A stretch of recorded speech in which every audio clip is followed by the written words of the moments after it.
Sons and Lovers by D.H. Lawrence. Part 1. Chapter 1, Part 1. The Early Married Life of the Morels. The Bottoms succeeded to Hell Row. Hell Row was a block of thatched, bulging cottages that stood by the brookside on Greenhill Lane. There lived the colliers who worked in the little gin pits 2 fields away. The brook ran under the alder trees, scarcely soiled by these small mines, whose coal was drawn to the surface by donkeys that plodded wearily in a circle round a gin. And all over the countryside were these same pits, some of which had been worked in the time of Charles II. The few colliers, and the donkeys burrowing down like ants into the earth, making queer mounds and little black places among the cornfields and the meadows. And the cottages of these coal miners, in blocks and pairs here and there, together with odd farms and homes of the stockingers straying over the parish, formed the village of Bestwood. Then, some 60 years ago, a sudden change took place. The gin pits were elbowed aside by the large mines of the financiers. The coal and iron field of Nottinghamshire and Derbyshire was discovered. Carston, Waite and Co. appeared. Amid tremendous excitement, Lord Palmerston formally opened the company's first mine at Spinney Park, on the edge of Sherwood Forest. About this time the notorious Hell Row, which through growing old had acquired an evil reputation, was burned down, and much dirt was cleansed away. Carston, Waite and Co. found they had struck on a good thing, so, down the valleys of the brooks from Selby and Nuttall, new mines were sunk, until soon there were 6 pits working. From Nuttall, high up on the sandstone among the woods, the railway ran, past the ruined priory of the Carthusians, and past Robin Hood's well, down to Spinney Park, then on to Minton, a large mine among cornfields. From Minton, across the farmlands of the valley side to Bunker's Hill, branching off there, and running north to Beggarly and Selby, that looks over at Critch and the hills of Derbyshire. 6 mines like black studs on the countryside, linked by a loop of fine chain, the railway. To accommodate the regiments of miners, Carston, Waite and Co. built the squares, great quadrangles of dwellings on the hillside of Bestwood, and then in the brook valley, on the site of Hell Row, they erected the Bottoms. The Bottoms consisted of 6 blocks of miners' dwellings, 2 rows of 3, like the dots on a blank 6 domino, and 12 houses in a block. This double row of dwellings sat at the foot of the rather sharp slope from Bestwood, and looked out, from the attic windows at least, on the slow climb of the valley towards Selby. The houses themselves were substantial and very decent. One could walk all round, seeing little front gardens, with auriculas and saxifrage in the shadow of the bottom block, sweet williams and pinks in the sunny top block, seeing neat front windows, little porches, little privet hedges, and dormer windows for the attics. But that was outside. That was the view on to the uninhabited parlours of all the colliers' wives. The dwelling room, the kitchen, was at the back of the house, facing inward between the blocks, looking at a scrubby back garden, and then at the ash pits. And between the rows, between the long lines of ash pits, went the alley, where the children played and the women gossiped, and the men smoked. So the actual conditions of living in the Bottoms, that was so well built and that looked so nice, were quite unsavoury, because people must live in the kitchen, and the kitchens opened on to that nasty alley of ash pits. Mrs. Morel was not anxious to move into the Bottoms, which was already 12 years old, and on the downward path when she descended to it from Bestwood, but it was the best she could do. Moreover, she had an end house in one of the top blocks, and thus had only one neighbour. On the other side an extra strip of garden. And, having an end house, she enjoyed a kind of aristocracy among the other women of the between houses, because her rent was 5 shillings and 6pence, instead of 5 shillings a week. But this superiority in station was not much consolation to Mrs. Morel. She was 31 years old, and had been married 8 years. A rather small woman, of delicate mould but resolute bearing, she shrank a little from the first contact with the Bottoms women. She came down in the July, and in the September expected her third baby. Her husband was a miner. They had only been in their new home 3 weeks when the wakes, or fair, began. Morel, she knew, was sure to make a holiday of it. He went off early on the Monday morning, day of the fair. The 2 children were highly excited. William, a boy of 7, fled off immediately after breakfast to prowl round the wakes ground, leaving Annie, who was only 5, to whine all morning to go also. Mrs. Morel did her work. She scarcely knew her neighbours yet, and knew no one with whom to trust the little girl. So she promised to take her to the wakes after dinner. William appeared at 12:30. He was a very active lad, fair-haired, with a touch of the Dane or Norwegian about him. "Can I have my dinner, mother?" he cried, rushing in with his cap on. "'Cause it begins at 1:30. The man says so." "You can have your dinner as soon as it's done," replied the mother. "Isn't it done?" he cried, his blue eyes staring at her in indignation. "Then I'm going to be at it." "You'll do nothing of the sort. It'll be done in 5 minutes. It's only 12:30. "They'll be beginning!" the boy half cried, half shouted. "You won't die if they do," said the mother. "Besides, it's only 12:30, so you've a full hour." The lad began hastily to lay the table, and directly the 3 sat down. They were eating batter pudding and jam, when the boy jumped off his chair and stood perfectly still. Some distance away could be heard the first small braying of a merry-go-round, and the tooting of a horn. His face quivered as he looked at his mother. "I told you!" he said, running to the dresser for his cap. "Take your pudding in your hand, and it's only 1:05, so you were wrong.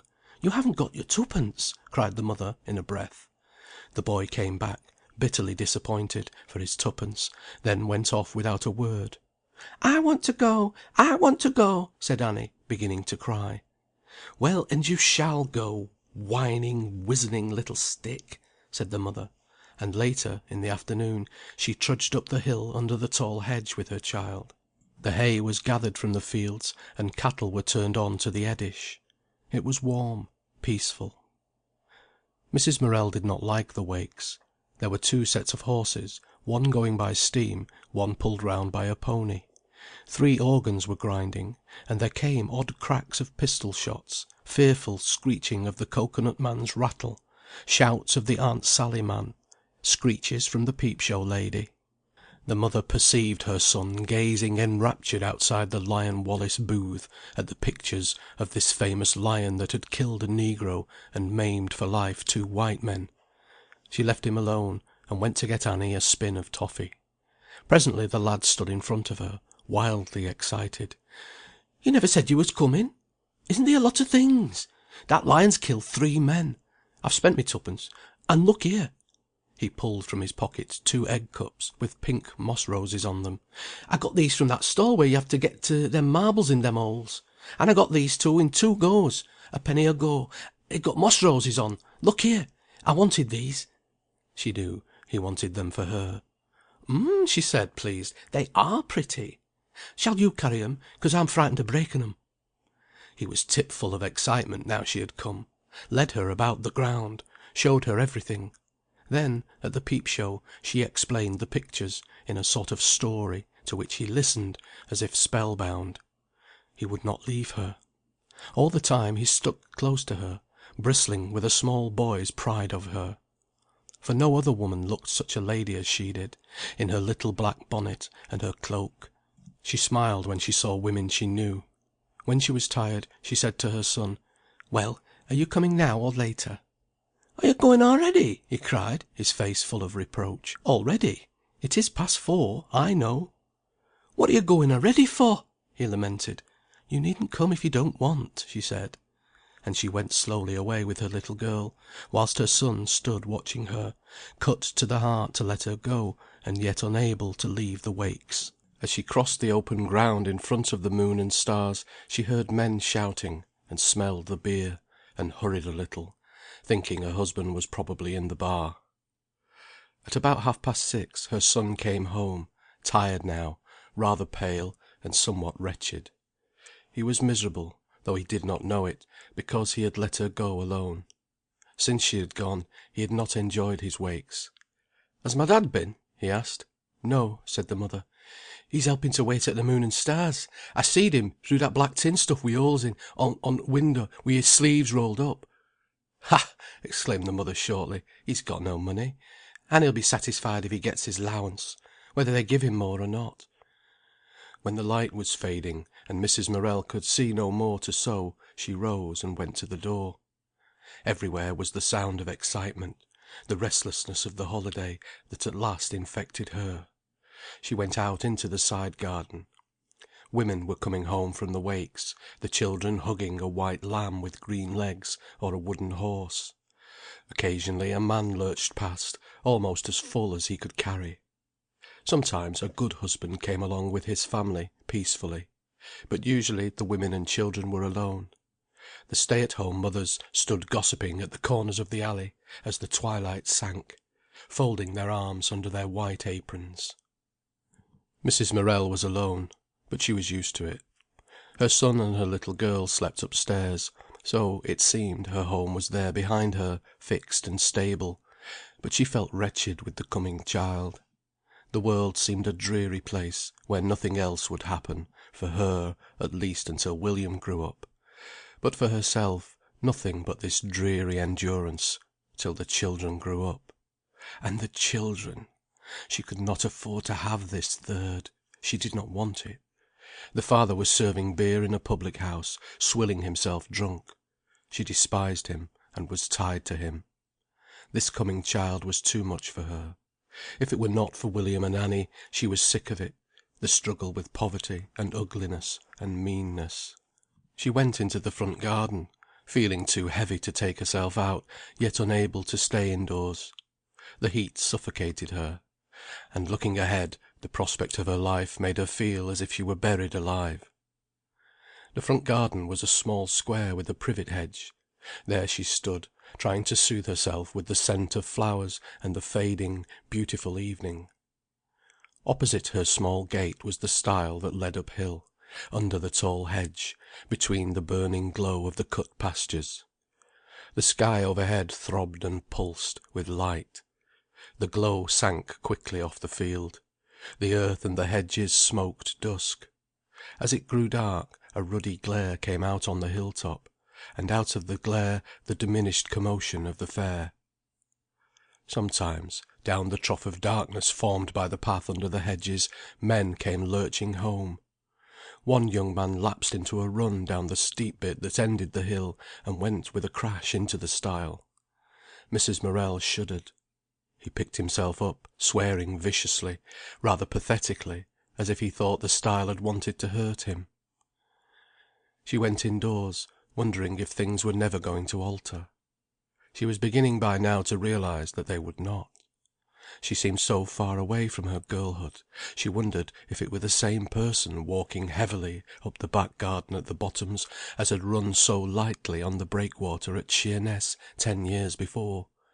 "What have I to do with it?" she said to herself. "What have I to do with all this? Even the child I'm going to have. It doesn't seem as if I were taken into account."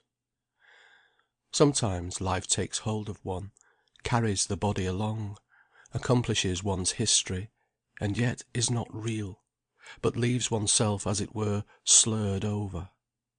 "I wait," Mrs. Morel said to herself. "I wait, and what I wait for can never come." Then she straightened the kitchen, lit the lamp, mended the fire, looked out the washing for the next day, and put it to soak. After which she sat down to her sewing. Through the long hours her needle flashed regularly through the stuff.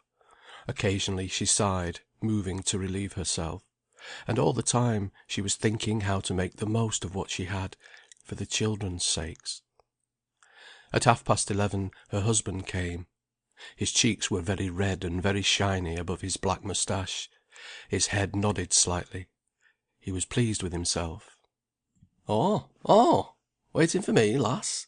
I've been helping Anthony, and what's think he's gen me? Nought but a lousy half-crown, and that's ivery penny." "He thinks you've made the rest up in beer," she said shortly. "And I haven't. That I haven't. You believe me? I've had very little this day, I have and all." His voice went tender. "Here, and I brought thee a bit of brandy snap, and a cocoa nut for th' children." He laid the gingerbread and the cocoa nut, a hairy object, on the table. "Nay, thou niver said thank you for naught i' thy life, did te?" As a compromise she picked up the cocoa nut and shook it, to see if it had any milk. "It's a good un, you may back your life o' that. I got it fra Bill Hodgkinson. 'Bill,' I says, 'thou none wants them 3 nuts, does te? Hadda need to forgie me one for my bit of a lad and wench?' 'I ham, Walter, my lad,' he says. 'Say which one of 'em's to's a mind.' And so I took one and thanked him. I didn't like to shake it afore his eyes, but he says I'd better make sure it's a good un, Walt. And so, you see, I knowed it was. He's a nice chap, is Bill Hodgkinson. He's a nice chap." "A man will part with anything so long as he's drunk, and you're drunk along with him," said Mrs. Morel. "Eh, thou mucky little hussy, who's drunk, I should like to know?" said Morel. He was extraordinarily pleased with himself, because of his day's helping to wait in the moon and stars. He chattered on. Mrs. Morel, very tired and sick of his babble, went to bed as quickly as possible, while he raked the fire. Mrs. Morel came of a good old burgher family, famous independents who had fought with Colonel Hutchinson, and who remained stout Congregationalists. Her grandfather had gone bankrupt in the lace market, at a time when so many lace manufacturers were ruined in Nottingham.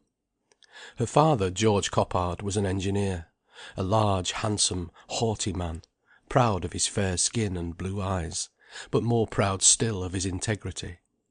Gertrude resembled her mother in her small build, but her temper, proud and unyielding, she had from the Coppards. George Coppard was bitterly galled by his own poverty. He became foreman of the engineers in the dockyard at Sheerness. Mrs. Morel, Gertrude, was the second daughter. She favoured her mother, loved her mother best of all, but she had the Coppards' clear, defiant blue eyes, and their broad brow. She remembered to have hated her father's overbearing manner towards her gentle, humorous, kindly-souled mother. She remembered running over the breakwater at Sheerness and finding the boat. She remembered to have been petted and flattered by all the men when she had gone to the dockyard, for she was a delicate, rather proud child. She remembered the funny old mistress, whose assistant she had become, whom she had loved to help in the private school. And she still had the Bible that John Field had given her. She used to walk home from chapel with John Field when she was 19. He was the son of a well-to-do tradesman, had been to college in London, and was to devote himself to business. She could always recall in detail a September Sunday afternoon, when they had sat under the vine at the back of her father's house. The sun came through the chinks in the vine leaves and made beautiful patterns, like a lace scarf, falling on her and on him. Some of the leaves were clean yellow, like yellow flat flowers. "Now sit still," he had cried. "Now your hair, I don't know what it is like. It's as bright as copper and gold, as red as burnt copper, and it has gold threads where the sun shines on it. Fancy their saying it's brown. Your mother calls it mouse colour." She had met his brilliant eyes, but her clear face scarcely showed the elation which rose within her. "But you say you don't like business," she pursued. "I don't. I hate it!" he cried hotly. "And you would like to go into the ministry?" she half implored. "I should. I should love it, if I thought I could make a first-rate preacher." "Then why don't you? Why don't you?" Her voice rang with defiance. "If I were a man, nothing would stop me." She held her head erect. He was rather timid before her. "But my father's so stiff-necked. He means to put me into business, and I know he'll do it." "But if you're a man!" she had cried. "Being a man isn't everything," he replied, frowning with puzzled helplessness. Now, as she moved about her work at the Bottoms, with some experience of what being a man meant, she knew that it was not everything. At 20, owing to her health, she had left Sheerness. Her father had retired home to Nottingham. John Field's father had been ruined. The son had gone as a teacher in Norwood. She did not hear of him until 2 years later she made determined enquiry. He had married his landlady, a woman of 40, a widow with property. And still Mrs. Morel preserved John Field's Bible. She did not now believe him to be well, she understood pretty well what he might or might not have been. So she preserved his Bible, and kept his memory intact in her heart, for her own sake. To her dying day, for 35 years, she did not speak of him. When she was 23 years old, she met, at a Christmas party, a young man from the Airwash Valley. Morel was then 27 years old. He was well set up, erect and very smart. He had wavy black hair that shone again, and a vigorous black beard that had never been shaved. His cheeks were ruddy, and his red, moist mouth was noticeable because he laughed so often and so heartily. He had that rare thing, a rich, ringing laugh. Gertrude Coppard had watched him, fascinated. He was so full of colour and animation. His voice ran so easily into comic grotesque. He was so ready and so pleasant with everybody. Her own father had a rich fund of humour, but it was satiric. This man's was different, soft, non-intellectual, warm, a kind of gambolling. She herself was opposite. She had a curious, receptive mind, which found much pleasure and amusement in listening to other folk. She was clever in leading folk on to talk. She loved ideas and was considered very intellectual. What she liked most of all was an argument on religion or philosophy or politics with some educated man. This she did not often enjoy, so she always had people tell her about themselves, finding her pleasure so. In her person she was rather small and delicate, with a large brow, and dropping bunches of brown silk curls. Her blue eyes were very straight, honest and searching. She had the beautiful hands of the Coppards. Her dress was always subdued. She wore dark blue silk, with a peculiar silver chain of silver scallops. This and a heavy brooch of twisted gold was her only ornament. She was still perfectly intact, deeply religious, and full of beautiful candour. Walter Morel seemed melted away before her. She was to the miner that thing of mystery and fascination, a lady. When she spoke to him, it was with a southern pronunciation, and a purity of English which thrilled him to hear. She watched him. He danced well, as if it were natural and joyous in him to dance. His grandfather was a French refugee who had married an English barmaid, if it had been a marriage. Gertrude Coppard watched the young miner as he danced, a certain subtle exultation, like glamour, in his movement, and his face the flower of his body, ruddy, with tumbled black hair, and laughing alike whatever partner he bowed above. She thought him rather wonderful, never having met anyone like him. Her father was to her the type of all men, and George Coppard, proud in his bearing, handsome and rather bitter, who preferred theology in reading, and who drew near in sympathy only to one man, the Apostle Paul, who was harsh in government, and in familiarity ironic, who ignored all sensuous pleasure. He was very different from the miner. Gertrude herself was rather contemptuous of dancing. She had not the slightest inclination towards that accomplishment, and had never learned even a Roger de Coverley. She was a Puritan, like her father, high-minded and really stern. Therefore the dusky golden softness of this man's sensuous flame of life, that flowed off his flesh like the flame from a candle, not baffled and gripped into incandescence by thought and spirit as her life was, seemed to her something wonderful, beyond her. He came and bowed above her. A warmth radiated through her as if she had drunk wine. "Now do come and have this one with me," he said caressively. "It's easy, you know. I'm pining to see you dance." She had told him before she could not dance. She glanced at his humility and smiled. Her smile was very beautiful. It moved the man so that he forgot everything. "No, I won't dance," he said softly. Her words came clean and ringing.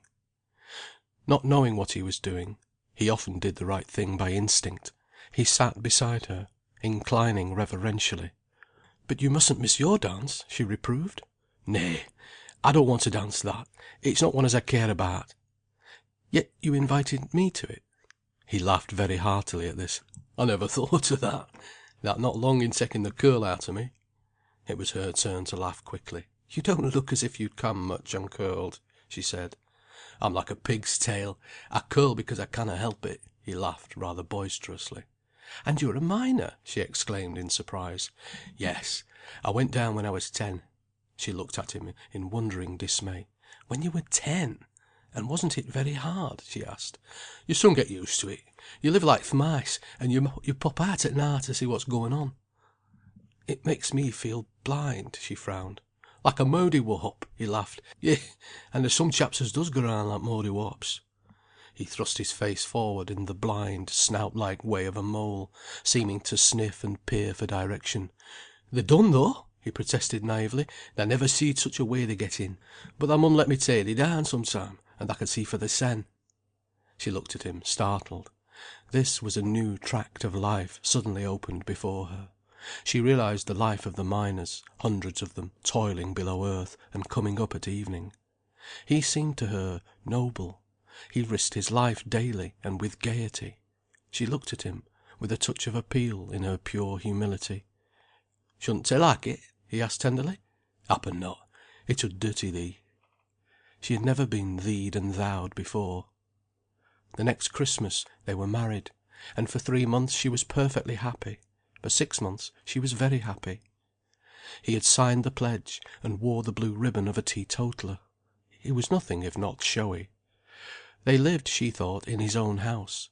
It was small, but convenient enough, and quite nicely furnished, with solid worthy stuff that suited her honest soul.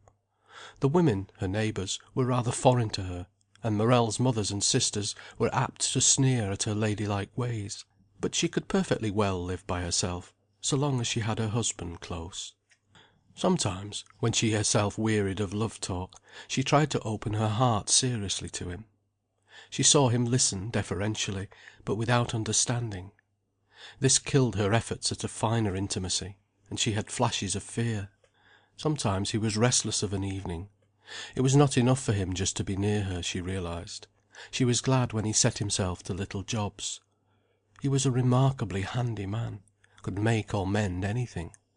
So she would say, "I do like that coal rake of your mother's. It is small and natty." "Does ter, my wench? Well, I made that, so I can make thee one." "What? Why, it's a steel one." "And what if it is? That's that one very similar, if not exactly same." She did not mind the mess, nor the hammering and noise. He was busy and happy. But in the 7th month, when she was brushing his Sunday coat, she felt papers in the breast pocket, and seized with a sudden curiosity, took them out to read. He very rarely wore the frock coat he was married in, and it had not occurred to her before to feel curious concerning the papers. They were the bills of the household furniture, still unpaid. "Look here," she said at night, after he was washed and had had his dinner. "I found these in the pocket of your wedding coat. Haven't you settled the bills yet?" "No, I haven't had a chance." "But you told me all was paid." "I'd better go into Nottingham on Saturday and settle them. I don't like sitting on another man's chairs, and eating from an unpaid table." He did not answer. "I can have your bank book, can't I?" "Thou can ha' it, for what good it'll be to thee." "I thought—" she began. He had told her he had a good bit of money left over. But she realized it was no use asking questions. She sat rigid with bitterness and indignation. The next day she went down to see his mother. "Didn't you buy the furniture for Walter?" she asked. "Yes, I did," tartly retorted the elder woman. "And how much did he give you to pay for it?" The elder woman was stung with fine indignation. £80, if you're so keen on knowing," she replied. £80? But there are £42 still owing." "I can't help that." "But where has it all gone?" "You'll find all the papers, I think, if you look. Beside £10 as he owed me, and £6 as the wedding cost down here." "£6?" echoed Gertrude Morel. It seemed to her monstrous that, after her own father had paid so heavily for her wedding, £6 more should have been squandered in eating and drinking at Walter's parents' house, at his expense. "And how much has he sunk in his houses?" she asked. "His houses? Which houses?" Gertrude Morel went white to the lips. He had told her the house he lived in, and the next one, were his own. "I thought the house we live in," she began. "They're my houses, those two," said the mother-in-law. "And not clear either. It's as much as I can do to keep the mortgage interest paid." Gertrude sat white and silent. She was her father now. "Then we ought to be paying you rent," she said, coldly. "Walter is paying me rent," replied the mother. "And what rent?" asked Gertrude. 6 and 6 a week," retorted the mother. It was more than the house was worth. Gertrude held her head erect, looked straight before her. "It is lucky to be you," said the elder woman, bitingly. "To have a husband as takes all the worry of the money, and leaves you a free hand." The young wife was silent. She said very little to her husband, but her manner had changed towards him. Something in her proud, honourable soul had crystallized out, hard as rock. When October came in, she thought only of Christmas. 2 years ago at Christmas she had met him. Last Christmas she had married him. This Christmas she would bear him a child. "You don't dance yourself, do you, missus?" asked her nearest neighbour, in October, when there was great talk of opening a dancing class over the brick and tile inn at Bestwood. "No, I've never the least inclination to," Mrs. Morel replied. "Fancy! And how funny as you should have married your mester. You know he's quite a famous one for dancing." "I didn't know he was famous," laughed Mrs. Morel. "Yah, he is though. Why, he run that dancing class in the Miners' Arms club room for over 5 year." "Did he?" "Yes, he did." The other woman was defiant.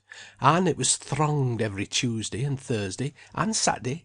And there was carrying-ons, according to all accounts." This kind of thing was gall and bitterness to Mrs. Morel, and she had a fair share of it. The women did not spare her at first, for she was superior, though she could not help it. He began to be rather late in coming home. "They're working very late now, aren't they?" she said to her washerwoman. "No later than they allers do, I don't think; but they have to stop to have their pint at Ellen's, and they get talking, and there you are, dinner stone cold. And it serves 'em right." "But Mr. Morel does not take any drink." The woman dropped the clothes, looked at Mrs. Morel, then went on with her work, saying nothing.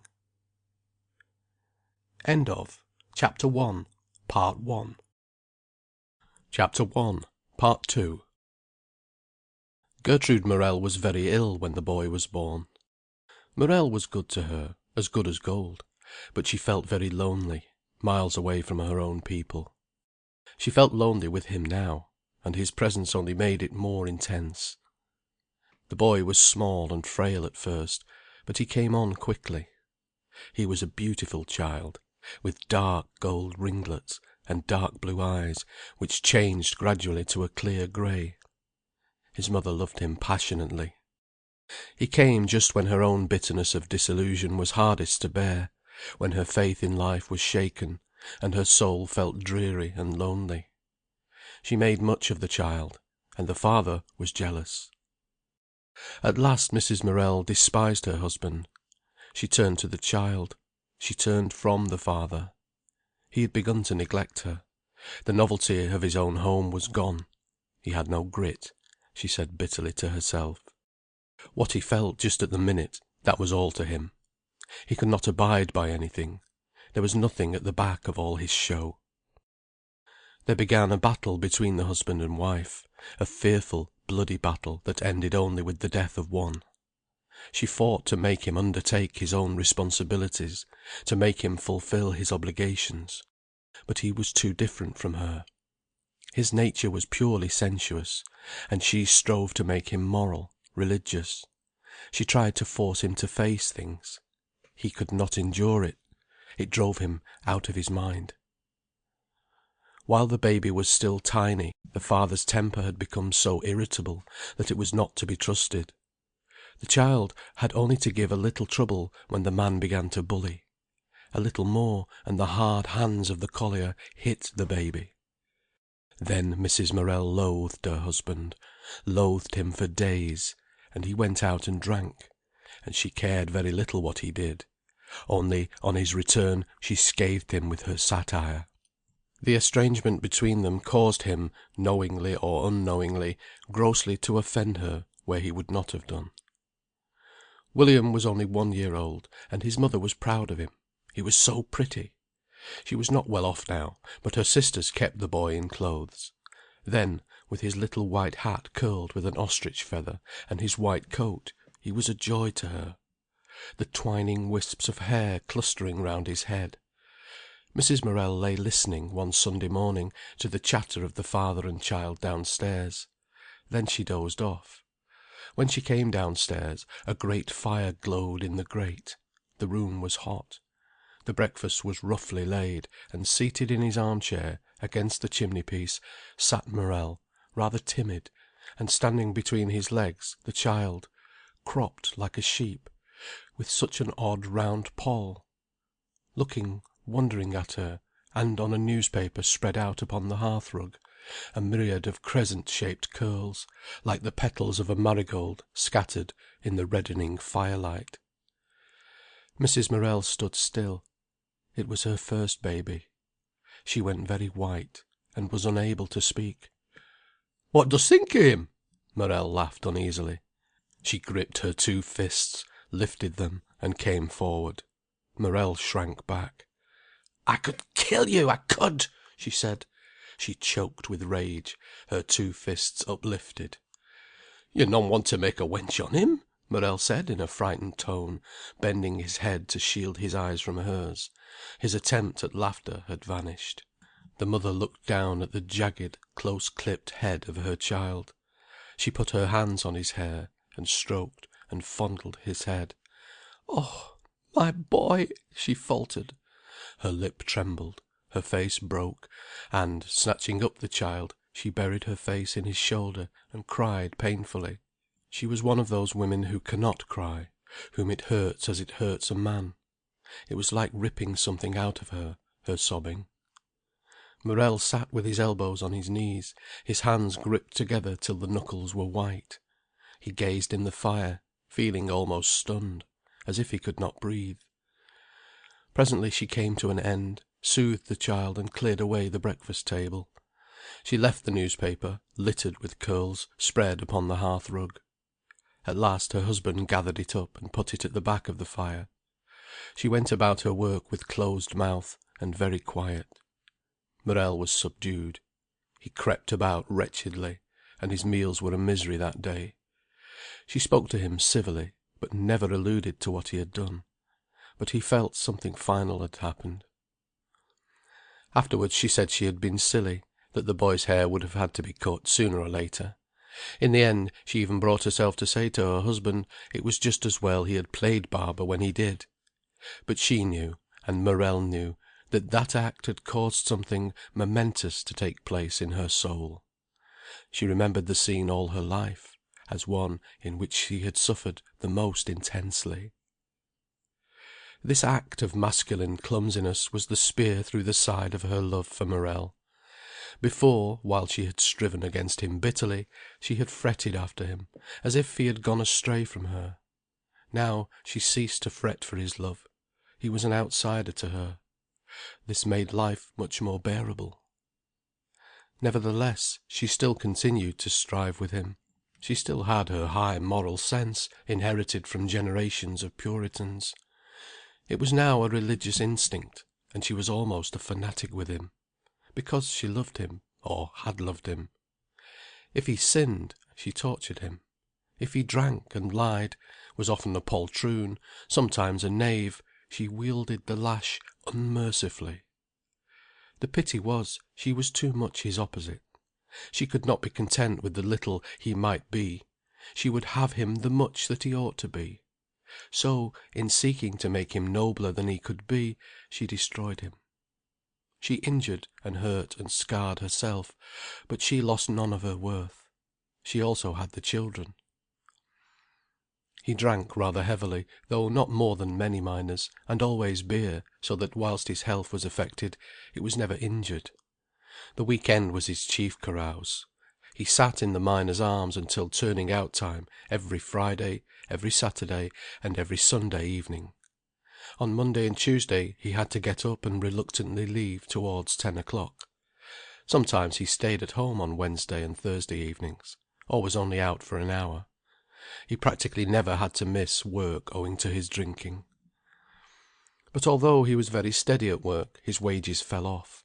He was blab-mouthed, a tongue-wagger. Authority was hateful to him, therefore he could only abuse the pit managers. He would say, in the Palmerston, "Th' gaffer come down to our stall this morning, and he says, 'You know, Walter, this here'll not do. What about these props?' And I says to him, 'Why, what art talking about? What does mean about th' props?' 'It'll never do, this here,' he says. 'You'll be having th' roof in one of these days.' And I says, 'Tha'd better stand on a bit of clunch then, and hold it up with thy head.' So he were that mad, he cussed and he swore, and t'other chaps, they did laugh." Morel was a good mimic. He imitated the manager's fat, squeaky voice with its attempt at good English. "I shan't have it, Walter. Who knows more about it, me or you?" So I says, "I've never fun out how much thou knows, Alfred. It'll happen carry thee to bed and back." So Morel would go on to the amusement of his boon companions, and some of this would be true. The pit manager was not an educated man. He had been a boy along with Morel, so that, while the two disliked each other, they more or less took each other for granted. But Alfred Charlesworth did not forgive the butty these public-house sayings. Consequently, although Morel was a good miner, sometimes earning as much as £5 a week when he married, he came gradually to have worse and worse stalls, where the coal was thin, and hard to get, and unprofitable. Also, in summer the pits are slack. Often, on bright sunny mornings, the men are seen trooping home again at 10, 11, or 12 o'clock. No empty trucks stand at the pit mouth. The women on the hillside look across as they shake the hearthrug against the fence and count the waggons the engine is taking along the line up the valley. And the children, as they come home from school at dinner time, looking down the fields, and seeing the wheels on the headstocks standing, say, "Minton's knocked off. My dad'll be at home." And there is a sort of shadow over all, women and children and men, because money will be short at the end of the week. Morel was supposed to give his wife 30 shillings a week, to provide everything: rent, food, clothes, clubs, insurance, doctors. Occasionally, if he were flush, he gave her 35, but these occasions by no means balanced those when he gave her 25. In winter, with a decent stall, the miner might earn 50 or 55 shillings a week. Then he was happy. On Friday night, Saturday, and Sunday he spent royally, getting rid of his sovereign or thereabouts. And out of so much he scarcely spared the children an extra penny, or bought them a pound of apples. It all went in drink. In the bad times matters were more worrying. But he was not so often drunk, so that Mrs. Morel used to say, "I'm not sure I wouldn't rather be short, for when he's flush there isn't a minute of peace." If he earned 40 shillings he kept 10. From 35 he kept 5. From 32 he kept 4. From 28 he kept 3. From 24 he kept 2. From 20 he kept 1 and 6. From 18 he kept a shilling. From 16 he kept 6pence. He never saved a penny, and he gave his wife no opportunity of saving. Instead, she had occasionally to pay his debts. Not public-house debts, for those were never passed on to the women, but debts when he had bought a canary or a fancy walking-stick. At the Wakes time, Morel was working badly, and Mrs. Morel was trying to save against her confinement. So it galled her bitterly to think he should be out taking his pleasure and spending money, whilst she remained at home harassed. There were 2 days' holiday. On the Tuesday morning Morel rose early. He was in good spirits. Quite early, before 6 o'clock, she heard him whistling away to himself downstairs. He had a pleasant way of whistling, lively and musical. He nearly always whistled hymns. He had been a choir boy with a beautiful voice, and had taken solos in Southwell Cathedral. His morning whistling alone betrayed it. His wife lay listening to him, tinkering away in the garden, his whistling ringing out as he sawed and hammered away. It always gave her a sense of warmth and peace to hear him thus as she lay in bed, the children not yet awake, in the bright early morning, happy in his man's fashion. At 9 o'clock, while the children with bare legs and feet were sitting playing on the sofa, and the mother was washing up, he came in from his carpentry, his sleeves rolled up, his waistcoat hanging open. He was still a good-looking man, with black wavy hair and a large black moustache. His face was perhaps too much inflamed, and there was about him a look almost of peevishness. But now he was jolly. He went straight to the sink where his wife was washing up. "What, are thee there?" he said boisterously. "Sluther off and let me wash mysen." "You may wait till I've finished," said his wife. "Oh, munna! And what if I shonna?" This good-humoured threat amused Mrs. Morel. "Then you can go and wash yourself in the soft water tub." "Ha! I canna na, the mucky little hussy." With which he stood watching her a moment, then went away to wait for her. When he chose, he could still make himself again a real gallant. Usually he preferred to go out with a scarf round his neck. Now, however, he made a toilet. There seemed so much gusto in the way he puffed and swilled as he washed himself, so much alacrity with which he hurried to the mirror in the kitchen, and, bending because it was too low for him, scrupulously parted his wet black hair, that it irritated Mrs. Morel. He put on a turn-down collar, a black bow, and wore his Sunday tail-coat. As such he looked spruce, and what his clothes would not do, his instinct for making the most of his good looks would. At 9:30 Jerry Purdy came to call for his pal. Jerry was Morel's bosom friend, and Mrs. Morel disliked him. He was a tall, thin man, with a rather foxy face, the kind of face that seems to lack eyelashes. He walked with a stiff, brittle dignity, as if his head were on a wooden spring. His nature was cold and shrewd. Generous where he intended to be generous, he seemed to be very fond of Morel, and more or less to take charge of him. Mrs. Morel hated him.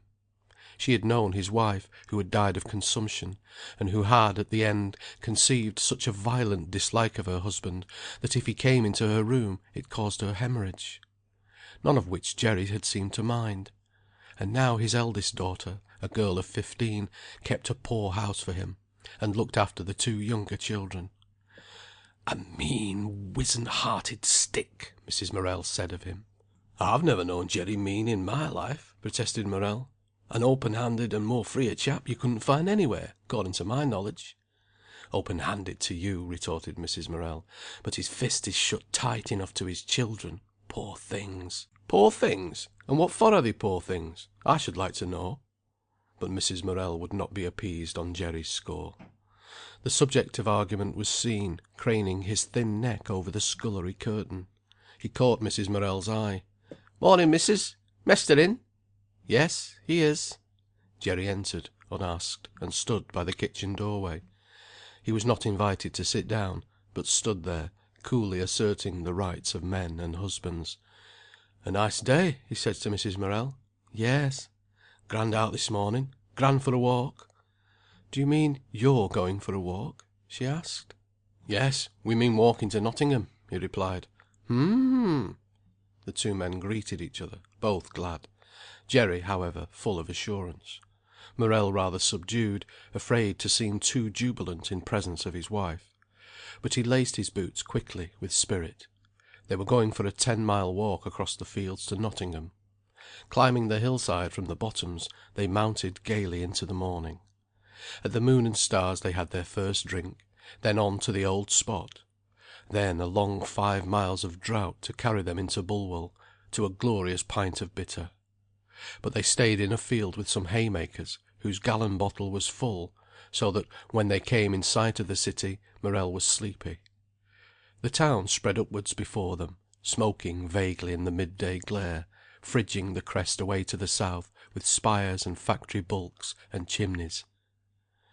In the last field Morel lay down under an oak tree, and slept soundly for over an hour. When he arose to go forward, he felt queer. The two had dinner in the meadows with Jerry's sister, then repaired to the punch bowl, where they mixed in the excitement of pigeon racing. Morel never in his life played cards, considering them as having some occult, malevolent power, the devil's pictures, he called them, but he was a master of skittles and of dominoes. He took a challenge from a Newark man on skittles. All the men in the old long bar took sides, betting either one way or the other. Morel took off his coat. Jerry held the hat containing the money. The men at the tables watched. Some stood with their mugs in their hands. Morel felt his big wooden ball carefully, then launched it.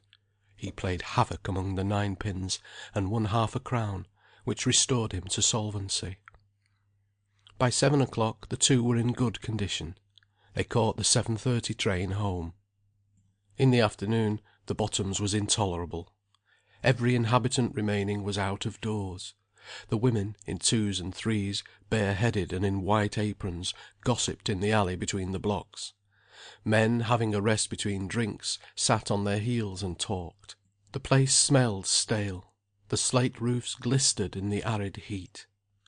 Mrs. Morel took the little girl down to the brook in the meadows, which were not more than 200 yards away. The water ran quickly over stones and broken pots. Mother and child leaned on the rail of the old sheep bridge, watching. Up at the dipping hole, at the other end of the meadow, Mrs. Morel could see the naked forms of boys flashing round the deep yellow water, or an occasional bright figure dart glittering over the blackish stagnant meadow. She knew William was at the dipping hole, and it was the dread of her life lest he should be drowned. Annie played under the tall old hedge, picking up alder cones, that she called currants. The child required much attention, and the flies were teasing. The children were put to bed at 7 o'clock. Then she worked a while. When Walter Morel and Jerry arrived at Bestwood, they felt a load off their minds. A railway journey no longer impended, so they could put the finishing touches to a glorious day. They entered the Nelson with the satisfaction of returned travellers. The next day was a work day, and the thought of it put a damper on the men's spirits. Most of them, moreover, had spent their money. Some were already rolling dismally home, to sleep in preparation for the morrow. Mrs. Morel, listening to their mournful singing, went indoors. 9 o'clock passed, and 10, and still the pair had not returned. On a doorstep somewhere a man was singing loudly, in a drawl, "Lead, kindly light." Mrs. Morel was always indignant with drunken men that they must sing that hymn when they got maudlin. "As if Genevieve weren't good enough," she said. The kitchen was full of the scent of boiled herbs and hops. On the hob a large black saucepan steamed slowly. Mrs. Morel took a panchion, a great bowl of thick red earth, streamed a heap of white sugar into the bottom, and then, straining herself to the weight, was pouring in the liquor. Just then Morel came in. He had been very jolly in the Nelson, but coming home had grown irritable. He had not quite got over the feeling of irritability and pain after having slept on the ground when he was so hot, and a bad conscience afflicted him as he neared the house. He did not know he was angry, but when the garden gate resisted his attempts to open it, he kicked it and broke the latch. He entered just as Mrs. Morel was pouring the infusion of herbs out of the saucepan. Swaying lightly, he lurched against the table. The boiling liquor pitched. Mrs. Morel started back. "Good gracious!" she cried. "Coming home in his drunkenness!" "Coming home in his what?" he snarled, his hat over his eye. Suddenly her blood rose in a jet. "Say you're not drunk!" she flashed. She had put down her saucepan, and was stirring the sugar into the beer. He dropped his 2 hands heavily on the table, and thrust his face forward at her. "Say you're not drunk!" he repeated. "Why, nobody but a nasty little bitch like you would have such a thought." He thrust his face forward at her.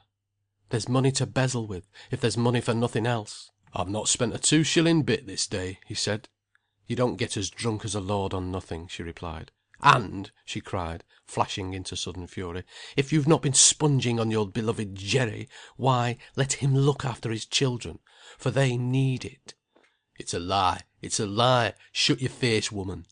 They were now at battle pitch. Each forgot everything save the hatred of the other, and the battle between them. She was fiery and furious as he. They went on till he called her a liar. "No!" she cried, starting up, scarce able to breathe. "Don't call me that! You, the most despicable liar that ever walked in shoe leather!"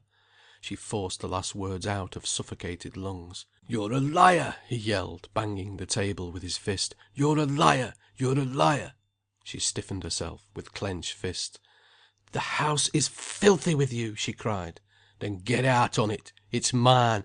Get out on it!" he shouted. "It's me as brings th' money whoam, not thee. It's my house, not thine. Then get out on't! Get out on't!" "And I would!" she cried, suddenly shaken into tears of impotence. Wouldn't I? Wouldn't I have gone long ago, but for those children? Haven't I repented not going years ago, when I'd only the one?" Suddenly drying into rage. "Do you think it's for you I stop? Do you think I'd stop 1 minute for you?" "Go then!" he shouted, beside himself. "Go!" "No!" She faced round. "No!" she cried, loudly. "You shan't have it all your own way. You shan't do all you like. I've got those children to see to." "My word!" she laughed. "I should look well to leave them to you." "Go!" he cried, thickly, lifting his fist. He was afraid of her. "Go!" "I should be only too glad. I should laugh, my lord, if I could get away from you," she replied. He came up to her, his red face, with its bloodshot eyes, thrust forward, and gripped her arms. She cried in fear of him, struggled to be free. Coming slightly to himself, panting, he pushed her roughly to the outer door, and thrust her forth, slotting the bolt behind her with a bang. Then he went back into the kitchen, dropped into his arm chair, his head, bursting full of blood, sinking between his knees. Thus he dipped gradually into a stupor, from exhaustion and intoxication. The moon was high and magnificent in the August night. Mrs. Morel, seared with passion, shivered to find herself out there in a great white light that fell cold on her, and gave a shock to her inflamed soul. She stood for a few moments helplessly staring at the glistening great rhubarb leaves near the door. Then she got air into her breast. She walked down the garden path, trembling in every limb, while the child boiled within her. For a while she could not control her consciousness. Mechanically she went over the last scene, then over it again, certain phrases, certain moments coming each time like a brand red hot down on her soul. And each time she enacted again the past hour; each time the brand came down at the same points, till the mark was burnt in, and the pain burnt out, and at last she came to herself. She must have been half an hour in this delirious condition.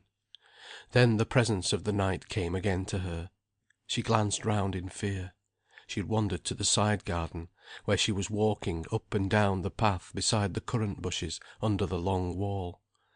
The garden was a narrow strip, bounded from the road, that cut transversely between the blocks by a thick thorn hedge.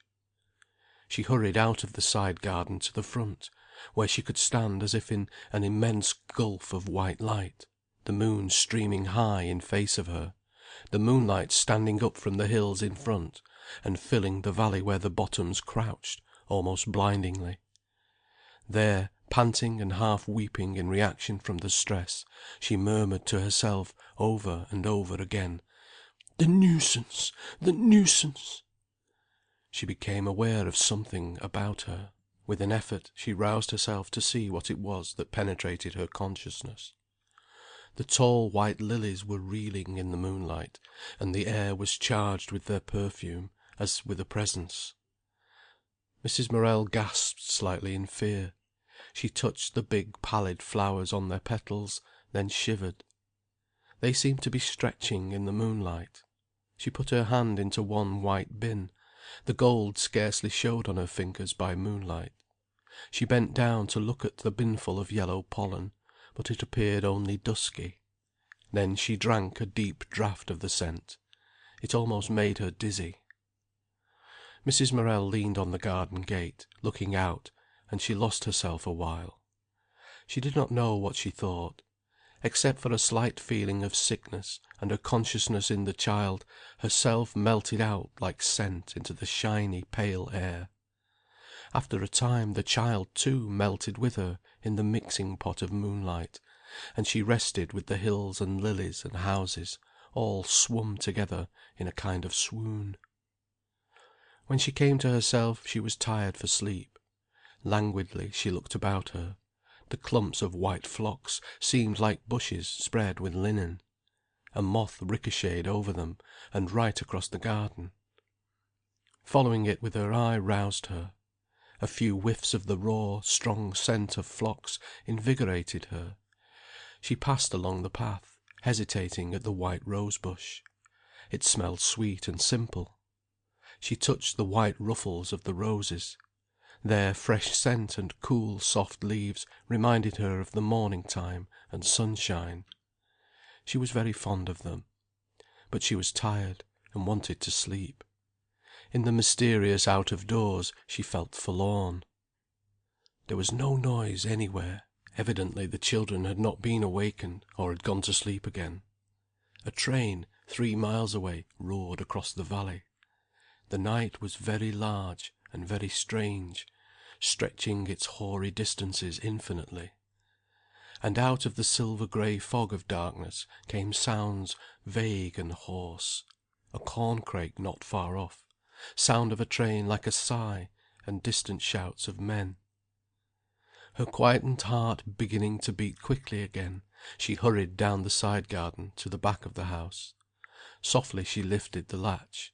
The door was still bolted, shut hard against her. She rapped gently, waited, then rapped again. She must not rouse the children, nor the neighbours. He must be asleep, and he would not wake easily. Her heart began to burn to be indoors. She clung to the door handle. Now it was cold. She would take a chill, and in her present condition. Putting her apron over her head and her arms, she hurried again to the side garden, to the window of the kitchen. Leaning on the sill, she could just see, under the blind, her husband's arms spread out on the table, and his black head on the board. He was sleeping with his face lying on the table. Something in his attitude made her feel tired of things. The lamp was burning smokily. She could tell by the copper colour of the light. She tapped at the window more and more noisily. Almost it seemed as if the glass would break. Still he did not wake up. After vain efforts she began to shiver, partly from contact with the stone, and from exhaustion. Fearful always for the unborn child, she wondered what she could do for warmth. She went down to the coal house, where was an old hearthrug she had carried out for the ragman the day before. This she wrapped over her shoulders. It was warm, if grimy. Then she walked up and down the garden path, peeping every now and then under the blind, knocking, and telling herself that in the end the very strain of his position must wake him. At last, after about an hour, she rapped long and low at the window. Gradually the sound penetrated to him. When, in despair, she had ceased to tap, she saw him stir, then lift his face blindly. The labouring of his heart hurt him into consciousness. She rapped imperatively at the window. He started awake. Instantly she saw his fists set and his eyes glare. He had not a grain of physical fear. If it had been 20 burglars he would have gone blindly for them. He glared round, bewildered, but prepared to fight.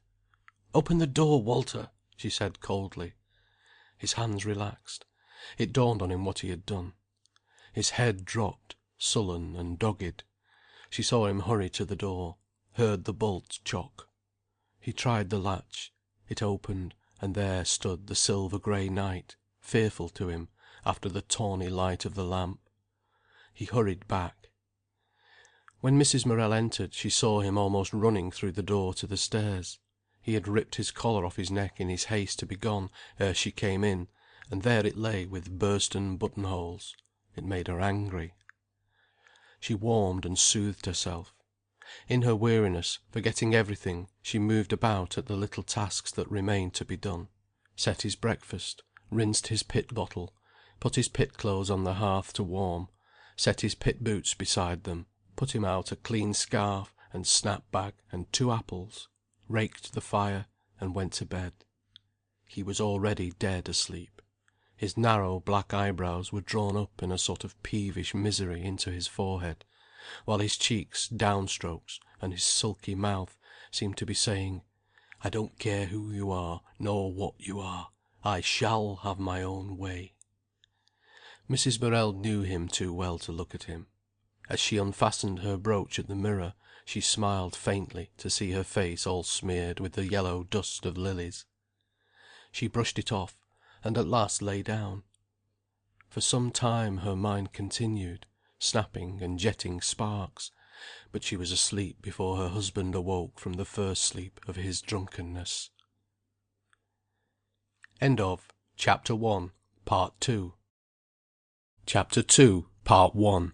The birth of Paul, and another battle. After such a scene as the last, Walter Morel was for some days abashed and ashamed, but he soon regained his old bullying indifference. Yet there was a slight shrinking, a diminishing in his assurance. Physically even he shrank, and his fine full presence waned. He never grew in the least stout, so that, as he sank from his erect, assertive bearing, his physique seemed to contract, along with his pride and moral strength. But now he realized how hard it was for his wife to drag about at her work, and, his sympathy quickened by penitence, hastened forward with his help. He came straight home from the pit, and stayed in at evening till Friday, and then he could not remain at home. But he was back again by 10 o'clock, almost quite sober. He always made his own breakfast. Being a man who rose early, and had plenty of time, he did not, as some miners do, drag his wife out of bed at 6 o'clock. At 5, sometimes earlier, he woke, got straight out of bed, and went downstairs. When she could not sleep, his wife lay waiting for this time, as for a period of peace. The only real rest seemed to be when he was out of the house. He went downstairs in his shirt, and then struggled into his pit trousers, which were left on the hearth to warm all night. There was always a fire, because Mrs. Morel raked. And the first sound in the house was the bang, bang of the poker against the raker, as Morel smashed the remainder of the coal to make the kettle, which was filled and left on the hob, finally boil.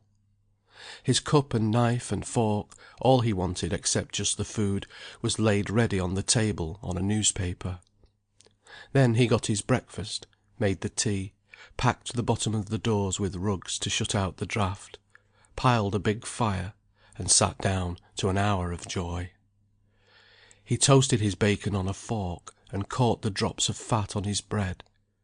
Then he put the rasher on his thick slice of bread, and cut off chunks with a clasp knife, poured his tea into his saucer, and was happy. With his family about, meals were never so pleasant. He loathed the fork. It is a modern introduction which has still scarcely reached common people.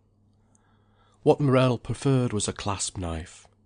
Then, in solitude, he ate and drank, often sitting in cold weather on a little stool with his back to the warm chimney-piece, his food on the fender, his cup on the hearth.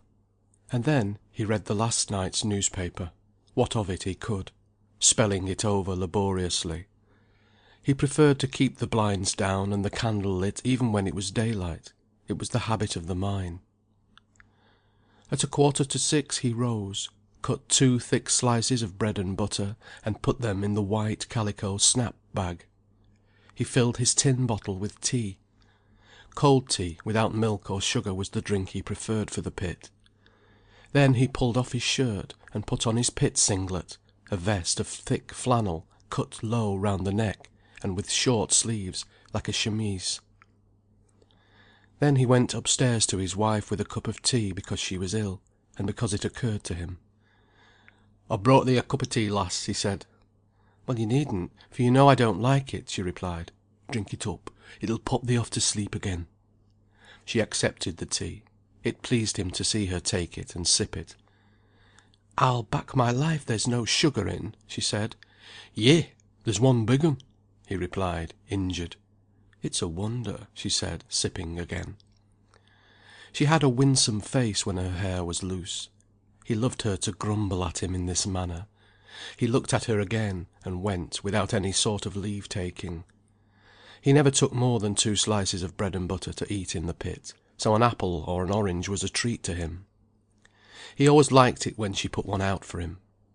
He tied a scarf round his neck, put on his great heavy boots, his coat with the big pocket that carried his snap-bag, and his bottle of tea, and went forth into the fresh morning air, closing without locking the door behind him.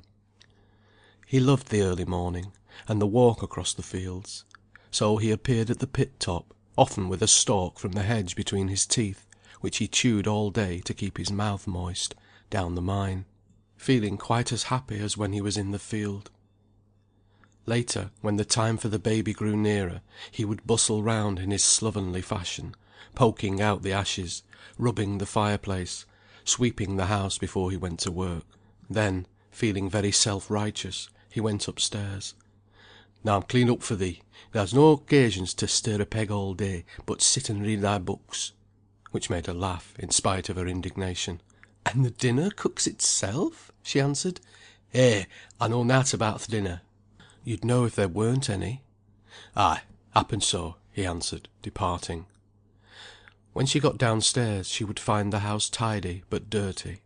She could not rest until she had thoroughly cleaned, so she went down to the ash-pit with her dustpan. Mrs. Kirk, spying her, would contrive to have to go to her own coal-place at that minute. Then across the wooden fence she would call, "So you keep wagging on, then?" "Ay," answered Mrs. Morel deprecatingly. "There's nothing else for it." "Have you seen Hose?" called a very small woman from across the road. It was Mrs. Anthony, a black-haired, strange little body, who always wore a brown velvet dress, tight-fitting. "I haven't," said Mrs. Morel. I wish he'd come. I've got a copper full of clothes, and I'm sure I heard his bell." "Hark! He's at the end." The 2 women looked down the alley. At the end of the bottoms a man stood in a sort of old-fashioned trap, bending over bundles of cream-coloured stuff, while a cluster of women held up their arms to him, some with bundles. Mrs. Anthony herself had a heap of creamy, undyed stockings hanging over her arm. "I've done 10 dozen this week," she said, proudly, to Mrs. Morel. "Tut, went the other. "I don't know how you can find time." Said Mrs. Anthony. "You can find time if you make time." "I don't know how you do it," said Mrs. Morel. "And how much shall you get for those many?" "Twopence halfpenny a dozen," replied the other. "Well," said Mrs. Morel, "I'd starve before I'd sit down and seam 24 stockings for twopence halfpenny." "I don't know," said Mrs. Anthony. "You can rip along with 'em." Hose was coming along, ringing his bell. Women were waiting at the yard ends with their seamed stockings hanging over their arms. The man, a common fellow, made jokes with them, tried to swindle them, and bullied them. Mrs. Morel went up her yard disdainfully. It was an understood thing that if one woman wanted her neighbour, she should put the poker in the fire and bang at the back of the fireplace, which, as the fires were back to back, would make a great noise in the adjoining house. One morning Mrs. Kirk, mixing a pudding, nearly started out of her skin as she heard the thud, thud in her grate. With her hands all floury she rushed to the fence. "Did you knock, Mrs. Morel?" "If you wouldn't mind, Mrs. Kirk." Mrs. Kirk climbed on to her copper, got over the wall on to Mrs. Morel's copper, and ran in to her neighbour. Dear, how are you feeling?" she cried in concern. "You might fetch Mrs. Bower," said Mrs. Morel. Mrs. Kirk went into the yard, lifted up her strong, shrill voice, and called, "Aggie! Aggie!"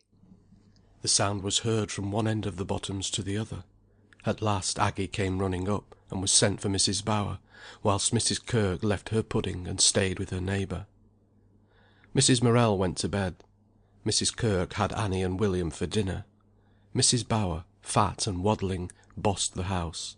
"Hash some cold meat up for the master's dinner, and make him an apple charlotte pudding," said Mrs. Morel. "He may go without pudding this day," said Mrs. Bower. Morel was not as a rule one of the first to appear at the bottom of the pit, ready to come up. Some men were there before 4 o'clock, when the whistle blew loose all; but Morel, whose stall, a poor one, was at this time about 1.5 miles away from the bottom, worked usually till the first mate stopped, then he finished also. This day, however, the miner was sick of work. At 2 o'clock he looked at his watch, by the light of the green candle. He was in a safe working, and again at 2:30. He was hewing at a piece of rock that was in the way for the next day's work. As he sat on his heels, or kneeled, giving hard blows with his pick, "Uzza! Uzza!" he went. "Shalt you finish, sorry?" cried Barker, his fellow butty. "Finish? Niver, while the world stands," growled Morel, and he went on striking. He was tired. "It's a heart-breaking job," said Barker. But Morel was too exasperated, at the end of his tether, to answer. Still he struck and hacked with all his might. "Thou might as well leave it, Walter," said Barker. "It'll do to-morrow, without thee hacking thy guts out." "I'll lay no thy finger on this to-morrow, Israel," cried Morel. "Oh, well, if thou wunna, somebody else'll ha' to," said Israel. Then Morel continued to strike. "Hey, up there! Looser!" cried the men, leaving the next stall. Morel continued to strike. "They'll happen catch me up," said Barker, departing. When he had gone, Morel, left alone, felt savage. He had not finished his job. He had overworked himself into a frenzy.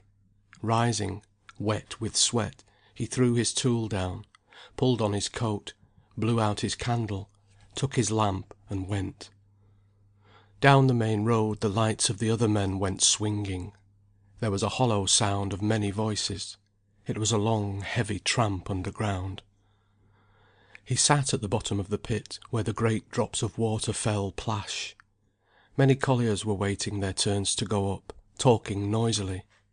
Morel gave his answers short and disagreeable. "It's raining, sorry," said old Giles, who had the news from the top. Morel found one comfort. He had his old umbrella, which he loved, in the lamp cabin. At last he took his stand on the chair, and was at the top in a moment. Then he handed in his lamp and got his umbrella, which he had bought at an auction for 1 and 6. He stood on the edge of the pit bank for a moment, looking out over the fields. Grey rain was falling. The trucks stood full of wet, bright coal. Water ran down the sides of the wagons, over the white C, W and Co. Colliers, walking indifferent to the rain, were streaming down the line and up the field, a grey dismal host. Morel put up his umbrella, and took pleasure from the peppering of the drops thereon. All along the road to Bestwood the miners tramped, wet and grey and dirty, but their red mouths talking with animation. Morel also walked with the gang, but he said nothing. He frowned peevishly as he went. Many men passed into the Prince of Wales, or into Ellen's. Morel, feeling sufficiently disagreeable to resist temptation, trudged along under the dripping trees that overhung the park wall, and down the mud of Greenhill Lane. Mrs. Morel lay in bed, listening to the rain, and the feet of the colliers from Minton, their voices, and the bang-bang of the gates as they went through the stile up the field. "There's some herb beer behind the pantry door," she said. "The master'll want a drink, if he doesn't stop." But he was late, so she concluded he had called for a drink, since it was raining. What did he care about the child or her? She was very ill when her children were born. "What is it?" she asked, feeling sick to death. "A boy." And she took consolation in that. The thought of being the mother of men was warming to her heart. She looked at the child. It had blue eyes and a lot of fair hair, and was bonny. Her love came up hot, in spite of everything. She had it in bed with her. Morel, thinking nothing, dragged his way up the garden path, wearily and angrily. He closed his umbrella and stood it in the sink. Then he sluthered his heavy boots into the kitchen. Mrs. Bower appeared in the inner doorway. "Well," she said, "she's about as bad as she can be. It's a boy child." The miner grunted, put his empty snap-bag and his tin bottle on the dresser, went back into the scullery, and hung up his coat, then came and dropped into his chair. "And you got a drink?" he asked. The woman went into the pantry. There was heard the pop of a cork. She set the mug with a little disgusted rap on the table before Morel. He drank, gasped, wiped his big moustache on the end of his scarf, drank, gasped, and lay back in his chair. The woman would not speak to him again. She set his dinner before him, and went upstairs. "Was that the master?" asked Mrs. Morel. "I've gave him his dinner," replied Mrs. Bower. After he had sat with his arms on the table, he resented the fact that Mrs. Bower put no cloth on for him, and gave him a little plate, instead of a full-sized dinner plate. He began to eat. The fact that his wife was ill, that he had another boy, was nothing to him at that moment. He was too tired. He wanted his dinner. He wanted to sit with his arms lying on the board. He did not like having Mrs. Bower about. The fire was too small to please him. After he had finished his meal, he sat for 20 minutes. Then he stoked up a big fire. Then, in his stocking feet, he went reluctantly upstairs. It was a struggle to face his wife at this moment, and he was tired. His face was black and smeared with sweat. His singlet had dried again, soaking the dirt in. He had a dirty woollen scarf round his throat. So he stood at the foot of the bed. "Well, how art her then?" he asked. "As'll be all right," she answered. He stood at a loss what to say next. He was tired, and this bother was rather a nuisance to him, and he didn't quite know where he was. "A lad, tha says," he stammered. She turned down the sheet and showed the child. "Bless him," he murmured, which made her laugh, because he blessed by rote, pretending paternal emotion which he did not feel just then. "Go now," she said. "I will, my lass," he answered, turning away. Dismissed, he wanted to kiss her, but he dared not. She half wanted him to kiss her, but could not bring herself to give any sign. She only breathed freely when he was gone out of the room again, leaving behind him a faint smell of pit dirt. Mrs. Morel had a visit every day from the Congregational clergyman. Mr. Heaton was young and very poor. His wife had died at the birth of his first baby, so he remained alone in the manse. He was a Bachelor of Arts at Cambridge, very shy, and no preacher. Mrs. Morel was fond of him, and he depended on her. For hours he talked to her when she was well. He became the godparent of the child. Occasionally the minister stayed to tea with Mrs. Morel. Then she laid the cloth early, got out her best cups, with a little green rim, and hoped Morel would not come too soon. Indeed, if he stayed for a pint, she would not mind this day. She had always 2 dinners to cook, because she believed children should have their chief meal at midday, whereas Morel needed his at 5 o'clock. So Mr. Heaton would hold the baby, while Mrs. Morel beat up a batter pudding or peeled the potatoes, and he, watching her all the time, would discuss his next sermon. His ideas were quaint and fantastic. She brought him judiciously to earth. It was a discussion of the wedding at Cana. "When he changed the water into wine at Cana," he said, "that is a symbol that the ordinary life, even the blood, of the married husband and wife, which had before been uninspired, like water, became filled with the Spirit, and was as wine, because when love enters, the whole spiritual constitution of a man changes, is filled with the Holy Ghost, and almost his form is altered."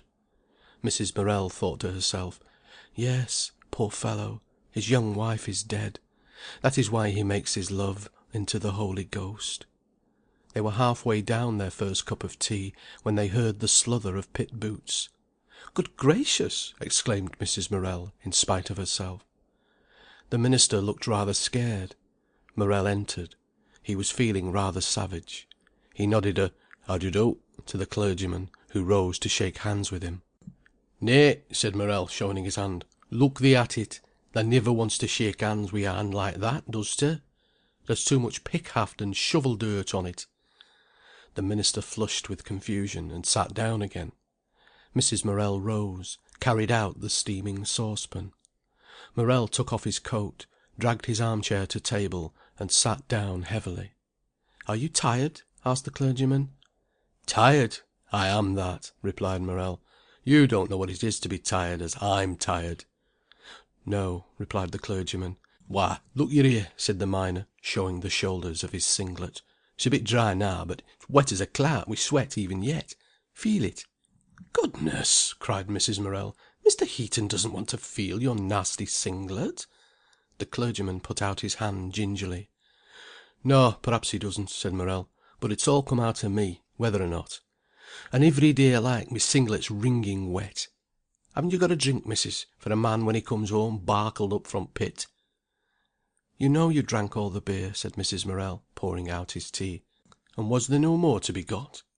Turning to the clergyman. "A man gets that caked up with dust, you know, that clogged up down a coal mine, he needs a drink when he comes home." "I'm sure he does," said the clergyman. "But it's 10-1 if there's out for him." "There's water and there's tea," said Mrs. Morel. "Water! It's not water as'll clear his throat." He poured out a saucerful of tea, blew it, and sucked it up through his great black moustache, sighing afterwards. Then he poured out another saucerful, and stood his cup on the table. "My cloth!" said Mrs. Morel, putting it on a plate. "A man as comes home as I do's too tired to care about cloths," said Morel. "Pity!" exclaimed his wife, sarcastically. The room was full of the smell of meat and vegetables and pit clothes. Chapter 2, Part 1. Chapter 2, Part 2. He leaned over to the minister, his great moustache thrust forward, his mouth very red in his black face. "Mr. Heaton," he said, "a man as has been down the black hole all day, dinging away at a coal face, yea, a sight harder than that wall." "Needn't make a moan of it," put in Mrs. Morel. She hated her husband, because whenever he had an audience he whined and played for sympathy. William, sitting nursing the baby, hated him, with a boy's hatred for false sentiment, and for the stupid treatment of his mother. Annie had never liked him; she merely avoided him. When the minister had gone, Mrs. Morel looked at her cloth. "A fine mess!" she said. "Dost think I'm going to sit wi' my arms dangling, 'cause thou's got a parson for tea with 'ee?" he bawled. They were both angry, but she said nothing. The baby began to cry, and Mrs. Morel, picking up a saucepan from the hearth, accidentally knocked Annie on the head, whereupon the little girl began to whine, and Morel to shout at her. In the midst of this pandemonium, William looked up at the big glazed text over the mantelpiece, and read distinctly, "God bless our home." Whereupon Mrs. Morel, trying to soothe the baby, jumped up, rushed at him, boxed his ears, saying, "What are you putting him for?" And then she sat down and laughed, till tears ran over her cheeks, while William kicked the stool he had been sitting on, and Morel growled, "I canna see what there is so much to laugh at." One evening, directly after the parson's visit, feeling unable to bear herself after another display from her husband, she took Annie and the baby and went out. Morel had kicked William, and the mother would never forgive him. She went over to the sheep bridge, and across a corner of the meadow to the cricket ground. The meadows seemed one space of ripe evening light, whispering with the distant mill race. She sat on a seat under the alders, in the cricket ground, and fronted the evening. Before her, level and solid, spread the big green cricket field like the bed of a sea of light. Children played in the bluish shadow of the pavilion. Many rooks high up came cawing home across the softly woven sky. They stooped in a long curve down into the golden glow, concentrating, cawing, wheeling, like black flakes on a slow vortex, over a tree clump that made a dark boss among the pasture. A few gentlemen were practising, and Mrs. Morel could hear the chock of the ball, and the voices of men suddenly roused, could see the white forms of men shifting silently over the green, upon which already the under shadows were smouldering. Away at the Grange, one side of the haystacks was lit up, the other sides blue-grey. A waggon of sheaves rocked small across the melting yellow light. The sun was going down. Every open evening the hills of Derbyshire were blazed over with red sunset. Mrs. Morel watched the sun sink from the glistening sky, leaving a soft flower blue overhead, while the western space went red, as if all the fire had swum down there, leaving the bell cast flawless blue. The mountain ash berries across the field stood fierily out from the dark leaves for a moment. A few shocks of corn in a corner of the fallow stood up, as if alive. She imagined them bowing. Perhaps her son would be a Joseph.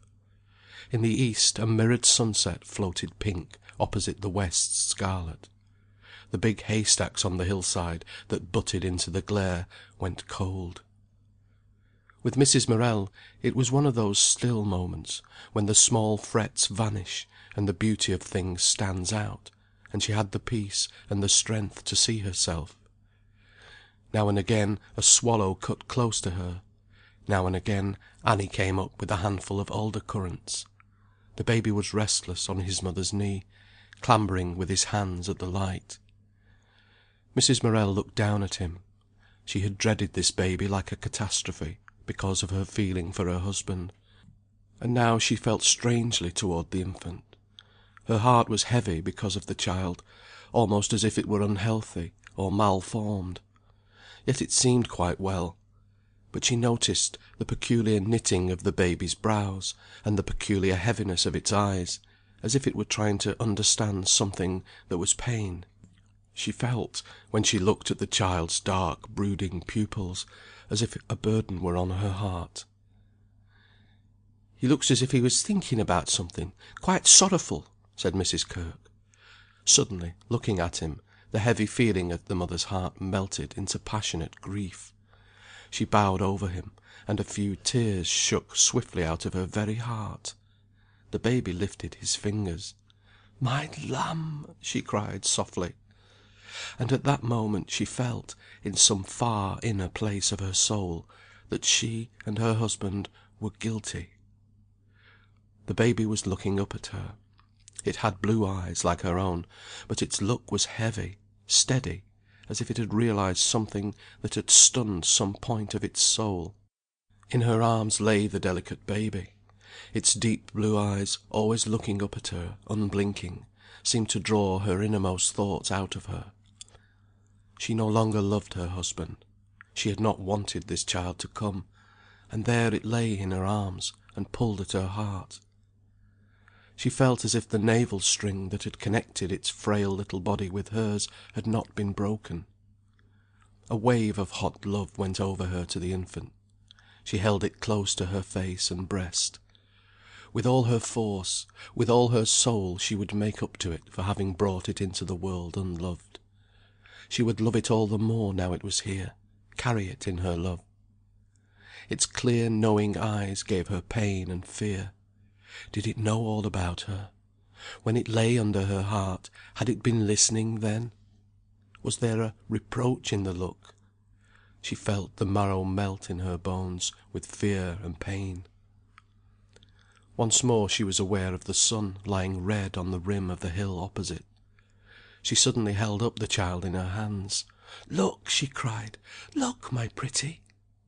She thrust the infant forward to the crimson throbbing sun, almost with relief. She saw him lift his little fist. Then she put him to her bosom again, ashamed almost of her impulse to give him back again whence he came. "If he lives," she thought to herself, "what will become of him? What will he be?" Her heart was anxious. "I will call him Paul," she said suddenly. She knew not why. After a while she went home. A fine shadow was flung over the deep green meadow, darkening all. As she expected, she found the house empty. But Morel was home by 10 o'clock, and that day, at least, ended peacefully. Walter Morel was, at this time, exceedingly irritable. His work seemed to exhaust him. When he came home he did not speak civilly to anybody. If the fire were rather low, he bullied about that. He grumbled about his dinner. If the children made a chatter, he shouted at them in a way that made their mother's blood boil, and made them hate him. On the Saturday he was not home by 11 o'clock. The baby was unwell, and was restless, crying if he were put down. Mrs. Morel, tired to death, and still weak, was scarcely under control. "I wish the nuisance would come," she said wearily to herself. The child at last sank down to sleep in her arms. She was too tired to carry him to the cradle. "But I'll say nothing, whatever time he comes," she said. "It only works me up. I won't say anything. But I know if he does anything, it'll make my blood boil," she added to herself.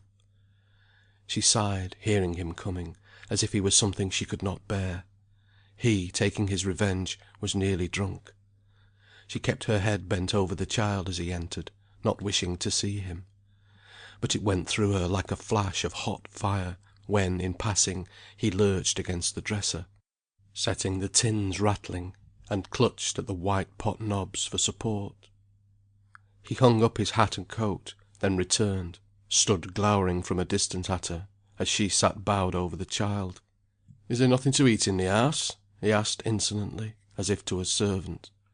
In certain stages of his intoxication he affected the clipped, mincing speech of the towns. Mrs. Morel hated him most in this condition. "You know what there is in the house," she said so coldly it sounded impersonal. He stood and glared at her without moving a muscle. "I asked a civil question, and I expect a civil answer," he said affectedly. "And you got it," she said, still ignoring him. He glowered again. Then he came unsteadily forward. He leaned on the table with one hand, and with the other jerked at the table drawer to get a knife to cut bread. The drawer stuck because he pulled sideways.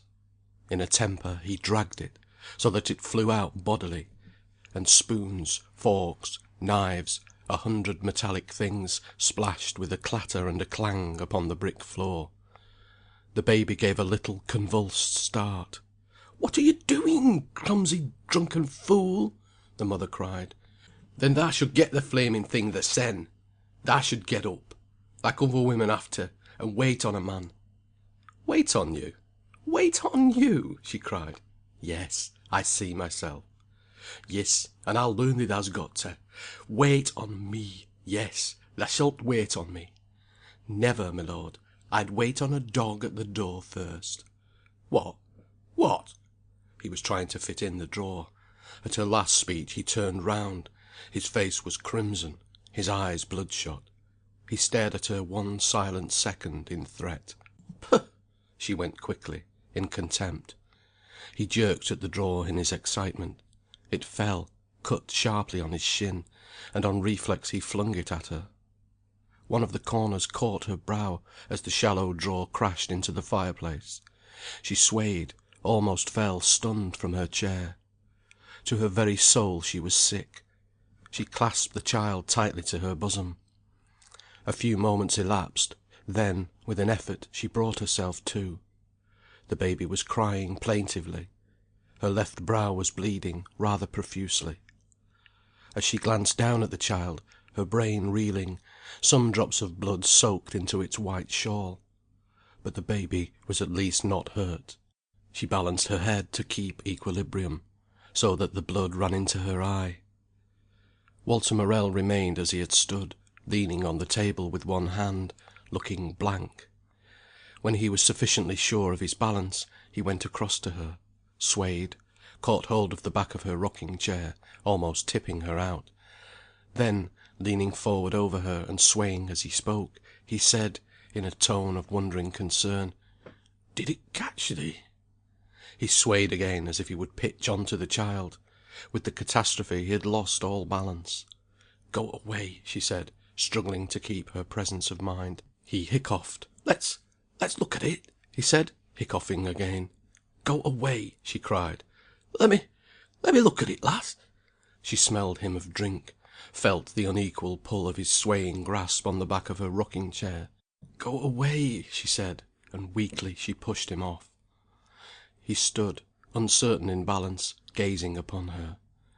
Summoning all her strength she rose, the baby on one arm. By a cruel effort of will, moving as if in sleep, she went across to the scullery, where she bathed her eye for a minute in cold water. But she was too dizzy. Afraid lest she would swoon, she returned to her rocking chair, trembling in every fibre. By instinct she kept the baby clasped. Morel, bothered, had succeeded in pushing the drawer back into its cavity, and was on his knees, groping with numb paws for the scattered spoons. Her brow was still bleeding. Presently Morel got up and came, craning his neck towards her. "What has it done to thee, lass?" he asked, in a very wretched, humble tone. "You can see what it's done," she answered. He stood, bending forward, supported on his hands, which grasped his legs just above the knee. He peered to look at the wound. She drew away from the thrust of his face, with its great moustache, averting her own face as much as possible. As he looked at her, who was cold and impassive as stone, with mouth shut tight, he sickened with feebleness and hopelessness of spirit. He was turning drearily away, when he saw a drop of blood fall from the averted wound into the baby's fragile, glistening hair. Fascinated, he watched the heavy dark drop hang in the glistening cloud, and pull down the gossamer. Another drop fell. It would soak through to the baby's scalp. He watched, fascinated, feeling it soak in. Then, finally, his manhood broke. "What of this child?" was all his wife said to him. But her low, intense tones brought his head lower. She softened. "Get me some waddling out of the middle drawer," she said. He stumbled away very obediently, presently returning with a pad, which she singed before the fire, then put on her forehead, as she sat with the baby on her lap. "Now that clean pit scarf." Again he rummaged and fumbled in the drawer, returning presently with a red narrow scarf. She took it, and with trembling fingers proceeded to bind it round her head. "Let me tie it for thee," he said, humbly. "I can do it myself," she replied. When it was done she went upstairs, telling him to rake the fire and lock the door. In the morning Mrs. Morel said, "I knocked against the latch of the coal place when I was getting a raker in the dark, because the candle blew out." Her two small children looked up at her with wide, dismayed eyes. They said nothing, but their parted lips seemed to express the unconscious tragedy they felt. Walter Morel lay in bed next day until nearly dinner time. He did not think of the previous evening's work. He scarcely thought of anything, but he would not think of that. He lay and suffered like a sulking dog. He had hurt himself most, and he was the more damaged because he would never say a word to her, or express his sorrow. He tried to wriggle out of it. It was her own fault, he said to himself. Nothing, however, could prevent his inner consciousness inflicting on him the punishment which ate into his spirit like rust, and which he could only alleviate by drinking. He felt as if he had not the initiative to get up, or to say a word, or to move, but could only lie like a log. Moreover, he had himself violent pains in the head. It was Saturday. Towards noon he rose, cut himself food in the pantry, ate it with his head dropped, then pulled on his boots, and went out, to return at 3 o'clock, slightly tipsy and relieved, then once more straight to bed. He rose again at 6 in the evening, had tea, and went straight out. Sunday was the same. Bed till noon, the Palmerston Arms till 2:30, dinner and bed, scarcely a word spoken. When Mrs. Morel went upstairs, towards 4 o'clock, to put on her Sunday dress, he was fast asleep. She would have felt sorry for him if he had once said, "Wife, I'm sorry." But no, he insisted to himself it was her fault. And so he broke himself. So she merely left him alone. There was this deadlock of passion between them, and she was stronger. The family began tea. Sunday was the only day when all sat down to meals together. "Isn't my father going to get up?" asked William. "Let him lie," the mother replied. There was a feeling of misery over all the house. The children breathed the air that was poisoned, and they felt dreary. They were rather disconsolate, did not know what to do, what to play at. Immediately Morel woke he got straight out of bed. That was characteristic of him all his life. He was all for activity. The prostrated inactivity of 2 mornings was stifling him. It was near 6 o'clock when he got down. This time he entered without hesitation, his wincing sensitiveness having hardened again. He did not care any longer what the family thought or felt. The tea things were on the table. William was reading aloud from "The Child's Own," Annie listening and asking eternally, "Why?" Both children hushed into silence as they heard the approaching thud of their father's stocking feet, and shrank as he entered. Yet he was usually indulgent to them. Morel made the meal alone, brutally. He ate and drank more noisily than he had need. No one spoke to him. The family life withdrew, shrank away, and became hushed as he entered. But he cared no longer about his alienation. Immediately he had finished tea, he rose with alacrity to go out. It was this alacrity, this haste to be gone, which so sickened Mrs. Morel. As she heard him sousing heartily in cold water, heard the eager scratch of the steel comb on the side of the bowl as he wetted his hair, she closed her eyes in disgust.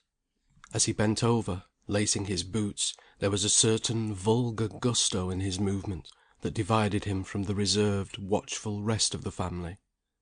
He always ran away from the battle with himself. Even in his own heart's privacy he excused himself, saying, "If she hadn't said so and so, it would never have happened. She's asked for what she's got." The children waited in restraint during his preparations. When he had gone, they sighed with relief. He closed the door behind him, and was glad. It was a rainy evening. The Palmerston would be the cosier. He hastened forward in anticipation.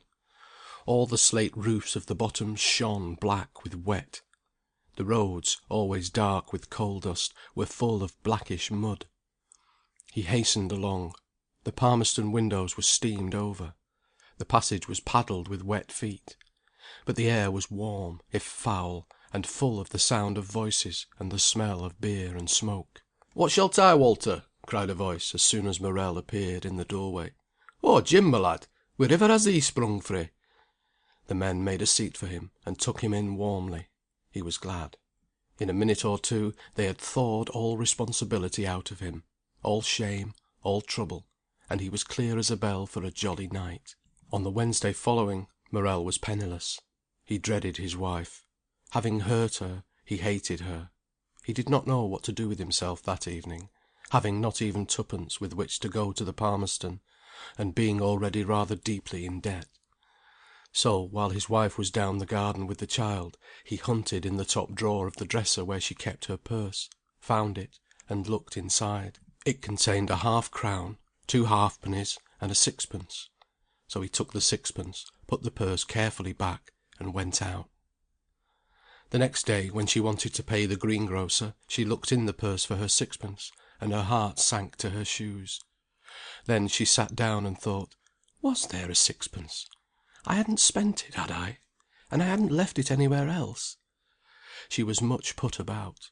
She hunted round everywhere for it. And, as she thought, the conviction came into her heart that her husband had taken it. What she had in her purse was all the money she possessed.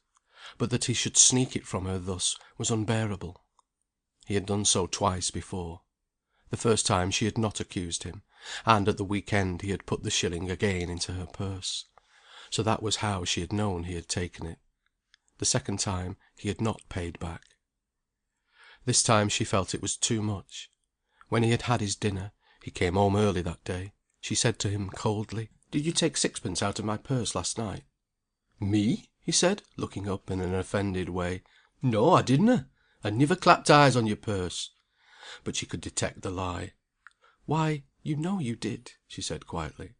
"I tell you I didna!" he shouted. "You're at me again, are you? I've had about enough on't." "So you've filched sixpence out of my purse while I'm taking the clothes in?" "I'll make you pay for this," he said, pushing back his chair in desperation.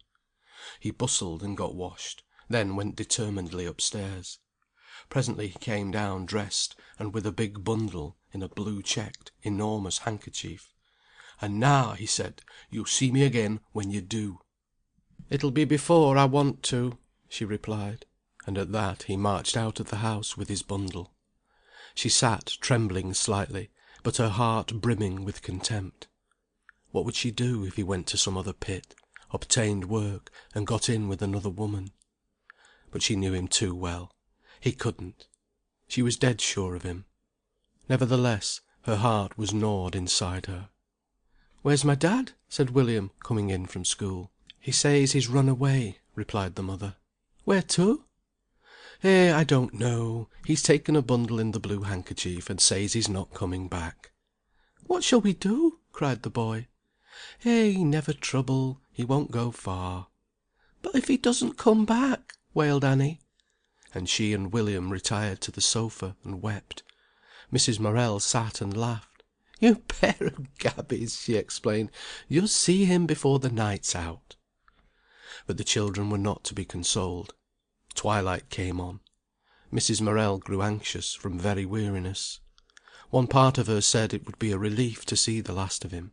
Another part fretted because of keeping the children.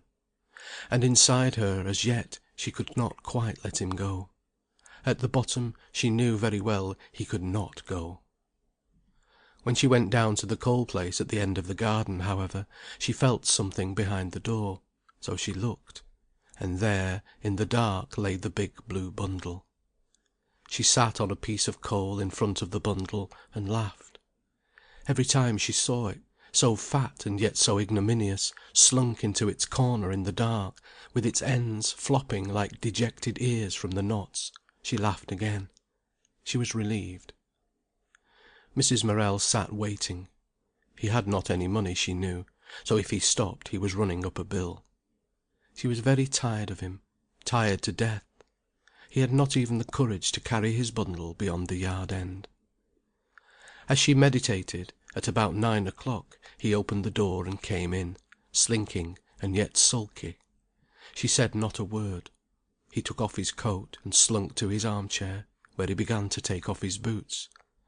"You'd better fetch your bundle before you take your boots off," she said quietly.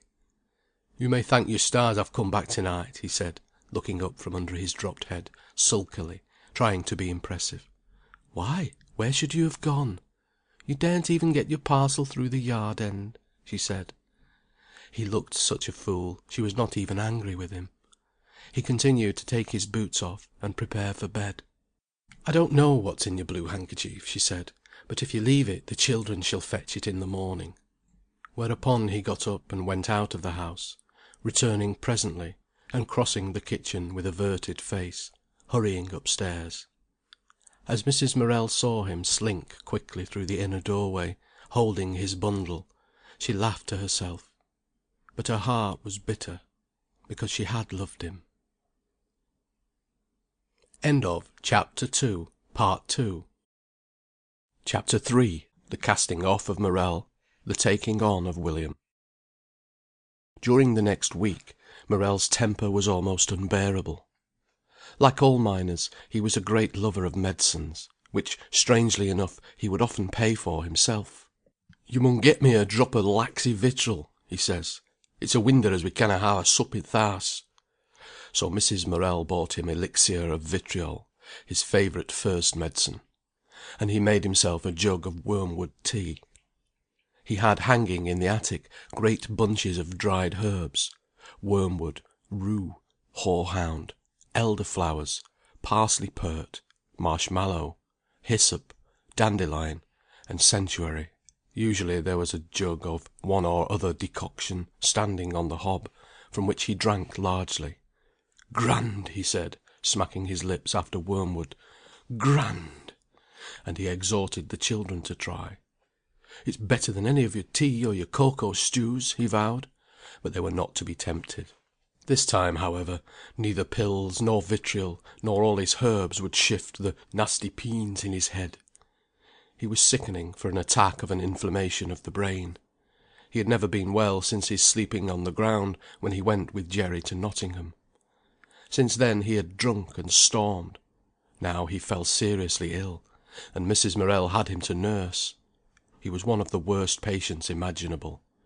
But, in spite of all, and putting aside the fact that he was breadwinner, she never quite wanted him to die. Still, there was one part of her wanted him for herself. The neighbours were very good to her. Occasionally some had the children in to meals. Occasionally some would do the downstairs work for her. One would mind the baby for a day. But it was a great drag, nevertheless. It was not every day the neighbours helped. Then she had nursing of baby and husband, cleaning and cooking, everything to do. She was quite worn out, but she did what was wanted of her. And the money was just sufficient. She had 17 shillings a week from clubs, and every Friday Barker and the other butty put by a portion of the stall's profits for Morel's wife. And the neighbours made broths, and gave eggs, and such invalids' trifles. If they had not helped her so generously in those times, Mrs. Morel would never have pulled through, without incurring debts that would have dragged her down. The weeks passed. Morel, almost against hope, grew better. He had a fine constitution, so that, once on the mend, he went straight forward to recovery. Soon he was pottering about downstairs. During his illness his wife had spoilt him a little. Now he wanted her to continue. He often put his hand to his head, pulled down the corners of his mouth, and shammed pains he did not feel. But there was no deceiving her. At first she merely smiled to herself.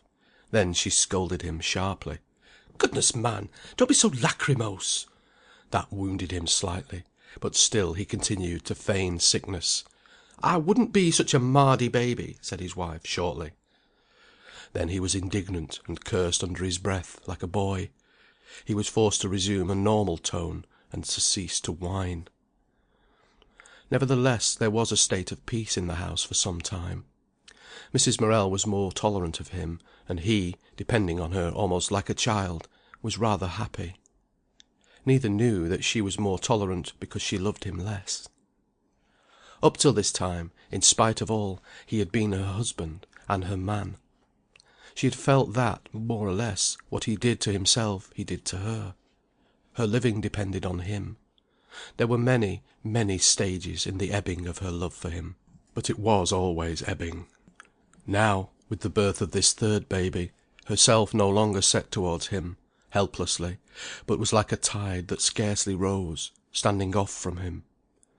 After this she scarcely desired him; and, standing more aloof from him, not feeling him so much part of herself, but merely part of her circumstances, she did not mind so much what he did, could leave him alone. There was the halt, the wistfulness about the ensuing year, which is like autumn in a man's life. His wife was casting him off, half regretfully, but relentlessly; casting him off, and turning now for love and life to the children. Henceforward he was more or less a husk; and he half acquiesced, as so many men do, yielding their place to their children. During his recuperation, when it was really over between them, both made an effort to come back somewhat to the old relationship of the first months of their marriage. He sat at home, and, when the children were in bed, and she was sewing (she did all her sewing by hand, made all shirts and children's clothing), he would read to her from the newspaper, slowly pronouncing and delivering the words like a man pitching quoits. Often she hurried him on, giving him a phrase in anticipation, and then he took her words humbly. The silences between them were peculiar. There would be the swift, slight cluck of her needle, the sharp pop of his lips as he let out the smoke, the warmth, the sizzle on the bars as he spat on the fire. Then her thoughts turned to William. Already he was getting a big boy. Already he was top of the class, and the master said he was the smartest lad in the school. She saw him a man, young, full of vigour, making the world glow again for her. And Morel, sitting there, quite alone, and having nothing to think about, would be feeling vaguely uncomfortable. His soul would reach out in its blind way to her, and find her gone. He felt a sort of emptiness, almost like a vacuum in his soul. He was unsettled and restless. Soon he could not live in that atmosphere, and he affected his wife. Both felt an oppression on their breathing when they were left together for some time. Then he went to bed, and she settled down to enjoy herself alone, working, thinking, living. Meanwhile another infant was coming, fruit of this little peace and tenderness between the separating parents. Paul was 17 months old when the new baby was born. He was then a plump, pale child, quiet, with heavy blue eyes, and still the peculiar slight knitting of the brows. The last child was also a boy, fair and bonny. Mrs. Morel was sorry when she knew she was with child, both for economic reasons and because she did not love her husband, but not for the sake of the infant. They called the baby Arthur. He was very pretty, with a mop of gold curls, and he loved his father from the first. Mrs. Morel was glad this child loved the father. Hearing the miner's footsteps, the baby would put up his arms and crow. And if Morel were in a good temper, he called back immediately, in his hearty, mellow voice, "What then, my beauty? I shall come to thee in a minute." And as soon as he had taken off his pit coat, Mrs. Morel would put an apron round the child and give him to his father. "What a sight the lad looks!" she would exclaim sometimes, taking back the baby that was smutted on the face from his father's kisses and play. Then Morel laughed joyfully. "He's a little collier, bless his bit of mutton!" he exclaimed. And these were the happy moments of her life now, when the children included the father in her heart. Meanwhile, William grew bigger and stronger and more active, while Paul, always rather delicate and quiet, got slimmer, and trotted after his mother like her shadow. He was usually active and interested, but sometimes he would have fits of depression. Then the mother would find the boy of 3 or 4 crying on the sofa. "What's the matter?" she asked, and got no answer. "What's the matter?" she insisted, getting cross. "I don't know," sobbed the child. So she tried to reason him out of it, or to amuse him, but without effect. It made her feel beside herself. Then the father, always impatient, would jump from his chair and shout, "If he doesn't stop, I'll smack him till he does." "You'll do nothing of the sort," said the mother coldly, and then she carried the child into the yard, plumped him into his little chair, and said, "Now cry there, misery." And then a butterfly on the rhubarb leaves perhaps caught his eye, or at last he cried himself to sleep. These fits were not often, but they caused a shadow in Mrs. Morel's heart, and her treatment of Paul was different from that of the other children. Suddenly one morning, as she was looking down the alley of the Bottoms for the barn man, she heard a voice calling her. It was the thin little Mrs. Anthony in brown velvet. "Here, Mrs. Morel, I want to tell you about your Willie." "Oh, do you?" replied Mrs. Morel. "Why, what's the matter?" "A lad as gets hold of another and rips his clothes off on his back," Mrs. Anthony said. "Wants showing something." "Your Alfred's as old as my William," said Mrs. Morel. "Happen he is, but that doesn't give him a right to get hold of the boy's collar and fair rip it clean off his back." "Well," said Mrs. Morel, "I don't thrash my children, and even if I did, I should want to hear their side of the tale." "They'd happen be a bit better if they did get a good hiding," retorted Mrs. Anthony, "when it comes to ripping a lad's clean collar off on his back o' purpose." "I'm sure he didn't do it on purpose," said Mrs. Morel. "Make me a liar!" shouted Mrs. Anthony. Mrs. Morel moved away and closed her gate. Her hand trembled as she held her mug of balm. "But I s'll let your mester know," Mrs. Anthony cried after her.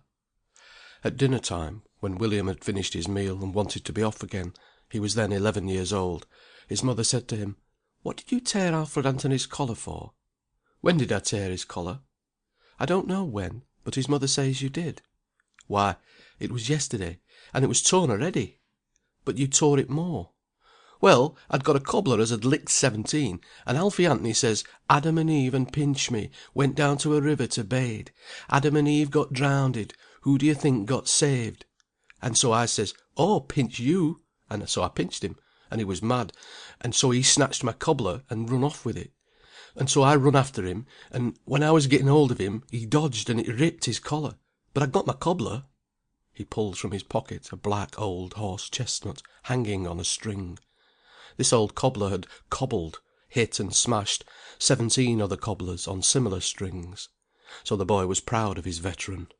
"Well," said Mrs. Morel, "you know you've got no right to rip his collar." "Well, our mother," he answered, "I never meant to done it, and it was only an old Indy rubber collar as was torn already." "Next time," said his mother, "you be more careful. I shouldn't like it if you came home with your collar torn off." "I don't care, our mother. I never did it a purpose." The boy was rather miserable at being reprimanded. "No. Well, you be more careful." William fled away, glad to be exonerated, and Mrs. Morel, who hated any bother with the neighbours, thought she would explain to Mrs. Anthony, and the business would be over. But that evening Morel came in from the pit looking very sour. He stood in the kitchen and glared round, but did not speak for some minutes. Then, "Where's that Willie?" he asked. "What do you want him for?" asked Mrs. Morel, who had guessed. "I'll let him know when I get him," said Morel, banging his pit bottle on to the dresser.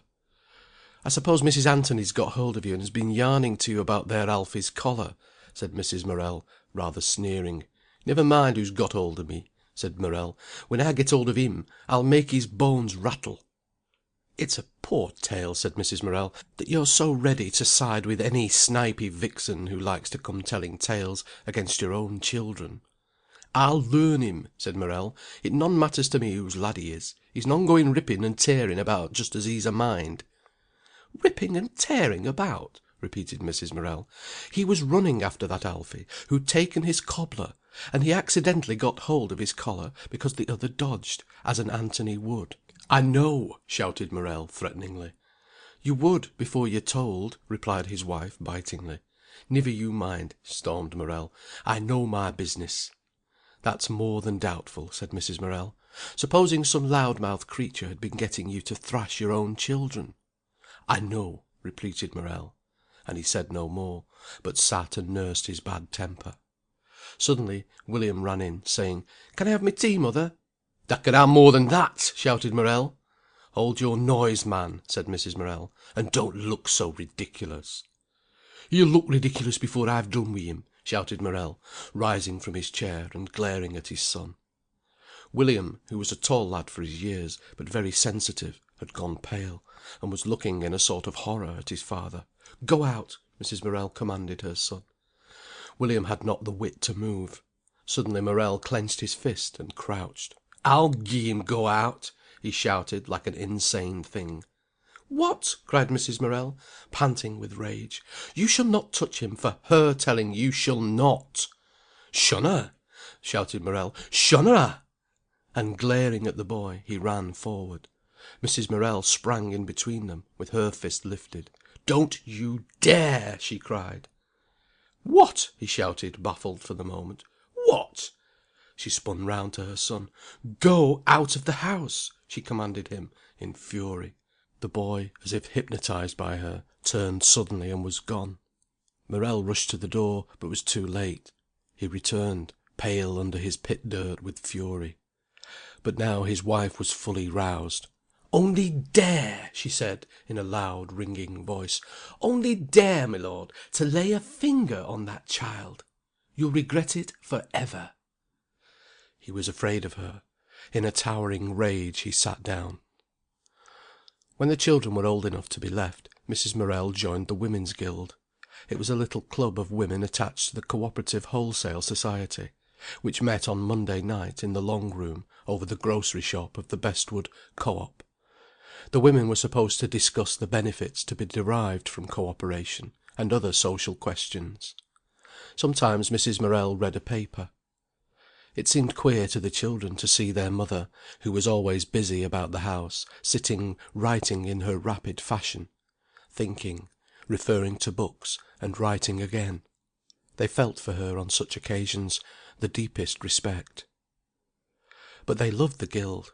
It was the only thing to which they did not grudge their mother, and that partly because she enjoyed it, partly because of the treats they derived from it. The Guild was called by some hostile husbands, who found their wives getting too independent, the clat fart shop, that is, the gossip shop. It is true, from off the basis of the Guild, the women could look at their homes, at the conditions of their own lives, and find fault. So the colliers found their women had a new standard of their own, rather disconcerting. And also, Mrs. Morel always had a lot of news on Monday nights, so that the children liked William to be in when their mother came home, because she told him things. Then, when the lad was 13, she got him a job in the Co-op office. He was a very clever boy, frank, with rather rough features, and real Viking blue eyes. "What does want to make a stool-house jack on him for?" said Morel. "All he'll do is to wear his breeches behind out, and earn nowt. What's he starting with?"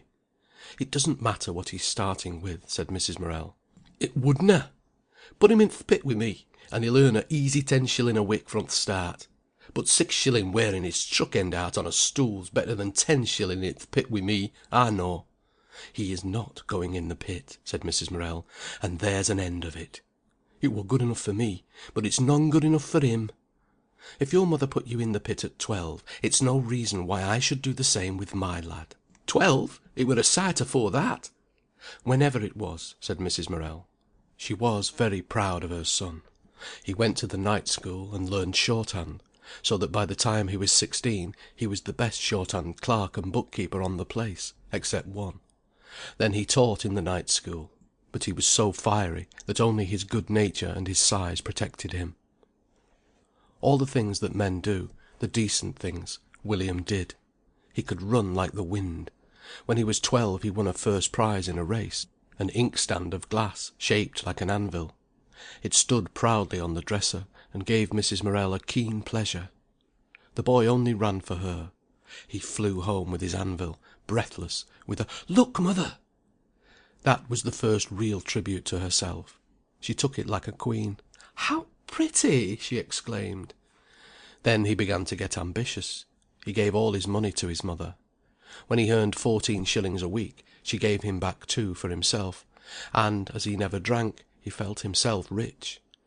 He went about with the bourgeois of Bestwood. The townlet contained nothing higher than the clergyman. Then came the bank manager, then the doctors, then the tradespeople, and after that the hosts of colliers. William began to consort with the sons of the chemist, the schoolmaster, and the tradesman. He played billiards in the mechanics' hall. Also he danced, this in spite of his mother. All the life that Bestwood offered he enjoyed, from the sixpenny hops down Church Street to sports and billiards. Paul was treated to dazzling descriptions of all kinds of flower-like ladies, most of whom lived like cut blooms in William's heart for a brief fortnight. Occasionally some flame would come in pursuit of her errant swain. Mrs. Morel would find a strange girl at the door, and immediately she sniffed the air. "Is Mr. Morel in?" the damsel would ask, appealingly. "My husband is at home," Mrs. Morel replied. I mean young Mr. Morel," repeated the maiden, painfully. "Which one? There are several." Whereupon much blushing and stammering from the fair one. I met Mr. Morel at Ripley," she explained. "Oh! At a dance?" "Yes." "I don't approve of the girls my son meets at dances. And he is not at home." Then he came home angry with his mother for having turned the girl away so rudely. He was a careless, yet eager-looking fellow, who walked with long strides, sometimes frowning, often with his cap pushed jollily to the back of his head. Now he came in frowning. He threw his cap onto the sofa, and took his strong jaw in his hand, and glared down at his mother. She was small, with her hair taken straight back from her forehead. She had a quiet air of authority, and yet of rare warmth. Knowing her son was angry, she trembled inwardly.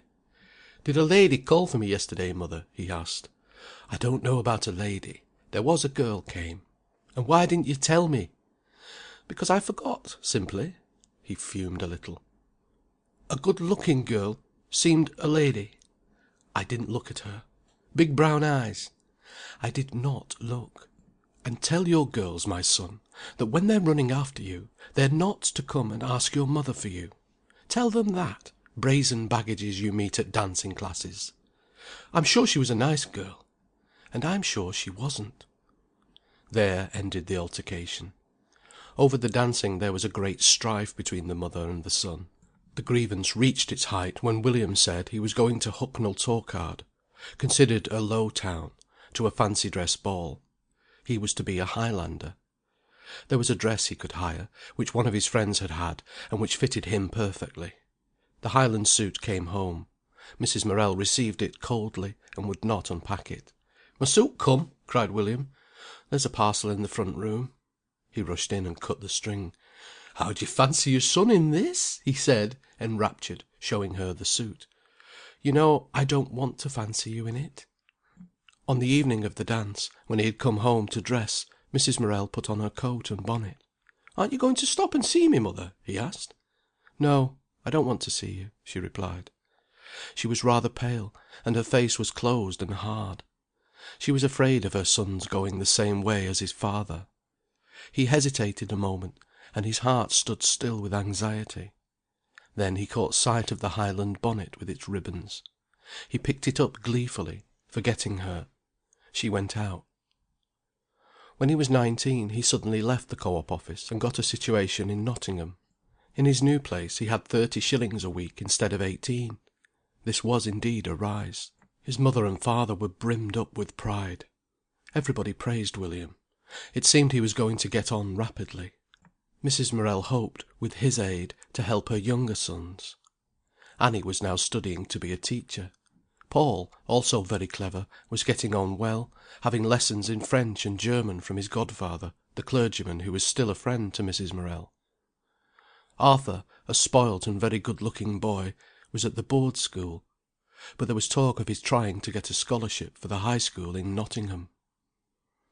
William remained a year at his new post in Nottingham. He was studying hard, and growing serious. Something seemed to be fretting him. Still he went out to the dances and the river parties. He did not drink. The children were all rabid teetotalers. He came home very late at night, and sat yet longer studying. His mother implored him to take more care, to do one thing or another.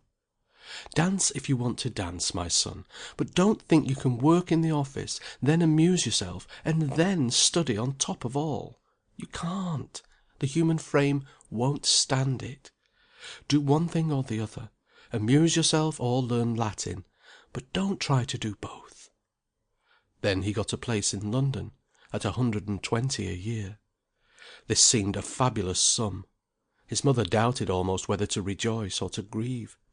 "They want me in Lime Street on Monday week, mother!" he cried, his eyes blazing as he read the letter. Mrs. Morel felt everything go silent inside her.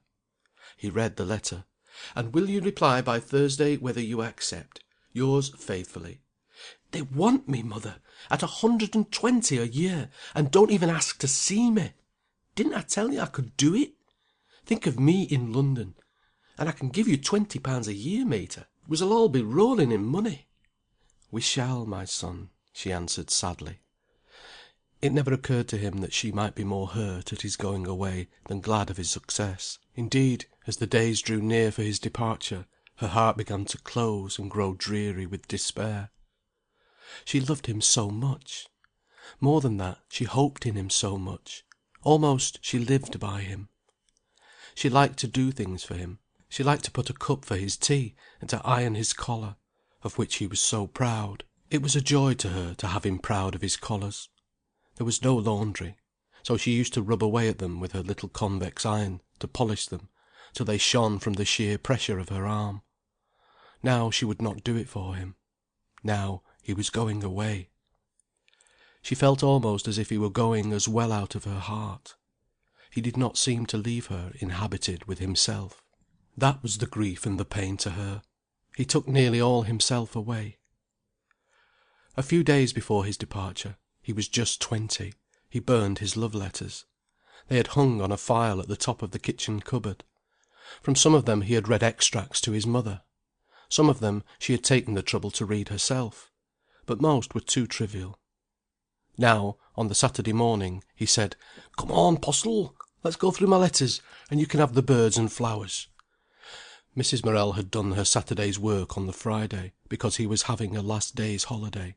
She was making him a rice cake, which he loved, to take with him. He was scarcely conscious that she was so miserable. He took the first letter off the file. It was mauve tinted, and had purple and green thistles. William sniffed the page. "Nice scent. Smell." And he thrust the sheet under Paul's nose. Said Paul, breathing in. "What do you call it? Smell, mother?" His mother ducked her small, fine nose down to the paper. "I don't want to smell their rubbish," she said, sniffing. "This girl's father," said William, "is as rich as Croesus. He owns property without end. She calls me Lafayette because I know French. You will see I have forgiven you. I like her forgiving me. I told mother about you this morning, and she will have much pleasure if you come to tea on Sunday, but she will have to get father's consent. Also, I sincerely hope he will agree. I will let you know how it transpires. If, however, you—" "Let you know how it what?" interrupted Mrs. Morel. "Transpires. Oh, yes." "Transpires!" repeated Mrs. Morel, mockingly. "I thought she was so well educated." William felt slightly uncomfortable, and abandoned this maiden, giving Paul the corner with the thistles. He continued to read extracts from his letters, some of which amused his mother, some of which saddened her and made her anxious for him. "My lad," she said, "they're very wise. They know they've only got to flatter your vanity, and you press up to them like a dog that has its head scratched." "Well, they can go on scratching for ever," he replied, "and when they've done, I trot away." "But one day you'll find a string round your neck that you can't pull off," she answered. "Not me. I'm equal to any of 'em, mater. They needn't flatter themselves." "You flatter yourself," she said, quietly. Soon there was a heap of twisted black pages, all that remained of the file of scented letters, except that Paul had 30 or 40 pretty tickets from the corners of the note paper, swallows and forget me nots and ivy sprays. And William went to London to start a new file. End of Chapter 3. Chapter 4, Part 1. The Young Life of Paul. Paul would be built like his mother, slightly and rather small. His fair hair went reddish and then dark brown. His eyes were grey. He was a pale, quiet child, with eyes that seemed to listen, and with a full, dropping underlip. As a rule he seemed old for his years. He was so conscious of what other people felt, particularly his mother.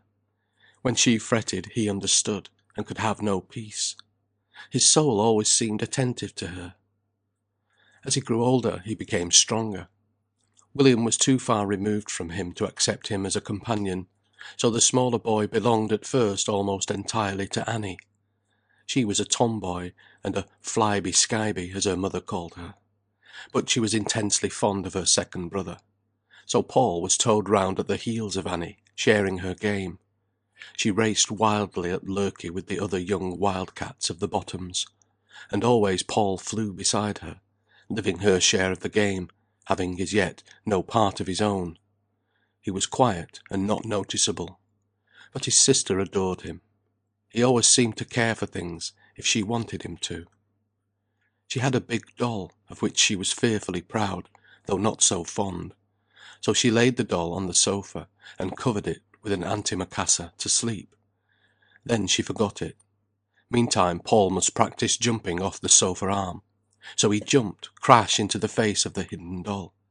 Annie rushed up, uttered a loud wail, and sat down to weep a dirge. Paul remained quite still. "You couldn't tell it was there, mother! You couldn't tell it was there!" he repeated over and over. So long as Annie wept for the doll, he sat helpless with misery. Her grief wore itself out. She forgave her brother. He was so much upset. But a day or two afterwards she was shocked. "Let's make a sacrifice of Arabella," he said. "Let's burn her." She was horrified, yet rather fascinated. She wanted to see what the boy would do. He made an altar of bricks, pulled some of the shavings out of Arabella's body, put the waxen fragments into the hollow face, poured on a little paraffin, and set the whole thing alight. He watched with wicked satisfaction the drops of wax melt off the broken forehead of Arabella, and drop like sweat into the flame. So long as the stupid big doll burned, he rejoiced in silence. At the end he poked among the embers with a stick, fished out the arms and legs, all blackened, and smashed them under stones. "That's the sacrifice of Mrs. Arabella," he said, "and I'm glad there's nothing left of her." Which disturbed Annie inwardly, although she could say nothing. He seemed to hate the doll so intensely, because he had broken it. All the children, but particularly Paul, were peculiarly against their father, along with their mother. Morel continued to bully and to drink. He had periods, months at a time, when he made the whole life of the family a misery. Paul never forgot coming home from the Band of Hope one Monday evening, and finding his mother with her eyes swollen and discoloured, his father standing on the hearthrug, feet astride, his head down, and William, just home from work, glaring at his father, There was a silence as the young children entered, but none of the elders looked round. William was white to the lips, and his fists were clenched. He waited until the children were silent, watching with children's rage and hate. Then he said, "You coward! You daren't do it when I was in." But Morel's blood was up. He swung round on his son. William was bigger, but Morel was hard-muscled and mad with fury. "Doesn't I?" he shouted. "Doesn't I? How much more have I chelp, my young jockey, and I'll rattle my fist about thee. Ay, and I shall that, dost see?" Morel crouched at the knees and showed his fist in an ugly, almost beast-like fashion. William was white with rage. "Will ye?" he said, quiet and intense. "It'd be the last time, though." Morel danced a little nearer, crouching, drawing back his fist to strike. William put his fists ready. A light came into his blue eyes, almost like a laugh. He watched his father. Another word, and the men would have begun to fight. Paul hoped they would. The three children sat pale on the sofa. "Stop it, both of you!" cried Mrs. Morel, in a hard voice. "We've had enough for one night. And you," she said, turning on her husband, "look at your children." Morel glanced at the sofa. "Look at the children, you nasty little bitch!" he sneered. "Why, what have I done to the children, I should like to know? But they're like yourself. You've put them up to your own tricks and nasty ways. You've learned them in it, you have." She refused to answer him. No one spoke. After a while he threw his boots under the table, and went to bed. "Why didn't you let me have a go at him?" said William, when his father was upstairs. "I could easily have beaten him." "A nice thing, your own father," she replied. "Father!" repeated William. "Call him my father." "Well, he is, and so But why don't you let me settle him? I could do, easily." "The idea!" she cried. "It hasn't come to that, yet." "No," he said. "It's come to worse. Look at yourself. Why didn't you let me give it him?" "Because I couldn't bear it, so never think of it," she cried quickly. And the children went to bed, miserably. When William was growing up, the family moved from the Bottoms to a house on the brow of the hill, commanding a view of the valley, which spread out like a convex cockle shell or a clamp shell before it. In front of the house was a huge old ash tree. The west wind, sweeping from Derbyshire, caught the houses with full force, and the tree shrieked again. Morel liked it. "It's music," he said. "It sends me to sleep." But Paul and Arthur and Annie hated it. To Paul it became almost a demoniacal noise. The winter of their first year in the new house, their father was very bad. The children played in the street, on the brim of the wide, dark valley, until 8 o'clock. Then they went to bed. Their mother sat sewing below. Having such a great space in front of the house gave the children a feeling of night, of vastness, and of terror. This terror came in from the shrieking of the tree, and the anguish of the home discord. Often Paul would wake up, after he had been asleep a long time, aware of thuds downstairs. Instantly he was wide awake. Then he heard the booming shouts of his father, come home nearly drunk. Then the sharp replies of his mother. Then the bang bang of his father's fist on the table, and the nasty snarling shout as the man's voice got higher. And then the whole was drowned in a piercing medley of shrieks and cries from the great wind-swept ash tree. The children lay silent in suspense, waiting for a lull in the wind to hear what their father was doing. He might hit their mother again. There was a feeling of horror, a kind of bristling in the darkness, and a sense of blood. They lay with their hearts in the grip of an intense anguish. The wind came through the tree fiercer and fiercer. All the chords of the great harp hummed, whistled, and shrieked. And then came the horror of the sudden silence. Silence everywhere. Outside and downstairs. What was it? Was it a silence of blood? What had he done? The children lay and breathed the darkness. And then at last they heard their father throw down his boots and tramp upstairs in his stockinged feet. Still they listened. Then at last, if the wind allowed, they heard the water of the tap drumming into the kettle, which their mother was filling for morning, and they could go to sleep in peace. So they were happy in the morning, happy, very happy playing, dancing at night round the lonely lamp post in the midst of the darkness. But they had one tight place of anxiety in their hearts, one darkness in their eyes, which showed all their lives. Paul hated his father. As a boy he had a fervent private religion. "Make him stop drinking," he prayed every night. "Lord, let my father die." He prayed very often. "Let him not be killed at pit," he prayed, when after tea the father did not come home from work. That was another time when the family suffered intensely. The children came from school, and had their teas. On the hob the big black saucepan was simmering. The stew jar was in the oven, ready for Morel's dinner. He was expected at 5 o'clock, but for months he would stop and drink every night on his way from work. In the winter nights, when it was cold and grew dark early, Mrs. Morel would put a brass candlestick on the table, light a tallow candle to save the gas. The children finished their bread and butter, or dripping, and were ready to go out to play. But if Morel had not come they faltered. The sense of his sitting in all his pit dirt, drinking, after a long day's work, not coming home and eating and washing, but sitting, getting drunk on an empty stomach, made Mrs. Morel unable to bear herself. From her the feeling was transmitted to the other children. She never suffered alone any more. The children suffered with her.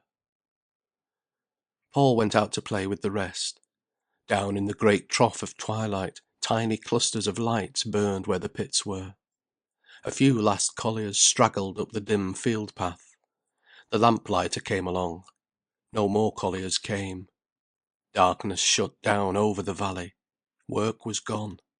It was night. Then Paul ran anxiously into the kitchen. The one candle still burned on the table. The big fire glowed red. Mrs. Morel sat alone. On the hob the saucepan steamed. The dinner plate lay waiting on the table. All the room was full of the sense of waiting. Waiting for the man who was sitting in his pit dirt, dinnerless, some mile away from home, across the darkness, drinking himself drunk. Paul stood in the doorway. "Has my dad come?" he asked. "You can see he hasn't," said Mrs. Morel, cross with the futility of the question. Then the boy dawdled about near his mother. They shared the same anxiety. Presently Mrs. Morel went out and strained the potatoes. "They're ruined and black," she said. "But what do I care?" Not many words were spoken. Paul almost hated his mother for suffering because his father did not come home from work. "What do you bother yourself for?" he said. "If he wants to stop and get drunk, why don't you let him?" "Let him!" flashed Mrs. Morel. "You may well say let him." She knew that the man who stops on the way home from work is on a quick way to ruining himself and his home. The children were yet young, and depended on the breadwinner. William gave her the sense of relief, providing her at last with some one to turn to if Morel failed. But the tense atmosphere of the room on these waiting evenings was the same. The minutes ticked away. At 6 o'clock still the cloth lay on the table, still the dinner stood waiting, still the same sense of anxiety and expectation in the room. The boy could not stand it any longer. He could not go out and play. So he ran in to Mrs. Inger, next door but one, for her to talk to him. She had no children. Her husband was good to her, but was in a shop, and came home late. So when she saw the lad at the door, she called, "Come in, Paul." The two sat talking for some time, when suddenly the boy rose, saying, "Well, I'll be going and seeing if my mother wants an errand doing." He pretended to be perfectly cheerful, and did not tell his friend what ailed him. Then he ran indoors. Morel at these times came in churlish and hateful. "This is a nice time to come home," said Mrs. Morel. "What's it matter to you what time I come home?" he shouted. And everybody in the house was still, because he was dangerous. He ate his food in the most brutal manner possible, and, when he had done, pushed all the pots in a heap away from him, to lay his arms on the table. Then he went to sleep. Paul hated his father so. The collier's small mean head, with its black hair slightly soiled with grey, lay on the bare arms, and the face, dirty and inflamed, with a fleshy nose and thin, paltry brows, was turned sideways, asleep with beer and weariness and nasty temper. If anyone entered suddenly, or a noise were made, the man looked up and shouted, "I'll lay my fist about thy head. I'm telling thee, if thou doesna stop that clatter. Dost hear?" and the two last words, shouted in a bullying fashion, usually at Annie, made the family writhe with hate of the man. He was shut out from all family affairs. No one told him anything. The children, alone with their mother, told her all about the day's happenings, everything. Nothing had really taken place in them until it was told to their mother. But as soon as the father came in, everything stopped. He was like the Scotch in the smooth, happy machinery of the home. And he was always aware of this fall of silence on his entry, the shutting off of life, the unwelcome. But now it was gone too far to alter. He would dearly have liked the children to talk to him, but they could not. Sometimes Mrs. Morel would say, "You ought to tell your father." Paul won a prize in a competition in a child's paper. Everybody was highly jubilant. "Now, you'd better tell your father when he comes in," said Mrs. Morel. "You know how he carries on and says he's never told anything." "All right," said Paul, but he would almost rather have forfeited the prize than have to tell his father. "I've won a prize in a competition, Dad," he said. Morel turned round to him. "Have you, my boy? What sort of competition?" "Oh, nothing. About famous women." "And how much is the prize, then, as you've got?" "It's a book." "Oh, indeed?" "About birds." "Hmm. Hmm." And that was all. Conversation was impossible between the father and any other member of the family. He was an outsider. He had denied the God in him. The only times when he entered again into the life of his own people was when he worked, and was happy at work. Sometimes, in the evening, he cobbled the boots, or mended the kettle, or his pit bottle. Then he always wanted several attendants, and the children enjoyed it. They united with him in the work, in the actual doing of something, when he was his real self again. He was a good workman, dexterous, and one who, when he was in a good humour, always sang. He had whole periods, months, almost years of friction and nasty temper. Then sometimes he was jolly again. It was nice to see him run with a piece of red hot iron into the scullery, crying, "Out of me road! Out of me road!" Then he hammered the soft red glowing stuff on his iron goose, and made the shape he wanted. Or he sat absorbed for a moment, soldering. Then the children watched with joy as the metal sank suddenly molten, and was shoved about against the nose of the soldering iron, while the room was full of a scent of burnt resin and hot tin. And Morel was silent and intent for a minute. He always sang when he mended boots because of the jolly sound of hammering. And he was rather happy when he sat putting great patches on his moleskin pit trousers, which he would often do, considering them too dirty, and the stuff too hard for his wife to mend. But the best time for the young children was when he made fuses. Morel fetched a sheaf of long sound wheat straws from the attic. These he cleaned with his hand, till each one gleamed like a stalk of gold, after which he cut the straws into lengths of about 6 inches, leaving, if he could, a notch at the bottom of each piece. He always had a beautifully sharp knife that could cut a straw clean without hurting it. Then he set in the middle of the table a heap of gunpowder, a little pile of black grains upon the white scrubbed board. He made and trimmed the straws, while Paul and Annie filled and plugged them. Paul loved to see the black grains trickle down a crack in his palm into the mouth of the straw, peppering jollily downwards till the straw was full. Then he bunged up the mouth with a bit of soap, which he got on his thumbnail from a pat in the saucer, and the straw was finished. "Look, Dad," he said. "That's right, my beauty," replied Morel, who was peculiarly lavish of endearments to his second son. Paul popped the fuse into the powder tin, ready for the morning, when Morel would take it to the pit, and use it to fire a shot that would blast the coal down. Meantime Arthur, still fond of his father, would lean on the arm of Morel's chair, and say, "Tell us about down pit, Daddy." This Morel loved to do. "Well, there's one little horse, we call him Taffy," he would begin, "and he's a foursome." Morel had a warm way of telling a story. He made one feel Taffy's cunning. "He's a brown un," he would answer, "and not very high.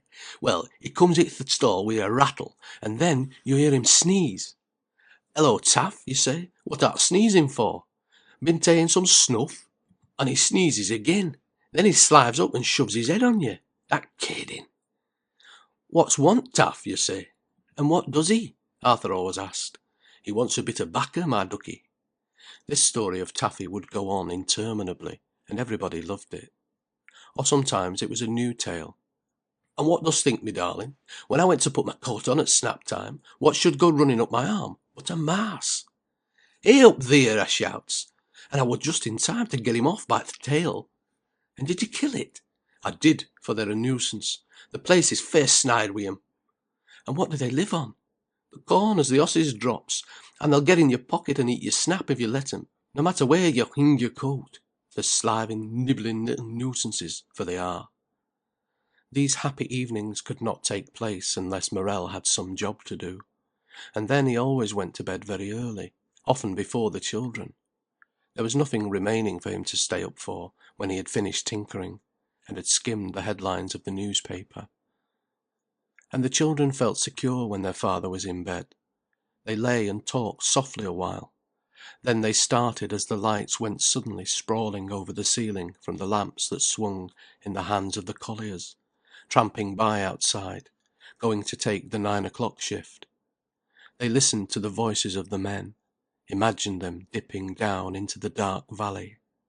Sometimes they went to the window and watched the 3 or 4 lamps growing tinier and tinier, swaying down the fields in the darkness. Then it was a joy to rush back to bed and cuddle closely in the warmth. Paul was rather a delicate boy, subject to bronchitis. The others were all quite strong, so this was another reason for his mother's difference in feeling for him. One day he came home at dinner time feeling ill, but it was not a family to make any fuss. "What's the matter with you?" his mother asked sharply. "Nothing," he replied, but he ate no dinner. "If you eat no dinner, you're not going to school," she said. "Why?" he asked. "That's why." So after dinner he lay down on the sofa, on the warm chintz cushions the children loved. Then he fell into a kind of doze. That afternoon Mrs. Morel was ironing. She listened to the small restless noise the boy made in his throat as she worked. Again rose in her heart the old, almost weary feeling towards him. She had never expected him to live, and yet he had a great vitality in his young body. Perhaps it would have been a little relief to her if he had died.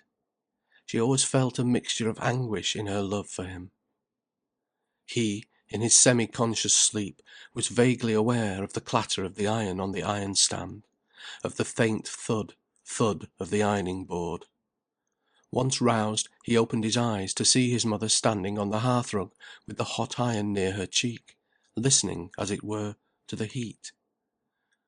Her still face, with the mouth closed tight from suffering and disillusion and self-denial, and her nose the smallest bit on one side, and her blue eyes, so young, quick, and warm, made his heart contract with love. When she was quiet, so she looked brave and rich with life, but as if she had been done out of her rights. It hurt the boy keenly, this feeling about her that she had never had her life's fulfilment, and his own incapability to make up to her hurt him with a sense of impotence, yet made him patiently dogged inside. It was his childish aim. She spat on the iron, and a little ball of spit bounded, raced off the dark, glossy surface. Then, kneeling, she rubbed the iron on the sack lining of the hearth-rug vigorously. She was warm in the ruddy firelight. Paul loved the way she crouched and put her head on one side. Her movements were light and quick. It was always a pleasure to watch her. Nothing she ever did, no movement she ever made, could have been found fault with by her children. The room was warm and full of the scent of hot linen. Later on, the clergyman came and talked softly with her.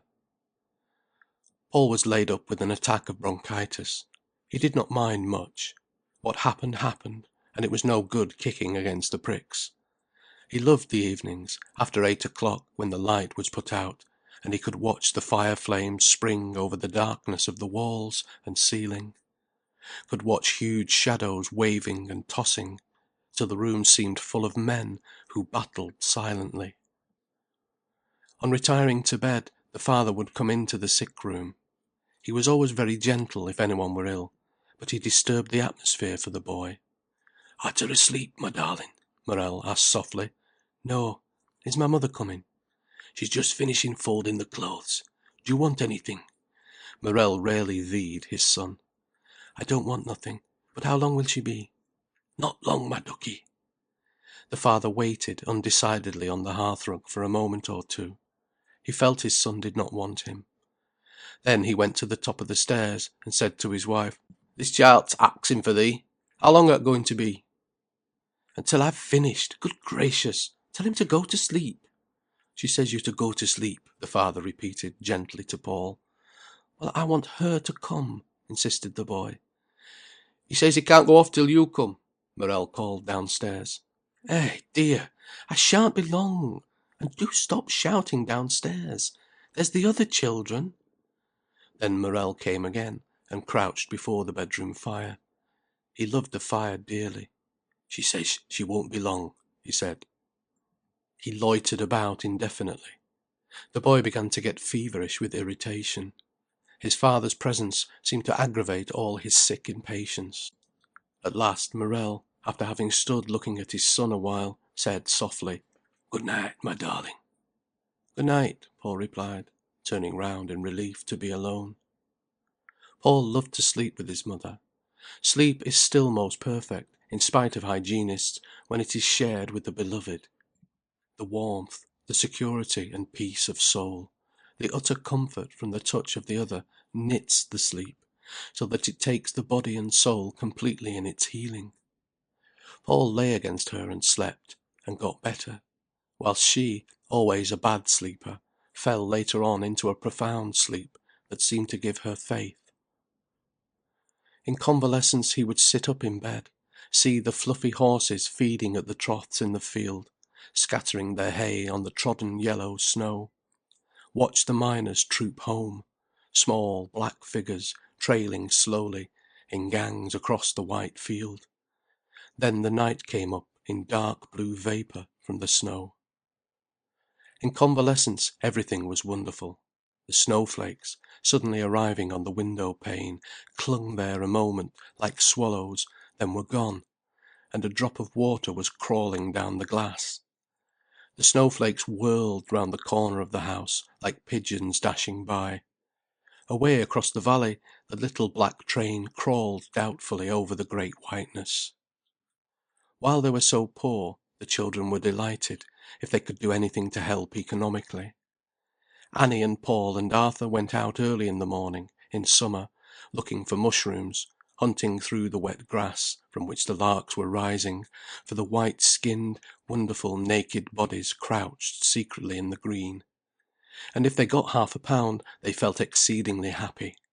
There was the joy of finding something, the joy of accepting something straight from the hand of nature, and the joy of contributing to the family exchequer. But the most important harvest, after gleaning for frumenty, was the blackberries. Mrs. Morel must buy fruit for puddings on the Saturdays. Also she liked blackberries. So Paul and Arthur scoured the coppices and woods and old quarries, so long as a blackberry was to be found. Every week end going on their search. In that region of mining villages, blackberries became a comparative rarity. But Paul hunted far and wide. He loved being out in the country, among the bushes. But he also could not bear to go home to his mother empty. That, he felt, would disappoint her, and he would have died rather. "Good gracious!" she would claim as the lads came in, late and tired to death, and hungry. "Wherever have you been?" "Well," replied Paul, "there wasn't any, so we went over Miss Kills. And look here, our mother!" She peeped into the basket. "Now, those are fine ones!" she exclaimed. "And there's over £2. Isn't there over £2?" She tried the basket. "Yes," she answered doubtfully. Then Paul fished out a little spray. He always brought her one spray, the best he could find. Pretty, she said, in a curious tone of a woman accepting a love token.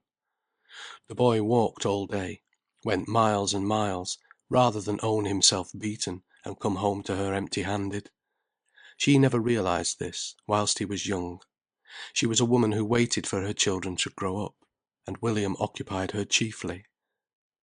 But when William went to Nottingham and was not so much at home, the mother made a companion of Paul. The latter was unconsciously jealous of his brother, and William was jealous of him. At the same time, they were good friends. End of Chapter 4, Part 1. Chapter 4, Part 2. Mrs. Morel's intimacy with her second son was more subtle and fine, perhaps not so passionate as with her eldest. It was the rule that Paul should fetch the money on Friday afternoons. The colliers of the 5 pits were paid on Fridays, but not individually. All the earnings of each stall were put down to the chief butty, as contractor, and he divided the wages again, either in the public house or in his own home. So that the children could fetch the money, school closed early on Friday afternoons. Each of the Morel children, William, then Annie, then Paul, had fetched the money on Friday afternoons until they themselves went to work. Paul used to set off at 3:30, with a little calico bag in his pocket. Down all the paths, women, girls, children, and men were seen trooping to the offices. These offices were quite handsome, a new red brick building, almost like a mansion, standing in its own well-kept grounds at the end of Greenhill Lane. The waiting room was the hall, a long bare room paved with blue brick, and having a seat all round, against the wall. Here sat the colliers in their pit dirt. They had come up early. The women and children usually loitered about on the red gravel paths. Paul always examined the grass border and the big grass bank, because in it grew tiny pansies and tiny forget-me-nots. There was a sound of many voices. The women had on their Sunday hats. The girls chattered loudly. Little dogs ran here and there. The green shrubs were silent all around. Then, from inside, came the cry, "Spinney Park! Spinney Park!" All the folk for Spinney Park trooped inside. When it was time for Bretty to be paid, Paul went in among the crowd. The pay-room was quite small. A counter went across, dividing it into half. Behind the counter stood 2 men, Mr. Braithwaite and his clerk, Mr. Winterbottom. Mr. Braithwaite was large, somewhat of the stern patriarch in appearance, having a rather thin white beard. He was usually muffled in an enormous silk neckerchief, and right up to the hot summer a huge fire burned in the open grate. No window was open. Sometimes in winter the air scorched the throats of the people, coming in from the freshness.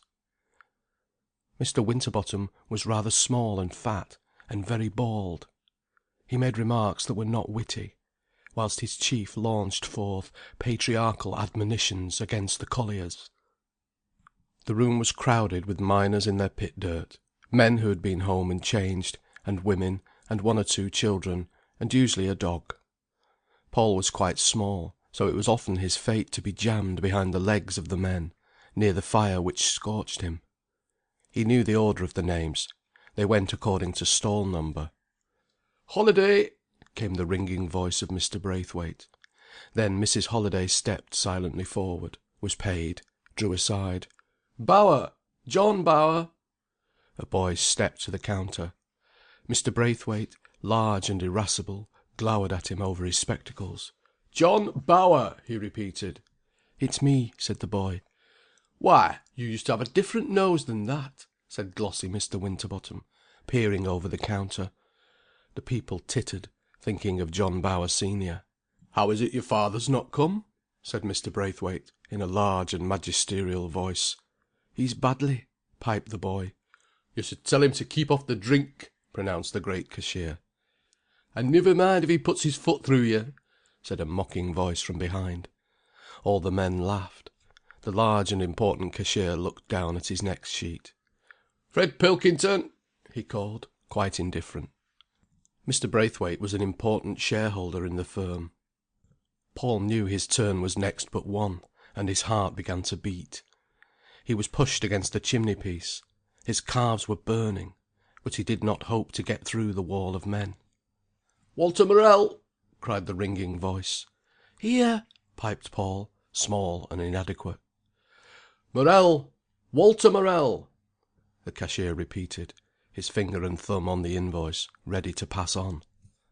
Paul was suffering convulsions of self-consciousness, and could not or would not shout. The backs of the men obliterated him. Then Mr. Winterbottom came to the rescue. "He's here. Where is he, Morel's lad?" The fat, red, bald little man peered round with keen eyes. He pointed at the fireplace.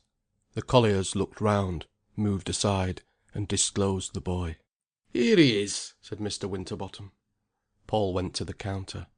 £17, 11 and 5 pence. "Why don't you shout up when you're called?" said Mr. Braithwaite. He banged on to the invoice a £5 bag of silver; then, in a delicate and pretty movement, picked up a little £10 column of gold, and plumped it beside the silver. The gold slid in a bright stream over the paper. The cashier finished, counting off the money. The boy dragged the whole down the counter to Mr. Winterbottom, to whom the stoppages for rent and tools must be paid. Here he suffered again. 16 and 6, said Mr. Winterbottom. The lad was too much upset to count.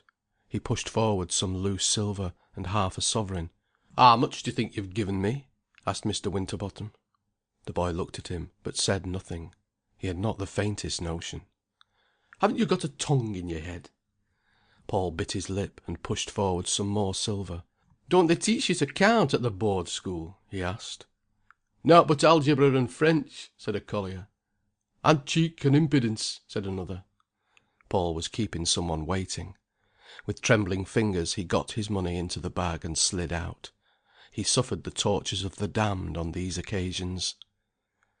His relief, when he got outside and was walking along the Mansfield Road, was infinite. On the park wall the mosses were green. There were some gold and some white fowls pecking under the apple trees of an orchard. The colliers were walking home in a stream. The boy went near the wall, self-consciously.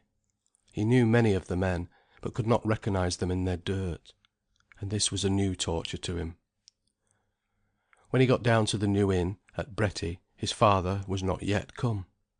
Mrs. Warmby, the landlady, knew him. His grandmother, Morel's mother, had been Mrs. Warmby's friend.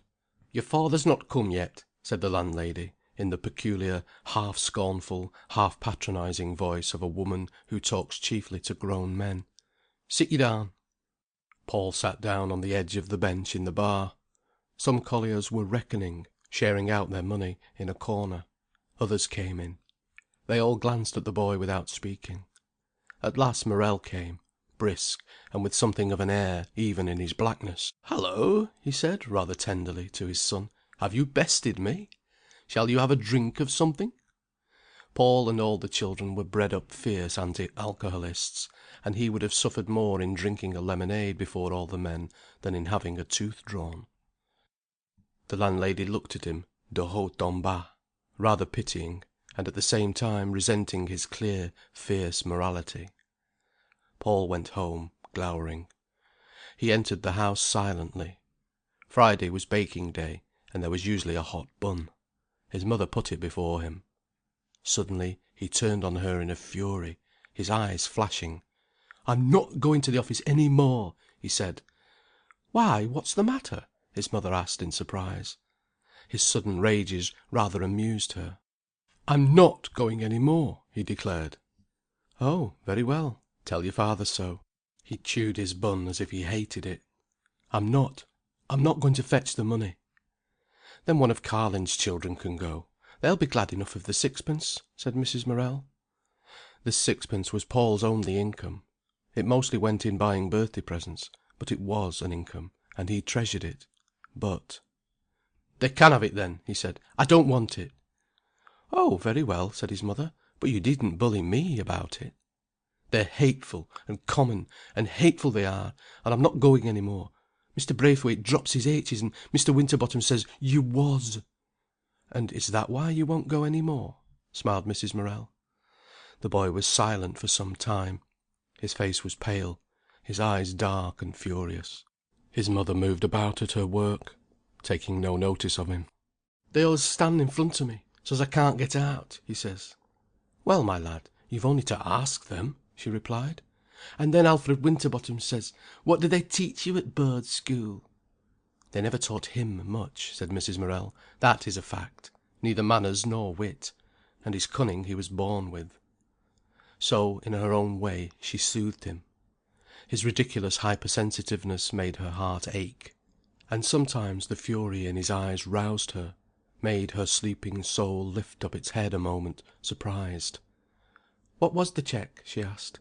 £17 11 and 5 pence, and 16 and 6 stoppages," replied the boy.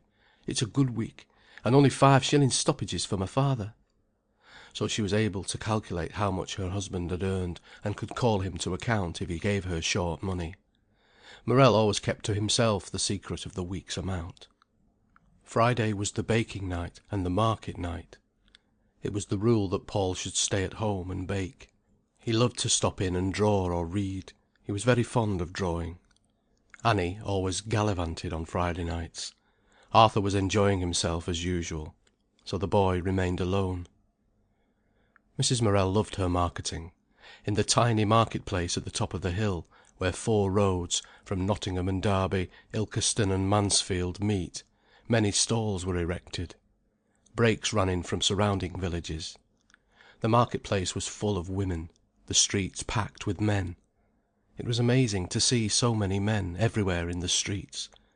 Mrs. Morel usually quarrelled with her lace woman, sympathised with her fruit man, who was a gaby, but his wife was a bad 'un, laughed with the fish man, who was a scamp, but so droll, put the linoleum man in his place, was cold with the odd wares man, and only went to the crockery man when she was driven, or drawn by the cornflowers on a little dish. Then she was coldly polite. "I wondered how much that little dish was," she said. "7 pence to you." "Thank you." She put the dish down and walked away, but she could not leave the market place without it. Again she went by where the pots lay coldly on the floor, and she glanced at the dish furtively, pretending not to. She was a little woman, in a bonnet and a black costume. Her bonnet was in its 3rd year. It was a great grievance to Annie. "Mother," the girl implored, "don't wear that nubbly little bonnet." "Then what else shall I wear?" replied the mother tartly. "And I'm sure it's right enough." It had started with a tip, then had had flowers, now was reduced to black lace and a bit of jet. "It looks rather come down," said Paul. "Couldn't you give it a pick-me-up?" "I'll jowl your head for impudence," said Mrs. Morel, and she tied the strings of the black bonnet valiantly under her chin. She glanced at the dish again. Both she and her enemy, the potman, had an uncomfortable feeling, as if there was something between them. Suddenly he shouted, "Do you want it for 5 pence?" She started. Her heart hardened, but then she stooped and took up the dish. "I'll have it," she said. "You'll do me the favour, like," he said. "You'd better spit in it, like you do when you have something give you." Mrs. Morel paid him the 5 pence in a cold manner. "I don't see you give it to me," she said. "You wouldn't have let me have it for 5 pence if you didn't want to." "In this flaming scrattling place you may count yourself lucky if you can give your things away," he growled. "Yes, there are bad times, and good," said Mrs. Morel. But she had forgiven the potman.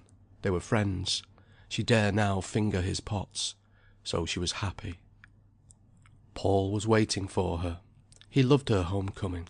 She was always her best so, triumphant, tired, laden with parcels, feeling rich in spirit.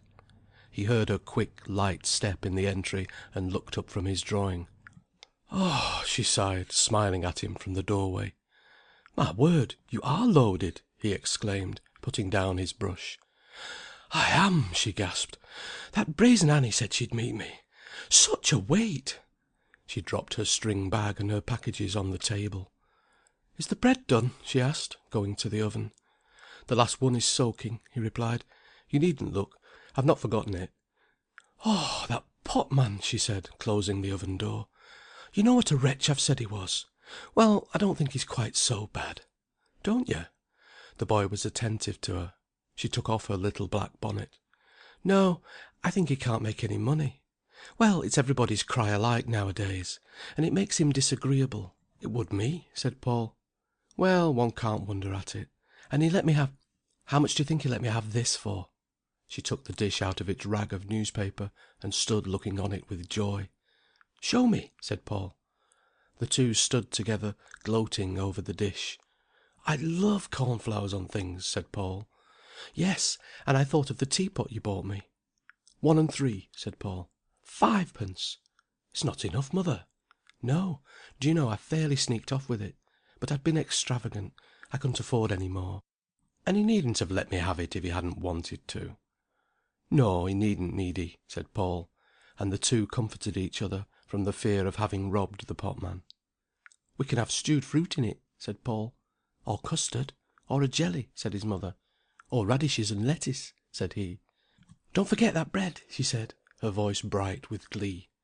Paul looked in the oven, tapped the loaf on the base. "It's done," he said, giving it to her. She tapped it also. "Yes," she replied, going to unpack her bag. "Oh, and I'm a wicked, extravagant woman. I know I shall come to want." He hopped to her side eagerly to see her latest extravagance. She unfolded another lump of newspaper, and disclosed some roots of pansies, and of crimson daisies. "4 penn'orth," she moaned. "How cheap!" he cried. "Yes, but I couldn't afford it this week of all weeks." "But lovely!" he cried. "Aren't they?" she exclaimed, giving way to pure joy. "Paul, look at this yellow one. Isn't it? And a face just like an old man." "Just!" cried Paul, stooping to sniff. "And smells that nice! But he's a bit splashed." He ran in the scullery, came back with the flannel, and carefully washed the pansy. "Now look at him now he's wet!" he said. "Yes!" she exclaimed, brimful of satisfaction. The children of Scargill Street felt quite select. At the end where the Morels lived there were not many young things, so the few were more united. Boys and girls played together, the girls joining in the fights and the rough games, the boys taking part in the dancing games and rings and make-believe of the girls. Annie and Paul and Arthur loved the winter evenings when it was not wet. They stayed indoors till the colliers were all gone home, till it was thick dark, and the street would be deserted. Then they tied their scarves round their necks, for they scorned overcoats, as all the colliers' children did, and went out. The entry was very dark, and at the end the whole great night opened out in a hollow, with a little tangle of lights below where Minton Pit lay, and another far away opposite for Selby. The farthest tiny lights seemed to stretch out the darkness for ever. The children looked anxiously down the road at the one lamp post which stood at the end of the field path. If the little luminous space were deserted, the two boys felt genuine desolation. They stood with their hands in their pockets under the lamp, turning their backs on the night, quite miserable, watching the dark houses. Suddenly a pinafore under a short coat was seen, and a long-legged girl came flying up. "Where's Billy Pillins and your Annie and Eddie Dakin?" "I don't know." But it did not matter so much. There were 3 now. They set up a game round the lamp post, till the others rushed up yelling. Then the play went fast and furious. There was only this one lamp post. Behind was the great scoop of darkness, as if all the night were there. In front, another wide, dark way opened over the hill brow. Occasionally somebody came out of this way, and went into the field down the path. In a dozen yards the night had swallowed them. The children played on. They were brought exceedingly close together owing to their isolation. If a quarrel took place, the whole play was spoilt. Arthur was very touchy, and Billy Pillins, really Phillips, was worse. Then Paul had to side with Arthur, and on Paul's side went Alice, while Billy Pillins always had Emmy Limb and Eddie Dakin to back him up. Then the 6 would fight, hate with a fury of hatred, and flee home in terror. Paul never forgot, after one of these fierce internecine fights, seeing a big red moon lift itself up, slowly, between the waste road over the hilltop, steadily, like a great bird. And he thought of the Bible, that the moon should be turned to blood. And the next day he made haste to be friends with Billy Pillins. And then the wild, intense games went on again under the lamp-post, surrounded by so much darkness. Mrs. Morel, going into her parlour, would hear the children singing away. "My shoes are made of Spanish leather, my socks are made of silk. I wear a ring on every finger, I washed myself in milk." They sounded so perfectly absorbed in the game, as their voices came out of the night, that they had the feel of wild creatures singing. It stirred the mother, and she understood when they came in at 8 o'clock, ruddy, with brilliant eyes, and quick, passionate speech. They all loved the Scargill Street house for its openness, for the great scallop of the world it had in view. On summer evenings the women would stand against the field fence, gossiping, facing the west, watching the sunsets flare quickly out, till the Derbyshire hills ridged across the crimson far away, like the black crest of a newt. In this summer season the pits never turned full time, particularly the soft coal. Mrs. Dakin, who lived next door to Mrs. Morel, going to the field fence to shake her hearthrug, would spy men coming slowly up the hill. She saw at once they were colliers. Then she waited, a tall, thin, shrew-faced woman, standing on the hill brow, almost like a menace to the poor colliers who were toiling up. It was only 11 o'clock. From the far-off wooded hills the haze that hangs like fine black crape at the back of a summer morning had not yet dissipated. The first man came to the stile. "Chock, chock," went the gate under his thrust. "What, han you knocked off?" cried Mrs. Dakin. "We han, missus." "It's a pity as they're letting you go," she said, sarcastically. "It is that," replied the man. "Nay, you know you're flig to come up again," she said. And the man went on. Mrs. Dakin, going up her yard, spied Mrs. Morel taking the ashes to the ash pit. "I reckon Minton's knocked off, missus," she cried. "Isn't it sickening?" exclaimed Mrs. Morel in wrath. "Ha! But I han just seed John Hutchby." "They might as well have saved their shoe leather," said Mrs. Morel, and both women went indoors, disgusted. The colliers, their faces scarcely blackened, were trooping home again. Morel hated to go back. He loved the sunny morning. But he had gone to pit to work, and to be sent home again spoilt his temper. "Good gracious! At this time!" exclaimed his wife, as he entered. "Can I help it, woman?" he shouted. "And I've not done half enough dinner." "Then I'll eat my bit o' snap as I took with me," he bawled pathetically. He felt ignominious and sore.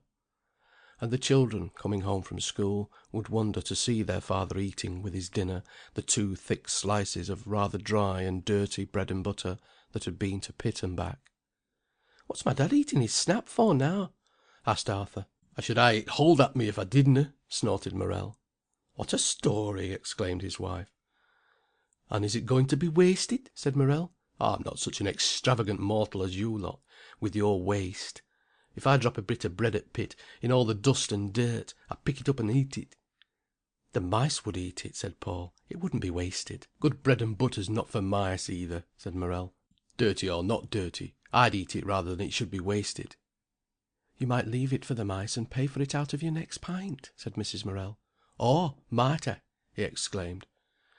They were very poor that autumn. William had just gone away to London, and his mother missed his money. He sent 10 shillings once or twice, but he had many things to pay for at first. His letters came regularly once a week. He wrote a good deal to his mother, telling her all his life how he made friends, and was exchanging lessons with a Frenchman, how he enjoyed London. His mother felt again he was remaining to her just as when he was at home. She wrote to him every week her direct, rather witty letters. All day long, as she cleaned the house, she thought of him. He was in London. He would do well. Almost he was like her knight who wore her favour in the battle. He was coming at Christmas for 5 days. There had never been such preparations. Paul and Arthur scoured the land for holly and evergreens. Annie made the pretty paper hoops in the old-fashioned way. And there was unheard of extravagance in the larder. Mrs. Morel made a big and magnificent cake. Then, feeling queenly, she showed Paul how to blanch almonds. He skinned the long nuts reverently, counting them all, to see not one was lost. It was said that eggs whisked better in a cold place, so the boy stood in the scullery, where the temperature was nearly at freezing point, and whisked, and flew in excitement to his mother as the white of egg grew stiffer and more snowy. "Just look, mother! Isn't it lovely?" And he balanced a bit on his nose, then blew it in the air. "Now, don't waste it," said the mother. Everybody was mad with excitement. William was coming on Christmas Eve. Mrs. Morel surveyed her pantry. There was a big plum cake, and a rice cake, jam tarts, lemon tarts, and mince pies, 2 enormous dishes. She was finishing cooking Spanish tarts and cheese cakes. Everywhere was decorated. The kissing bunch of berried holly hung with bright and glittering things, spun slowly over Mrs. Morel's head as she trimmed her little tarts in the kitchen. A great fire roared. There was a scent of cooked pastry. He was due at 7 o'clock, but he would be late. The 3 children had gone to meet him. She was alone. But at 7:15 Morel came in again. Neither wife nor husband spoke. He sat in his arm-chair, quite awkward with excitement, and she quietly went on with her baking. Only by the careful way in which she did things could it be told how much moved she was. The clock ticked on. "What time dost say he's coming?" Morel asked for the 5th time. "The train gets in at 6:30, she replied, emphatically. "Then he'll be here at 7:10. "Bless you, it'll be hours late on the Midland," she said indifferently. But she hoped, by expecting him late, to bring him early. Morel went down the entry to look for him. Then he came back. "Goodness, man," she said, "you're like an ill-sitting hen." "Hadn't you better get him something to eat ready?" said the father. "There's plenty of time," she answered. "There's not so much as I can see on," he answered, turning crossly in his chair. She began to clear her table. The kettle was singing. They waited and waited. Meantime, the 3 children were on the platform at Sethley Bridge, on the Midland main line, 2 miles from home. They waited 1 hour. A train came. He was not there. Down the line the red and green lights shone. It was very dark and very cold. "Ask him if the London train's come," said Paul to Annie, when they saw a man in a tip cap. "I'm not," said Annie. "You be quiet. You might send us off." But Paul was dying for the man to know they were expecting some one by the London train. It sounded so grand. Yet he was too much scared of broaching any man, let alone one in a peaked cap, to dare to ask. The 3 children could scarcely go into the waiting room for fear of being sent away, and for fear something should happen whilst they were off the platform. Still they waited in the dark and cold. "It's an hour and a half late," said Arthur, pathetically. "Well," said Annie, "it's Christmas Eve." They all grew silent. He wasn't coming. They looked down the darkness of the railway. There was London. It seemed the uttermost of distance. They thought anything might happen if one came from London. They were all too troubled to talk. Cold and unhappy, and silent, they huddled together on the platform. At last, after more than 2 hours, they saw the lights of an engine peering round, away down the darkness. A porter ran out. The children drew back with beating hearts. A great train, bound for Manchester, drew up. 2 doors opened, and from one of them, William. They flew to him. He handed parcels to them cheerily, and immediately began to explain that this great train had stopped for his sake, at such a small station as Sethley Bridge. It was not booked to stop. Meanwhile the parents were getting anxious. The table was set, the chop was cooked, everything was ready. Mrs. Morel put on her black apron. She was wearing her best dress. Then she sat, pretending to read. The minutes were a torture to her. Said Morel. "It's an hour and a half." "And those children waiting," she said. "Th' train canna ha' come in yet," he said. "I tell you, on Christmas Eve they're hours wrong." They were both a bit cross with each other, so gnawed with anxiety. The ash tree moaned outside in a cold raw wind. And all that space of night from London home! Mrs. Morel suffered. The slight click of the works inside the clock irritated her. It was getting so late. It was getting unbearable. At last there was a sound of voices, and a footstep in the entry. "I's here!" cried Morel, jumping up. Then he stood back. The mother ran a few steps towards the door, and waited. There was a rush and a patter of feet. The door burst open. William was there. He dropped his Gladstone bag, and took his mother in his arms. "Mater!" he said. "My boy!" she cried. And for 2 seconds, no longer, she clasped him and kissed him. Then she withdrew, and said, trying to be quite normal, "But how late you are!" "Aren't I?" he cried, turning to his father. "Well, Dad?" The two men shook hands. "Well, my lad?" Morel's eyes were wet. "We thought tha'd niver be coming," he said. "Oh, I'd come!" exclaimed William. Then the son turned round to his mother. "But you look well," she said, proudly, laughing. "Well!" he exclaimed. "I should think so, coming home." He was a fine fellow, big, straight, and fearless looking. He looked round at the evergreens and the kissing bunch and the little tarts that lay in their tins on the hearth. "By Jove! Mother, it's not different!" he said, as if in relief. Everybody was still for a second. Then he suddenly sprang forward, picked a tart from the hearth, and pushed it whole into his mouth. "Well, did iver you see such a parish oven?" his father exclaimed. He had brought them endless presents. Every penny he had spent on them. There was a sense of luxury overflowing in the house. For his mother there was an umbrella with gold on the pale handle. She kept it to her dying day, and would have lost anything rather than that. Everybody had something gorgeous, and besides there were pounds of unknown sweets, Turkish delight, crystallized pineapple, and such like things, which the children thought only the splendour of London could provide. And Paul boasted of these sweets among his friends. "Real pineapple, cut off in slices, then turned into crystal, fair grand." Everybody was mad with happiness in the family. Home was home, and they loved it with a passion of love, whatever the suffering had been. There were parties, there were rejoicings. People came in to see William, to see what difference London had made to him, and they all found him such a gentleman, and such a fine fellow, my word! When he went away again the children retired to various places to weep alone. Morel went to bed in misery, and Mrs. Morel felt as if she were numbed by some drug, as if her feelings were paralysed. She loved him passionately. He was in the office of a lawyer connected with a large shipping firm, and at the midsummer his chief offered him a trip in the Mediterranean on one of his boats for quite a small cost. Mrs. Morel wrote, "Go, go, my boy, you may never have a chance again, and I should love to think of you cruising there in the Mediterranean, almost better than to have you at home." But William came home for his fortnight's holiday. Not even the Mediterranean, which pulled at all his young man's desire to travel, and at his poor man's wonder at the glamorous South, could take him away when he might come home. That compensated his mother for much. End of Chapter 4, Part 2. Chapter 5, Part 1. Paul launches into life.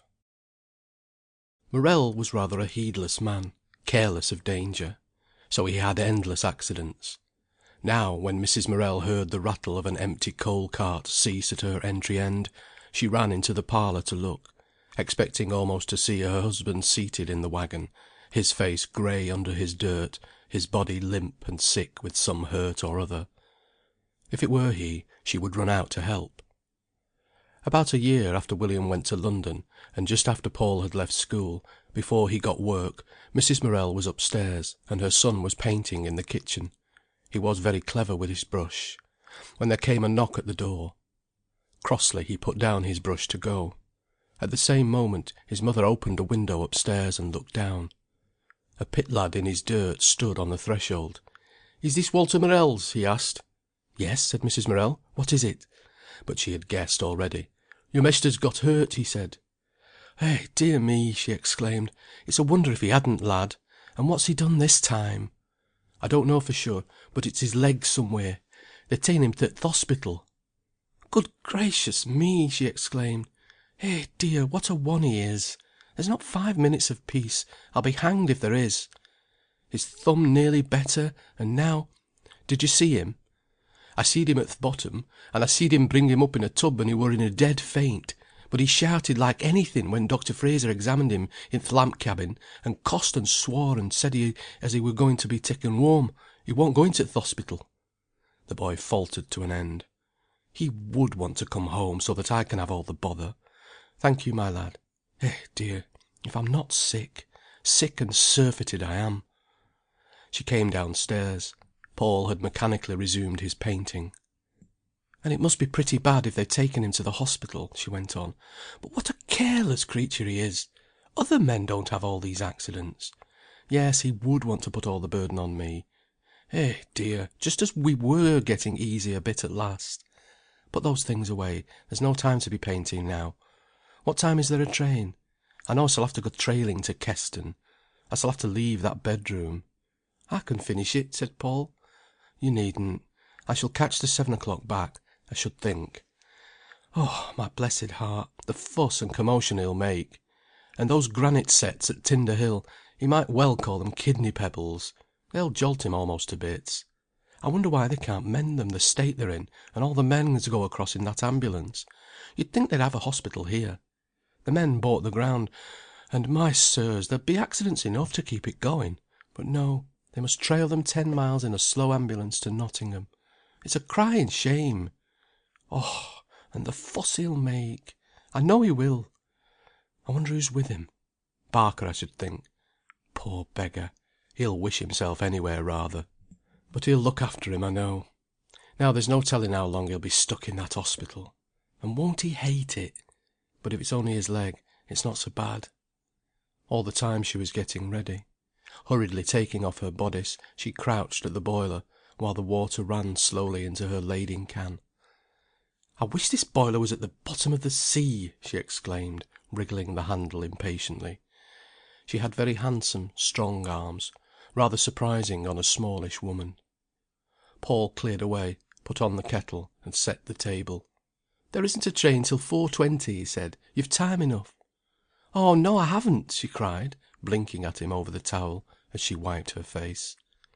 "Yes, you have. You must drink a cup of tea at any rate. Should I come with you to Keston?" "Come with me? What for, I should like to know? Now, what have I to take him? Dear, his clean shirt, and it's a blessing it is clean, but it had better be aired, and stockings, he won't want them, and a towel, I suppose, and handkerchiefs. Now what else?" "A comb, a knife and fork and spoon," said Paul. His father had been in the hospital before. "Goodness knows what sort of state his feet were in," continued Mrs. Morel, as she combed her long brown hair, that was fine as silk, and was touched now with grey. "He's very particular to wash himself to the waist, but below he thinks it doesn't matter. But there, I suppose they see plenty like it." Paul had laid the table. He cut his mother 1 or 2 pieces of very thin bread and butter. "Here you are," he said, putting her cup of tea in her place. "I can't be bothered," she exclaimed, crossly. "Well, you've got to, so there, now it's put out ready," he insisted. So she sat down and sipped her tea, and ate a little in silence. She was thinking. In a few minutes she was gone, to walk the 2½ miles to Keston station. All the things she was taking him she had in her bulging string bag.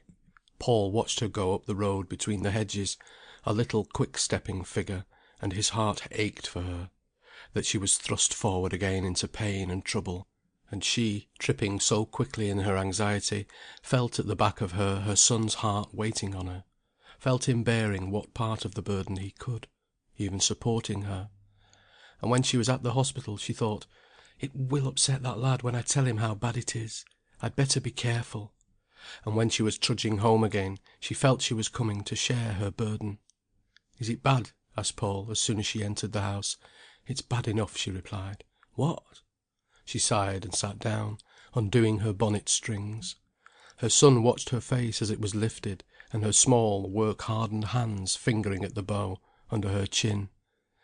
"Well," she answered, "it's not really dangerous, but the nurse says it's a dreadful smash. You see, a great piece of rock fell on his leg, here, and it's a compound fracture. There are pieces of bone sticking through." "Oh, how horrid!" exclaimed the children. "And," she continued, Of course he says he's going to die. It wouldn't be him if he didn't. I'm done for, my lass," he said, looking at me. "Don't be so silly," I said to him. "You're not going to die of a broken leg, however badly it's smashed." "I s'll never come out of here but in a wooden box," he groaned. "Well," I said, "if you want them to carry you into the garden in a wooden box when you're better, I've no doubt they will." "If we think it's good for him," said the sister. She's an awfully nice sister, but rather strict. Mrs. Morel took off her bonnet. The children waited in silence. "Of course he is bad," she continued, "and he will be. It's a great shock, and he's lost a lot of blood. And, of course, it is a very dangerous smash. It's not at all sure that it'll mend so easily. And then there's the fever and the mortification. If it took bad ways he'd quickly be gone. But there, he's a clean-blooded man, with wonderful healing flesh, and so I see no reason why it should take bad ways. Of course there's a wound." She was pale now with emotion and anxiety. The three children realized that it was very bad for their father, and the house was silent, anxious. "But he always gets better," said Paul, after a while. "That's what I tell him," said the mother. Everybody moved about in silence. "And he really looked nearly done for," she said. "But the sister says that is the pain." Annie took away her mother's coat and bonnet. "And he looked at me when I came away. I said, 'I shall have to go now, Walter, because of the train and the children,' and he looked at me. It seems hard." Paul took up his brush again and went on painting. Arthur went outside for some coal. Annie sat looking dismal, and Mrs. Morel, in her little rocking chair that her husband had made for her when the first baby was coming, remained motionless, brooding.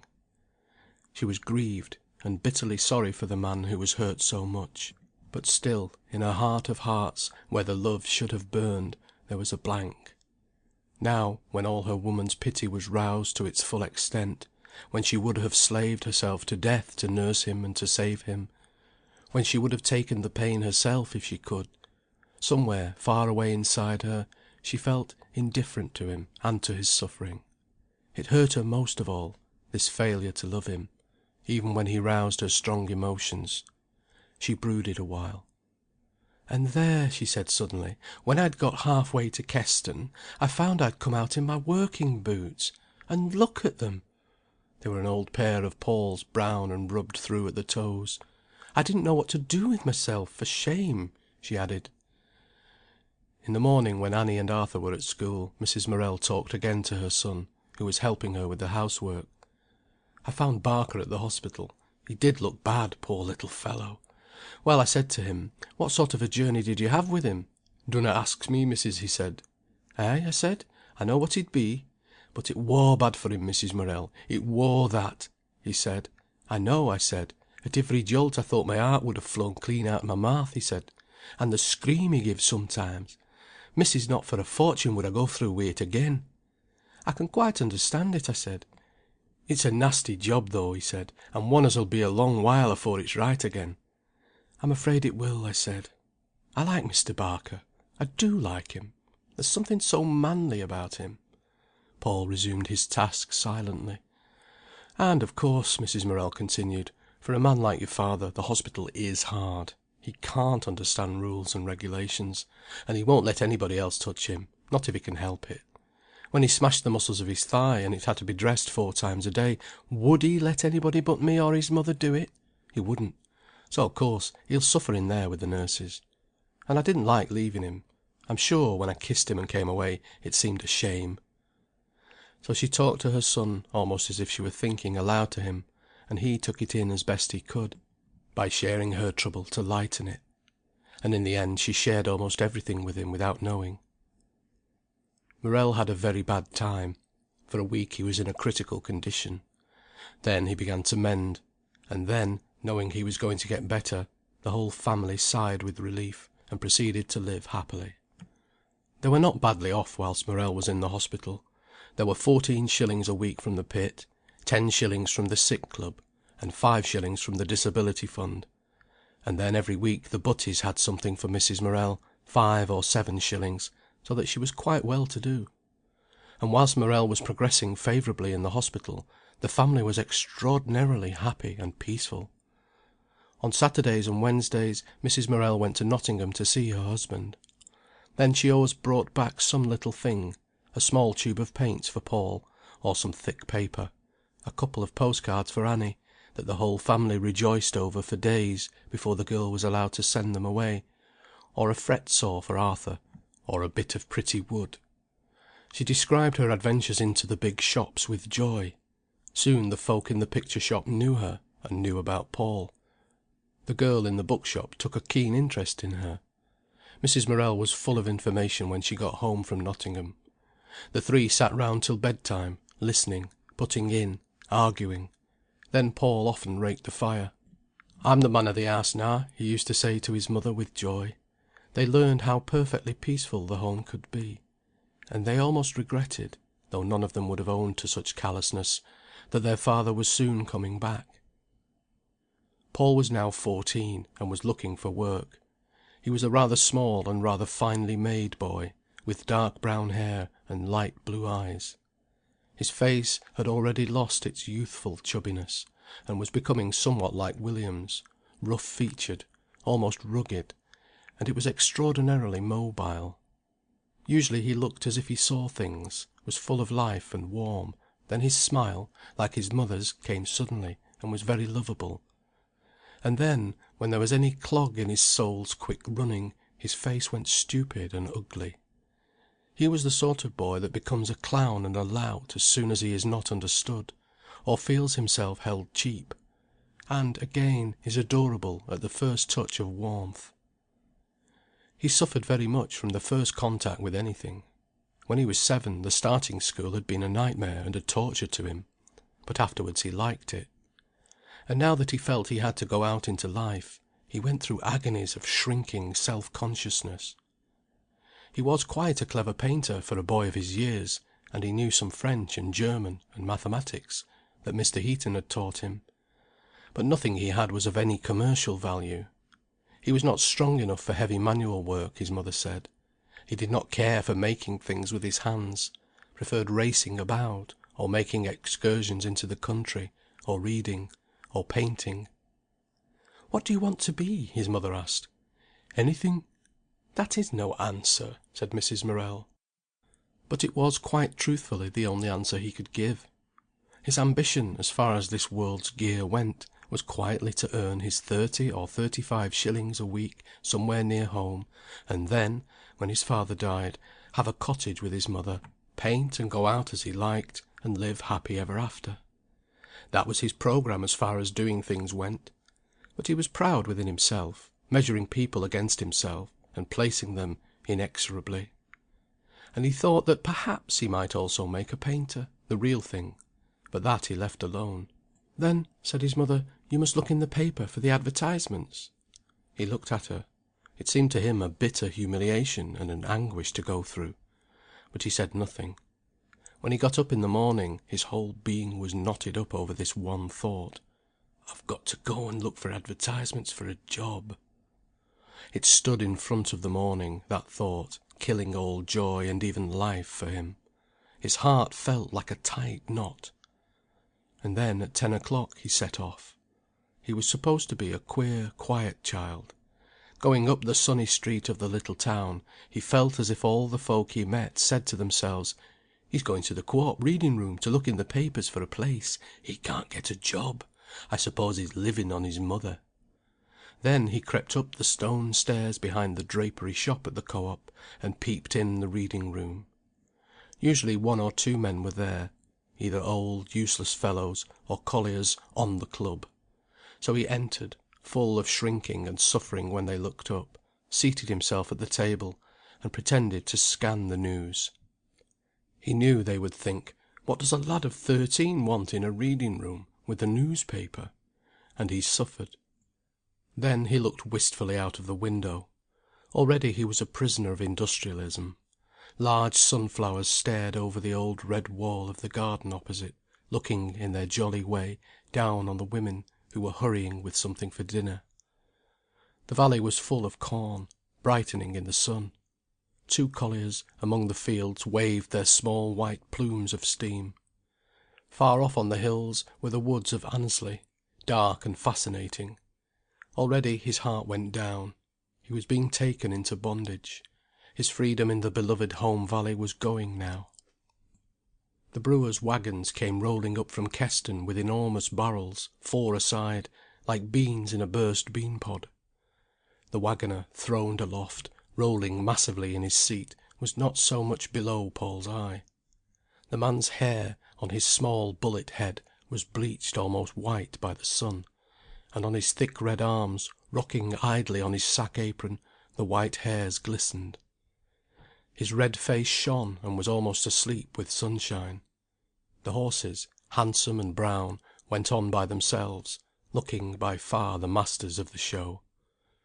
Paul wished he was stupid. I wish, he thought to himself, I was fat like him, and like a dog in the sun.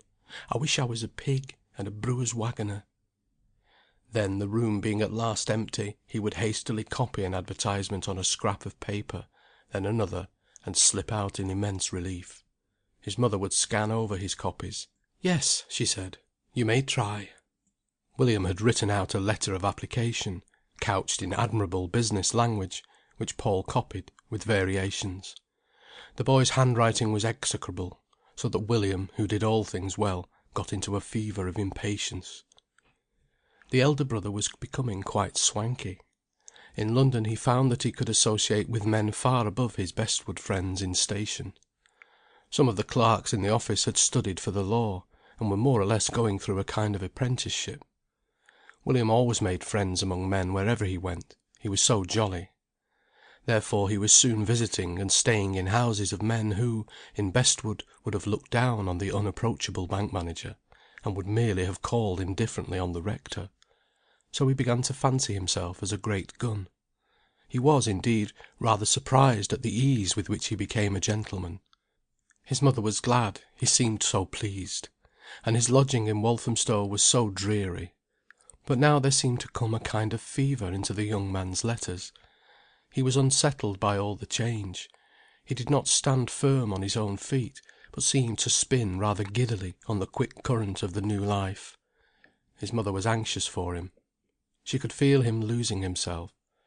He had danced and gone to the theatre, boated on the river, been out with friends, and she knew he sat up afterwards in his cold bedroom grinding away at Latin, because he intended to get on in his office, and in the law, as much as he could. He never sent his mother any money now. It was all taken, the little he had, for his own life. And she did not want any, except sometimes when she was in a tight corner, and when 10 shillings would have saved her much worry. She still dreamed of William, and of what he would do, with herself behind him. Never for a minute would she admit to herself how heavy and anxious her heart was because of him. Also he talked a good deal now of a girl he had met at a dance, a handsome brunette, quite young, and a lady, after whom the men were running thick and fast. "I wonder if you would run, my boy," his mother wrote to him, "unless you saw all the other men chasing her too. You feel safe enough and vain enough in a crowd, but take care, and see how you feel when you find yourself alone and in triumph." William resented these things, and continued the chase. He had taken the girl on the river. "If you saw her, mother, you would know how I feel. Tall and elegant, with the clearest of clear, transparent olive complexions, hair as black as jet, and such grey eyes, bright, mocking, like the lights on water at night. It's all very well to be a bit satirical till you see her. And she dresses as well as any woman in London. I tell you, your son doesn't half put his head up when she goes walking down Piccadilly with him." Mrs. Morel wondered in her heart if her son did not go walking down Piccadilly with an elegant figure and fine clothes, rather than with a woman who was near to him. But she congratulated him in her doubtful fashion. And as she stood over the washing tub, the mother brooded over her son. She saw him saddled with an elegant and expensive wife, earning little money, dragging along and getting draggled in some small, ugly house in a suburb. "But there," she told herself, "I am very likely a silly, meeting trouble half-way." Nevertheless, the load of anxiety scarcely ever left her heart, lest William should do the wrong thing by himself. Presently, Paul was bidden call upon Thomas Jordan, manufacturer of surgical appliances, at 21 Spaniel Row, Nottingham. Mrs. Morel was all joy. "There, you see!" she cried, her eyes shining. "You've only written 4 letters, and the 3rd is answered. You're lucky, my boy, as I always said you were."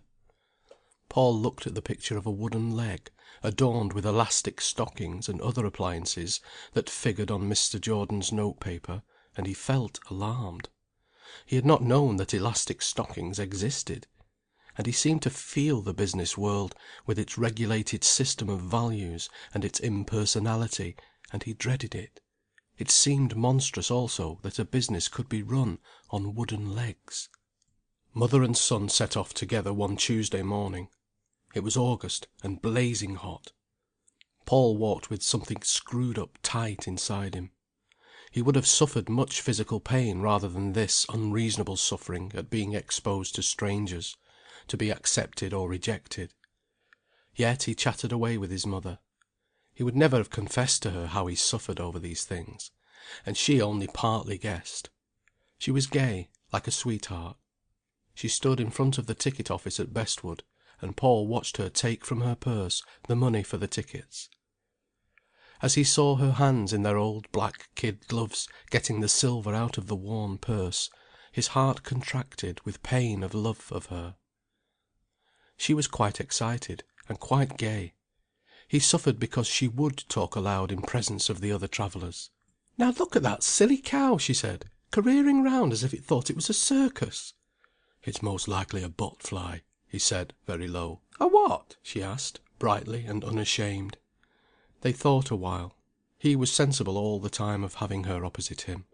Suddenly their eyes met, and she smiled to him, a rare, intimate smile, beautiful with brightness and love.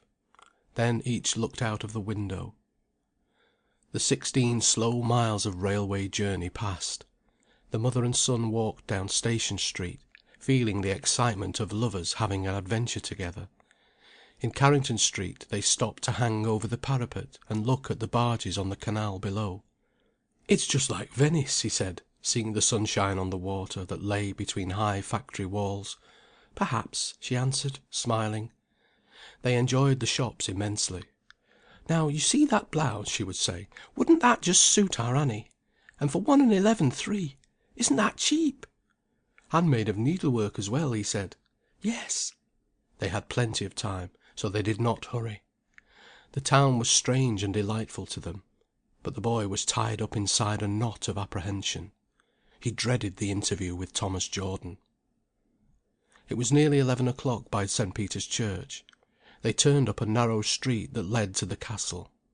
It was gloomy and old-fashioned, having low dark shops, and dark green house doors with brass knockers, and yellow ochred doorsteps projecting on to the pavement. Then another old shop, whose small window looked like a cunning half-shut eye. Mother and son went cautiously, looking everywhere for Thomas Jordan and Son. It was like hunting in some wild place. They were on tiptoe of excitement. Suddenly they spied a big dark archway, in which were names of various firms, Thomas Jordan among them. "Here it is," said Mrs. Morel. "But now where is it?" They looked round. On one side was a queer dark cardboard factory, on the other a commercial hotel. "It's up the entry," said Paul.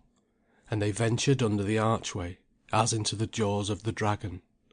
They emerged into a wide yard, like a well, with buildings all round. It was littered with straw and boxes and cardboard. The sunshine actually caught one crate whose straw was streaming on to the yard like gold. But elsewhere the place was like a pit. There were several doors, and 2 flights of steps. Straight in front, on a dirty glass door, at the top of a staircase, loomed the ominous words, "Thomas Jordan and Son, Surgical Appliances." Mrs. Morel went first. Her son followed her.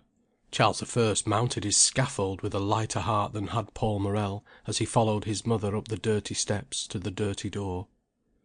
She pushed open the door, and stood in pleased surprise. In front of her was a big warehouse, with creamy paper parcels everywhere, and clerks, with their shirt sleeves rolled back, were going about in an at-home sort of way. The light was subdued. The glossy cream parcels seemed luminous. The counters were of dark brown wood. All was quiet, and very homely. Mrs. Morel took 2 steps forward, then waited. Paul stood behind her. She had on her Sunday bonnet and a black veil. He wore a boy's broad white collar, and a Norfolk suit. One of the clerks looked up.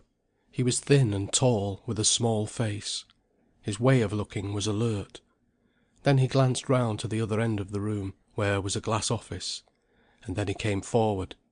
He did not say anything, but leaned in a gentle, inquiring fashion towards Mrs. Morel. "Can I see Mr. Jordan?" she asked. "I'll fetch him," answered the young man. He went down to the glass office. A red-faced, white-whiskered old man looked up. He reminded Paul of a Pomeranian dog. Then the same little man came up the room. He had short legs, was rather stout, and wore an alpaca jacket. So, with one ear up, as it were, he came stoutly and inquiringly down the room. "Good morning," he said, hesitating before Mrs. Morel, in doubt as to whether she were a customer or not. "Good morning. I came with my son, Paul Morel. You asked him to call this morning." "Come this way," said Mr. Jordan, in a rather snappy little manner intended to be business-like. They followed the manufacturer into a grubby little room, upholstered in black American leather, glossy with the rubbing of many customers. On the table was a pile of trusses, yellow wash-leather hoops tangled together. They looked new and living. Paul sniffed the odour of new wash-leather. He wondered what the things were. By this time he was so much stunned that he only noticed the outside things. "Sit down," said Mr. Jordan, irritably pointing Mrs. Morel to a horsehair chair. She sat on the edge in an uncertain fashion. Then the little old man fidgeted, and found a paper. "Did you write this letter?" he snapped, thrusting what Paul recognised as his own note-paper in front of him. "Yes," he answered. At that moment he was occupied in 2 ways. First, in feeling guilty for telling a lie, since William had composed the letter. Second, in wondering why his letter seemed so strange and different, in the fat red hand of the man, from what it had been when it lay on the kitchen table. It was like part of himself gone astray. He resented the way the man held it. "Where did you learn to write?" said the old man crossly. Paul merely looked at him shamedly, and did not answer. "He is a bad writer," put in Mrs. Morel apologetically. Then she pushed up her veil. Paul hated her for not being prouder with this common little man, and he loved her face clear of the veil. "And you say you know French?" inquired the little man, still sharply. "Yes," said Paul. "What school did you go to?" "The board school." "And did you learn it there?" "No, The boy went crimson and got no further. "His godfather gave him lessons," said Mrs. Morel, half pleading and rather distant. Mr. Jordan hesitated. Then, in his irritable manner he always seemed to keep his hands ready for action he pulled another sheet of paper from his pocket, unfolded it. The paper made a crackling noise. He handed it to Paul. "Read that," he said. It was a note in French, in thin, flimsy foreign handwriting that the boy could not decipher. He stared blankly at the paper. "Monsieur," he began. Then he looked in great confusion at Mr. Jordan. It's the He wanted to say handwriting, but his wits would no longer work even sufficiently to supply him with the word. Feeling an utter fool, and hating Mr. Jordan, he turned desperately to the paper again. "Sir, please send me I can't tell the 2 pairs gris grey thread stockings sans without I can't tell the words doigts fingers I can't tell the." He wanted to say handwriting, but the words still refused to come. Seeing him stuck, Mr. Jordan snatched the paper from him. "Please send by return 2 pairs grey thread stockings without toes." "Well," flashed Paul, "doigts means fingers as well, as a rule." The little man looked at him.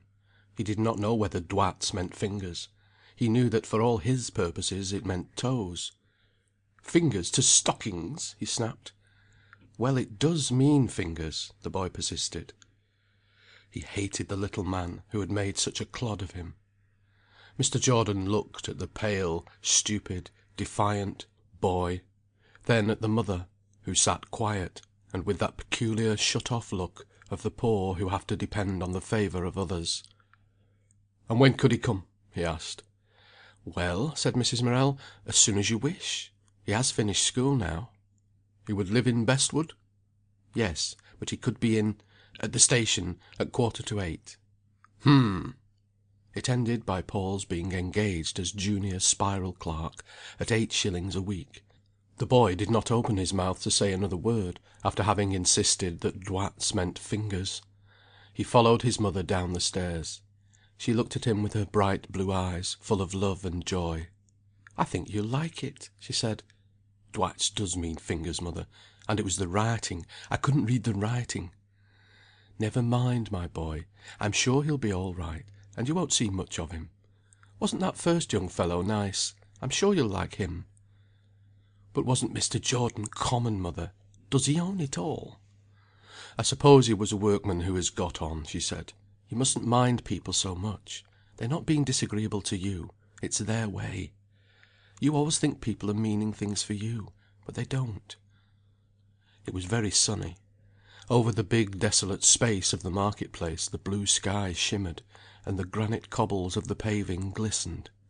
Shops down the long row were deep in obscurity, and the shadow was full of colour. Just where the horse trams trundled across the market was a row of fruit stalls, with fruit blazing in the sun, apples and piles of reddish oranges, small greengage plums and bananas. There was a warm scent of fruit as mother and son passed. Gradually his feeling of ignominy and of rage sank.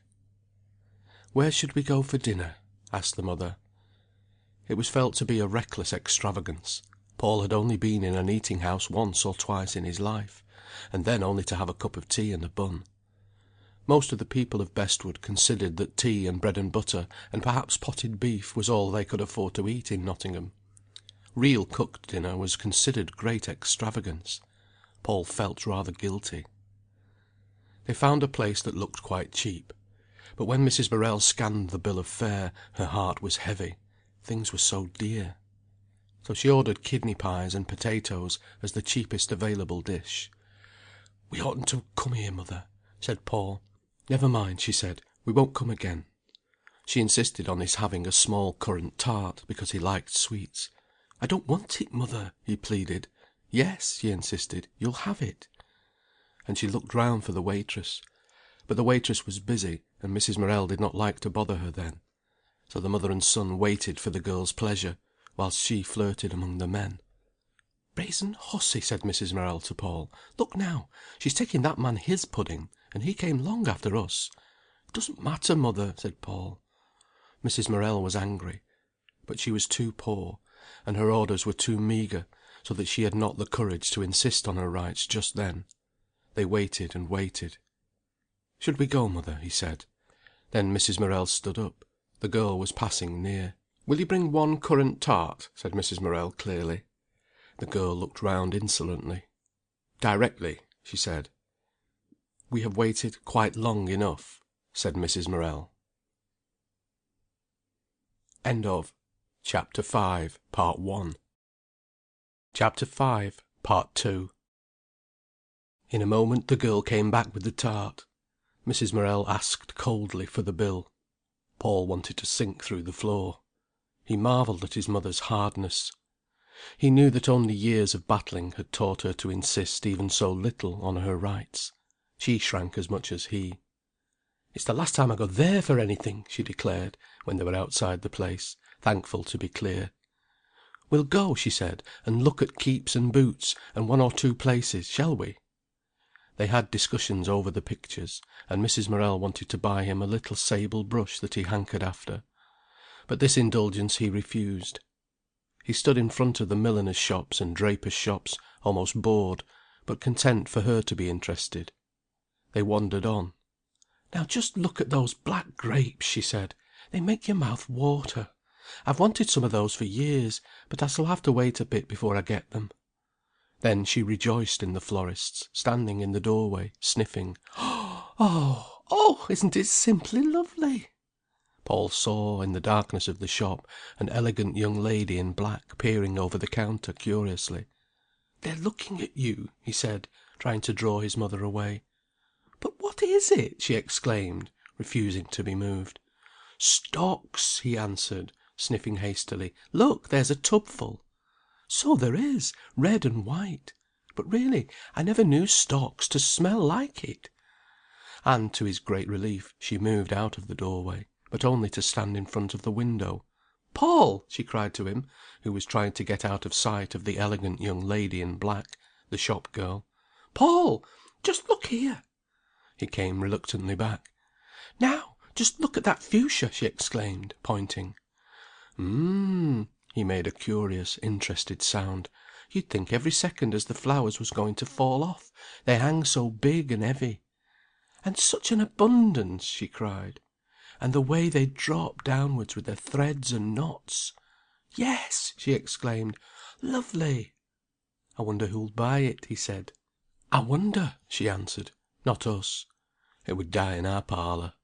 Yes, beastly cold, sunless hole. It kills every bit of plant you put in it, and the kitchen chokes them to death." They bought a few things, and set off towards the station. Looking up the canal, through the dark pass of the buildings, they saw the castle on its bluff of brown, green-bushed rock, in a positive miracle of delicate sunshine.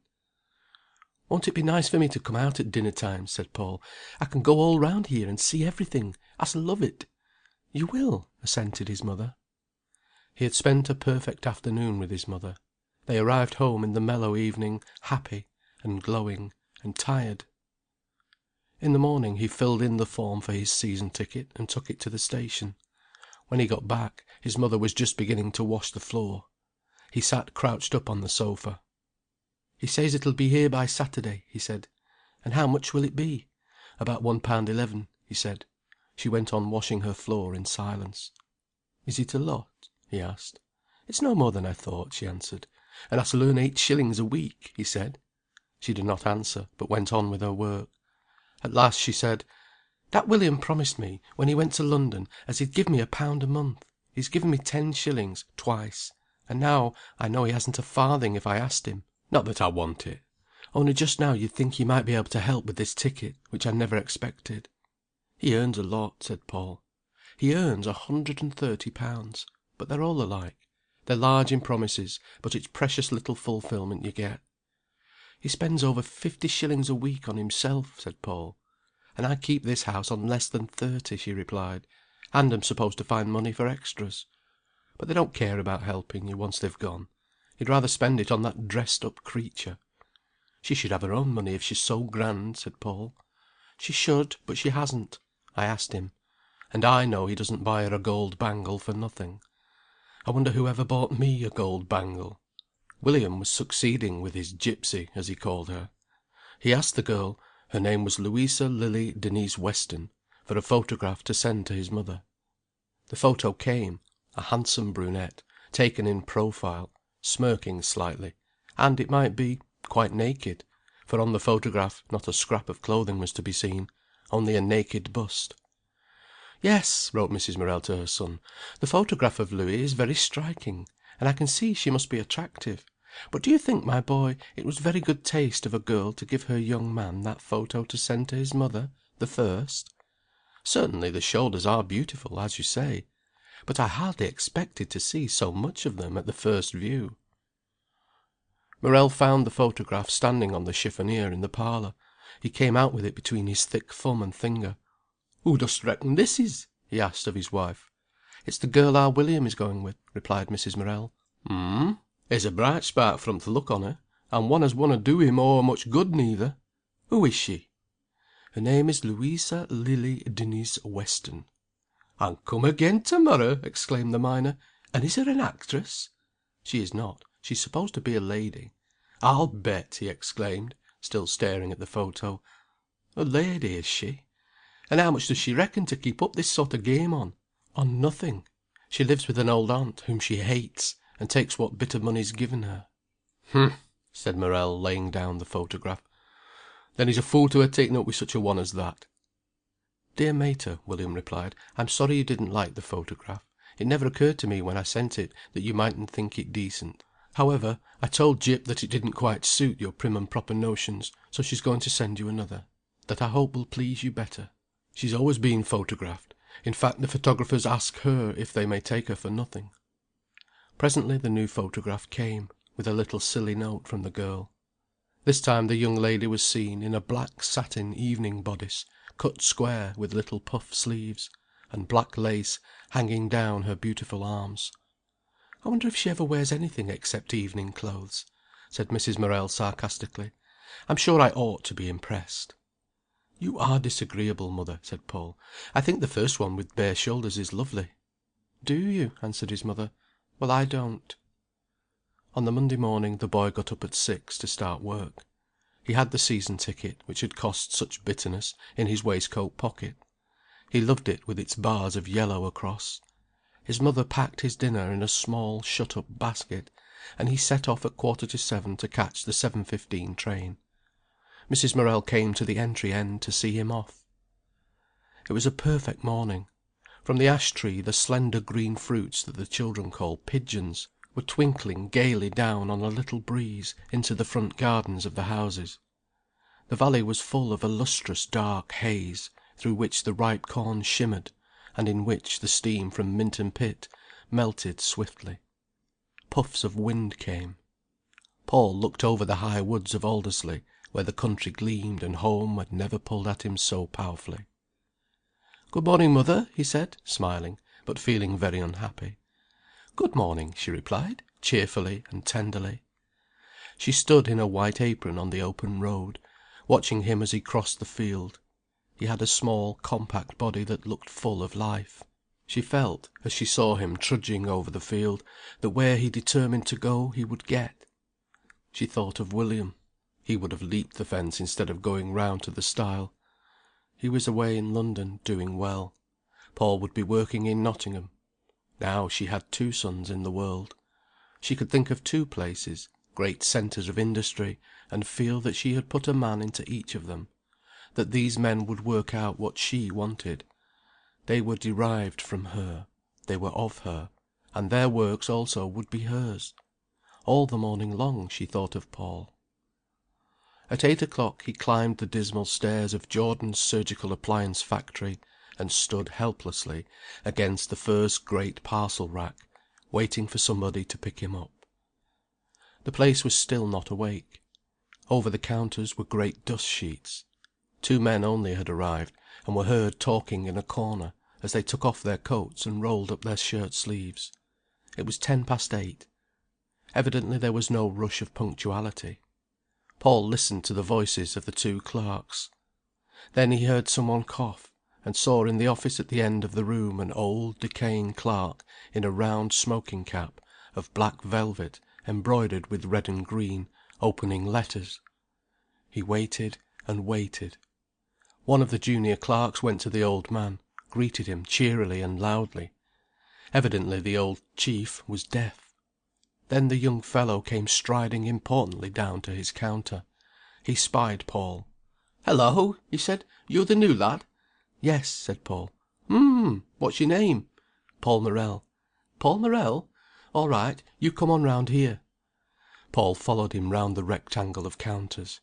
The room was second story. It had a great hole in the middle of the floor, fenced as with a wall of counters, and down this wide shaft the lifts went, and the light for the bottom story. Also there was a corresponding big oblong hole in the ceiling, and one could see above, over the fence of the top floor, some machinery, and right away overhead was the glass roof, and all light for the 3 stories came downwards, getting dimmer, so that it was always night on the ground floor, and rather gloomy on the second floor. The factory was the top floor, the warehouse the second, the storehouse the ground floor. It was an insanitary, ancient place. Paul was led round to a very dark corner. "This is the Spiral corner," said the clerk. "Your Spiral, with Pappleworth. He's your boss, but he's not come yet. He doesn't get here till 8:30. So you can fetch the letters, if you like, from Mr. Melling down there." The young man pointed to the old clerk in the office. "All right," said Paul. Here's a peg to hang your cap on. Here are your entry ledgers. Mr. Pappleworth won't be long." And the thin young man stalked away, with long busy strides, over the hollow wooden floor. After a minute or two Paul went down and stood in the door of the glass office. The old clerk in the smoking cap looked down over the rim of his spectacles. "Good morning," he said, kindly and impressively. "You want the letters for the spiral department, Thomas?" Paul resented being called Thomas, but he took the letters and returned to his dark place, where the counter made an angle, where the great parcel rack came to an end, and where there were 3 doors in the corner. He sat on a high stool and read the letters, those whose handwriting was not too difficult. They ran as follows: "Will you please send me at once a pair of ladies' silk spiral thigh hose, without feet, such as I had from you last year, length thigh to knee," etc. Or, "Major Chamberlain wishes to repeat his previous order for a silk non-elastic suspensory bandage." Many of these letters, some of them in French or Norwegian, were a great puzzle to the boy. He sat on his stool nervously awaiting the arrival of his boss. He suffered tortures of shyness when, at 8:30, the factory girls for upstairs trooped past him.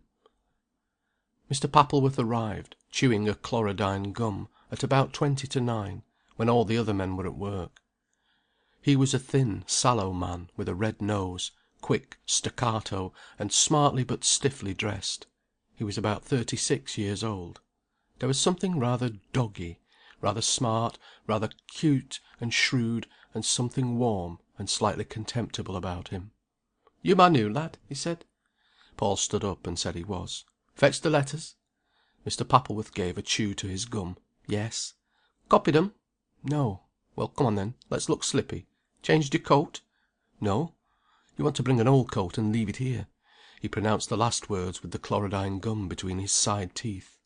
He vanished into darkness behind the great parcel rack, reappeared coatless, turning up a smart striped shirt cuff over a thin and hairy arm. Then he slipped into his coat.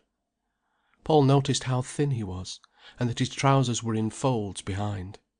He seized a stool, dragged it beside the boy's, and sat down. "Sit down," he said. Paul took a seat. Mr. Pappleworth was very close to him. The man seized the letters, snatched a long entry book out of a rack in front of him, flung it open, seized a pen, and said, "Now look here. You want to copy these letters in here." He sniffed twice, gave a quick chew at his gum, stared fixedly at a letter, then went very still and absorbed, and wrote the entry rapidly, in a beautiful flourishing hand. He glanced quickly at Paul. "See that?" "Yes." "Think you can do it all right?" "Yes." "All right then. Let's see you." He sprang off his stool. Paul took a pen. Mr. Pappleworth disappeared. Paul rather liked copying the letters, but he wrote slowly, laboriously, and exceedingly badly. He was doing the 4th letter, and feeling quite busy and happy, when Mr. Pappleworth reappeared. "Now then, how you getting on? Done 'em?" He leaned over the boy's shoulder, chewing and smelling of chlorodyne. "Strike my bob, lad, but you're a beautiful writer!" he exclaimed, satirically. "Never mind. How many you done?" "Only 3. I'd ha' eaten 'em. Get on, my lad, and put numbers on 'em. Here, look. Get on." Paul ground away at the letters, while Mr. Pappleworth fussed over various jobs. Suddenly the boy started as a shrill whistle sounded near his ear. Mr. Pappleworth came, took a plug out of a pipe, and said, in an amazingly cross and bossy voice, "Yes!" Paul heard a faint voice like a woman's out of the mouth of the tube. He gazed in wonder, never having seen a speaking tube before.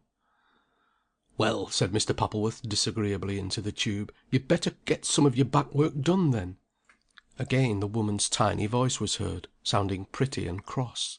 "I've not time to stand here while you talk," said Mr. Pappleworth, and he pushed the plug into the tube. "Come, my lad," he said, imploringly, to Paul. "There's Polly crying out for them orders. Can't you buck up a bit? Here, come out." He took the book, to Paul's immense chagrin, and began the copying himself. He worked quickly and well. This done, he seized some strips of long yellow paper, about 3 inches wide, and made out the day's orders for the work girls. "You'd better watch me," he said to Paul, working all the while rapidly. Paul watched the weird little drawings of legs and thighs and ankles, with the strokes across and the numbers, and the few brief directions which his chief made upon the yellow paper.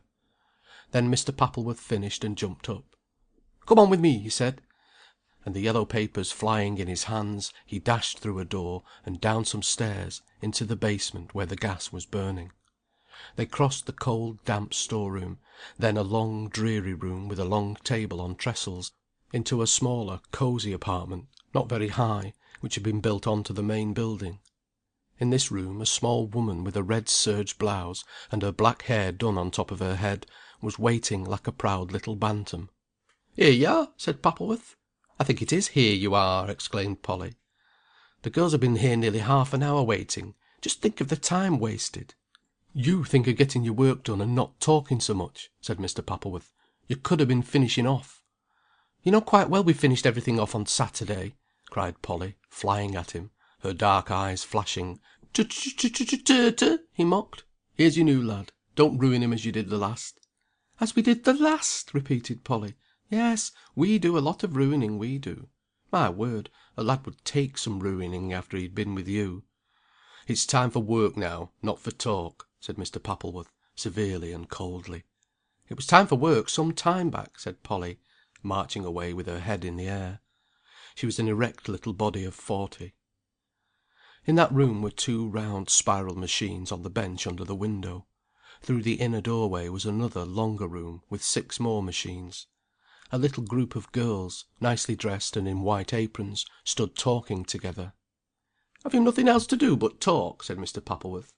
"Only wait for you," said one handsome girl, laughing. "Well, get on, he said. "Come on, my lad.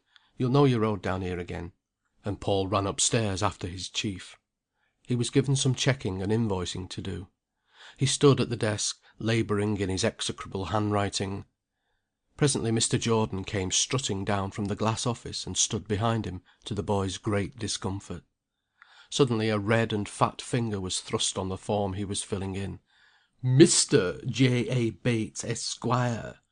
exclaimed the cross voice just behind his ear. Paul looked at "Mr. J. A. Bates, Esquire," in his own vile writing, and wondered what was the matter now. "Didn't they teach you any better than that, while they were at it? If you put Mr., you don't put Esquire. A man can't be both at once." The boy regretted his too much generosity in disposing of honors, hesitated, and with trembling fingers scratched out the "Mr." Then all at once Mr. Jordan snatched away the invoice. "Make another! Are you going to send that to a gentleman?" And he tore up the blue form irritably. Paul, his ears red with shame, began again. Still Mr. Jordan watched. "I don't know what they do teach in school. You'll have to write better than that. Lads learn nothing nowadays, but how to recite poetry and play the fiddle. Have you seen his writing?" he asked of Mr. Pappleworth. "Yes, prime, isn't it?" replied Mr. Pappleworth indifferently. Mr. Jordan gave a little grunt, not unamiable. Paul divined that his master's bark was worse than his bite.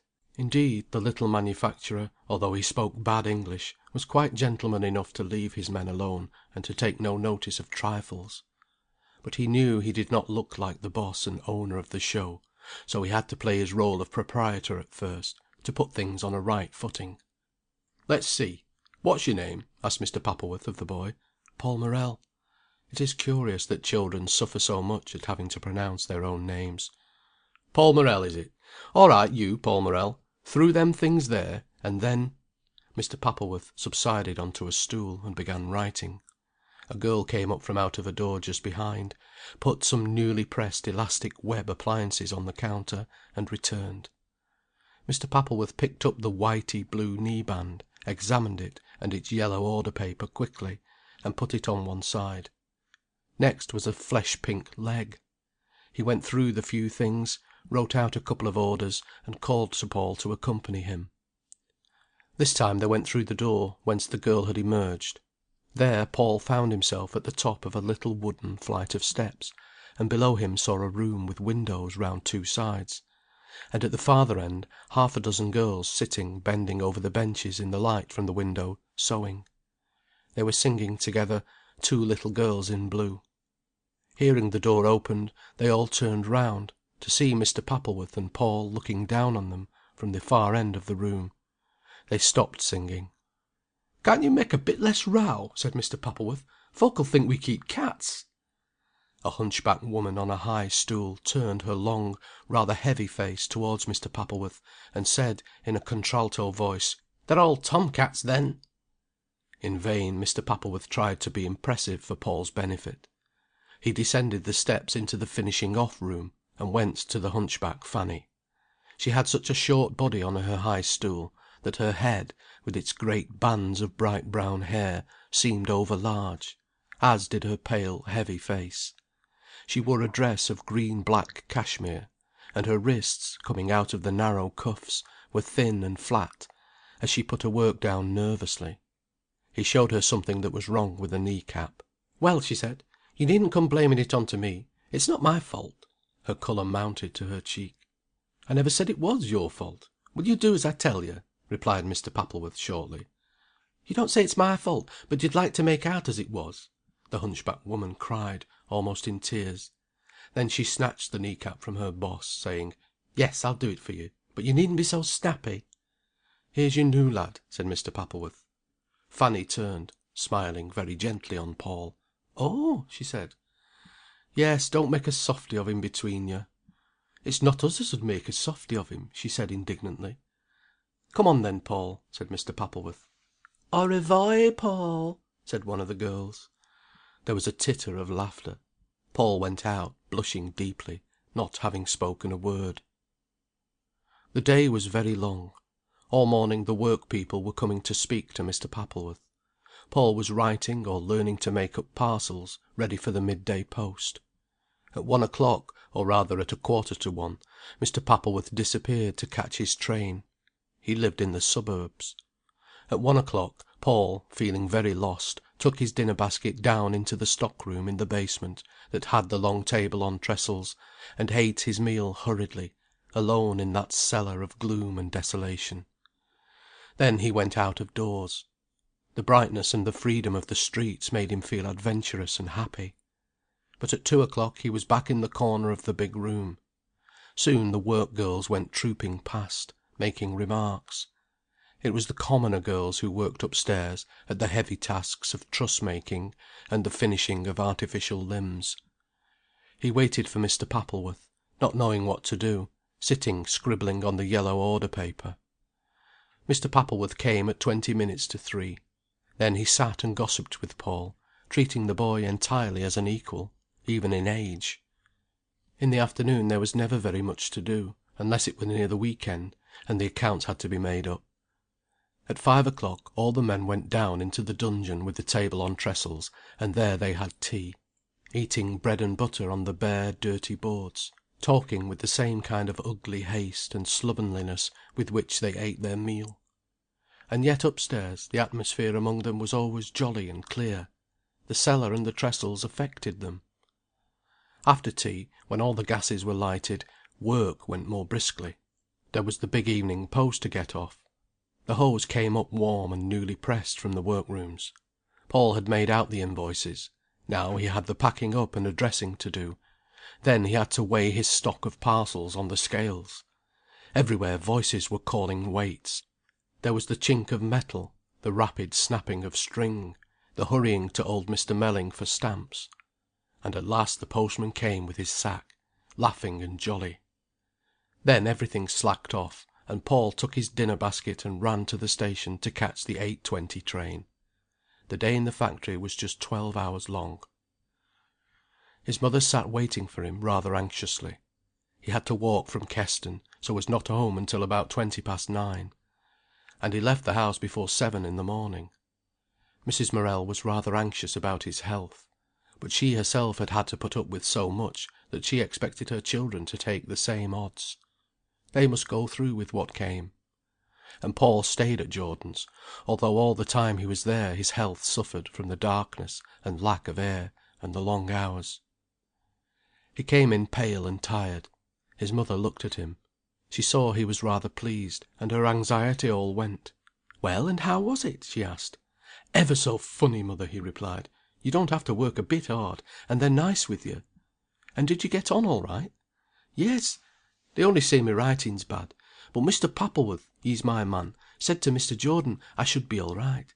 I'm Spiral, mother. You must come and see. It's ever so nice." Soon he liked Jordan's. Mr. Pappleworth, who had a certain saloon bar flavour about him, was always natural, and treated him as if he had been a comrade. Sometimes the Spiral boss was irritable, and chewed more lozenges than ever.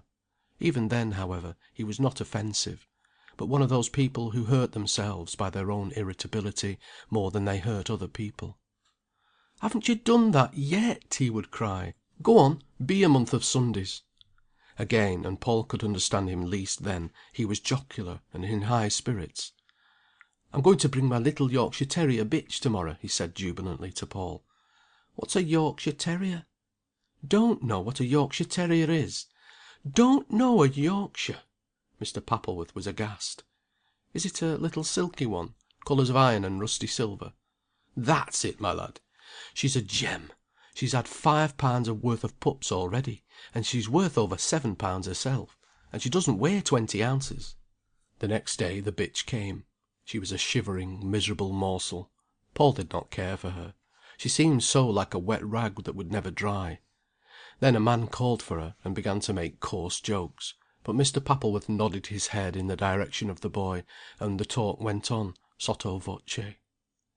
Mr. Jordan only made one more excursion to watch Paul, and then the only fault he found was seeing the boy lay his pen on the counter. "Put your pen in your ear, if you're going to be a clerk. Pen in your ear." And one day he said to the lad, "Why don't you hold your shoulders straighter? Come down here," when he took him into the glass office, and fitted him with special braces for keeping the shoulders square. But Paul liked the girls best. The men seemed common and rather dull. He liked them all, but they were uninteresting. Polly, the little brisk overseer downstairs, finding Paul eating in the cellar, asked him if she could cook him anything on her little stove. Next day his mother gave him a dish that could be heated up. He took it into the pleasant, clean room to Polly, and very soon it grew to be an established custom that he should have dinner with her. When he came in at 8 in the morning, he took his basket to her, and when he came down at 1 o'clock she had his dinner ready. He was not very tall, and pale, with thick chestnut hair, irregular features, and a wide, full mouth. She was like a small bird. He often called her a robinette. Though naturally rather quiet, he would sit and chatter with her for hours, telling her about his home. The girls all liked to hear him talk. They often gathered in a little circle while he sat on a bench, and held forth to them, laughing. Some of them regarded him as a curious little creature, so serious, yet so bright and jolly, and always so delicate in his way with them. They all liked him, and he adored them. Polly he felt he belonged to. Then Connie, with her mane of red hair, her face of apple blossom, her murmuring voice, such a lady in her shabby black frock, appealed to his romantic side. "When you sit winding," he said, "it looks as if you were spinning at a spinning wheel. It looks ever so nice. You remind me of Elaine in the 'Idylls of the King.' I'd draw you if I could." And she glanced at him, blushing shyly. And later on he had a sketch he prized very much. Connie sitting on the stool before the wheel, her flowing mane of red hair on her rusty black frock, her red mouth shut and serious, running the scarlet thread off the hank on to the reel. With Louis, handsome and brazen, who always seemed to thrust her hip at him, he usually joked. Emma was rather plain, rather old and condescending, but to condescend to him made her happy, and he did not mind. "How do you put needles in?" he asked. "Go away and don't bother." "But I ought to know how to put needles in." She ground at her machine all the while steadily. "There are many things you ought to know," she replied. "Tell me, then, how to stick needles in the machine." "Oh, the boy! What a nuisance he is!" "Why, this is how you do it." He watched her attentively. Suddenly a whistle piped. Then Polly appeared, and said in a clear voice, "Mr. Pappleworth wants to know how much longer you're going to be down here, playing with the girls, Paul." Paul flew upstairs, calling "Good bye," and Emma drew herself up. "It wasn't me who wanted him to play with the machine," she said. As a rule, when all the girls came back at 2 o'clock, he ran upstairs to Fanny, the hunchback, in the finishing off room. Mr. Pappleworth did not appear till 3:20, and he often found his boy sitting beside Fanny, talking, or drawing, or singing with the girls. Often, after a minute's hesitation, Fanny would begin to sing. She had a fine contralto voice. Everybody joined in the chorus, and it went well. Paul was not at all embarrassed, after a while sitting in the room with the half a dozen work girls. At the end of the song, Fanny would say, "I know you've been laughing at me." "Don't be so soft, Fanny," cried one of the girls. Once there was mention of Connie's red hair. "Fanny's is better, to my fancy," said Emma. "You needn't try to make a fool of me," said Fanny, flushing deeply. "No, but she has, Paul. She's got beautiful hair." "It's a treat of a colour," said he. "That coldish colour, like earth and yet shiny. It's like bog water." "Goodness me!" exclaimed one girl, laughing. "How I do but get criticised!" said Fanny. "But you should see it down, Paul!" cried Emma, earnestly. "It's simply beautiful. Put it down for him, Fanny, if he wants something to paint." Fanny would not, and yet she wanted to.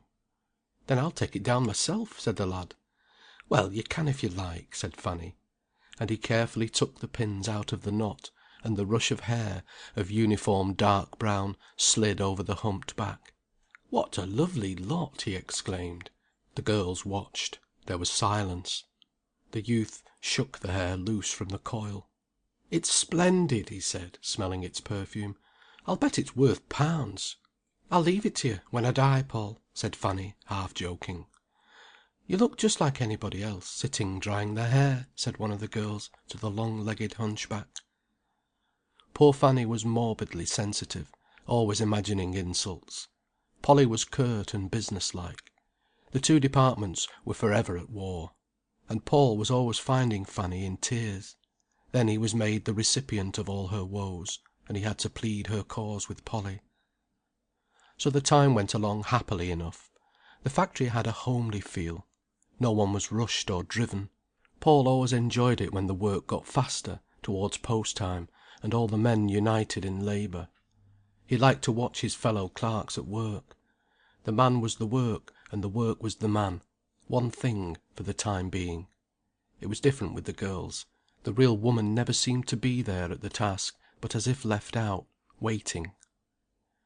From the train going home at night he used to watch the lights of the town, sprinkled thick on the hills, fusing together in a blaze in the valleys.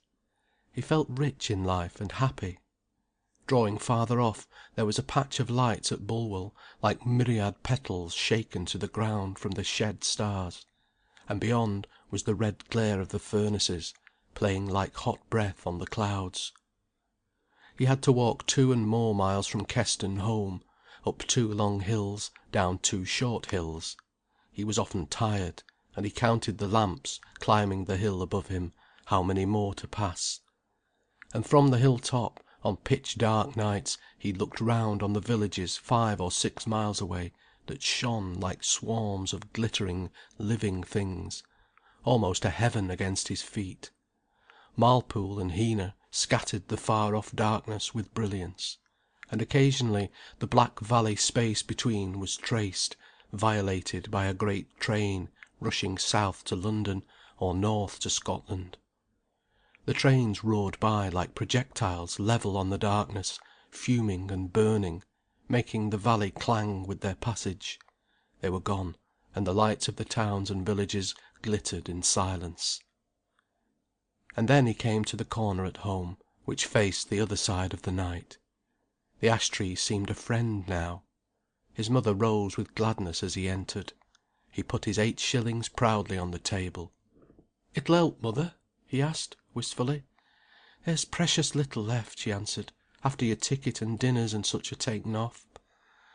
Then he told her the budget of the day. His life story, like an Arabian Nights, was told, night after night, to his mother. It was almost as if it were her own life. End of Chapter 5, Part 2.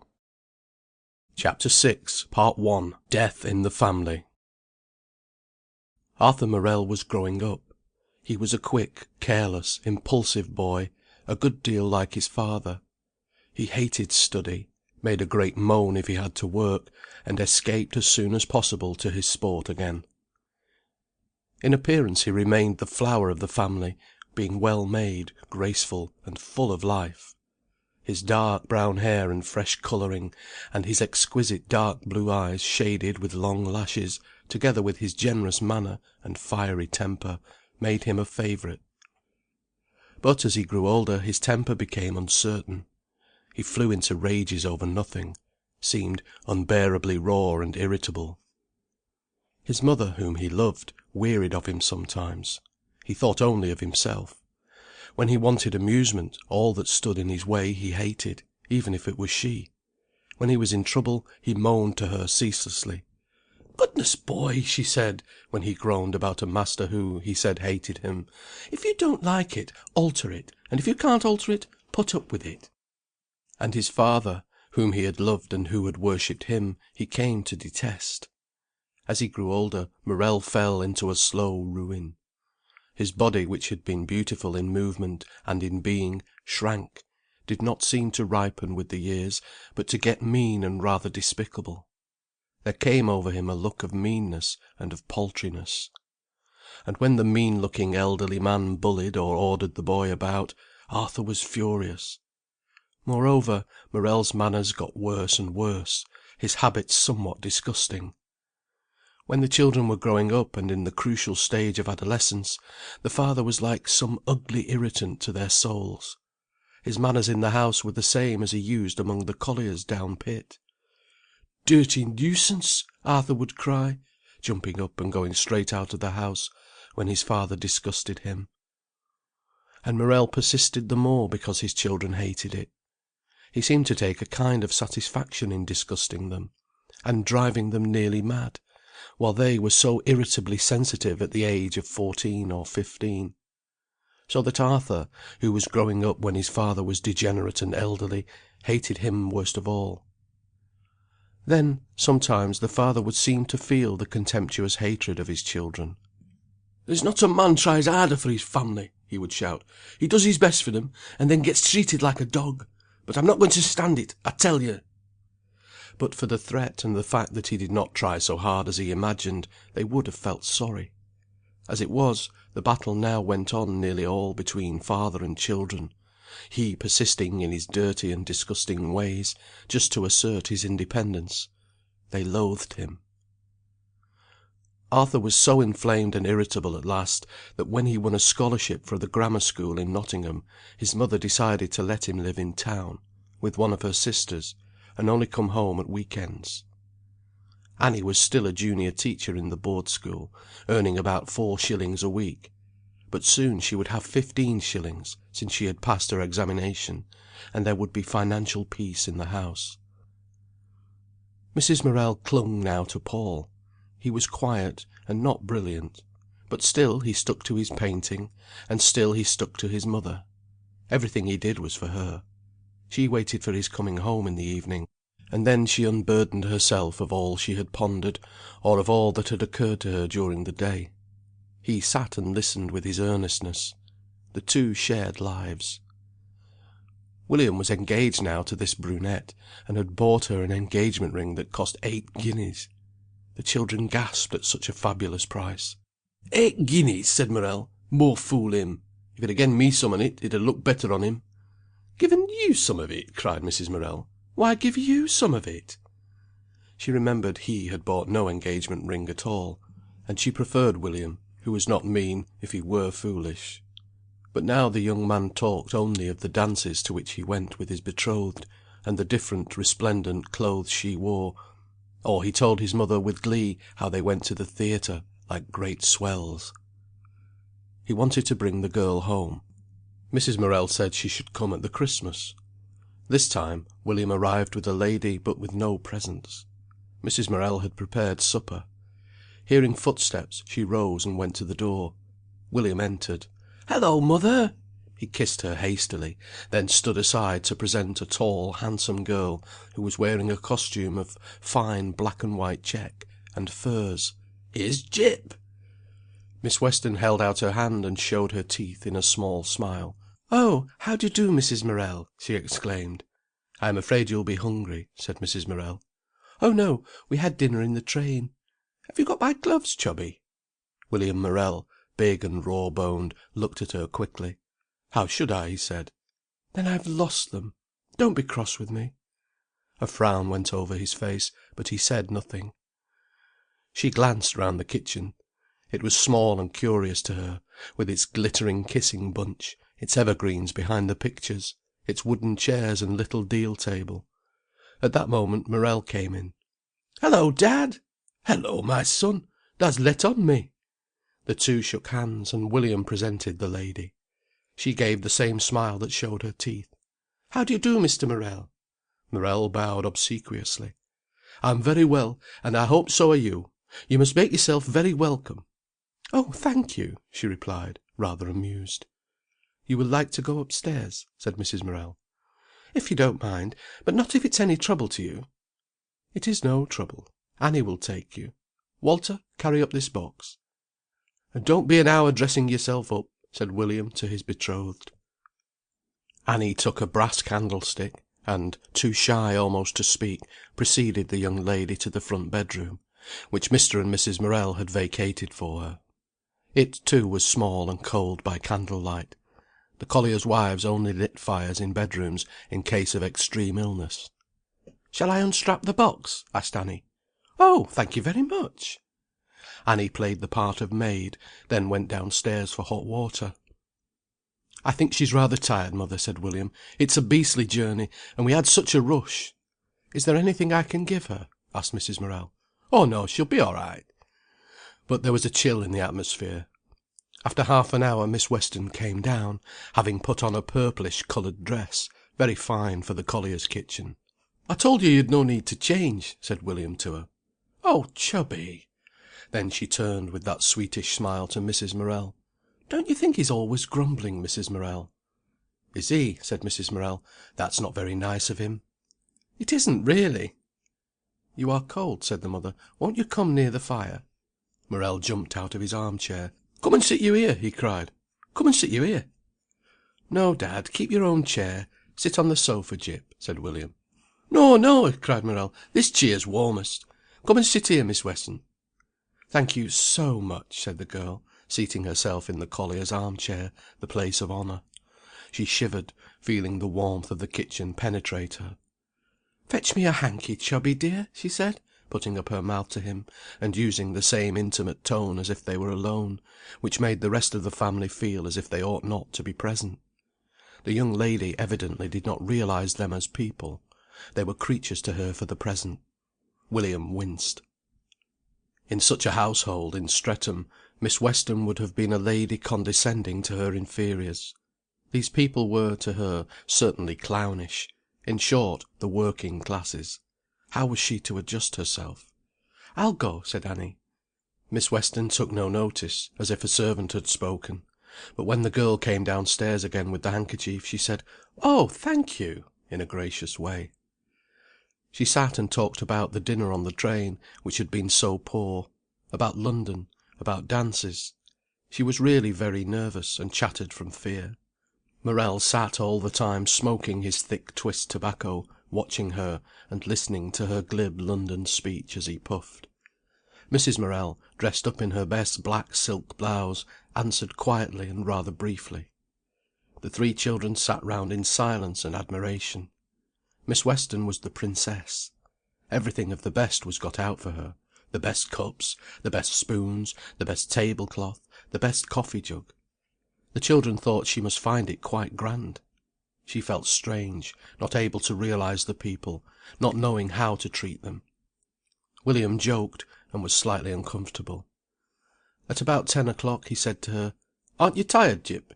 "Rather, Chubby," she answered, at once in the intimate tones, and putting her head slightly on one side. "I'll light the candle, mother," he said. "Very well," replied the mother. Miss Weston stood up, held out her hand to Mrs. Morel. "Good night, Mrs. Morel," she said. Paul sat at the boiler, letting the water run from the tap into a stone beer bottle. Annie swathed the bottle in an old flannel pit singlet, and kissed her mother good night. She was to share the room with the lady, because the house was full.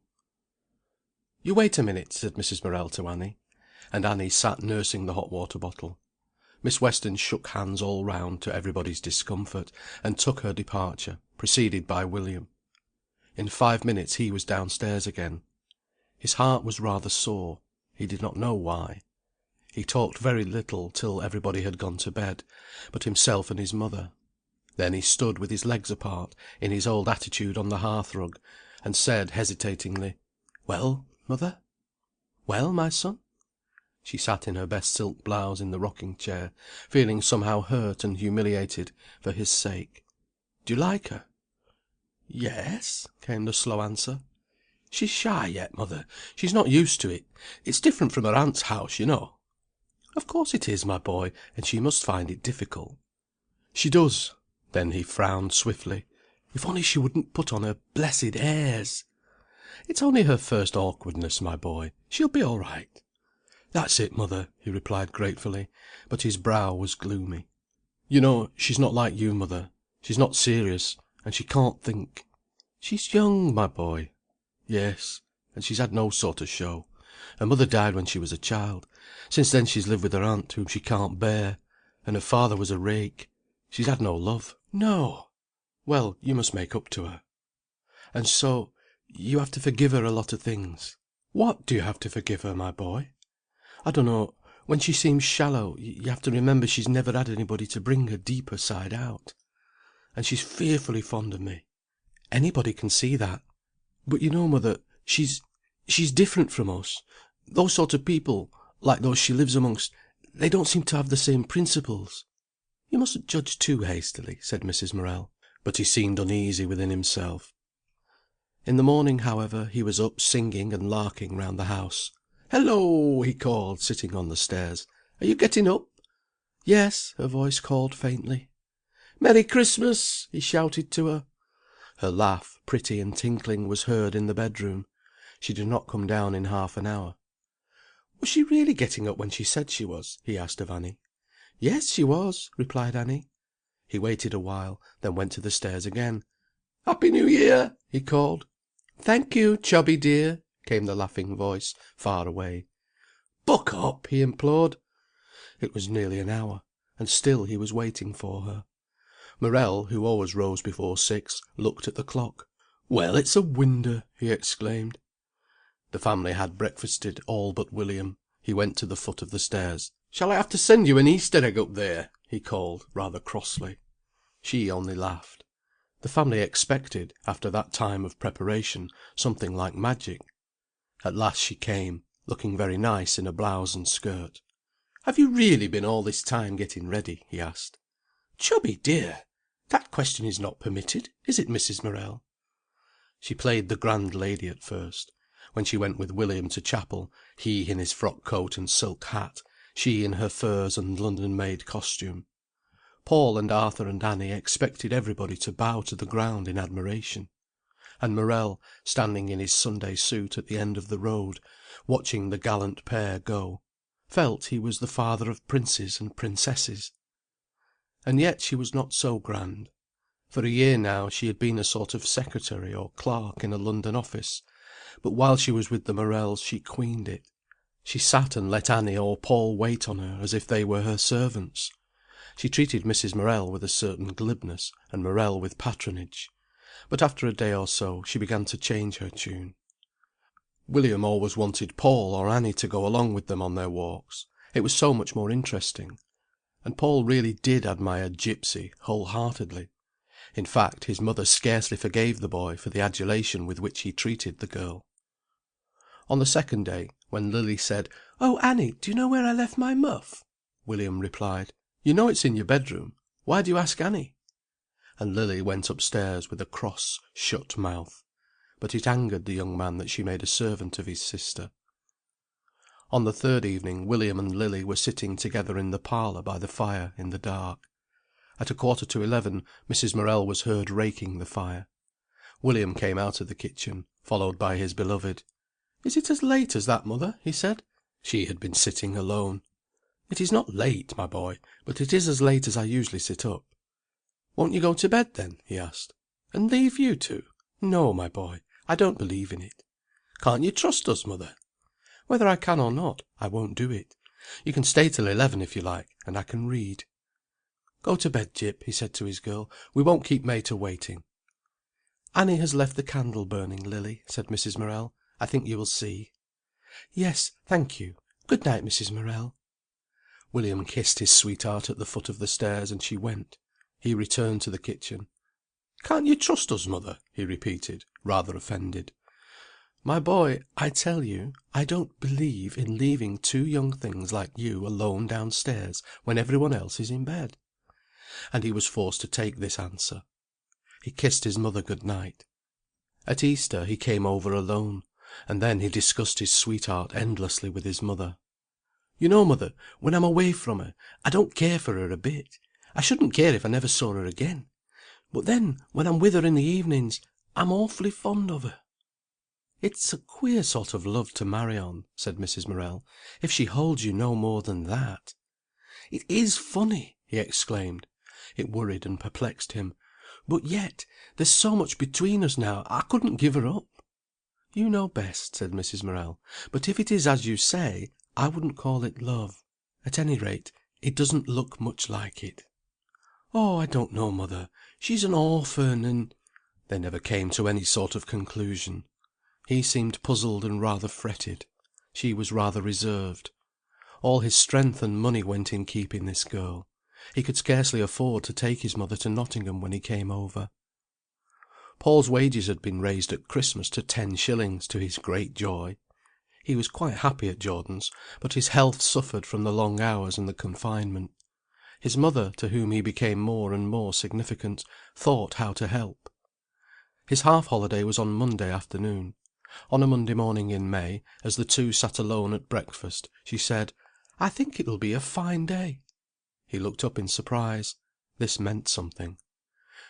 "You know Mr. Lavers has gone to live on a new farm? Well, he asked me last week if I wouldn't go and see Mrs. Lavers, and I promised to bring you on Monday if it's fine. Shall we go?" "I say, little woman, how lovely!" he cried. "And we'll go this afternoon?" Paul hurried off to the station, jubilant. Down Derby Road was a cherry tree that glistened. The old brick wall by the statutes ground burned scarlet; spring was a very flame of green. And the steep swoop of high road lay, in its cool morning dust, splendid with patterns of sunshine and shadow, perfectly still. The trees sloped their great green shoulders proudly, and inside the warehouse all the morning the boy had a vision of spring outside. When he came home at dinner time his mother was rather excited. "Are we going?" he asked. "When I'm ready," she replied. Presently he got up. "Go and get dressed while I wash up," he said. She did so. He washed the pots, straightened, and then took her boots. They were quite clean. Mrs. Morel was one of those naturally exquisite people who can walk in mud without dirtying their shoes. But Paul had to clean them for her. They were kid boots at 8 shillings a pair. He, however, thought them the most dainty boots in the world, and he cleaned them with as much reverence as if they had been flowers. Suddenly she appeared in the inner doorway, rather shyly. She had got a new cotton blouse on. Paul jumped up and went forward. "Oh, my stars!" he exclaimed. "What a Bobby Dazzler!" She sniffed in a little haughty way, and put her head up. "It's not a Bobby Dazzler at all," she replied. "It's very quiet." She walked forward, whilst he hovered round her. "Well?" she asked, quite shy, but pretending to be high and mighty. "Do you like it?" "Awfully! You are a fine little woman to go jaunting out with." He went and surveyed her from the back. "Well," he said, "if I was walking down the street behind you, I should say, 'Doesn't that little person fancy herself?'" "Well, she doesn't," replied Mrs. Morel. "She's not sure it suits her." "Oh, no! She wants to be in dirty black, looking as if she was wrapped in burnt paper. It does suit you, and I say you look nice." She sniffed in her little way, pleased, but pretending to know better. "Well," she said, "it's cost me just 3 shillings. You couldn't have got it ready made for that price, could you?" "I should think you couldn't," he replied. "And you know it's good stuff." "Awfully pretty," he said. The blouse was white, with a little sprig of heliotrope and black. "Too young for me, though, I'm afraid," she said. "Too young for you!" he exclaimed in disgust. Why don't you buy some false white hair and stick it on your head?" "I shall soon have no need," she replied. "I'm going white fast enough." "Well, you've no business to," he said. "What do I want with a white-haired mother?" "I'm afraid you'll have to put up with one, my lad," she said, rather strangely. They set off in great style, she carrying the umbrella William had given her because of the sun. Paul was considerably taller than she, though he was not big. He fancied himself. On the fallow land the young wheat shone silkily. Minton Pit waved its plumes of white steam, coughed, and rattled hoarsely. "Now look at that!" said Mrs. Morel. Mother and son stood on the road to watch. Along the ridge of the great pit hill crawled a little group in silhouette against the sky: a horse, a small truck, and a man. They climbed the incline against the heavens. At the end the man tipped the waggon. There was an undue rattle as the waste fell down the sheer slope of the enormous bank. "You sit a minute, mother," he said, and she took a seat on a bank, whilst he sketched rapidly. She was silent whilst he worked, looking round at the afternoon, the red cottages shining among their greenness. "The world is a wonderful place," she said, "and wonderfully beautiful." "And so's the pit," he said. "Look how it heaps together, like something alive almost, a big creature that you don't know." "Yes," she said, "perhaps." "And all the trucks standing waiting, like a string of beasts to be fed," he said. "And very thankful I am they are standing," she said, "for that means they'll turn middling time this week. But I like the feel of men on things while they're alive. There's a feel of men about trucks, because they've been handled with men's hands, all of them." "Yes," said Mrs. Morel. They went along under the trees of the high road. He was constantly informing her, but she was interested.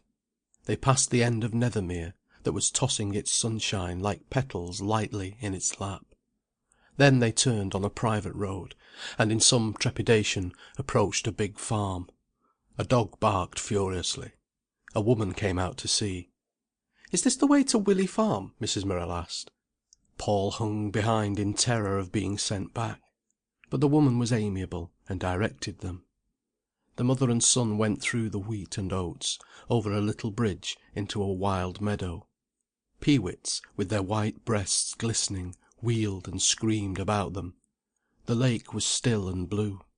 High overhead a heron floated. Opposite the wood heaped on the hill, green and still.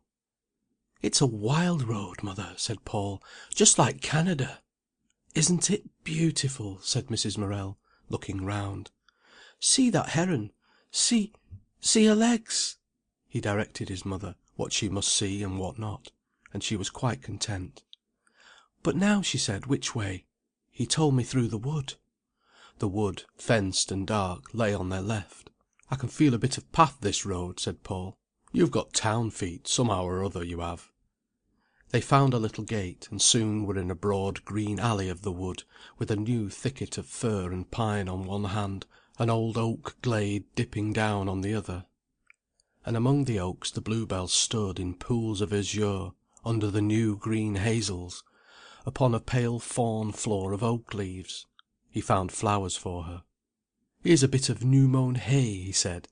Then, again, he brought her forget-me-nots.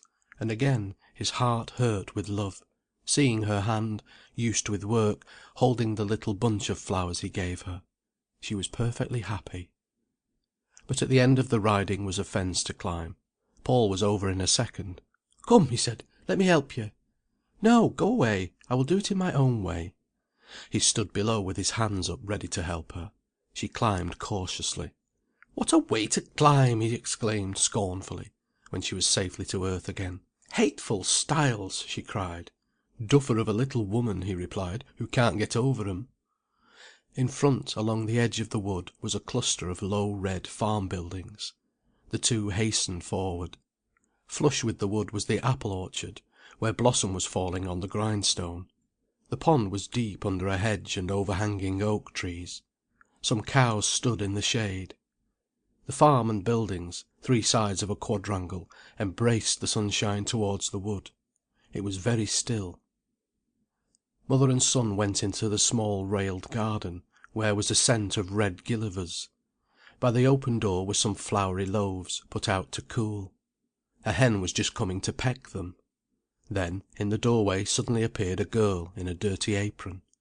She was about 14 years old, had a rosy dark face, a bunch of short black curls, very fine and free, and dark eyes, shy, questioning, a little resentful of the strangers. She disappeared.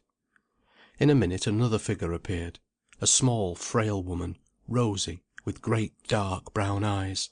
"Oh!" she exclaimed, smiling with a little glow. "You've come, then? I am glad to see you." Her voice was intimate and rather sad. The two women shook hands. "Now, are you sure we're not a bother to you?" said Mrs. Morel. "I know what a farming life is." "Oh no! We're only too thankful to see a new face. It's so lost up here." "I suppose so," said Mrs. Morel. They were taken through into the parlour, a long low room, with a great bunch of Guelder roses in the fireplace. There the women talked, whilst Paul went out to survey the land. He was in the garden, smelling the gillivers and looking at the plants, when the girl came out quickly to the heap of coal which stood by the fence. "I suppose these are cabbage roses when they come out?" he said. "I don't know," she faltered. "They're white with pink middles."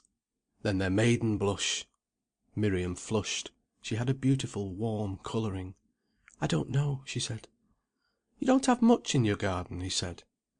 "This is our first year here," she answered, in a distant, rather superior way, drawing back and going indoors. He did not notice, but went his round of exploration. Presently his mother came out, and they went through the buildings. Paul was hugely delighted. "And I suppose you have the fowls and calves and pigs to look after?" said Mrs. Morel to Mrs. Lavers. "No," replied the women. "I can't find time to look after cattle, and I'm not used to it. It's as much as I can do to keep going in the house." "Well, I suppose it is," said Mrs. Morel. Presently the girl came out. "Tea is ready, mother," she said, in a musical, quiet voice. "Oh, thank you, Miriam. Then we'll come," replied her mother, almost ingratiatingly. "Would you care to have tea now, Mrs. Morel?" "Of course," said Mrs. Morel. "Whenever it's ready." Paul and his mother and Mrs. Lavers had tea together. Then they went out into the wood that was flooded with bluebells, while fumy forget-me-nots were in the paths. The mother and son were in ecstasy together. When they got back to the house, Mr. Lavers and Edgar, the eldest son, were in the kitchen. Edgar was about 18. Then Geoffrey and Maurice, big lads of 12 and 13, were in from school. Mr. Lavers was a good-looking man in the prime of life, with a golden brown moustache, and blue eyes screwed up against the weather. The boys were condescending, but Paul scarcely observed it. They went round for eggs, scrambling into all sorts of places. As they were feeding the fowls Miriam came out. The boys took no notice of her. One hen, with her yellow chickens, was in a coop. Maurice took his hand full of corn and let the hen peck from it. "Dost you do it?" he asked of Paul. "Let's see," said Paul. He had a small hand, warm and rather capable looking. Miriam watched. He held the corn to the hen. The bird eyed it with her hard, bright eye, and suddenly made a peck into his hand. He started, and laughed. "Rap, rap, rap," went the bird's beak in his palm. He laughed again, and the other boys joined. "She knocks you and nips you, but she never hurts," said Paul, when the last corn had gone. "Now, Miriam," said Maurice, "you come and have a go." "No!" she cried, shrinking back. "Ha! baby! The mardy kid!" said her brothers. "It doesn't hurt a bit," said Paul. "It only just nips rather nicely." "No!" she still cried, shaking her black curls, and shrinking. "She dursn't," said Geoffrey. "She never does do anything except recite poetry. Dursn't jump off a gate, dursn't tweedle, dursn't go on a slide, dursn't stop a girl hitting her. She can do nat but go about thinking herself somebody. The Lady of the Lake." "Yah!" cried Maurice. Miriam was crimson with shame and misery. "I dare do more than you!" she cried. "You're never anything but cowards and bullies." "Oh, cowards and bullies!" they repeated, mincingly mocking her speech. "Not such a clown shall anger me. A boor is answered silently," he quoted against her, shouting with laughter. She went indoors. Paul went with the boys into the orchard, where they had rigged up a parallel bar. They did feats of strength. He was more agile than strong, but it served. He fingered a piece of apple blossom that hung low on a swinging bough. "I wouldn't get the apple blossom," said Edgar, the eldest brother. "There'll be no apples next year." "I wasn't going to get it," replied Paul, going away. The boys felt hostile to him. They were more interested in their own pursuits. He wandered back to the house to look for his mother. As he went round the back, he saw Miriam kneeling in front of the hen coop, some maize in her hand, biting her lip and crouching in an intense attitude. The hen was eyeing her wickedly. Very gingerly she put forward her hand. The hen bobbed for her. She drew back quickly with a cry, half of fear, half of chagrin. "It won't hurt you," said Paul. She flushed crimson and started up. "I only wanted to try," she said, in a low voice. "See, it doesn't hurt," he said, and putting only 2 corns in his palm, he let the hen peck, peck, peck at his bare hand. "It only makes you laugh," he said. She put her hand forward and dragged it away, tried again, and started back with a cry. He frowned. "Why, I'd let her take corn from my face," said Paul, "only she bumps a bit. She's ever so neat. If she wasn't, look how much ground she'd peck up every day." He waited grimly and watched. At last Miriam let the bird peck from her hand. She gave a little cry, fear, and pain because of fear, rather pathetic. But she had done it. And she did it again. "There, you see," said the boy. "It doesn't hurt, does it?" She looked at him with dilated dark eyes. "No," she laughed, trembling. Then she rose and went indoors. She seemed to be in some way resentful of the boy. "He thinks I'm only a common girl," she thought, and she wanted to prove she was a grand person, like the Lady of the Lake. End of Chapter 6, Part 1. Chapter 6, Part 2. Paul found his mother ready to go home. She smiled on her son. He took the great bunch of flowers. Mr. and Mrs. Lavers walked down the fields with them. The hills were golden with evening. Deep in the wood showed the darkening purple of bluebells. It was everywhere perfectly still, save for the rustling of leaves and birds. "But it is a beautiful place," said Mrs. Morel. "Yes," answered Mrs. Lavers, "it's a nice little place, if only it weren't for the rabbits. The pasture's bitten down to nothing. I don't know if I shall ever get the rent off it." He clapped his hands, and the field broke into motion near the woods, brown rabbits hopping everywhere. "Would you believe it?" exclaimed Mrs. Morel. She and Paul went on alone together. "Wasn't it lovely, mother?" he said, quietly. A thin moon was coming out. His heart was full of happiness till it hurt. His mother had to chatter, because she, too, wanted to cry with happiness. "Now wouldn't I help that man?" she said. "Wouldn't I see to the fowls and the young stock? And I'd learn to milk, and I'd talk with him, and I'd plan with him.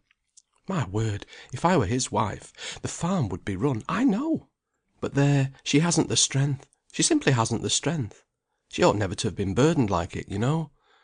I'm sorry for her, and I'm sorry for him too. My word, if I'd had him, I shouldn't have thought him a bad husband. Not that she does either, and she's very lovable."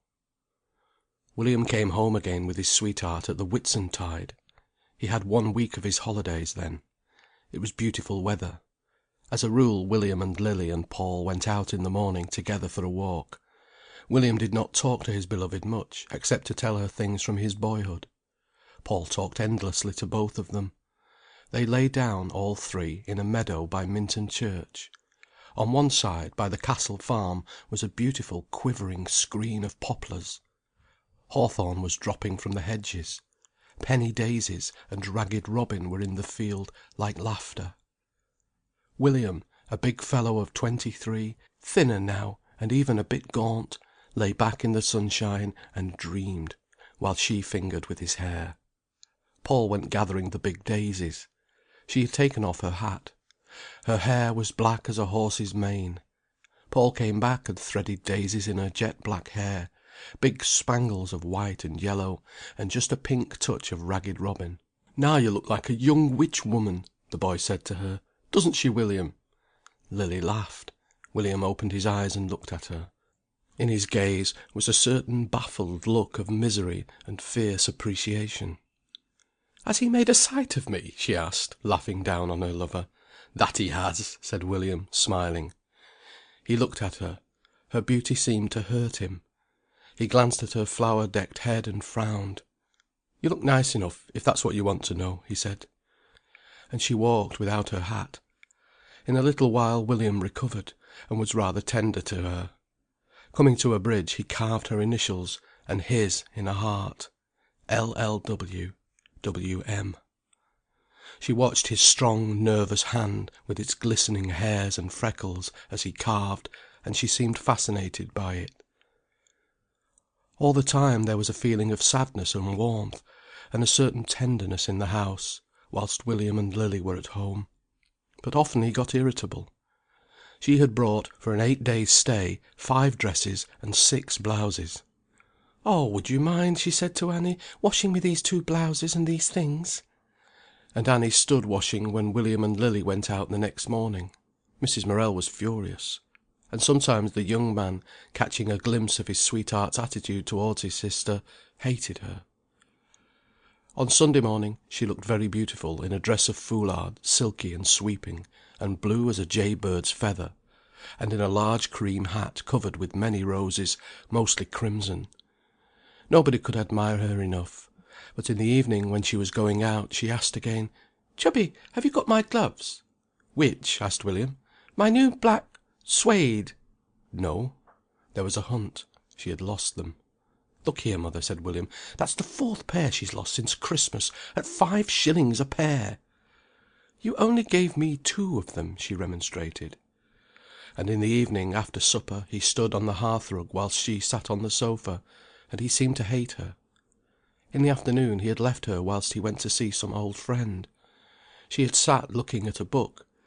After supper William wanted to write a letter. "Here is your book, Lily," said Mrs. Morel. "Would you care to go on with it for a few minutes?" "No, thank you," said the girl. "I will sit still." "But it is so dull." William scribbled irritably at a great rate. As he sealed the envelope he said, "Read a book! Why, she's never read a book in her life." "Oh, go along," said Mrs. Morel, cross with the exaggeration. "It's true, mother, she hasn't!" he cried, jumping up and taking his old position on the hearth-rug. "She's never read a book in her life." "Her's like me," chimed in Morel. "Her canna see what there is in books, to sit boring your nose in 'em for. No more can I." "But you shouldn't say these things," said Mrs. Morel to her son. "But it's true, mother, she can't read. What did you give her?" "Well, I gave her a little thing of Annie Swan's. Nobody wants to read dry stuff on Sunday afternoon." "Well, I'll bet she didn't read 10 lines of it." "You are mistaken," said his mother. All the time Lily sat miserably on the sofa. He turned to her swiftly. "Did you read any?" he asked. "Yes, I did," she replied. "How much?" "I don't know how many pages." "Tell me one thing you read." She could not. She never got beyond the 2nd page. He read a great deal, and had a quick, active intelligence. She could understand nothing but love-making and chatter. He was accustomed to having all his thoughts sifted through his mother's mind. So when he wanted companionship, and was asked in reply to be the billing and twittering lover, he hated his betrothed. "You know, mother," he said, when he was alone with her at night, "she's no idea of money. She's so wettle-brained. When she's paid, she'll suddenly buy such rot as Maron's glasses, and then I have to buy her season ticket, and her extras, even her underclothing. And she wants to get married, and I think myself we might as well get married next year. But at this rate—" "A fine mess of a marriage it would be," replied his mother. "I should consider it again, my boy." "Oh, well, I've gone too far to break off now," he said, "and so I shall get married as soon as I can." "Very well, my boy, if you will, you will, and there's no stopping you. But I tell you, I can't sleep when I think about it." "Oh, she'll be all right, mother. We shall manage." "And she lets you buy her underclothing?" asked the mother. "Well," he began apologetically, "she didn't ask me, but one morning, and it was cold, I found her on the station shivering, not able to keep still, so I asked her if she was well wrapped up. She said, 'I think so.' So I said, 'Have you got warm underthings on?' And she said, 'No, they are cotton.' I asked her why on earth she hadn't got something thicker on in weather like that, and she said because she had nothing. And there she is, a bronchial subject. I had to take her and get some warm things.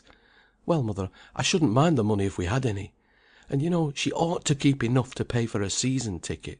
But no, she comes to me about that, and I have to find the money." "It's a poor look out," said Mrs. Morel, bitterly. He was pale, and his rugged face, that used to be so perfectly careless and laughing, was stamped with conflict and despair. "But I can't give her up now, it's gone too far," he said. "And besides, for some things I couldn't do without her." "My boy, remember you're taking your life in your hands," said Mrs. Morel. "Nothing is as bad as a marriage that's a hopeless failure. Mine was bad enough, God knows, and ought to teach you something, but it might have been worse by a long chalk." He leaned with his back against the side of the chimney-piece, his hands in his pockets. He was a big, raw-boned man, who looked as if he would go to the world's end if he wanted to. But she saw the despair on his face. "I couldn't give her up now," he said. "Well," she said, "remember there are worse wrongs than breaking off an engagement." "I can't give her up now," he said. The clock ticked on. Mother and son remained in silence, a conflict between them, but he would say no more. At last she said, "Well, go to bed, my son. You'll feel better in the morning, and perhaps you'll know better." He kissed her and went. She raked the fire. Her heart was heavy now as it had never been. Before, with her husband, things had seemed to be breaking down in her, but they did not destroy her power to live. Now her soul felt lamed in itself. It was her hope that was struck. And so often William manifested the same hatred towards his betrothed. On the last evening at home, he was railing against her. "Well," he said, "if you don't believe me what she's like, would you believe she has been confirmed 3 times?" "Nonsense!" laughed Mrs. Morel. "Nonsense or not, she has. That's what confirmation means for her. A bit of a theatrical show, where she can cut a figure." "I haven't, Mrs. Morel!" cried the girl. "I haven't! It is not true!" "What?" he cried, flashing round on her. "Once in Bromley, once in Beckenham, and once somewhere else." "Nowhere else!" she said, in tears. "Nowhere else!" "It was! And if it wasn't, why were you confirmed twice?" "Once I was only 14, Mrs. Morel," she pleaded, tears in her eyes. "Yes," said Mrs. Morel, "I can quite understand it, child. Take no notice of him. You ought to be ashamed, William, saying such things." "But it's true. She's religious. She has blue velvet prayer books, and she's not as much religion or anything else in her than that table leg. Gets confirmed 3 times for show, to show herself off, and that's how she is in everything. Everything!" The girl sat on the sofa, crying. She was not strong. "As for love," he cried, "you might as well a fly to love you. It'll love settling on you." "Now say no more," commanded Mrs. Morel. "If you want to say these things, you must find another place than this. I am ashamed of you, William.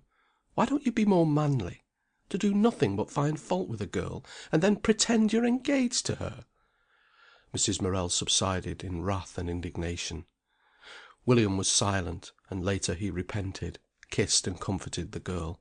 Yet it was true, what he had said. He hated her. When they were going away, Mrs. Morel accompanied them as far as Nottingham. It was a long way to Keston station. "You know, mother," he said to her, "Gyp's shallow. Nothing goes deep with her." "William, I wish you wouldn't say these things," said Mrs. Morel, very uncomfortable for the girl who walked beside her. "But it doesn't, mother. She's very much in love with me now. But if I died, she'd have forgotten me in 3 months." Mrs. Morel was afraid. Her heart beat furiously, hearing the quiet bitterness of her son's last speech. "How do you know?" she replied. "You don't know, and therefore you've no right to say such a thing." "He's always saying these things!" cried the girl. "In 3 months after I was buried you'd have somebody else, and I should be forgotten," he said. "And that's your love." Mrs. Morel saw them into the train in Nottingham. Then she returned home. "There's one comfort," she said to Paul. "He'll never have any money to marry on. That I am sure of. And so she'll save him that way." So she took cheer. Matters were not yet very desperate. She firmly believed William would never marry his gipsy. She waited, and she kept Paul near to her. All summer long William's letters had a feverish tone. He seemed unnatural and intense. Sometimes he was exaggeratedly jolly. Usually he was flat and bitter in his letter. "Ay," his mother said, "I'm afraid he's ruining himself against that creature, who isn't worthy of his love. No more than a rag doll." He wanted to come home. The midsummer holiday was gone. It was a long while to Christmas. He wrote in wild excitement, saying he could come for Saturday and Sunday, at Goose Fair, the first week in October. "You're not well, my boy," said his mother, when she saw him. She was almost in tears at having him to herself again. "No, I've not been well," he said. "I seem to have a dragging cold all the last month, but it's going, I think." It was sunny October weather. He seemed wild with joy, like a schoolboy escaped. Then again he was silent and reserved. He was more gaunt than ever, and there was a haggard look in his eyes. "You're doing too much," said his mother to him. He was doing extra work, trying to make some money to marry on, he said. He only talked to his mother once on the Saturday night, then he was sad and tender about his beloved. "And yet, you know, mother, for all that, if I died she'd be broken-hearted for 2 months, and then she'd start to forget me. You see, she'd never come home here to look at my grave, not even once." "Why, William," said his mother, "you're not going to die, so why talk about it?" "But whether or not," he replied. "And she can't help it. She is like that. And if you choose her, well, you can't grumble," said his mother. On the Sunday morning, as he was putting his collar on, "Look," he said to his mother, holding up his chin, "what a rash my collar's made under my chin." Just at the junction of chin and throat was a big red inflammation. "It ought not to do that," said his mother. "Here, put a bit of this soothing ointment on. You should wear different collars." He went away on Sunday midnight, seeming better and more solid for his 2 days at home. On Tuesday morning came a telegram from London that he was ill. Mrs. Morel got off her knees from washing the floor, read the telegram, called a neighbour, went to her landlady and borrowed a sovereign, put on her things, and set off. She hurried to Keston, caught an express for London in Nottingham. She had to wait in Nottingham nearly an hour. A small figure in her black bonnet, she was anxiously asking the porters if they knew how to get to Elmer's End. The journey was 3 hours. She sat in her corner in a kind of stupor, never moving. At King's Cross still no one could tell her how to get to Elmer's End. Carrying her string bag, that contained her night-dress, comb and brush, she went from person to person. At last they sent her underground to Cannon Street. It was 6 o'clock when she arrived at William's lodging. The blinds were not down. "How is he?" she asked. "No better," said the landlady. She followed the woman upstairs. William lay on the bed with bloodshot eyes, his face rather discoloured. The clothes were tossed about. There was no fire in the room. A glass of milk stood on the stand at his bedside. No one had been with him. "Why, my son!" said the mother bravely. He did not answer. He looked at her, but did not see her. Then he began to say, in a dull voice, as if repeating a letter from dictation, "Owing to a leakage in the hold of this vessel, the sugar had set, and become converted into rock. It needed hacking." He was quite unconscious. It had been his business to examine some such cargo of sugar in the port of London. "How long has he been like this?" the mother asked the landlady. "He got home at 6 o'clock on Monday morning, and he seemed to sleep all day.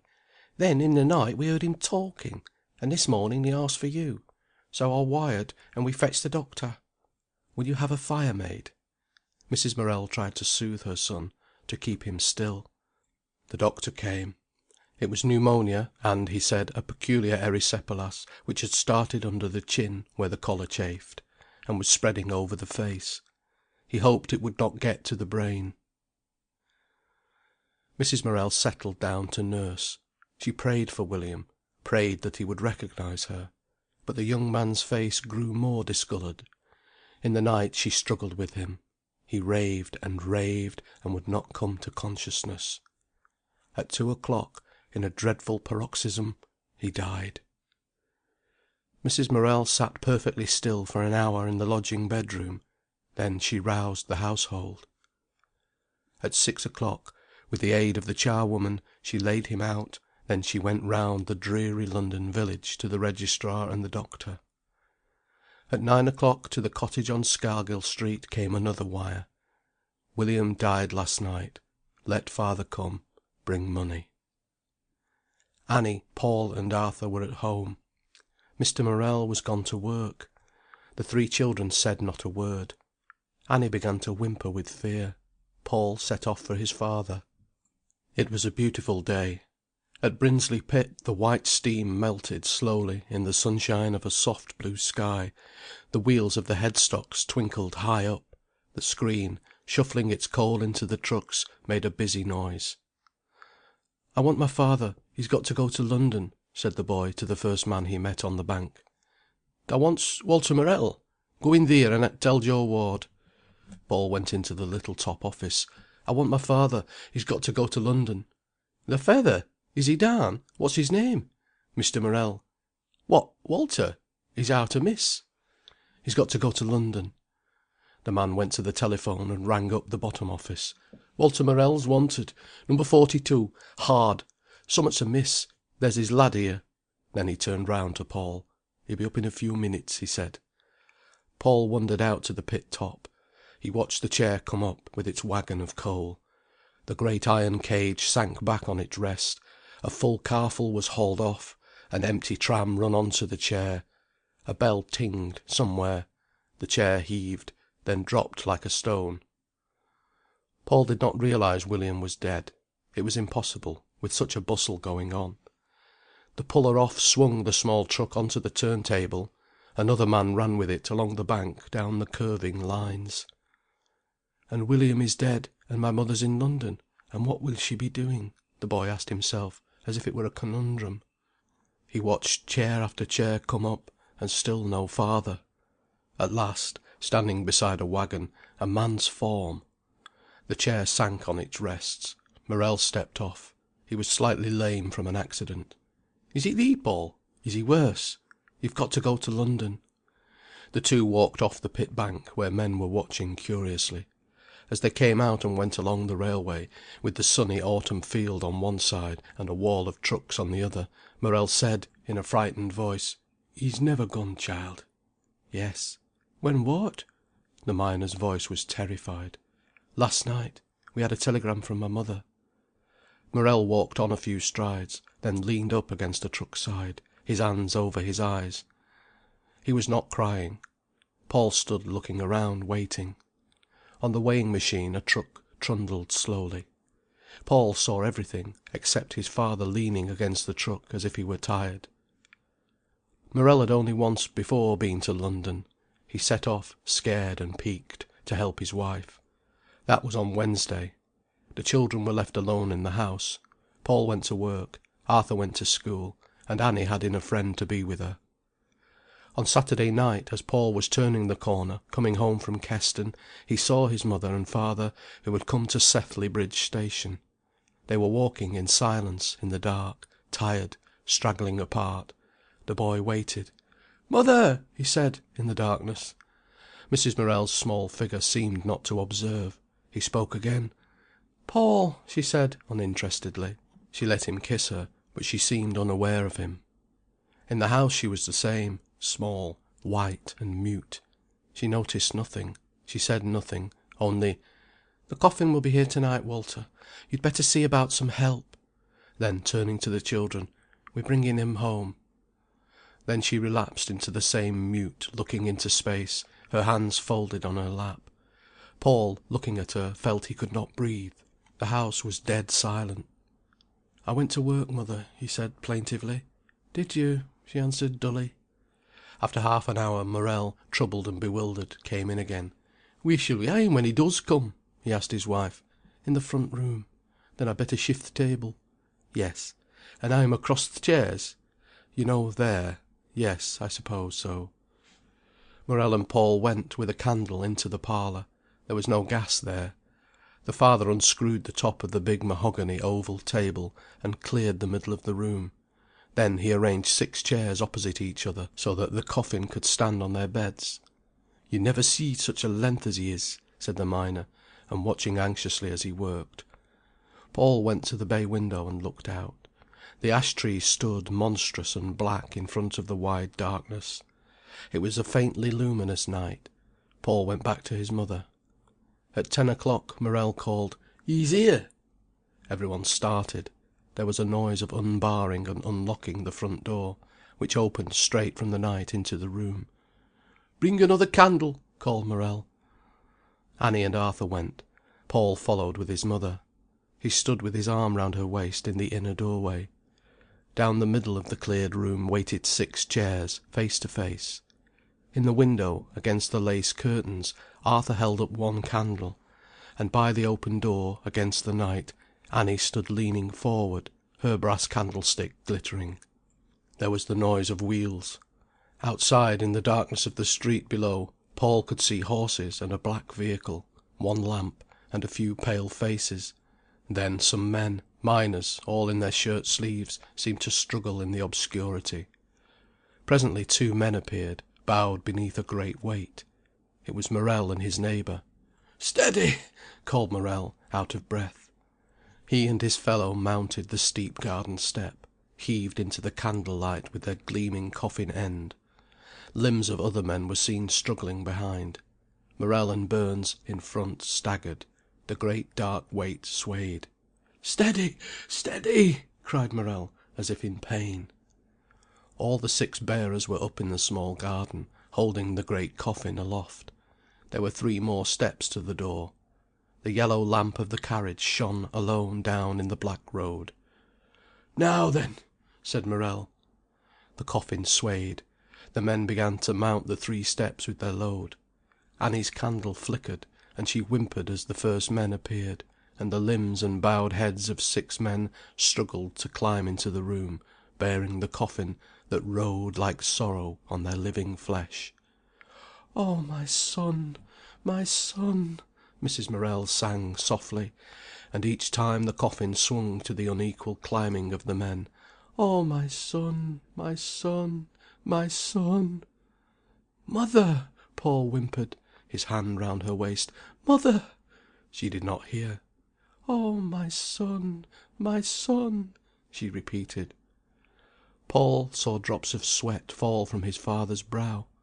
6 men were in the room, 6 coatless men, with yielding, struggling limbs, filling the room and knocking against the furniture. The coffin veered and was gently lowered on to the chairs. The sweat fell from Morel's face on its boards.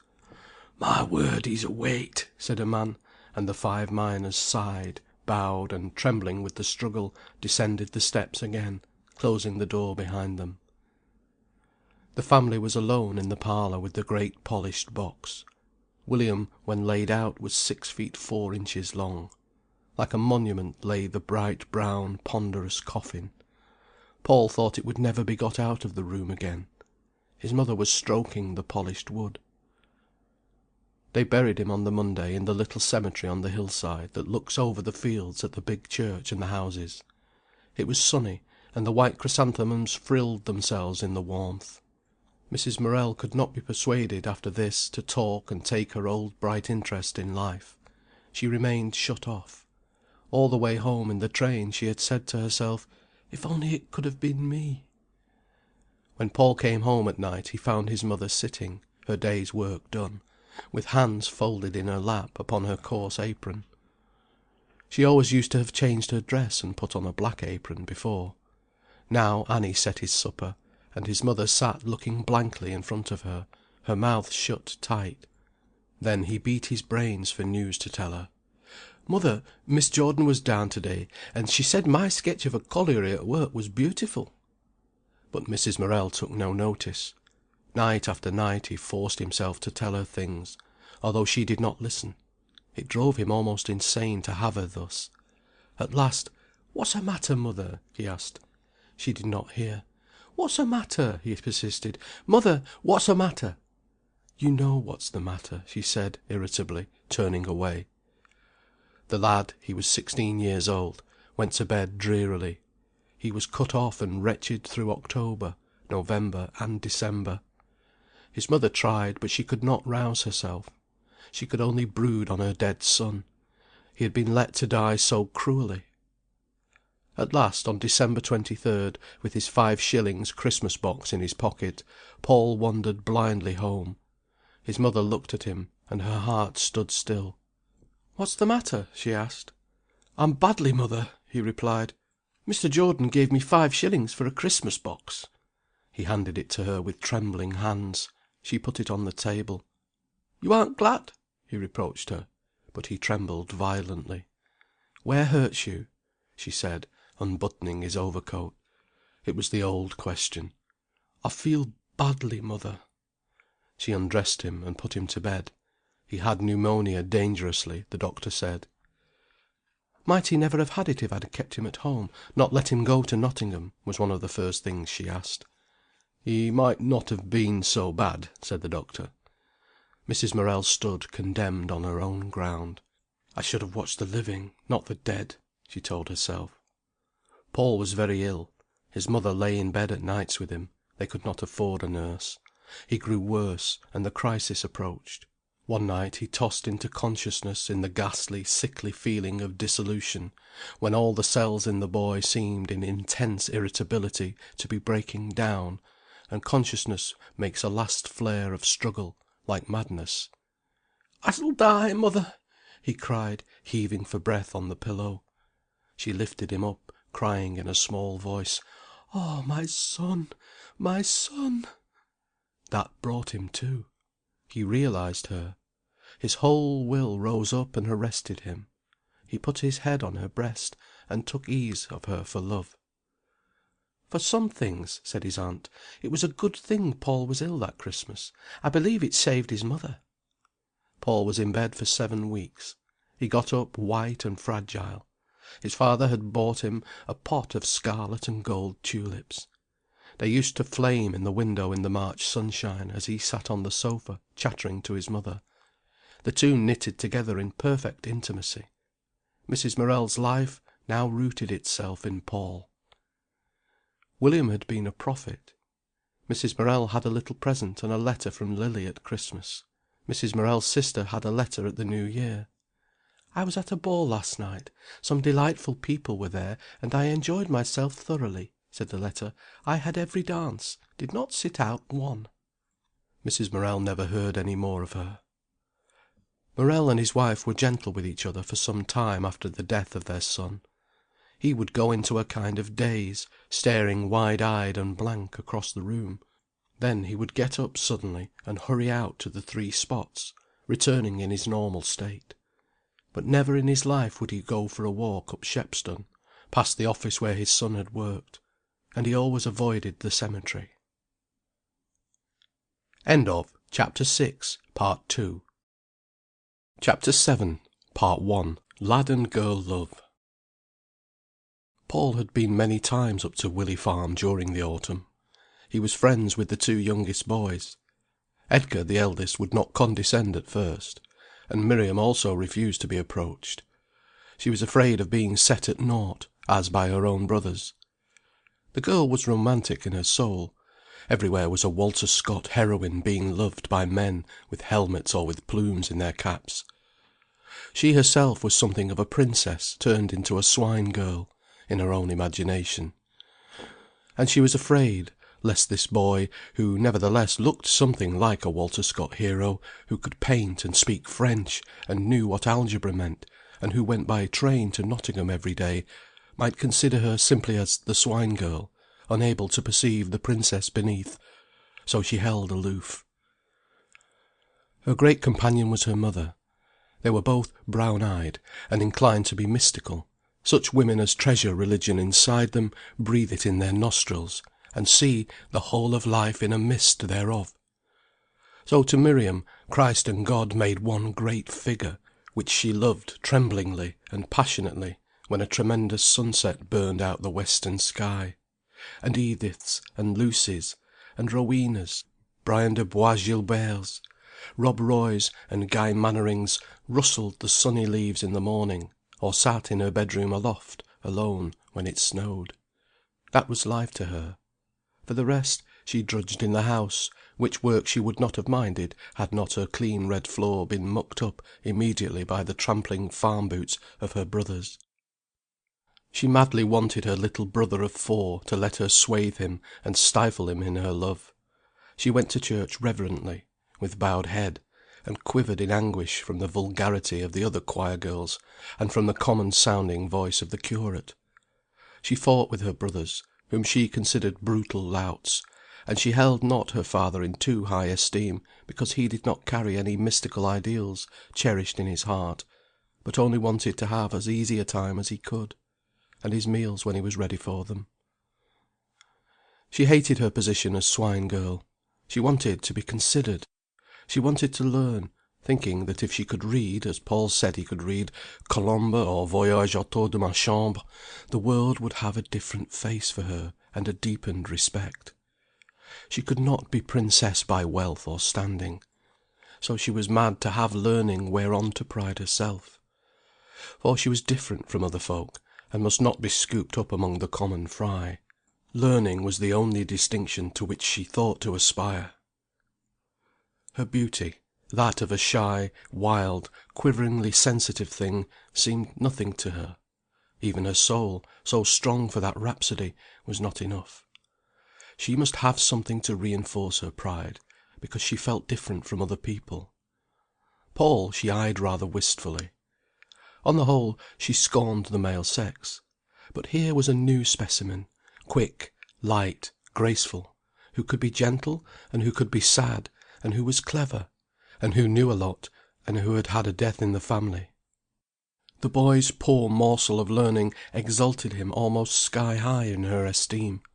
Yet she tried hard to scorn him, because he would not see in her the princess, but only the swine girl, and he scarcely observed her. Then he was so ill, and she felt he would be weak. Then she would be stronger than he. Then she could love him. If she could be the mistress of him in his weakness, take care of him, if he could depend on her, if she could, as it were, have him in her arms, how she would love him! As soon as the skies brightened and plum blossom was out, Paul drove off in the milkman's heavy float up to Willey Farm. Mr. Lavers shouted in a kindly fashion at the boy, then clicked to the horse as they climbed the hill slowly, in the freshness of the morning. White clouds went on their way, crowding to the back of the hills that were rousing in the spring time. The water of Nethermere lay below, very blue, against the seared meadows and the thorn trees. It was 4½ miles' drive. Tiny buds on the hedges, vivid as copper green, were opening into rosettes, and thrushes called, and blackbirds shrieked and scolded. It was a new, glamorous world. Miriam, peeping through the kitchen window, saw the horse walk through the big white gate into the farmyard that was backed by the oak wood, still bare. Then a youth in a heavy overcoat climbed down. He put up his hands for the whip and the rug that the good-looking ruddy farmer handed down to him. Miriam appeared in the doorway. She was nearly 16, very beautiful, with her warm colouring, her gravity, her eyes dilating suddenly like an ecstasy. "I say," said Paul, turning shyly aside, "your daffodils are nearly out. Isn't it early? But don't they look cold?" "Cold?" said Miriam, in her musical, caressing voice. "The green on their buds," and he faltered into silence timidly. "Let me take the rug," said Miriam, over gently. "I can carry it," he answered, rather injured, but he yielded it to her. Then Mrs. Lavers appeared. "I'm sure you're tired and cold," she said. "Let me take your coat. It is heavy. You mustn't walk far in it." She helped him off with his coat. He was quite unused to such attention. She was almost smothered under its weight. "Why, mother," laughed the farmer, as he passed through the kitchen, swinging the great milk churns, "you've got almost more than you can manage there." She beat up the sofa cushions for the youth. The kitchen was very small and irregular. The farm had been originally a labourer's cottage, and the furniture was old and battered, but Paul loved it, loved the sack bag that formed the hearthrug, and the funny little corner under the stairs, and the small window deep in the corner, through which, bending a little, he could see the plum trees in the back garden, and the lovely round hills beyond. "Won't you lie down?" said Mrs. Lavers. "Oh no, I'm not tired," he said. "Isn't it lovely coming out, don't you think? I saw a sloe bush in blossom, and a lot of celandines. I'm glad it's sunny. Can I give you anything to eat or to drink?" "No, thank you." "How's your mother?" I think she's tired now. I think she's had too much to do. Perhaps in a little while she'll go to Skegness with me. Then she'll be able to rest. I shall be glad if you can." "Yes," replied Mrs. Lavers. "It's a wonder she isn't ill herself." Miriam was moving about, preparing dinner. Paul watched everything that happened. His face was pale and thin, but his eyes were quick and bright with life as ever. He watched the strange, almost rhapsodic way in which the girl moved about, carrying a great stew jar to the oven, or looking in the saucepan. The atmosphere was different from that of his own home, where everything seemed so ordinary. When Mr. Lavers called loudly outside to the horse that was reaching over to feed on the rose-bushes in the garden, the girl started, looked round with dark eyes, as if something had come breaking in on her world. There was a sense of silence inside the house and out. Miriam seemed as in some dreamy tale, a maiden in bondage, her spirit dreaming in a land far away and magical. And her discoloured old blue frock and her broken boots seemed only like the romantic rags of King Cophetua's beggar maid. She suddenly became aware of his keen blue eyes upon her, taking her all in. Instantly her broken boots and her frayed old frock hurt her. She resented his seeing everything. Even he knew that her stocking was not pulled up. She went into the scullery, blushing deeply. And afterwards her hands trembled slightly at her work. She nearly dropped all she handled. When her inside dream was shaken, her body quivered with trepidation. She resented that he saw so much. Mrs. Lavers sat for some time talking to the boy, although she was needed at her work. She was too polite to leave him. Presently she excused herself and rose. After a while she looked into the tin saucepan. "Oh, dear, Miriam!" she cried. "These potatoes have boiled dry." Miriam started as if she had been stung. "Have they, mother?" she cried. "I shouldn't care, Miriam," said the mother, "if I hadn't trusted them to you." She peered into the pan. The girl stiffened as if from a blow. Her dark eyes dilated. She remained standing in the same spot. "Well," she answered, gripped tight in self-conscious shame, "I'm sure I looked at them 5 minutes since." "Yes," said the mother, "I know it's easily done." "They're not much burnt," said Paul. "It doesn't matter, does it?" Mrs. Lavers looked at the youth with her brown, hurt eyes. "It wouldn't matter but for the boys," she said to him. "Only Miriam knows what a trouble they make if the potatoes are caught." "Then," thought Paul to himself, "you shouldn't let them make a trouble." After a while Edgar came in. He wore leggings, and his boots were covered with earth. He was rather small, rather formal for a farmer. He glanced at Paul, nodded to him distantly, and said, "Dinner ready?" "Nearly, Edgar," replied the mother, apologetically. "I'm ready for mine," said the young man, taking up the newspaper and reading. Presently the rest of the family trooped in. Dinner was served. The meal went rather brutally. The over-gentleness and apologetic tone of the mother brought out all the brutality of manners in the sons. Edgar tasted the potatoes, moved his mouth quickly like a rabbit, looked indignantly at his mother, and said, "These potatoes are burnt, mother." "Yes, Edgar, I forgot them for a minute. Perhaps you'll have bread if you can't eat them." Edgar looked in anger across at Miriam. "What was Miriam doing that she couldn't attend to them?" he said. Miriam looked up. Her mouth opened, her dark eyes blazed and winced, but she said nothing. She swallowed her anger and her shame, bowing her dark head. "I'm sure she was trying hard," said the mother. "She hasn't got sense even to boil the potatoes," said Edgar. "What is she kept at home for?" "Only for eating everything that's left i' th' pantry," said Maurice. "They don't forget that potato pie against our Miriam," laughed the father. She was utterly humiliated. The mother sat in silence, suffering, like some saint out of place at the brutal board. It puzzled Paul. He wondered vaguely why all this intense feeling went running because of a few burnt potatoes. The mother exalted everything, even a bit of housework, to the plane of a religious trust. The sons resented this. They felt themselves cut away underneath, and they answered with brutality and also with a sneering superciliousness. Paul was just opening out from childhood into manhood. This atmosphere, where everything took a religious value, came with a subtle fascination to him. There was something in the air. His own mother was logical. Here there was something different, something he loved, something that at times he hated. Miriam quarrelled with her brothers fiercely. Later in the afternoon, when they had gone away again, her mother said, "You disappointed me at dinner time, Miriam."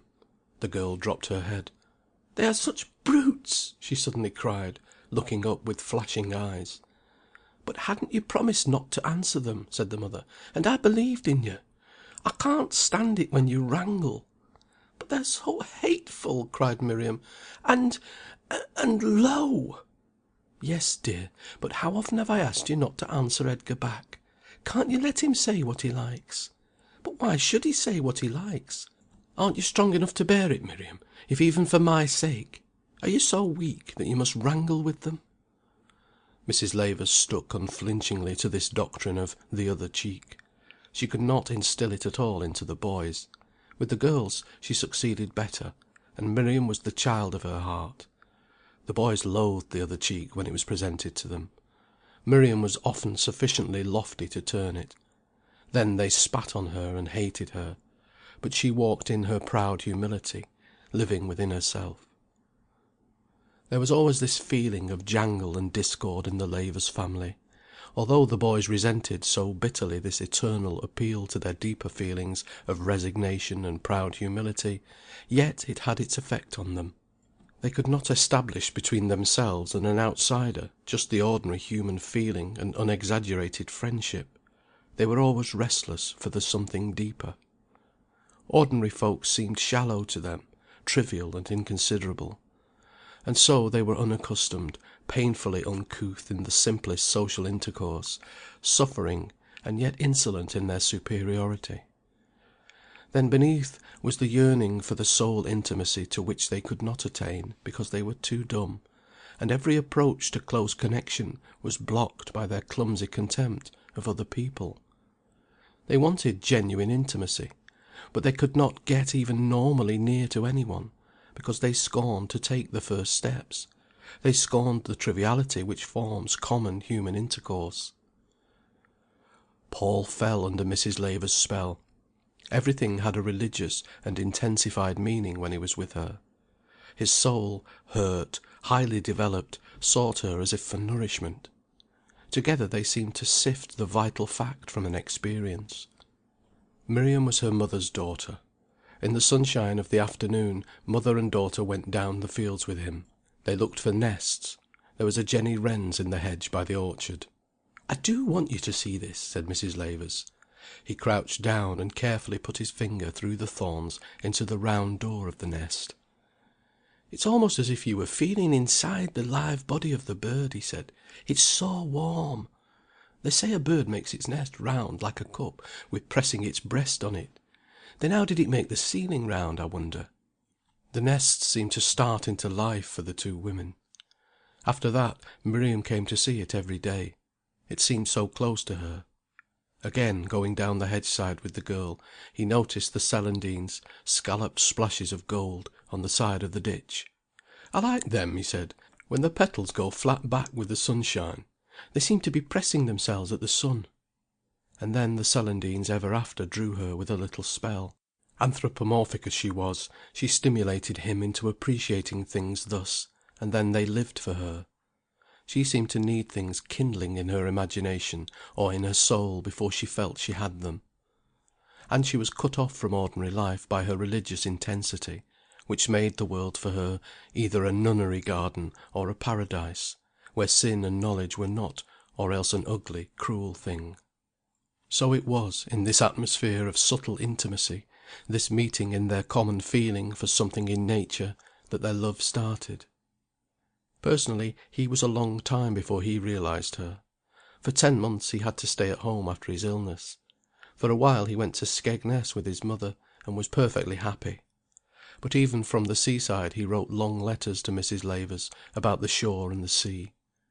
And he brought back his beloved sketches of the flat Lincoln coast, anxious for them to see. Almost they would interest the Lavers more than they interested his mother. It was not his art Mrs. Morel cared about, it was himself and his achievement. But Mrs. Lavers and her children were almost his disciples. They kindled him and made him glow to his work, whereas his mother's influence was to make him quietly determined, patient, dogged, unwearied. He was soon friends with the boys, whose rudeness was only superficial. They had all, when they could trust themselves, a strange gentleness and lovableness. "Will you come with me on to the fallow?" asked Edgar, rather hesitatingly. Paul went joyfully, and spent the afternoon helping to hoe or to single turnips with his friend. He used to lie with the three brothers in the hay piled up in the barn, and tell them about Nottingham and about Jordan's. In return they taught him to milk, and let him do little jobs, chopping hay or pulping turnips, just as much as he liked. At midsummer he worked all through the hay harvest with them, and then he loved them. The family was so cut off from the world actually. They seemed, somehow, like les derniers fils d'une race épuisée. Though the lads were strong and healthy, yet they had all that over-sensitiveness and hanging back which made them so lonely, yet also such close delicate friends once their intimacy was won. Paul loved them dearly, and they him. Miriam came later, but he had come into her life before she made any mark on his. One dull afternoon, when the men were on the land and the rest at school, only Miriam and her mother at home, the girl said to him, after having hesitated for some time, "Have you seen the swing?" "No," he answered. "Where?" "In the cowshed," she replied. She always hesitated to offer or to show him anything. Men have such different standards of worth from women, and her dear things, the valuable things to her, her brothers had so often mocked or flouted.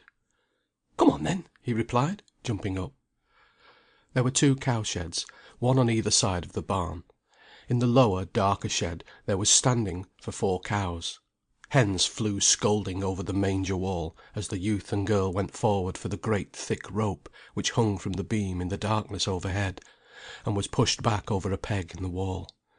"It's something like a rope," he exclaimed appreciatively, and he sat down on it, anxious to try it. Then immediately he rose. "Come on, then, and have first go," he said to the girl. "See," she answered, going into the barn, "we've put some bags on the seat." And she made the swing comfortable for him. That gave her pleasure. He held the rope. "Come on, then," he said to her. "No, I won't go first," she answered. She stood aside, in her still, aloof fashion. "Why?" "You go," she pleaded. Almost for the first time in her life she had the pleasure of giving up to a man, of spoiling him. Paul looked at her. "All right," he said, sitting down. "Mind out!" He set off with a spring, and in a moment was flying through the air, almost out of the door of the shed, the upper half of which was open, showing outside the drizzling rain, the filthy yard, the cattle standing disconsolate against the black cart shed, and at the back of all the grey-green wall of the wood. She stood below in her crimson tam o' shanter and watched.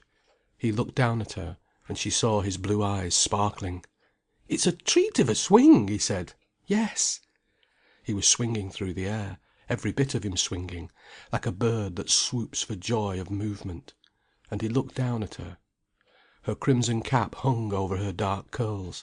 Her beautiful warm face, so still in a kind of brooding, was lifted towards him. It was dark and rather cold in the shed.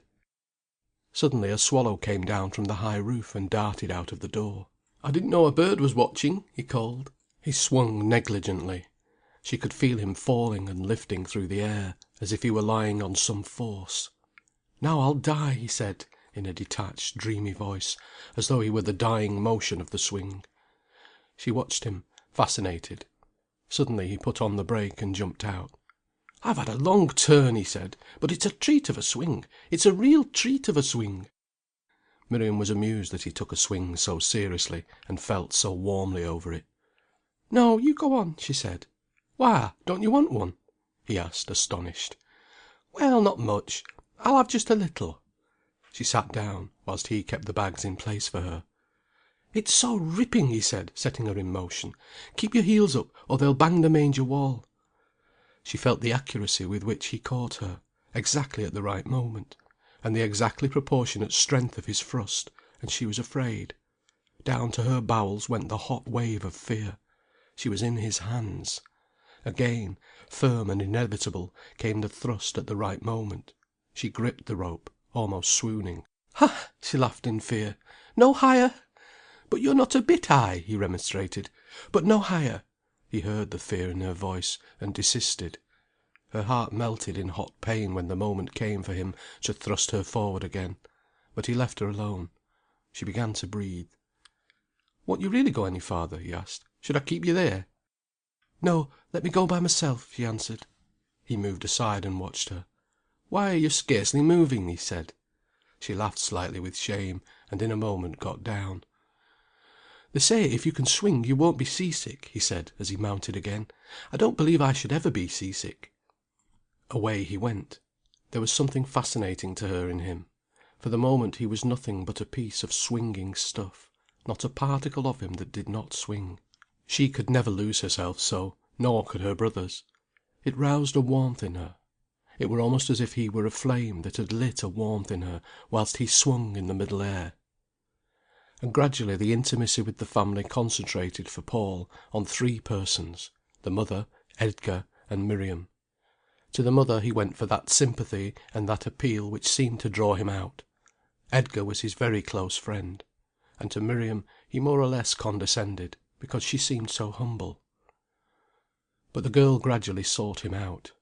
If he brought up his sketch book, it was she who pondered longest over the last picture. Then she would look up at him. Suddenly her dark eyes alight like water that shakes with a stream of gold in the dark, she would ask, "Why do I like this so?" Always something in his breast shrank from these close, intimate, dazzled looks of hers. "Why do you?" he asked. "I don't know. It seems so true." It's because there is scarcely any shadow in it. It's more shimmery, as if I'd painted the shimmering protoplasm in the leaves and everywhere, and not the stiffness of the shape. That seems dead to me. Only the shimmeriness is the real living. The shape is a dead crust. The shimmer is inside, really." And she, with her little finger in her mouth, would ponder these sayings. They gave her a feeling of life again, and vivified things which had meant nothing to her. She managed to find some meaning in his struggling abstract speeches. And they were the medium through which she came distinctly at her beloved objects. Another day she sat at sunset whilst he was painting some pine trees which caught the red glare from the west. He had been quiet. "There you are!" he said suddenly. "I wanted that. Now look at them and tell me, are they pine trunks or are they red coals, standing up pieces of fire in that darkness? There's God's burning bush for you, that burned not away." Miriam looked, and was frightened. But the pine trunks were wonderful to her, and distinct. He packed his box and rose. Suddenly he looked at her. "Why are you always sad?" he asked her. "Sad!" she exclaimed, looking at him with startled, wonderful brown eyes. "Yes," he replied. "You are always, always sad." "I'm not. Oh, not a bit!" she cried. "But even your joy is like a flame coming off of sadness," he persisted. "You're never jolly, or even just all right." "No," she wondered. "I wonder why?" "Because you're not. Because you're different inside, like a pine tree, and then you flare up, but you're not just like an ordinary tree, with fidgety leaves and jolly—" He got tangled up in his own speech, but she brooded on it, and he had a strange roused sensation, as if his feelings were new. She got so near him. It was a strange stimulant. Then sometimes he hated her. Her youngest brother was only 5. He was a frail lad, with immense brown eyes in his quaint fragile face, one of Reynolds' choir of angels, with a touch of elf. Often Miriam kneeled to the child and drew him to her. "Eh, my Hubert," she sang, in a voice heavy and surcharged with love. "Eh, my Hubert." And folding him in her arms, she swayed slightly from side to side with love. Her face half lifted, her eyes half closed, her voice drenched with love. "Don't," said the child, uneasy. "Don't, Miriam." "Yes, you love me, don't you?" she murmured deep in her throat, almost as if she were in a trance, and swaying also as if she were swooned in an ecstasy of love. "Don't!" repeated the child, a frown on his clear brow. "You love me, don't you?" she murmured. "What do you make such a fuss for?" cried Paul, all in suffering because of her extreme emotion. "Why can't you be ordinary with him?" She let the child go and rose, and said nothing. Her intensity, which would leave no emotion on a normal plane, irritated the youth into a frenzy. and this tearful, naked contact of her on small occasions shocked him. He was used to his mother's reserve, and on such occasions he was thankful in his heart and soul that he had his mother, so sane and wholesome. All the life of Miriam's body was in her eyes, which were usually dark as a dark church, but could flame with light like a conflagration. Her face scarcely ever altered from its look of brooding. She might have been one of the women who went with Mary when Jesus was dead. Her body was not flexible and living. She walked with a swing, rather heavily, her head bowed forward, pondering. She was not clumsy, and yet none of her movements seemed quite the movement. Often when wiping the dishes she would stand in bewilderment and chagrin because she had pulled in two halves a cup or a tumbler. It was as if, in her fear and self-mistrust, she put too much strength into the effort. There was no looseness or abandon about her. Everything was gripped stiff with intensity, and her effort, overcharged, closed in on itself. End of Chapter 7, Part 1. Chapter 7, Part 2. She rarely varied from her swinging, forward, intense walk. Occasionally she ran with Paul down the fields. Then her eyes blazed naked in a kind of ecstasy that frightened him. But she was physically afraid. If she were getting over a stile, she gripped his hands in a little hard anguish, and began to lose her presence of mind. And he could not persuade her to jump from even a small height. Her eyes dilated, became exposed and palpitating. "No!" she cried, half laughing in terror. "No!" "You shall!" he cried once, and jerking her forward, he brought her falling from the fence. But her wild "Ah!" of pain, as if she were losing consciousness, cut him. She landed on her feet safely, and afterwards had courage in this respect. She was very much dissatisfied with her lot. "Don't you like being at home?" Paul asked her, surprised. "Who would?" she answered, low and intense. "What is it? I'm all day cleaning, what the boys make just as bad in 5 minutes. I don't want to be at home." "What do you want, then?" "I want to do something. I want a chance like anybody else. Why should I, because I'm a girl, be kept at home and not allowed to be anything? What chance have I?" "Chance of what?" "Of knowing anything, of learning, of doing anything. It's not fair, because I'm a woman." She seemed very bitter. Paul wondered. In his own home Annie was almost glad to be a girl. She had not so much responsibility. Things were lighter for her. She never wanted to be other than a girl. But Miriam almost fiercely wished she were a man, and yet she hated men at the same time. "But it's as well to be a woman as a man," he said, frowning. "Ha! Is it? Men have everything." "I should think women ought to be as glad to be women as men are to be men," he answered. "No!" she shook her head. "No! Everything the men have." "But what do you want?" he asked. "I want to learn. Why should it be that I know nothing?" "What, such as mathematics and French?" "Why shouldn't I know mathematics? Yes!" she cried, her eye expanding in a kind of defiance. "Well, you can learn as much as I know," he said. "I'll teach you if you like." Her eyes dilated. She mistrusted him as teacher. "Would you?" he asked. Her head had dropped, and she was sucking her finger broodingly. "Yes," she said, hesitatingly. He used to tell his mother all these things. "I'm going to teach Miriam algebra," he said. "Well," replied Mrs. Morel, "I hope she'll get fat on it." When he went up to the farm on the Monday evening it was drawing twilight. Miriam was just sweeping up the kitchen, and was kneeling at the hearth when he entered. Every one was out but her. She looked round at him, flushed, her dark eyes shining, her fine hair falling about her face. "Hello!" she said, soft and musical. "I knew it was you." "How?" "I knew your step. Nobody treads so quick and firm." He sat down, sighing. "Ready to do some algebra?" he asked, drawing a little book from his pocket. "But—" He could feel her backing away. "You said you wanted," he insisted. "To night, though," she faltered. "But I came on purpose, and if you want to learn it, you must begin." She took up her ashes in the dustpan and looked at him half tremulously, laughing. "Yes, but to night! You see, I haven't thought of it." "Well, my goodness! Take the ashes and come." He went and sat on the stone bench in the back yard, where the big milk cans were standing, tipped up to air. The men were in the cow sheds. He could hear the little sing-song of the milk spurting into the pails. Presently she came, bringing some big greenish apples. "You know you like them," she said. He took a bite. "Sit down," he said, with his mouth full. She was short-sighted, and peered over his shoulder. It irritated him.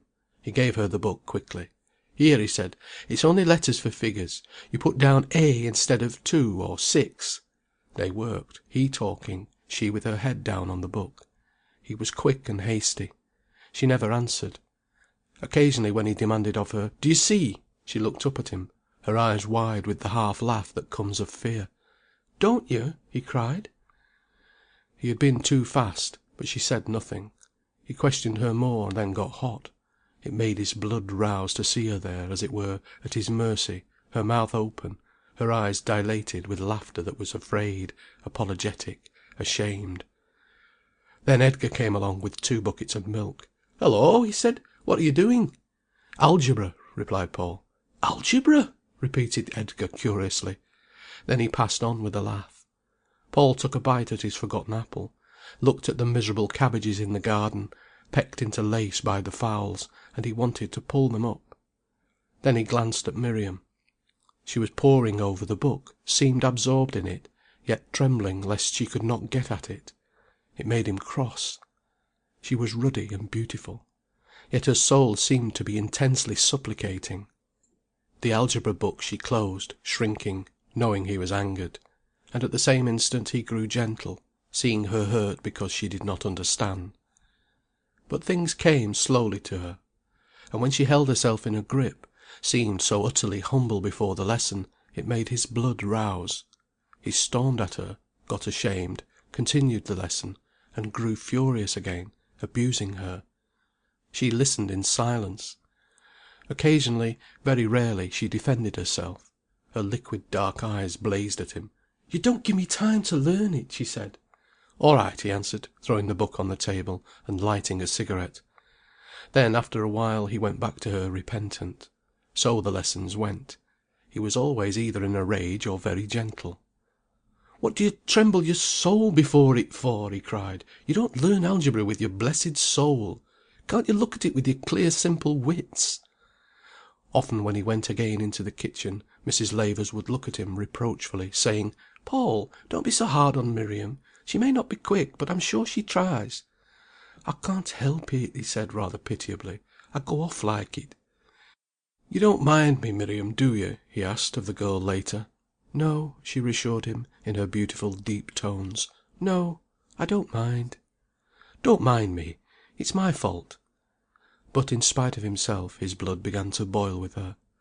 It was strange that no one else made him in such fury.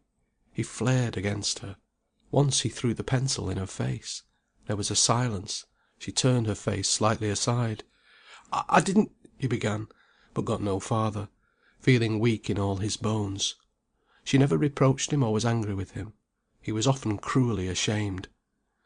But still again his anger burst like a bubble surcharged, and still, when he saw her eager, silent as it were, blind face, he wanted to throw the pencil in it. And still, when he saw her hand trembling and her mouth parted with suffering, his heart was scalded with pain for her. And because of the intensity to which she roused him, he sought her. Then he often avoided her, and went with Edgar. Miriam and her brother were naturally antagonistic. Edgar was a rationalist who was curious, and had a sort of scientific interest in life. It was a great bitterness to Miriam to see herself deserted by Paul for Edgar, who seemed so much lower. But the youth was very happy with her elder brother. The 2 men spent afternoons together on the land or in the loft doing carpentry when it rained. And they talked together, or Paul taught Edgar the songs he himself had learned from Annie at the piano. And often all the men, Mr. Lavers as well, had bitter debates on the nationalizing of the land and similar problems. Paul had already heard his mother's views, and as these were yet his own, he argued for her. Miriam attended and took part, but was all the time waiting until it should be over and a personal communication might begin. "After all," she said within herself, "if the land were nationalized, Edgar and Paul and I would be just the same." So she waited for the youth to come back to her. He was studying for his painting. He loved to sit at home, alone with his mother, at night, working and working. She sewed or read. Then, looking up from his task, he would rest his eyes for a moment on her face, that was bright with living warmth, and returned gladly to his work. "I can do my best things when you sit there in your rocking chair, mother," he said. "I'm sure!" she exclaimed, sniffing with mock scepticism. But she felt it was so, and her heart quivered with brightness. For many hours she sat still, slightly conscious of him labouring away, while she worked or read her book. And he, with all his soul's intensity directing his pencil, could feel her warmth inside him like strength. They were both very happy so, and both unconscious of it. These times, that meant so much, and which were real living, they almost ignored. He was conscious only when stimulated. A sketch finished, he always wanted to take it to Miriam. Then he was stimulated into knowledge of the work he had produced unconsciously. In contact with Miriam he gained insight, his vision went deeper. From his mother he drew the life warmth, the strength to produce. Miriam urged this warmth into intensity, like a white light. When he returned to the factory the conditions of work were better. He had Wednesday afternoon off to go to the art school, Miss Jordan's provision, returning in the evening. Then the factory closed at 6 instead of 8 on Thursday and Friday evenings. One evening in the summer Miriam and he went over the fields by Herod's farm on their way from the library home. So it was only 3 miles to Willey Farm. There was a yellow glow over the mowing grass, and the sorrel heads burned crimson. Gradually, as they walked along the high land, the gold in the west sank down to red, the red to crimson, and then the chill blue crept up against the glow. They came out upon the high road to Alfreton, which ran white between the darkening fields. There Paul hesitated. It was 2 miles home for him, 1 mile forward for Miriam. They both looked up the road that ran in shadow right under the glow of the north-west sky. On the crest of the hill, Selby, with its stark houses, and the up-pricked headstocks of the pit, stood in black silhouette, small against the sky. He looked at his watch. 9 o'clock, he said. The pair stood, loath to part, hugging their books. "The wood is so lovely now," she said. "I wanted you to see it." He followed her slowly across the road to the white gate. "They grumble so if I'm late," he said. "But you're not doing anything wrong," she answered impatiently. He followed her across the nibbled pasture in the dusk. There was a coolness in the wood, a scent of leaves, of honeysuckle, and a twilight. The two walked in silence. Night came wonderfully there, among the throng of dark tree trunks. He looked round, expectant. She wanted to show him a certain wild rose-bush she had discovered. She knew it was wonderful. And yet, till he had seen it, she felt it had not come into her soul. Only he could make it her own, immortal. She was dissatisfied. Dew was already on the paths. In the old oak wood a mist was rising, and he hesitated, wondering whether one whiteness were a strand of fog, or only campion flowers pallid in a cloud. By the time they came to the pine trees, Miriam was getting very eager and very tense. Her bush might be gone. She might not be able to find it, and she wanted it so much. Almost passionately she wanted to be with him when he stood before the flowers. They were going to have a communion together, something that thrilled her, something holy. He was walking beside her in silence. They were very near to each other. She trembled and he listened, vaguely anxious. Coming to the edge of the wood they saw the sky in front, like mother of pearl, and the earth growing dark. Somewhere on the outermost branches of the pine wood the honeysuckle was streaming scent. "Where?" he asked. "Down the middle path," she murmured, quivering. When they turned the corner of the path she stood still. In the wide walk between the pines, gazing rather frightened, she could distinguish nothing for some moments. The greying light robbed things of their colour. Then she saw her bush. "Ah!" she cried, hastening forward. It was very still. The tree was tall and straggling. It had thrown its briars over a hawthorn bush, and its long streamers trailed thick, right down to the grass, splashing the darkness everywhere with great spilt stars, pure white. In bosses of ivory, and in large splash stars, the roses gleamed on the darkness of foliage, and stems, and grass. Paul and Miriam stood close together, silent, and watched. Point after point, the steady roses shone out to them, seeming to kindle something in their souls. The dusk came like smoke around, and still did not put out the roses. Paul looked into Miriam's eyes. She was pale and expectant with wonder, her lips were parted, and her dark eyes lay open to him. His look seemed to travel down into her. Her soul quivered. It was the communion she wanted. He turned aside, as if pained. He turned to the bush. "They seem as if they walk like butterflies, and shake themselves," he said. She looked at her roses. They were white, some incurved and holy, others expanded in an ecstasy. The tree was dark as a shadow. She lifted her hand impulsively to the flowers. She went forward and touched them in worship. "Let us go," he said. There was a cool scent of ivory roses, a white, virgin scent. Something made him feel anxious and imprisoned. The two walked in silence. "Till Sunday," he said quietly, and left her, and she walked home slowly, feeling her soul satisfied with the holiness of the night. He stumbled down the path, and as soon as he was out of the wood, in the free open meadow where he could breathe, he started to run as fast as he could. It was like a delicious delirium in his veins. Always when he went with Miriam, and it grew rather late, he knew his mother was fretting and getting angry about him. Why, he could not understand. As he went into the house, flinging down his cap, his mother looked up at the clock. She had been sitting thinking, because a chill to her eyes prevented her reading. She could feel Paul being drawn away by this girl.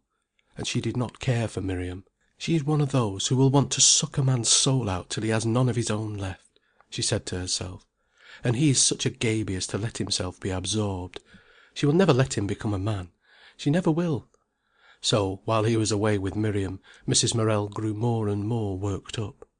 She glanced at the clock and said, coldly and rather tired, "You have been far enough to night." His soul, warm and exposed from contact with the girl, shrank. "You must have been right home with her," his mother continued. He would not answer. Mrs. Morel, looking at him quickly, saw his hair was damp on his forehead with haste, saw him frowning in his heavy fashion, resentfully. "She must be wonderfully fascinating, that you can't get away from her, but must go trailing 8 miles at this time of night." He was hurt between the past glamour with Miriam and the knowledge that his mother fretted. He had meant not to say anything, to refuse to answer. But he could not harden his heart to ignore his mother. "I do like to talk to her," he answered irritably. "Is there nobody else to talk to?" "You wouldn't say anything if I went with Edgar." "You know I should. You know, whoever you went with, I should say it was too far for you to go trailing, late at night, when you've been to Nottingham. Besides," her voice suddenly flashed into anger and contempt, "it is disgusting, bits of lads and girls courting." "It is not courting!" he cried. "I don't know what else you call it." "It's not! Do you think we spoon and do? We only talk." "Till goodness knows what time and distance," was the sarcastic rejoinder. Paul snapped at the laces of his boots angrily. "What are you so mad about?" he asked. "Because you don't like her?" "I don't say I don't like her. But I don't hold with children keeping company, and never did. But you don't mind our Annie going out with Jim Inger? They've more sense than you two." "Why?" "Our Annie's not one of the deep sort." He failed to see the meaning of this remark. But his mother looked tired. She was never so strong after William's death, and her eyes hurt her. "Well," he said, "it's so pretty in the country. Mr. Sleath asked about you. He said he'd missed you. Are you a bit better?" "I ought to have been in bed a long time ago," she replied. "Why, mother, you know you shouldn't have gone before 10:15." "Oh, yes, I should." "Oh, little woman, you'd say anything now you're disagreeable with me, wouldn't you?" He kissed her forehead that he knew so well, the deep marks between the brows, the rising of the fine hair, greying now, and the proud setting of the temples. His hand lingered on her shoulder after his kiss.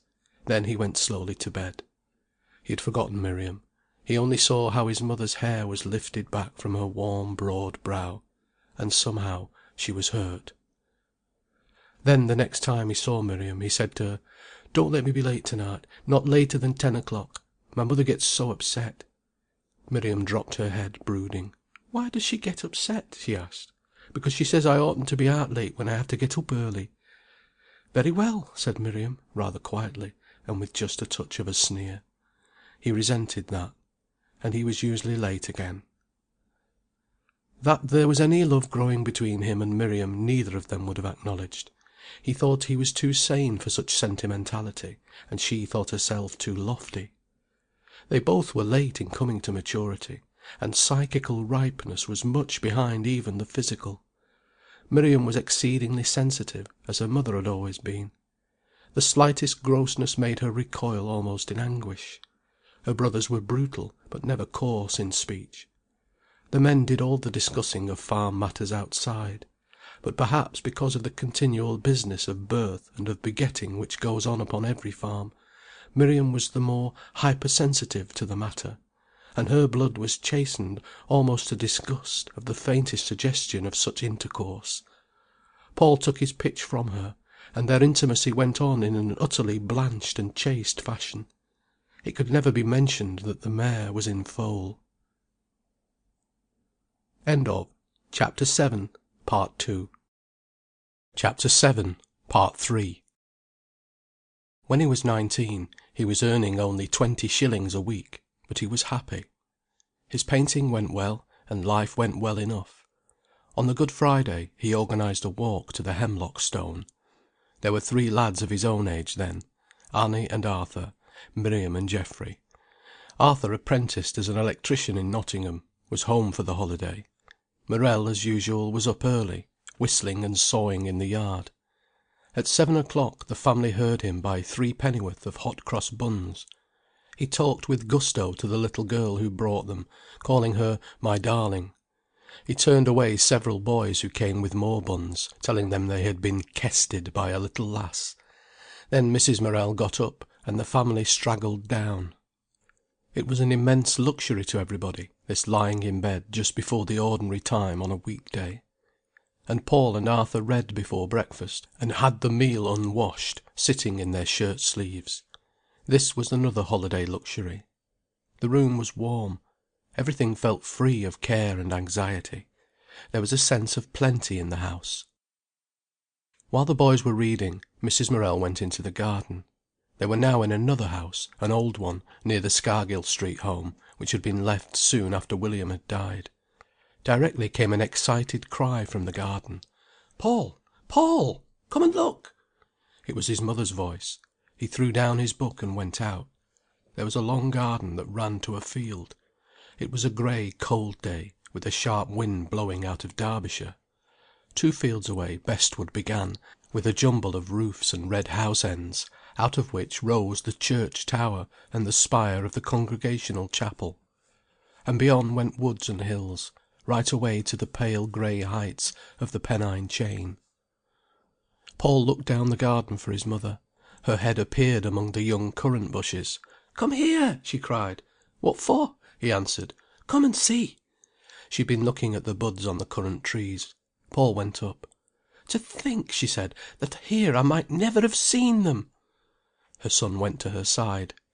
Under the fence, in a little bed, was a ravel of poor grassy leaves, such as come from very immature bulbs, and 3 scillas in bloom. Mrs. Morel pointed to the deep blue flowers. "Now just see those!" she exclaimed. "I was looking at the currant bushes, when, thinks I to myself, there's something very blue. Is it a bit of sugar bag? And there, behold you, sugar bag! 3 glories of the snow, and such beauties! But where on earth did they come from?" "I don't know," said Paul. "Well, that's a marvel now. I thought I knew every weed and blade in this garden, but haven't they done well? You see that gooseberry bush just shelters them, not nipped, not touched." He crouched down and turned up the bells of the little blue flowers. "They're a glorious colour," he said. "Aren't they?" she cried. "I guess they come from Switzerland, where they say they have such lovely things. Fancy them against the snow! But where have they come from? They can't have blown here, can they?" Then he remembered having set here a lot of little trash of bulbs to mature. "And you never told me," she said. "No, I thought I'd leave it till they might flower. And now, you see! I might have missed them. And I've never had a glory of the snow in my garden in my life." She was full of excitement and elation. The garden was an endless joy to her. Paul was thankful for her sake at last to be in a house with a long garden that went down to a field. Every morning after breakfast she went out and was happy pottering about in it. And it was true, she knew every weed and blade. Everybody turned up for the walk. Food was packed, and they set off, a merry, delighted party. They hung over the wall of the mill race, dropped paper in the water on one side of the tunnel, and watched it shoot out on the other. They stood on the footbridge over Boathouse Station, and looked at the metals gleaming coldly. "You should see the Flying Scotchman come through at 6:30," said Leonard, whose father was a signalman. "Lad, but she doesn't half buzz." And the little party looked up the lines, one way to London and the other way to Scotland, and they felt the touch of these two magical places. In Ilkeston the colliers were waiting in gangs for the public houses to open.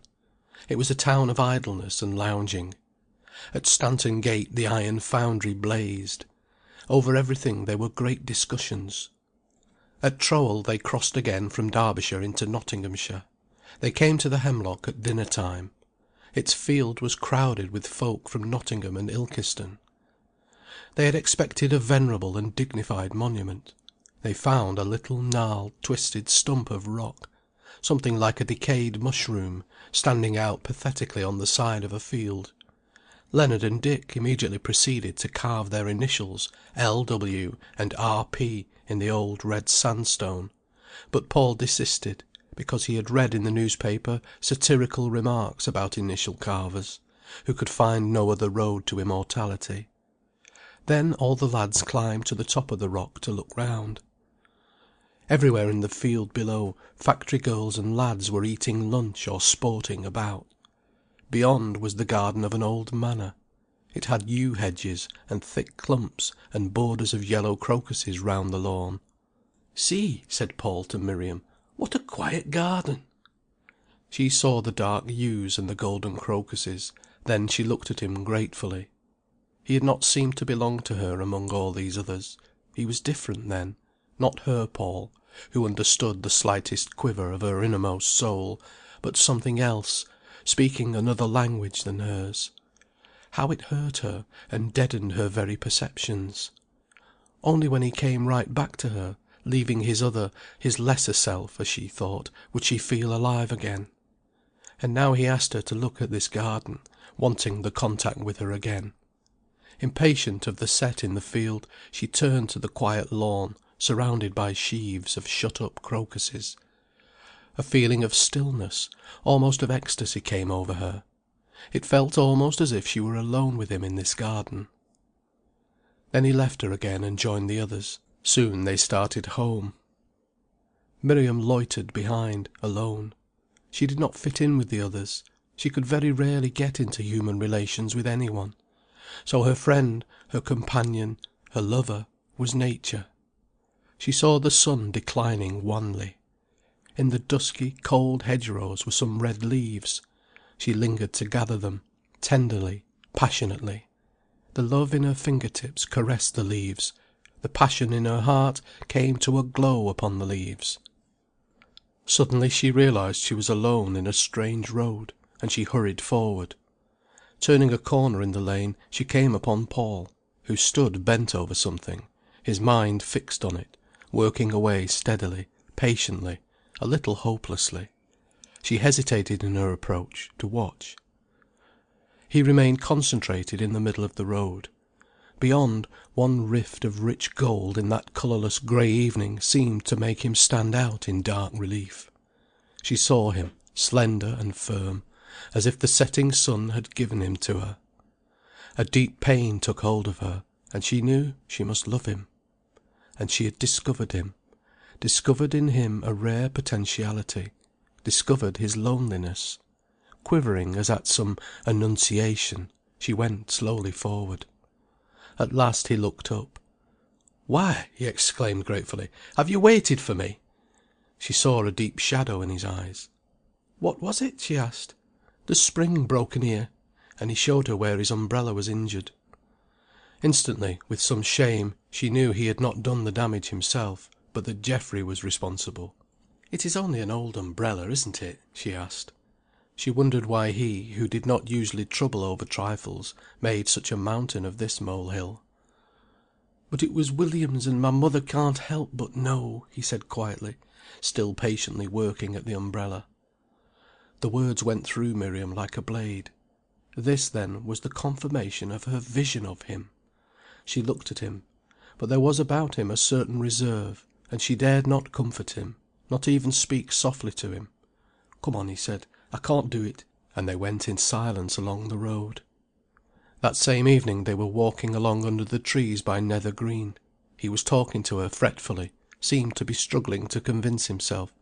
"You know," he said, with an effort, "if one person loves, the other does." "Ah!" she answered. "Like mother said to me when I was little, love begets love." "Yes, something like that. I think it must be." "I hope so, because if it were not, love might be a very terrible thing," she said. "Yes, but it is, at least with some people," he answered. And Miriam, thinking he had assured himself, felt strong in herself.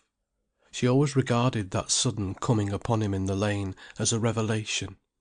And this conversation remained graven in her mind as one of the letters of the law. Now she stood with him and for him.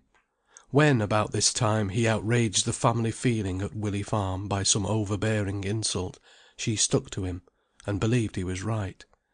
And at this time she dreamed dreams of him, vivid, unforgettable. These dreams came again later on, developed to a more subtle psychological stage. On the Easter Monday the same party took an excursion to Wingfield Manor. It was great excitement to Miriam to catch a train at Sethley Bridge, amid all the bustle of the Bank Holiday crowd. They left the train at Alfreton. Paul was interested in the street and in the colliers with their dogs. Here was a new race of miners. Miriam did not live till they came to the church. They were all rather timid of entering with their bags of food, for fear of being turned out. Leonard, a comic, thin fellow, went first. Paul, who would have died rather than be sent back, went last. The place was decorated for Easter. In the font hundreds of white narcissi seemed to be growing. The air was dim and coloured from the windows, and thrilled with a subtle scent of lilies and narcissi. In that atmosphere Miriam's soul came into a glow. Paul was afraid of the things he mustn't do, and he was sensitive to the feel of the place. Miriam turned to him. He answered. They were together. He would not go beyond the communion rail. She loved him for that. Her soul expanded into prayer beside him. He felt the strange fascination of shadowy religious places. All his latent mysticism quivered into life. She was drawn to him. He was a prayer along with her. Miriam very rarely talked to the other lads. They at once became awkward in conversation with her, so usually she was silent. It was past midday when they climbed the steep path to the manor. All things shone softly in the sun, which was wonderfully warm and enlivening. Celandines and violets were out. Everybody was tip-top full with happiness. The glitter of the ivy, the soft atmospheric grey of the castle walls, the gentleness of everything near the ruin, was perfect. The manor is of hard, pale grey stone, and the outer walls are blank and calm. The young folk were in raptures. They went in trepidation, almost afraid that the delight of exploring this ruin might be denied them. In the first courtyard, within the high broken walls, were farm carts, with their shafts lying idle on the ground, the tyres of the wheels brilliant with gold red rust. It was very still. All eagerly paid their sixpences, and went timidly through the fine clean arch of the inner courtyard. They were shy. Here on the pavement where the hall had been, an old thorn tree was budding. All kinds of strange openings and broken rooms were in the shadow around them. After lunch they set off once more to explore the ruin. This time the girls went with the boys, who could act as guides and expositors. There was one tall tower in a corner, rather tottering, where they say Mary Queen of Scots was imprisoned. "Think of the Queen going up here," said Miriam, in a low voice, as she climbed the hollow stairs. "If she could get up," said Paul, "for she had rheumatism like anything. I reckon they treated her rottenly." "You don't think she deserved it?" asked Miriam.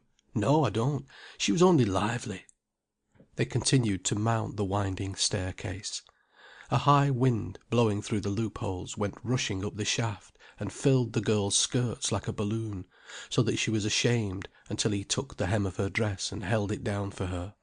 He did it perfectly simply, as he would have picked up her glove. She remembered this always. Round the broken top of the tower the ivy bushed out, old and handsome. Also there were a few chill gillivers in pale cold bud. Miriam wanted to lean over for some ivy, but he would not let her. Instead she had to wait behind him, and take from him each spray as he gathered it and held it to her, each one separately, in the purest manner of chivalry. The tower seemed to rock in the wind. They looked over miles and miles of wooded country, and country with gleams of pasture. The crypt underneath the manor was beautiful, and in perfect preservation. Paul made a drawing. Miriam stayed with him. She was thinking of Mary Queen of Scots looking with her strained hopeless eyes that could not understand misery, over the fields whence no help came, or sitting in this crypt, being told of a God as cold as the place she sat in. They set off again gaily, looking round on their beloved manor that stood so clean and big on its hill. "Supposing you could have that farm," said Paul to Miriam. "Yes! Wouldn't it be lovely to come and see you?" They were now in the bare country of stone walls, which he loved, and which, though only 10 miles from home, seemed so foreign to Miriam. The party was straggling. As they were crossing a large meadow that sloped away from the sun, along a path embedded with innumerable tiny glittering points, Paul, walking alongside, laced his fingers in the strings of the bag Miriam was carrying, and instantly she felt Annie behind, watchful and jealous. But the meadow was bathed in a glory of sunshine, and the path was jewelled, and it was seldom that he gave her any sign. She held her fingers very still among the strings of the bag, his fingers touching, and the place was golden as a vision. At last they came into the straggling grey village of Critch that lies high. Beyond the village was the famous Critch stand that Paul could see from the garden at home. The party pushed on. Great expanse of country spread around and below. The lads were eager to get to the top of the hill. It was capped by a round knoll, half of which was by now cut away, and on the top of which stood an ancient monument, sturdy and squat, for signalling in old days far down into the level lands of Nottinghamshire and Leicestershire. It was blowing so hard, high up there in the exposed place, that the only way to be safe was to stand nailed by the wind to the wall of the tower. At their feet fell the precipice where the limestone was quarried away. Below was a jumble of hills and tiny villages, Matlock, Ambergate, Stony Middleton. The lads were eager to spy out the church of Bestwood, far away among the rather crowded country on the left. They were disgusted that it seemed to stand on a plain. They saw the hills of Derbyshire fall into the monotony of the Midlands that swept away south. Miriam was somewhat scared by the wind, but the lads enjoyed it. They went on, miles and miles, to Whatstanwell. All the food was eaten, everybody was hungry, and there was very little money to get home with. But they managed to procure a loaf and a currant loaf, which they hacked into pieces with shut knives, and ate sitting on the wall near the bridge, watching the bright Derwent rushing by, and the brakes from Matlock pulling up at the inn. Paul was now pale with weariness. He had been responsible for the party all day, and now he was done. Miriam understood, and kept close to him, and he left himself in her hands. They had an hour to wait at Ambergate station. Trains came, crowded with excursionists returning to Manchester, Birmingham, and London. "We might be going there. Folk easily might think we're going that far," said Paul. They got back rather late. Miriam, walking home with Geoffrey, watched the moon rise big and red and misty. She felt something was fulfilled in her. She had an elder sister, Agatha, who was a school teacher. Between the two girls was a feud, Miriam considered Agatha worldly, and she wanted herself to be a school-teacher. One Saturday afternoon Agatha and Miriam were upstairs dressing. Their bedroom was over the stable. It was a low room, not very large, and bare. Miriam had nailed on the wall a reproduction of Veronese's St. Catherine. She loved the woman who sat in the window dreaming. Her own windows were too small to sit in.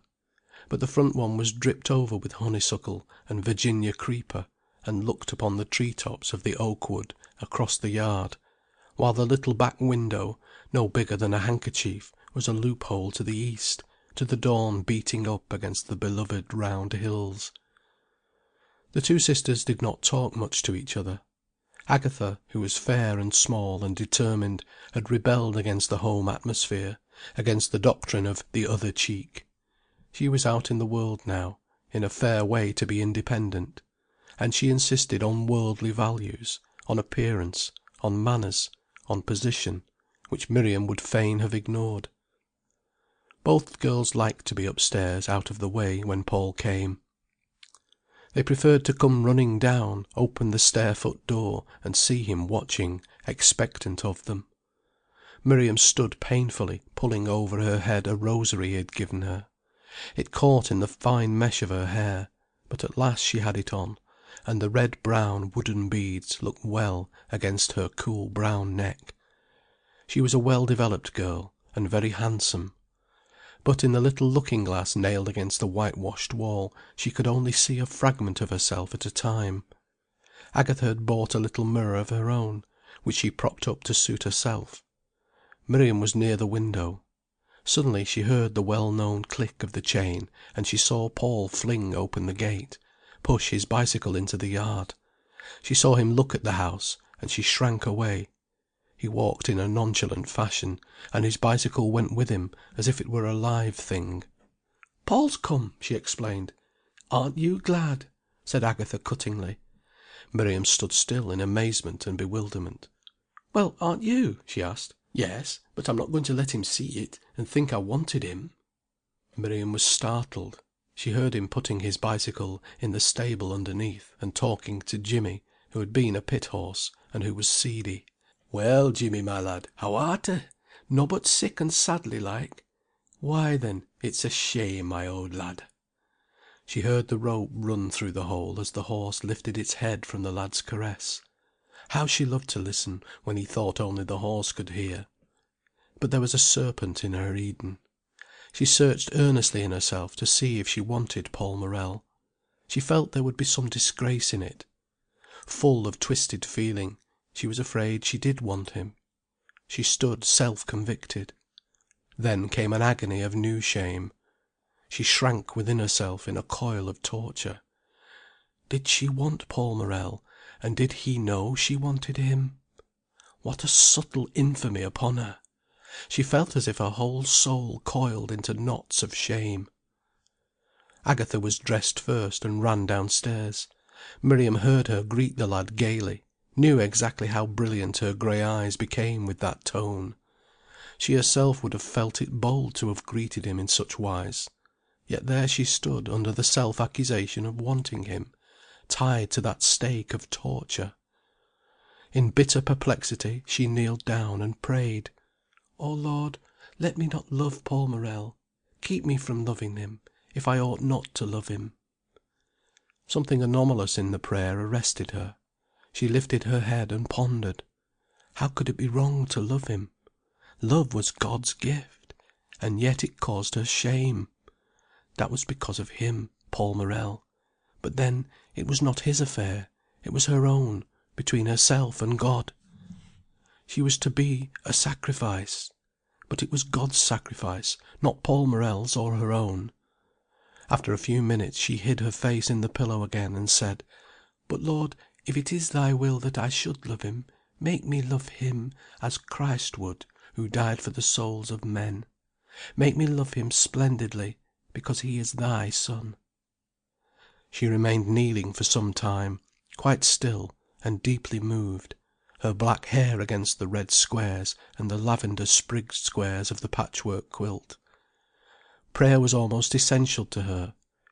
Then she fell into that rapture of self-sacrifice, identifying herself with a God who was sacrificed, which gives to so many human souls their deepest bliss. When she went downstairs Paul was lying back in an arm-chair, holding forth with much vehemence to Agatha, who was scorning a little painting he had brought to show her. Miriam glanced at the two, and avoided their levity. She went into the parlour to be alone. It was tea-time before she was able to speak to Paul, and then her manner was so distant he thought he had offended her. Miriam discontinued her practice of going each Thursday evening to the library in Bestwood. After calling for Paul regularly during the whole spring, a number of trifling incidents and tiny insults from his family awakened her to their attitude towards her, and she decided to go no more. So she announced to Paul one evening she would not call at his house again for him on Thursday nights. "Why?" he asked, very short. "Nothing, only I'd rather not." "Very well." "But," she faltered, "if you care to meet me, we could still go together." "Meet you where?" "Somewhere. Where you like." "I shan't meet you anywhere. I don't see why you shouldn't keep calling for me. But if you won't, I don't want to meet you." So the Thursday evenings, which had been so precious to her and to him, were dropped. He worked instead. Mrs. Morel sniffed with satisfaction at this arrangement. He would not have it that they were lovers. The intimacy between them had been kept so abstract, such a matter of the soul, all thought and weary struggle into consciousness, that he saw it only as a platonic friendship. He stoutly denied there was anything else between them. Miriam was silent, or else she very quietly agreed. He was a fool who did not know what was happening to himself. By tacit agreement they ignored the remarks and insinuations of their acquaintances. "We aren't lovers, we are friends," he said to her. "We know it. Let them talk. What does it matter what they say?" Sometimes, as they were walking together, she slipped her arm timidly into his. But he always resented it, and she knew it. It caused a violent conflict in him. With Miriam he was always on the high plane of abstraction, when his natural fire of love was transmitted into the fine stream of thought. She would have it so. If he were jolly and, as she put it, flippant, she waited till he came back to her, till the change had taken place in him again, and he was wrestling with his own soul, frowning, passionate in his desire for understanding. And in this passion for understanding her soul lay close to his. She had him all to herself. But he must be made abstract first. Then, if she put her arm in his, it caused him almost torture. His consciousness seemed to split. The place where she was touching him ran hot with friction. He was one internecine battle, and he became cruel to her because of it. One evening in midsummer Miriam called at the house, warm from climbing. Paul was alone in the kitchen. His mother could be heard moving about upstairs. "Come and look at the sweet peas," he said to the girl. They went into the garden. The sky behind the townlet and church was orange red. The flower garden was flooded with a strange warm light that lifted every leaf into significance. Paul passed along a fine row of sweet peas, gathering a blossom here and there, all cream and pale blue. Miriam followed, breathing the fragrance. To her, flowers appealed with such strength she felt she must make them part of herself. When she bent and breathed the flower, it was as if she and the flower were loving each other. Paul hated her for it. There seemed a sort of exposure about the action, something too intimate. When he had got a fair bunch they returned to the house. He listened for a moment to his mother's quiet movements upstairs, and then he said, "Come here, and let me pin them in for you." He arranged them 2 or 3 at a time in the bosom of her dress, stepping back now and then to see the effect. "You know," he said, taking the pin out of his mouth, "a woman ought always to arrange her flowers before her glass." Miriam laughed. She thought flowers ought to be pinned in one's dress without any care. That Paul should take pains to fix her flowers for her was his whim. He was rather offended at her laughter. "Some women do. Those who look decent," he said. Miriam laughed again, but mirthlessly. To hear him thus mix her up with women in a general way. From most men she would have ignored it, but from him it hurt her. He had nearly finished arranging the flowers when he heard his mother's footstep on the stairs. Hurriedly he pushed in the last pin, and turned away. "Don't let Mater know," he said. Miriam picked up her books and stood in the doorway, looking with chagrin at the beautiful sunset. She would call for Paul no more, she said. "Good evening, Mrs. Morel," she said, in a deferential way. She sounded as if she felt she had no right to be there. "Oh, is it you, Miriam?" replied Mrs. Morel, coolly. But Paul insisted on everybody's accepting his friendship with the girl, and Mrs. Morel was too wise to have any open rupture. It was not till he was 20 years old that the family could ever afford to go away for a holiday. Mrs. Morel had never been away for a holiday, except to see her sister, since she had been married. Now at last Paul had saved enough money, and they were all going. There was to be a party. Some of Annie's friends, one friend of Paul's, a young man in the same office where William had previously been, and Miriam. It was great excitement writing for rooms. Paul and his mother debated it endlessly between them. They wanted a furnished cottage for 2 weeks. She thought 1 week would be enough, but he insisted on 2. At last they got an answer from Mablethorpe, a cottage such as they wished for 30 shillings a week. There was immense jubilation. Paul was wild with joy for his mother's sake. She would have a real holiday now. He and she sat at evening picturing what it would be like. Annie came in, and Leonard, and Alice, and Kitty. There was wild rejoicing and anticipation. Paul told Miriam. She seemed to brood with joy over it, but the Morels' house rang with excitement. They were to go on Saturday morning by the 7 train.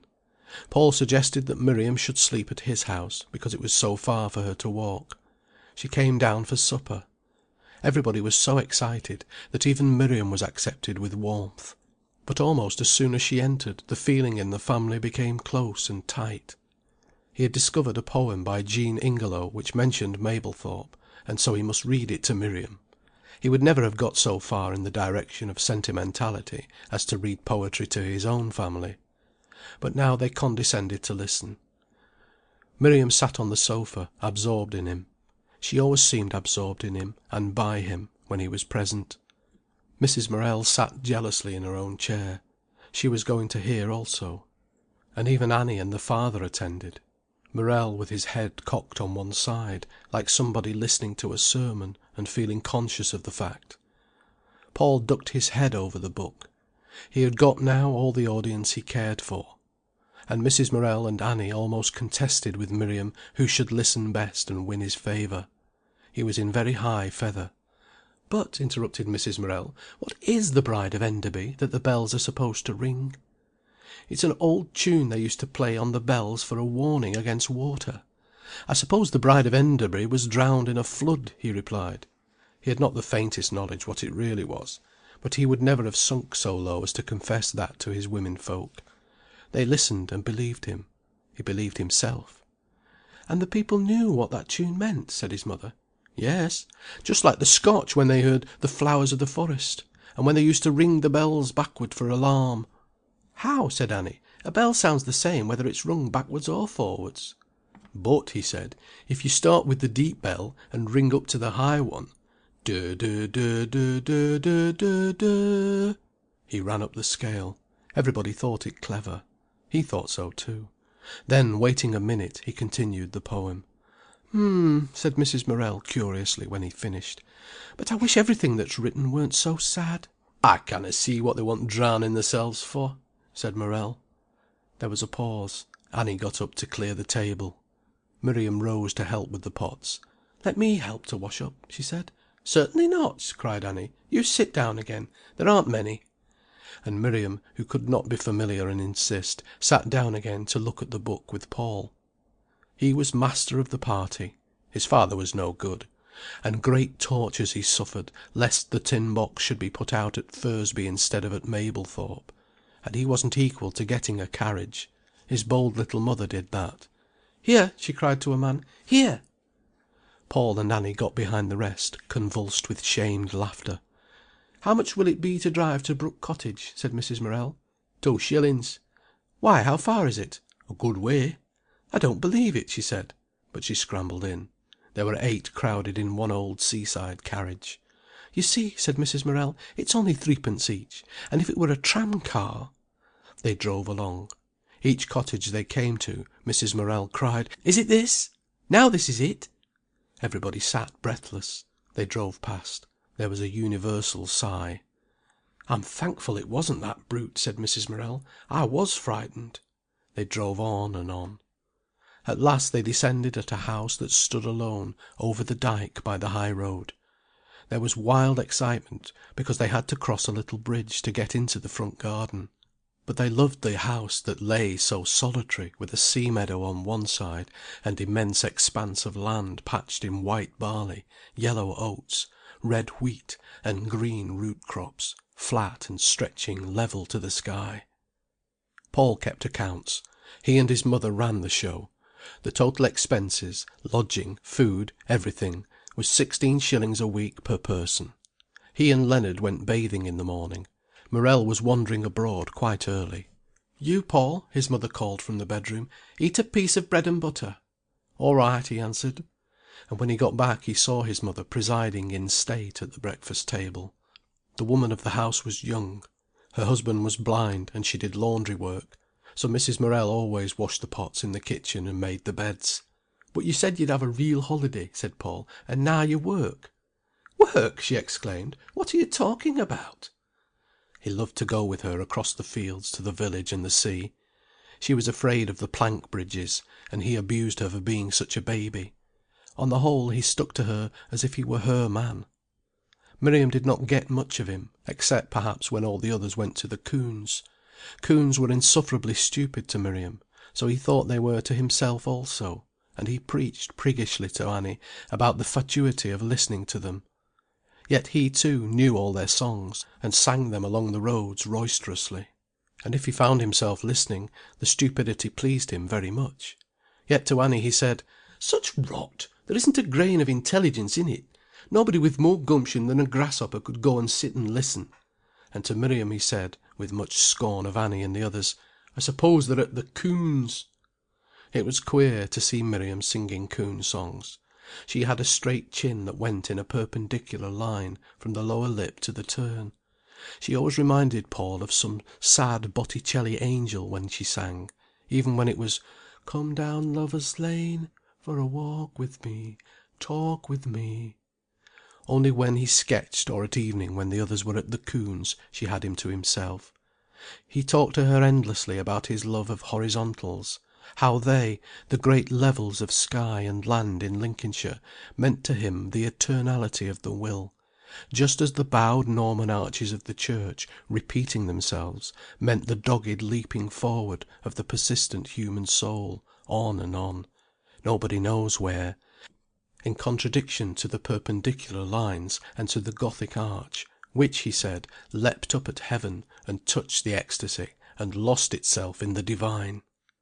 Himself, he said, was Norman. Miriam was Gothic.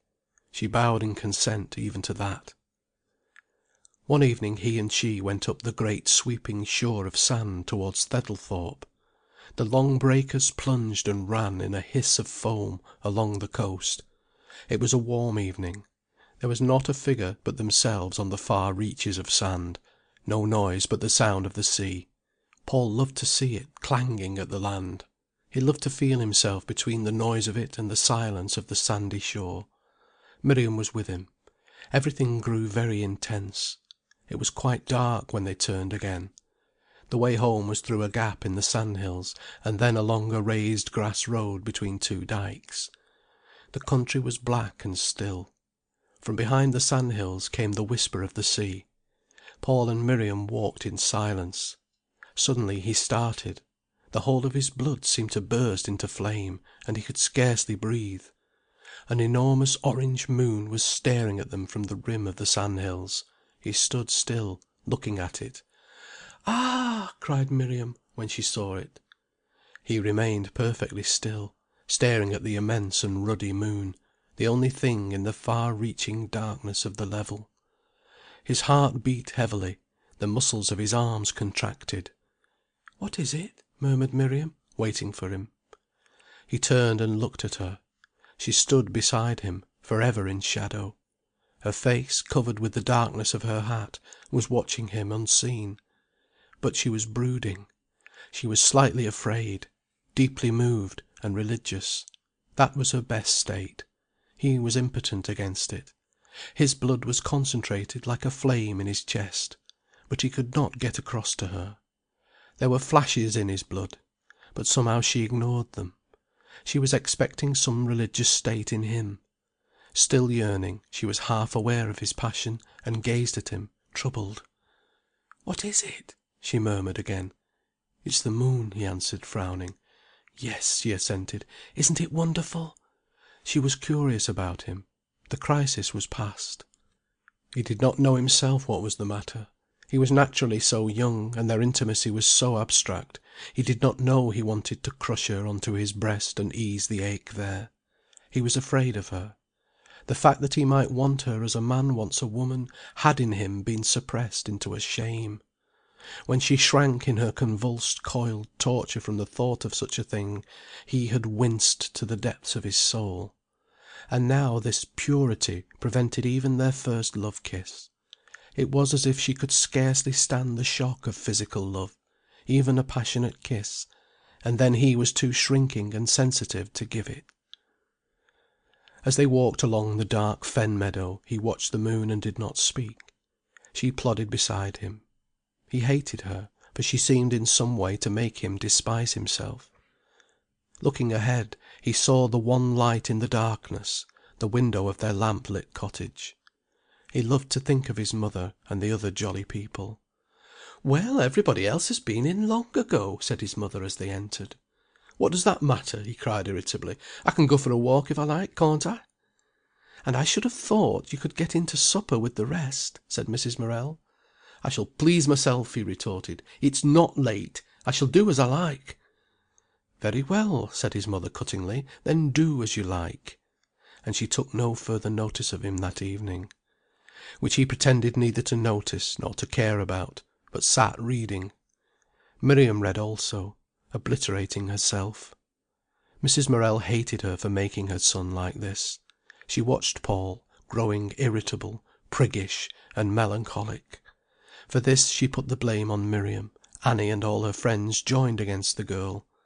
Miriam had no friend of her own, only Paul. But she did not suffer so much, because she despised the triviality of these other people. And Paul hated her because, somehow, she spoilt his ease and naturalness. And he writhed himself with a feeling of humiliation. End of Chapter 7, Part 3. Chapter 8, Part 1. Strife in Love. Arthur finished his apprenticeship, and got a job on the electrical plant at Minton Pit. He earned very little, but had a good chance of getting on. But he was wild and restless. He did not drink nor gamble. Yet he somehow contrived to get into endless scrapes, always through some hot-headed thoughtlessness. Either he went rabbiting in the woods, like a poacher, or he stayed in Nottingham all night instead of coming home, or he miscalculated his dive into the canal at Bestwood, and scored his chest into one mass of wounds on the raw stones and tins at the bottom. He had not been at his work many months when again he did not come home at night.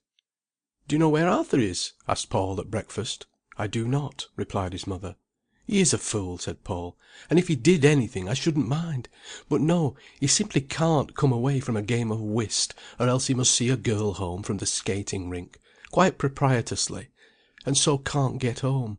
He's a fool." "I don't know that it would make it any better if he did something to make us all ashamed," said Mrs. Morel. "Well, I should respect him more," said Paul. "I very much doubt it," said his mother coldly. They went on with breakfast. "Are you fearfully fond of him?" Paul asked his mother. "What do you ask that for?" "Because they say a woman always likes the youngest best." "She may do, but I don't. No, he wearies me." "And you'd actually rather he was good?" "I'd rather he showed some of a man's common sense."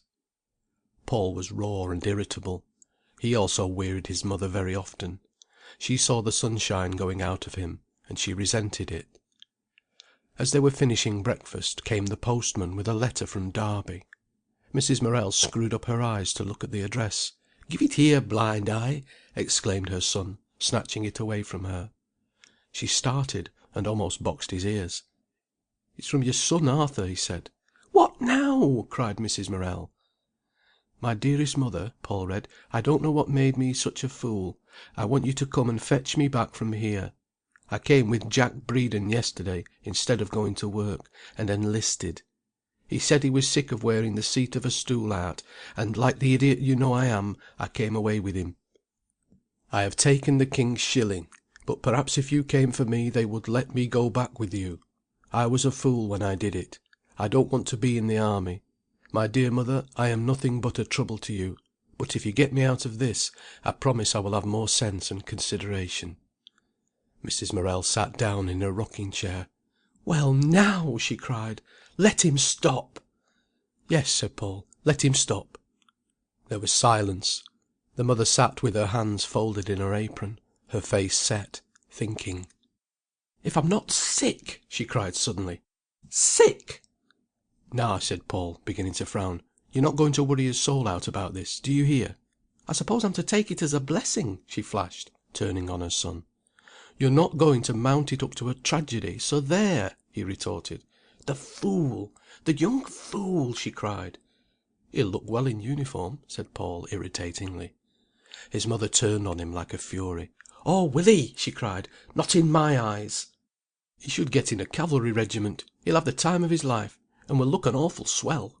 "Swell! Swell! A mighty swell indeed! A common soldier!"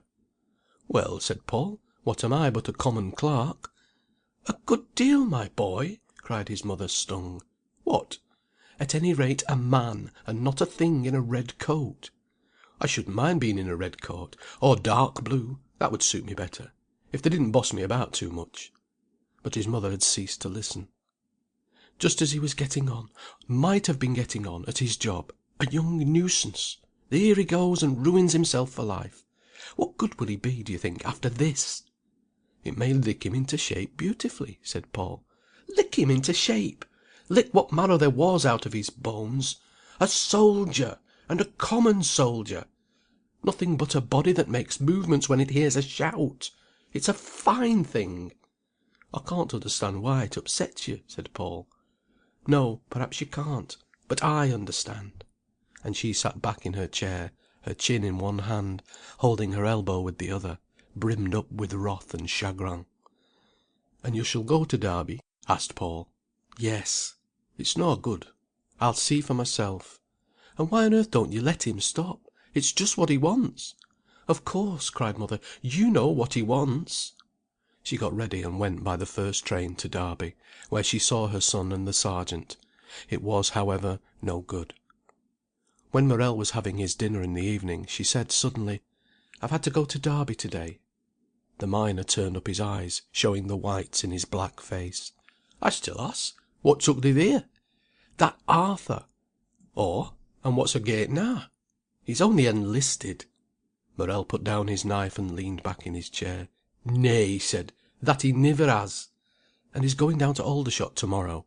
"Well!" exclaimed the miner, "that's a winder." He considered it a moment, said "H'm," and proceeded with his dinner. Suddenly his face contracted with wrath. "I hope he may never set foot in my house again," he said. "The idea!" cried Mrs. Morel. "Saying such a thing!" "I do," replied Morel. "A fool as runs away for a soldier, let him look after hisseln, as'll do no more for him."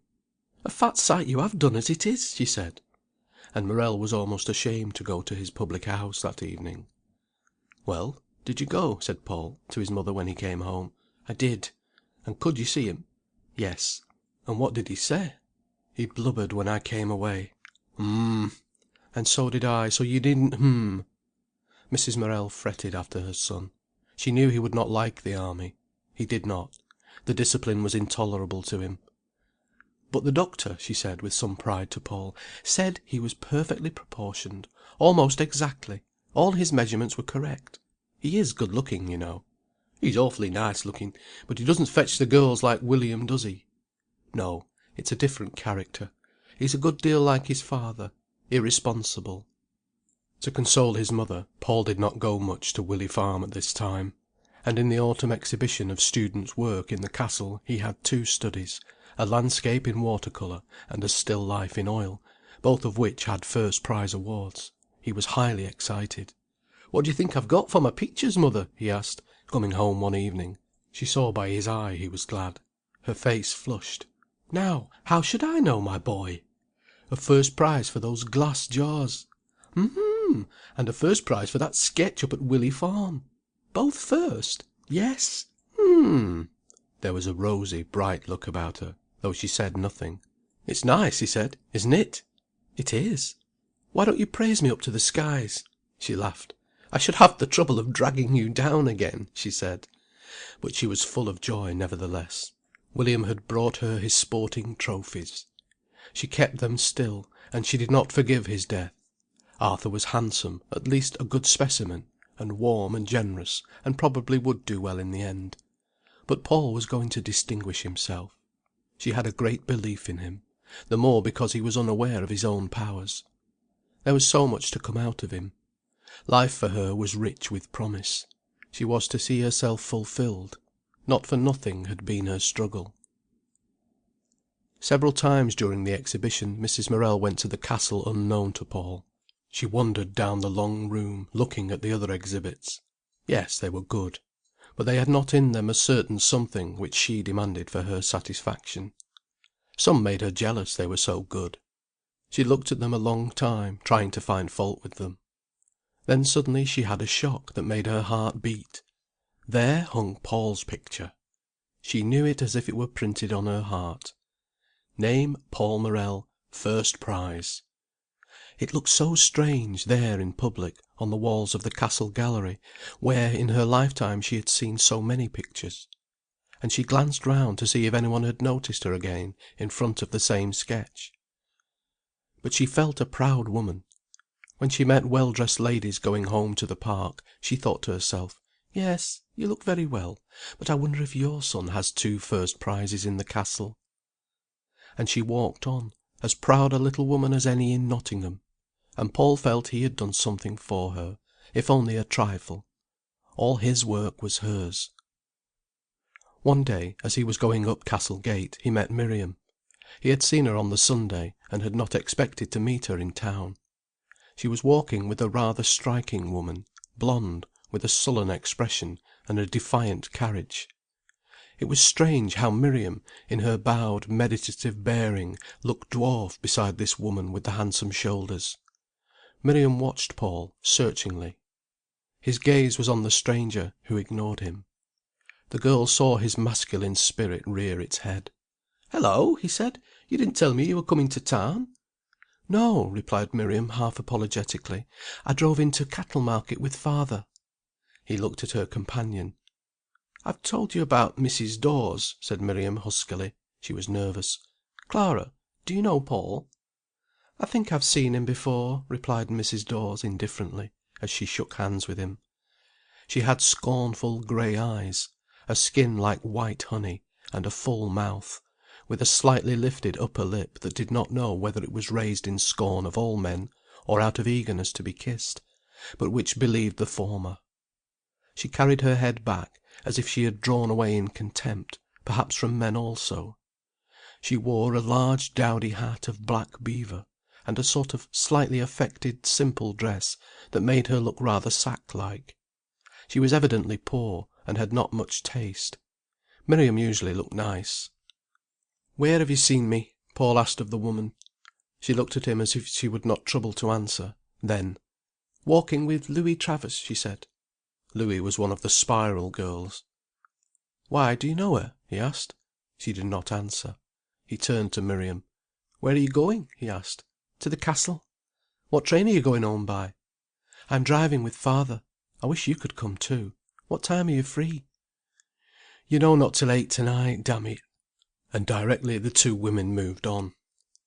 Paul remembered that Clara Dawes was the daughter of an old friend of Mrs. Laver's. Miriam had sought her out because she had once been spiral overseer at Jordan's, and because her husband, Baxter Dawes, was smith for the factory, making the irons for cripple instruments, and so on.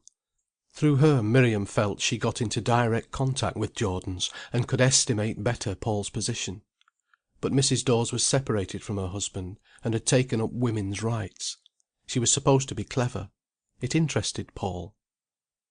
Baxter Dawes he knew and disliked. The smith was a man of 31 or 32. He came occasionally through Paul's corner, a big, well-set man, also striking to look at and handsome. There was a peculiar similarity between himself and his wife. He had the same white skin, with a clear golden tinge. His hair was of soft brown, his moustache was golden. And he had a similar defiance in his bearing and manner. But then came the difference. His eyes, dark brown and quick-shifting, were dissolute. They protruded very slightly, and his eyelids hung over them in a way that was half hate. His mouth, too, was sensual. His whole manner was of cowed defiance, as if he were ready to knock anybody down who disapproved of him, perhaps because he really disapproved of himself. From the first day he had hated Paul. Finding the lad's impersonal, deliberate gaze of an artist on his face, he got into a fury. "What are you looking at?" he sneered, bullying. The boy glanced away, but the smith used to stand behind the counter and talk to Mr. Pappleworth. His speech was dirty, with a kind of rottenness. Again he found the youth with his cool, critical gaze fixed on his face. The smith started round as if he had been stung. "What are you looking at, threepennyworth of pap?" he snarled. The boy shrugged his shoulders slightly. "Why, you—" shouted Dawes. "Leave him alone," said Pappleworth, in that insinuating voice which means he's only one of your good little sops who can't help it. Since that time the boy used to look at the man every time he came through with the same curious criticism, glancing away before he met the smith's eyes. It made Dawes furious. They hated each other in silence. Clara Dawes had no children. When she had left her husband the home had been broken up, and she had gone to live with her mother. Dawes lodged with his sister. In the same house was a sister-in-law, and somehow Paul knew that this girl, Louis Travers, was now Dawes's woman. She was a handsome, insolent hussy, who mocked at the youth, and yet flushed if he walked along to the station with her as she went home. The next time he went to see Miriam it was Saturday evening. She had a fire in the parlour, and was waiting for him. The others, except her father and mother and the young children, had gone out, so the two had the parlour together. It was a long, low, warm room. There were 3 of Paul's small sketches on the wall, and his photo was on the mantelpiece. On the table and on the high old rosewood piano were bowls of coloured leaves. He sat in the arm-chair, she crouched on the hearthrug near his feet. The glow was warm on her handsome, pensive face as she kneeled there like a devotee. "What did you think of Mrs. Dawes?" she asked quietly. "She doesn't look very amiable," he replied. "No, but don't you think she's a fine woman?" she said in a deep tone. "Yes, in stature, but without a grain of taste. I like her for some things. Is she disagreeable?" "I don't think so. I think she's dissatisfied." "What with?" "Well, how would you like to be tied for life to a man like that?" "Why did she marry him, then, if she was to have revulsions so soon?" "Ay, why did she?" repeated Miriam bitterly. "And I should have thought she had enough fight in her to match him," he said. Miriam bowed her head. "Ay?" she queried satirically. "What makes you think so?" "Look at her mouth, made for passion, and the very set back of her throat." He threw his head back in Clara's defiant manner. Miriam bowed a little lower. "Yes," she said. There was a silence for some moments, while he thought of Clara. "And what were the things you liked about her?" she asked. "I don't know. Her skin and the texture of her, and I don't know, there's a sort of fierceness somewhere in her. I appreciate her as an artist, that's all." "Yes." He wondered why Miriam crouched there, brooding in that strange way. It irritated him. "You don't really like her, do you?" he asked the girl. She looked at him with her great, dazzled, dark eyes. "I do," she said. "You don't. You can't. Not really." "Then what?" she asked slowly. I don't know. Perhaps you like her because she's got a grudge against men." That was probably one of his own reasons for liking Mrs. Dawes, but this did not occur to him. They were silent. There had come into his forehead a knitting of the brows which was becoming habitual with him, particularly when he was with Miriam. She longed to smooth it away, and she was afraid of it. It seemed the stamp of a man who was not her man in Paul Morel. There were some crimson berries among the leaves in the bowl. He reached over and pulled out a bunch. "If you put red berries in your hair," he said, "why would you look like some witch or priestess, and never like a reveller?" She laughed with a naked, painful sound. "I don't know," she said. His vigorous warm hands were playing excitedly with the berries. "Why can't you laugh?" he said. "You never laugh laughter. You only laugh when something is odd or incongruous. And then it almost seems to hurt you." She bowed her head as if he were scolding her. "I wish you could laugh at me just for 1 minute. Just for 1 minute. I feel as if it would set something free." "But—" and she looked up at him with eyes frightened and struggling. "I do laugh at you. I do." "Never! There's always a kind of intensity. When you laugh, I could always cry. It seems as if it shows up your suffering. Oh, you make me knit the brows of my very soul, and cogitate." Slowly she shook her head, despairingly. "I'm sure I don't want to," she said. "I'm so damned spiritual with you, always!" he cried. She remained silent, thinking. "Then why don't you be otherwise?" But he saw her crouching, brooding figure, and it seemed to tear him in two. "But there, it's autumn," he said, "and everybody feels like a disembodied spirit then." There was still another silence. This peculiar sadness between them thrilled her soul. He seemed so beautiful, with his eyes gone dark, and looking as if they were deep as the deepest well. "You make me so spiritual," he lamented, "and I don't want to be spiritual." She took her finger from her mouth with a little pop, and looked up at him almost challenging. But still her soul was naked in her great dark eyes, and there was the same yearning appeal upon her. If he could have kissed her in abstract purity he would have done so. But he could not kiss her thus, and she seemed to leave no other way, and she yearned to him. He gave a brief laugh. "Well," he said, "get that French and we'll do some Verlaine." "Yes," she said, in a deep tone, almost of resignation. And she rose and got the books. And her rather red nervous hands looked so pitiful he was mad to comfort her and kiss her. But then he dared not, or could not. There was something prevented him. His kisses were wrong for her. They continued the reading till 10 o'clock, when they went into the kitchen, and Paul was natural and jolly again with the father and mother. His eyes were dark and shining. There was a kind of fascination about him. When he went into the barn for his bicycle he found the front wheel punctured. "Fetch me a drop of water in a bowl," he said to her. "I shall be late, and then I shall catch it." He lighted the hurricane lamp, took off his coat, turned up the bicycle, and set speedily to work. Miriam came with the bowl of water and stood close to him, watching. She loved to see his hands doing things. He was slim and vigorous, with a kind of easiness even in his most hasty movements. And, busy at his work, he seemed to forget her. She loved him absorbedly. She wanted to run her hands down his sides. She always wanted to embrace him, so long as he did not want her. "There!" he said, rising suddenly. "Now, could you have done it quicker?" "No," she laughed. He straightened himself. His back was towards her. She put her two hands on his sides, and ran them quickly down. "You are so fine," she said. He laughed, hating her voice, but his blood roused to a wave of flame by her hands. She did not seem to realize him in all this. He might have been an object. She never realized the male he was. He lighted his bicycle lamp, bounced the machine on the barn floor to see that the tyres were sound, and buttoned his coat. "That's all right," he said. She was trying the brakes, that she knew were broken. "Did you have them mended?" she asked.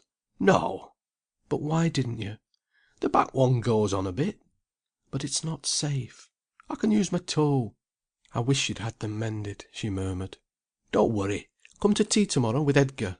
"Shall we?" "Do, about 4. I'll come to meet you." "Very well." She was pleased. They went across the dark yard to the gate. Looking across, he saw through the uncurtained window of the kitchen the heads of Mr. and Mrs. Lavers in the warm glow. It looked very cosy. The road, with pine trees, was quite black in front. "Till to morrow," he said, jumping on his bicycle. You'll take care, won't you?" she pleaded. "Yes." His voice already came out of the darkness. She stood a moment watching the light from his lamp race into obscurity along the ground. She turned very slowly indoors. Orion was wheeling up over the wood, his dog twinkling after him, half smothered. For the rest, the world was full of darkness, and silent, save for the breathing of cattle in their stalls. She prayed earnestly for his safety that night. When he left her, she often lay in anxiety, wondering if he had got home safely. He dropped down the hills on his bicycle. The roads were greasy, so he had to let it go. He felt a pleasure as the machine plunged over the second, steeper drop in the hill. "Here goes!" he said. It was risky, because of the curve in the darkness at the bottom, and because of the brewers' wagons with drunken wagoners asleep. His bicycle seemed to fall beneath him, and he loved it. Recklessness is almost a man's revenge on his woman. He feels he is not valued, so he will risk destroying himself to deprive her altogether. The stars on the lake seemed to leap like grasshoppers, silver upon the blackness, as he spun past. Then there was the long climb home. "See, mother," he said, as he threw her the berries and leaves on to the table. She said, glancing at them, then away again. She sat reading, alone, as she always did. "Aren't they pretty?" "Yes." He knew she was cross with him. After a few minutes he said, "Edgar and Miriam are coming to tea to-morrow." She did not answer.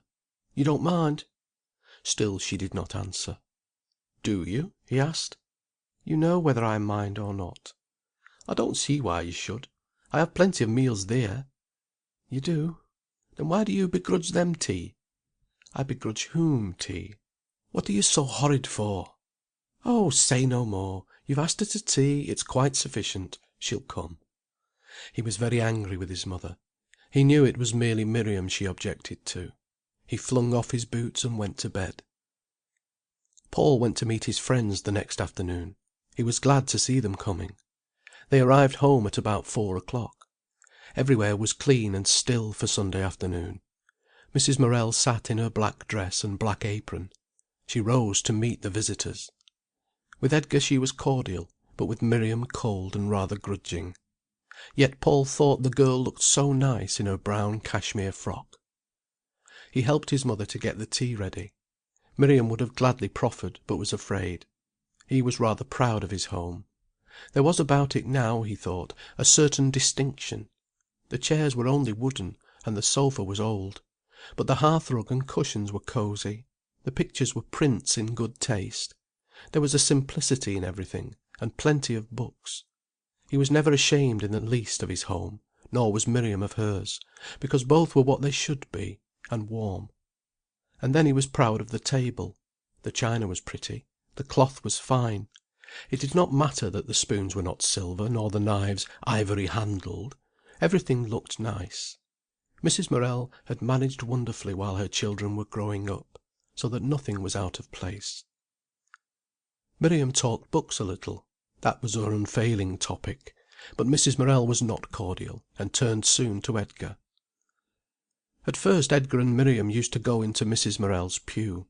Morel never went to chapel, preferring the public house. Mrs. Morel, like a little champion, sat at the head of her pew. Paul at the other end, and at first Miriam sat next to him. Then the chapel was like home. It was a pretty place, with dark pews and slim elegant pillars and flowers.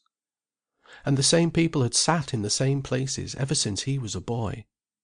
It was wonderfully sweet and soothing to sit there for an hour and a half, next to Miriam and near to his mother, uniting his two loves under the spell of the place of worship. Then he felt warm and happy and religious at once. And after chapel he walked home with Miriam, whilst Mrs. Morel spent the rest of the evening with her old friend Mrs. Burns. He was keenly alive on his walks on Sunday nights with Edgar and Miriam. He never went past the pits at night, by the lighted lamp house, the tall black headstocks and lines of trucks, past the fans spinning slowly like shadows, without the feeling of Miriam returning to him, keen and almost unbearable. She did not very long occupy the Morels' pew. Her father took one for themselves once more. It was under the little gallery, opposite the MORELS. When Paul and his mother came in the chapel, the laver's pew was always empty. He was anxious for fear she would not come. It was so far, and there were so many rainy Sundays. Then, often very late indeed, she came in with her long stride, her head bowed, her face hidden under her hat of dark green velvet. Her face, as she sat opposite, was always in shadow.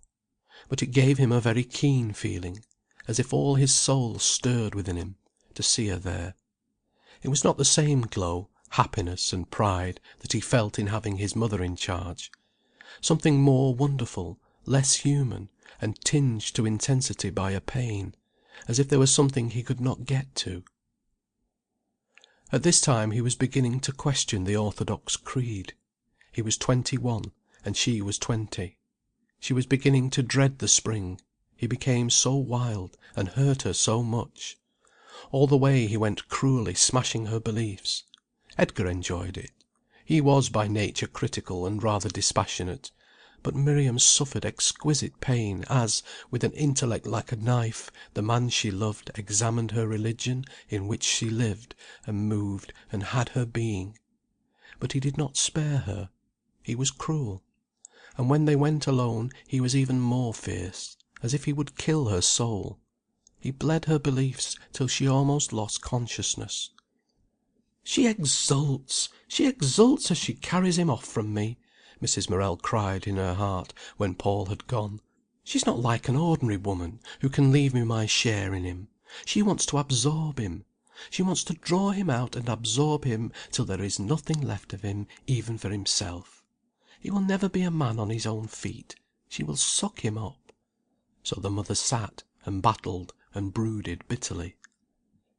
And he, coming home from his walks with Miriam, was wild with torture. He walked biting his lips and with clenched fists, going at a great rate.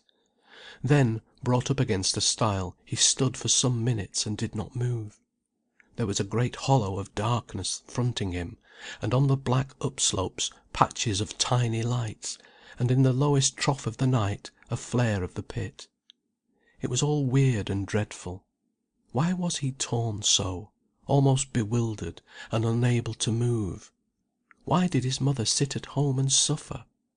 He knew she suffered badly, but why should she? And why did he hate Miriam, and feel so cruel towards her at the thought of his mother? If Miriam caused his mother suffering, then he hated her, and he easily hated her. Why did she make him feel as if he were uncertain of himself, insecure, an indefinite thing, as if he had not sufficient sheathing to prevent the night and the space breaking into him? How he hated her! And then, what a rush of tenderness and humility! Suddenly he plunged on again, running home. His mother saw on him the marks of some agony, and she said nothing. But he had to make her talk to him. Then she was angry with him for going so far with Miriam. "Why don't you like her, mother?" he cried in despair. "I don't know, my boy," she replied piteously. "I'm sure I've tried to like her. I've tried and tried, but I can't. I can't." And he felt dreary and hopeless between the two. Spring was the worst time. He was changeable and intense and cruel. So he decided to stay away from her. Then came the hours when he knew Miriam was expecting him. His mother watched him growing restless. He could not go on with his work. He could do nothing. It was as if something were drawing his soul out towards Willey Farm. Then he put on his hat and went, saying nothing. And his mother knew he was gone.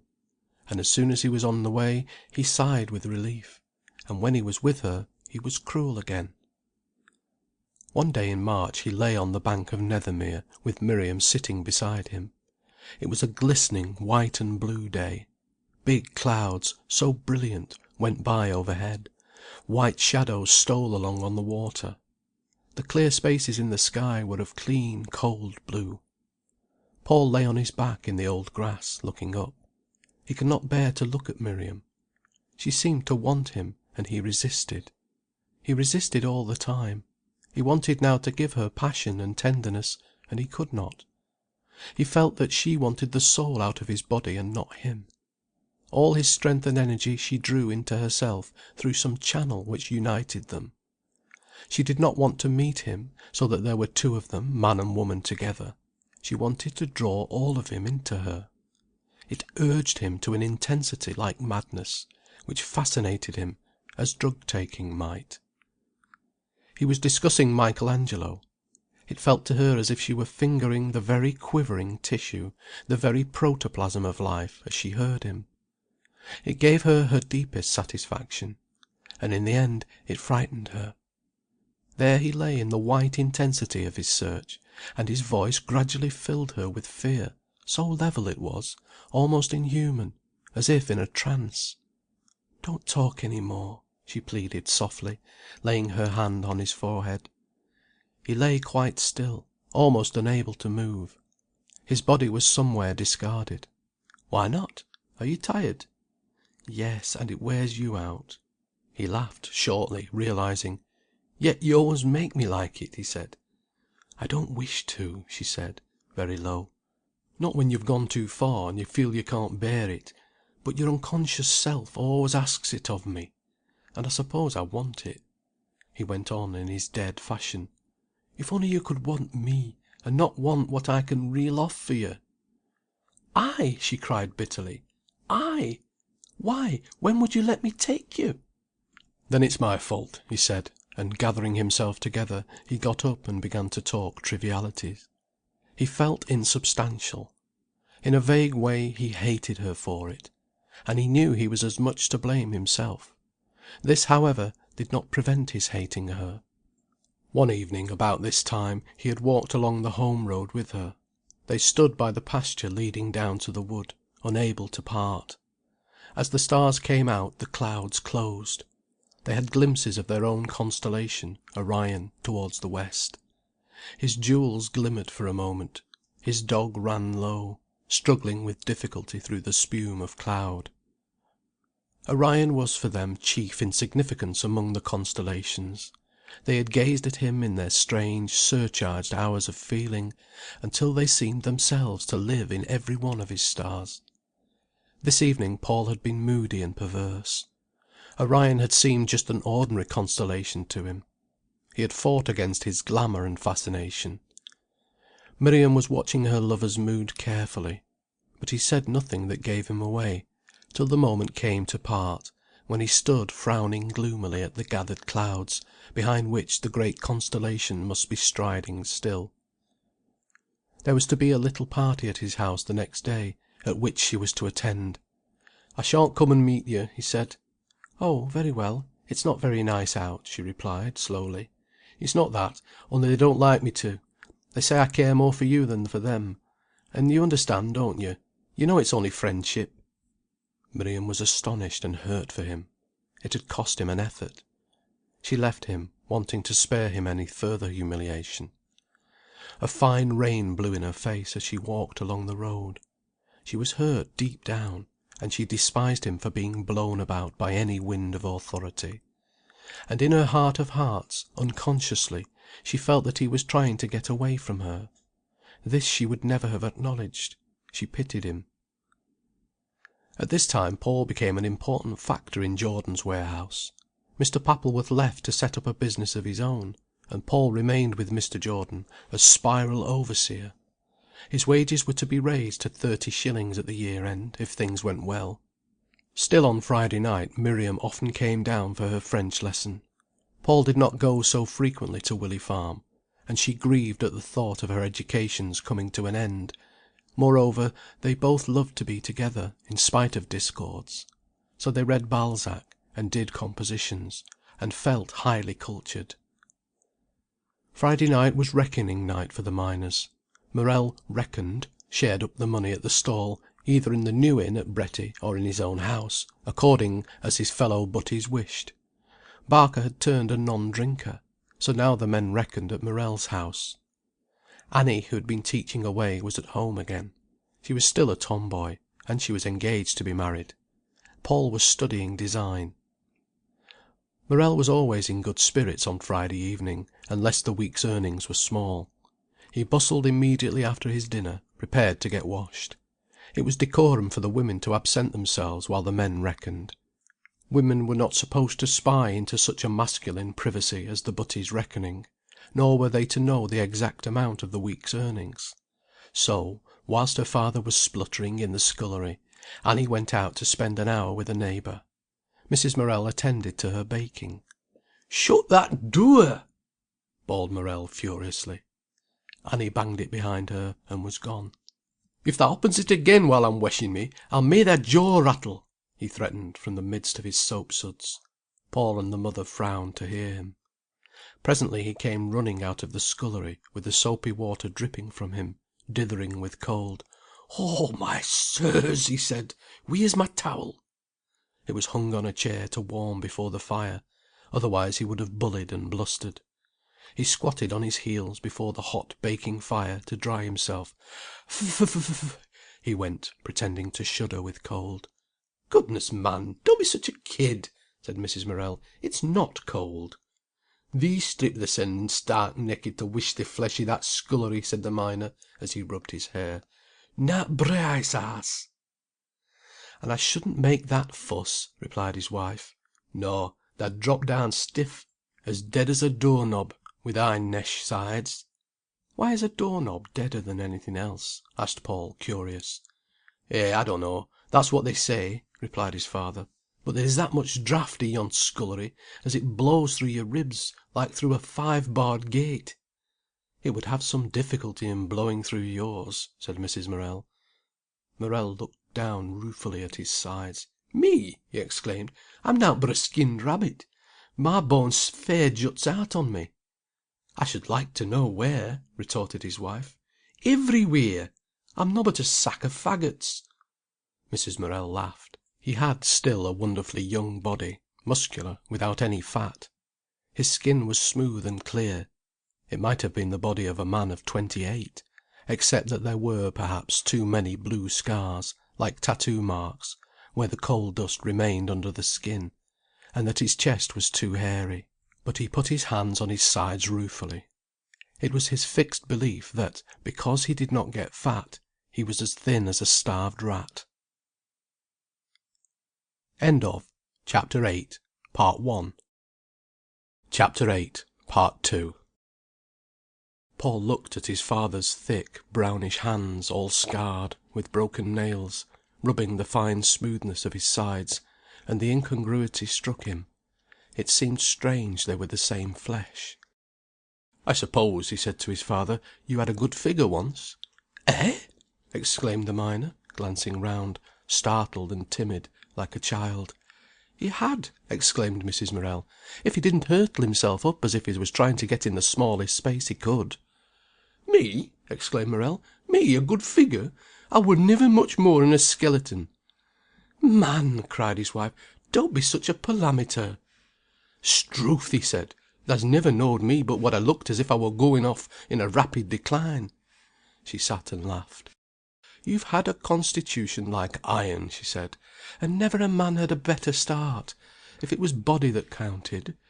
You should have seen him as a young man," she cried suddenly to Paul, drawing herself up to imitate her husband's once handsome bearing. Morel watched her shyly. He saw again the passion she had had for him. It blazed upon her for a moment. He was shy, rather scared and humble. Yet again he felt his old glow, and then immediately he felt the ruin he had made during these years. He wanted to bustle about, to run away from it. "Give me back a bit of a wesh," he asked her. His wife brought a well-soaped flannel, and clapped it on his shoulders. He gave a jump. "Thou mucky little hussy!" he cried. "Cold as death!" "You ought to have been a salamander," she laughed, washing his back. It was very rarely she would do anything so personal for him. The children did those things. "The next world won't be half hot enough for you," she added. "No," he said. "Thou'lt see as it's draughty for me." But she had finished. She wiped him in a desultory fashion, and went upstairs, returning immediately with his shifting trousers. When he was dried he struggled into his shirt. Then, ruddy and shiny, with hair on end, and his flannelette shirt hanging over his pit trousers, he stood warming the garments he was going to put on. He turned them, he pulled them inside out, He scorched them. "Goodness, man!" cried Mrs. Morel. "Get dressed!" "Should thee like to clap thysen into breeches as cold as a tub o' water?" he said. At last he took off his pit trousers and donned decent black. He did all this on the hearth rug, as he would have done if Annie and her familiar friends had been present. Mrs. Morel turned the bread in the oven. Then from the red earthenware panchion of dough that stood in a corner she took another handful of paste, worked it to the proper shape, and dropped it into a tin. As she was doing so, Barker knocked and entered.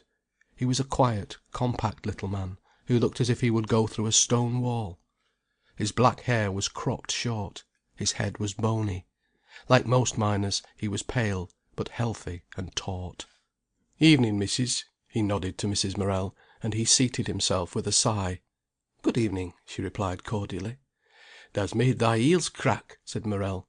"I dunno as I have," said Barker. He sat, as the men always did in Mrs. Morel's kitchen, effacing himself rather. "How's missus?" she asked of him. He had told her, some time back, "We're expecting us third just now, you see." "Well," he answered, rubbing his head, "she keeps pretty middling, I think." "Let's see. When?" asked Mrs. Morel. "Well, I shouldn't be surprised any time now." "Ah! And she's kept fairly?" "Yes, tidy. That's a blessing, for she's none too strong. No. And I've done another silly trick." "What's that?" Mrs. Morel knew Barker wouldn't do anything very silly. "I'm come out be our market bag." "You can have mine." "Nay, you'll be wanting that yourself." "I shan't. I take a string bag always." She saw the determined little collier buying in the week's groceries and meat on the Friday nights, and she admired him. "Barker's little, but he's 10 times the man you are," she said to her husband. Just then Wesson entered. He was thin, rather frail looking, with a boyish ingenuousness, and a slightly foolish smile, despite his 7 children. But his wife was a passionate woman. "I see you've kested me," he said, smiling rather vapidly. "Yes," replied Barker. The new comer took off his cap and his big wooden muffler. His nose was pointed and red. "I'm afraid you're cold, Mr. Wesson," said Mrs. Morel. "It's a bit nippy," he replied. "Then come to the fire." "Nay, as'll do where I am." Both colliers sat away back. They could not be induced to come on to the hearth. The hearth is sacred to the family. "Go thy ways i' th' arm chair," cried Morel cheerily. "Nay, thank you. I'm very nicely here." "Yes, come, of course," insisted Mrs. Morel. He rose and went awkwardly. He sat in Morel's arm chair awkwardly. It was too great a familiarity. But the fire made him blissfully happy. "And how's that chest of yours?" demanded Mrs. Morel. He smiled again, with his blue eyes rather sunny. "Oh, it's very middling," he said. "We are rattling it like a kettle drum," said Barker shortly. "Tch, tch, tch," went Mrs. Morel rapidly with her tongue. "Did you have that flannel singlet made?" "Not yet," he smiled. "Then why didn't you?" she cried. "It'll come," he smiled. "Ay, and Doomsday!" exclaimed Barker. Barker and Morel were both impatient of Wesson, but then they were both hard as nails physically. When Morel was nearly ready he pushed the bag of money to Paul. "Count it, boy," he asked, humbly. Paul impatiently turned from his books and pencil, tipped the bag upside down on the table. There was a £5 bag of silver, sovereigns and loose money. He counted quickly, referred to the cheques, the written papers giving amount of coal, put the money in order. Then Barker glanced at the cheques. Mrs. Morel went upstairs, and the 3 men came to table. Morel, as master of the house, sat in his arm chair, with his back to the hot fire. The 2 butties had cooler seats. None of them counted the money. "What did we say Simpson's was?" asked Morel, and the butties cavilled for a minute over the Damon's earnings. Then the amount was put aside. "And Bill Naylor's?" This money was also taken from the pack. Then, because Wesson lived in one of the company's houses, and his rent had been deducted, Morel and Barker took 4 and 6 each. And because Morel's coals had come, and the leading was stopped, Barker and Wesson took 4 shillings each. Then it was plain sailing.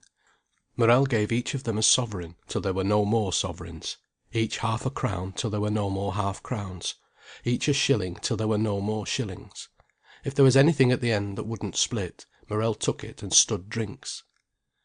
Then the 3 men rose and went. Morel scuttled out of the house before his wife came down. She heard the door close, and descended. She looked hastily at the bread in the oven. Then, glancing on the table, she saw her money lying. Paul had been working all the time, but now he felt his mother counting the week's money, and her wrath rising. Went her tongue. He frowned. He could not work when she was cross. She counted again. "A measly 25 shillings!" she exclaimed. "How much was the cheque?" £10.11, said Paul irritably. He dreaded what was coming. "And he gives me a scrattling 25 and his club this week. But I know him. He thinks because you're earning he needn't keep the house any longer. No, all he has to do with his money is to guttle it. But I'll show him." "Oh, mother, don't!" cried Paul. "Don't what, I should like to know?" she exclaimed. "Don't carry on again. I can't work." She went very quiet. "Yes, it's all very well," she said. "But how do you think I'm going to manage?" "Well, it won't make it any better to whittle about it. I should like to know what you'd do if you had it to put up with." "It won't be long. You can have my money. Tell him to go to hell." He went back to his work, and she tied her bonnet strings grimly. When she was fretted, he could not bear it, but now he began to insist on her recognizing him. "The 2 loaves at the top," she said, "will be done in 20 minutes. Don't forget them." "All right," he answered, and she went to market. He remained alone working, but his usual intense concentration became unsettled. He listened for the yard gate. At 7:15 came a low knock, and Miriam entered. "All alone?" she said. "Yes." As if at home, she took off her tam o' shanter and her long coat, hanging them up. It gave him a thrill. This might be their own house, his and hers. Then she came back and peered over his work. "What is it?" she asked. "Still design, for decorating stuffs, and for embroidery." She bent short-sightedly over the drawings. It irritated him that she peered so into everything that was his, searching him out. He went into the parlour, and returned with a bundle of brownish linen. Carefully unfolding it, he spread it on the floor. It proved to be a curtain or portière, beautifully stencilled with a design on roses. "Ah, how beautiful!" she cried.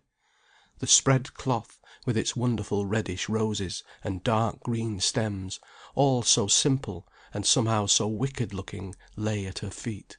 She went on her knees before it, her dark curls dropping. He saw her crouched voluptuously before his work, and his heart beat quickly. Suddenly she looked up at him. "Why does it seem cruel?" she asked. "What?" "There seems a feeling of cruelty about it," she said. "It's jolly good, whether or not," he replied, folding up his work with a lover's hands. She rose slowly, pondering. "And what will you do with it?" she asked. "Send it to Liberty's. I did it for my mother, but I think she'd rather have the money." "Yes," said Miriam. He had spoken with a touch of bitterness, and Miriam sympathized. Money would have been nothing to her. He took the cloth back into the parlour. When he returned, he threw to Miriam a smaller piece. It was a cushion cover with the same design. "I did that for you," he said. She fingered the work with trembling hands, and did not speak. He became embarrassed. "By Jove, the bread!" he cried. He took the top loaves out, tapped them vigorously. They were done. He put them on the hearth to cool. Then he went to the scullery, wetted his hands, scooped the last white dough out of the puncheon, and dropped it in a baking tin. Miriam was still bent over her painted cloth. He stood rubbing the bits of dough from his hands. "You do like it?" he asked. She looked up at him, with her dark eyes one flame of love. He laughed uncomfortably. Then he began to talk about the design. There was for him the most intense pleasure in talking about his work to Miriam. All his passion, all his wild blood, went into this intercourse with her, when he talked and conceived his work. She brought forth to him his imaginations. She did not understand, any more than a woman understands when she conceives a child in her womb. But this was life for her, and for him. While they were talking, a young woman of about 22, small and pale, hollow-eyed, yet with a relentless look about her, entered the room. She was a friend at the Morels. "Take your things off," said Paul. "No, I'm not stopping." She sat down in the arm chair opposite Paul and Miriam, who were on the sofa. Miriam moved a little farther from him. The room was hot, with a scent of new bread. Brown, crisp loaves stood on the hearth. "I shouldn't have expected to see you here to night, Miriam Lavers," said Beatrice, wickedly.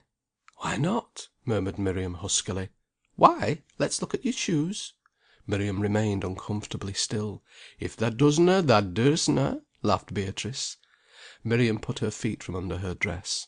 Her boots had that queer, irresolute, rather pathetic look about them, which showed how self–conscious and self–mistrustful she was.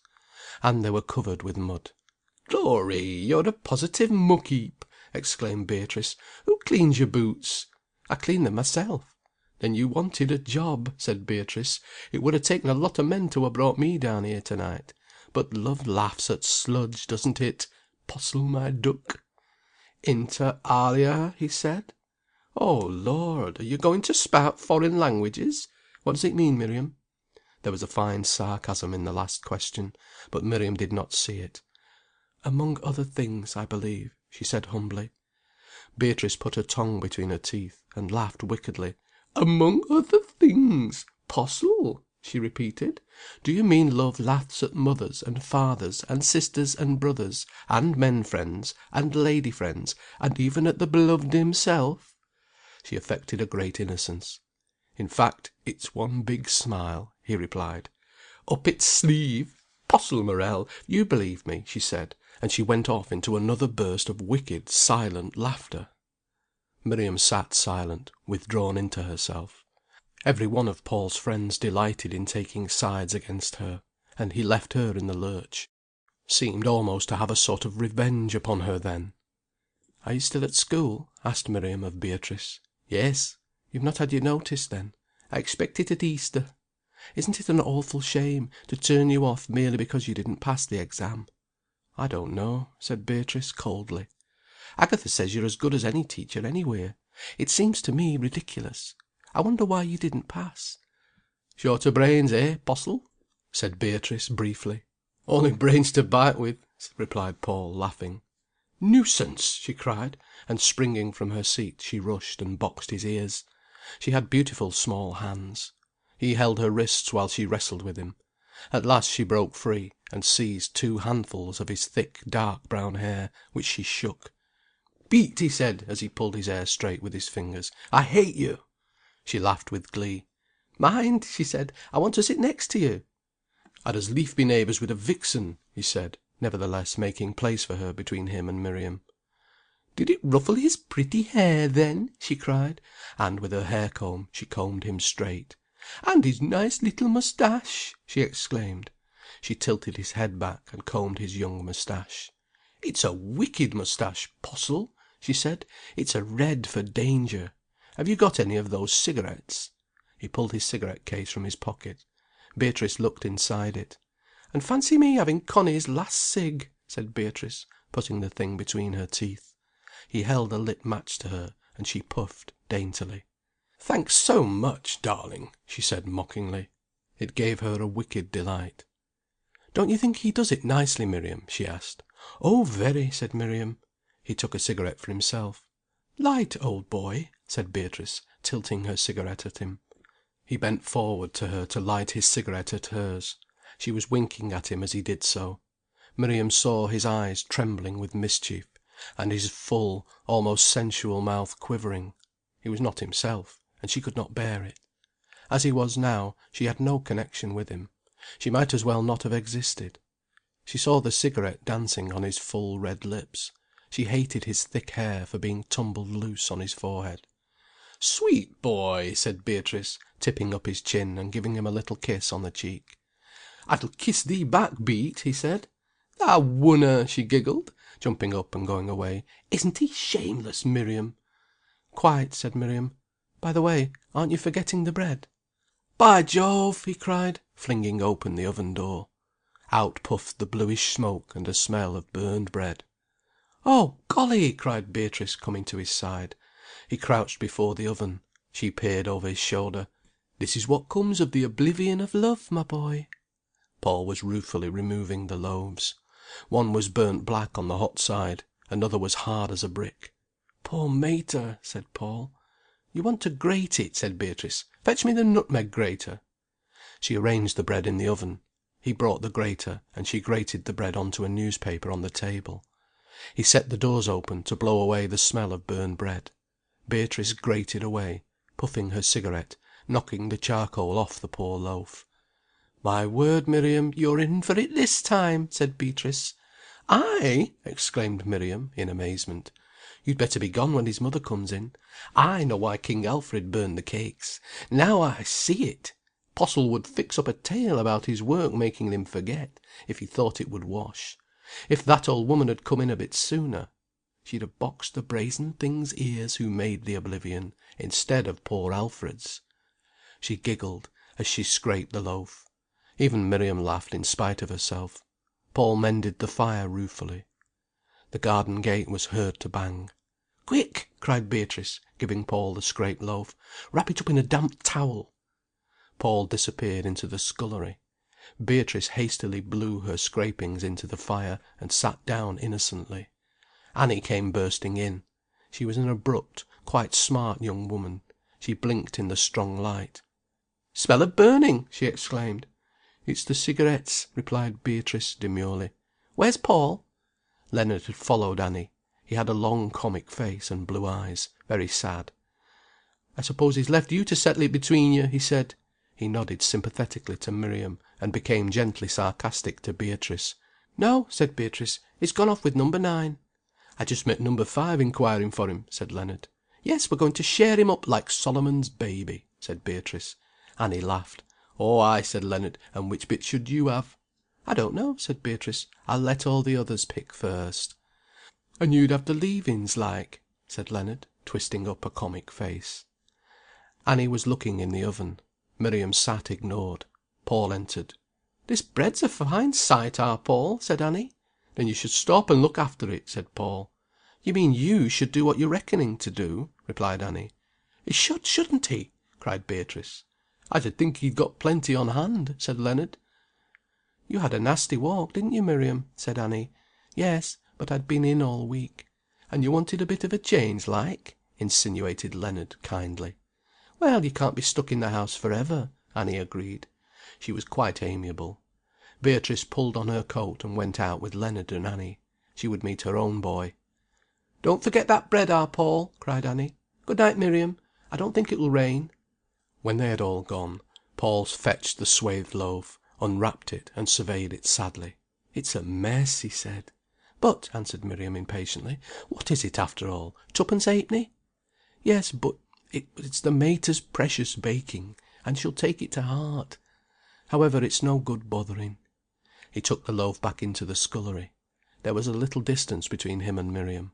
He stood balanced opposite her for some moments, considering, thinking of his behaviour with Beatrice. He felt guilty inside himself, and yet glad. For some inscrutable reason it served Miriam right. He was not going to repent. She wondered what he was thinking of as he stood suspended. His thick hair was tumbled over his forehead. Why might she not push it back for him, and remove the marks of Beatrice's comb? Why might she not press his body with her 2 hands? It looked so firm, and every whit living. And he would let other girls. Why not her? Suddenly he started into life. It made her quiver almost with terror, as he quickly pushed the hair off his forehead, and came towards her.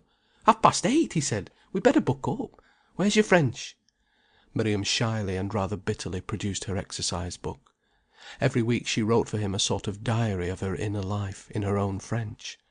He had found this was the only way to get her to do composition. And her diary was mostly a love letter.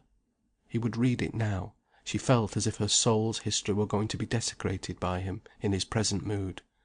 He sat beside her. She watched his hand, firm and warm, rigorously scoring her work. He was reading only the French, ignoring her soul that was there.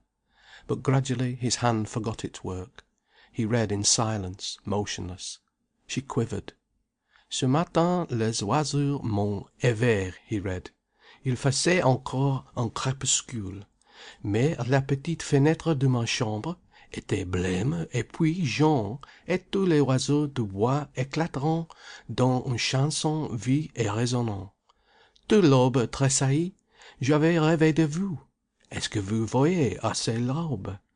Les oiseaux m'éveillent presque tous les matins, et toujours il y a quelque chose de terreux dans les cris des grives.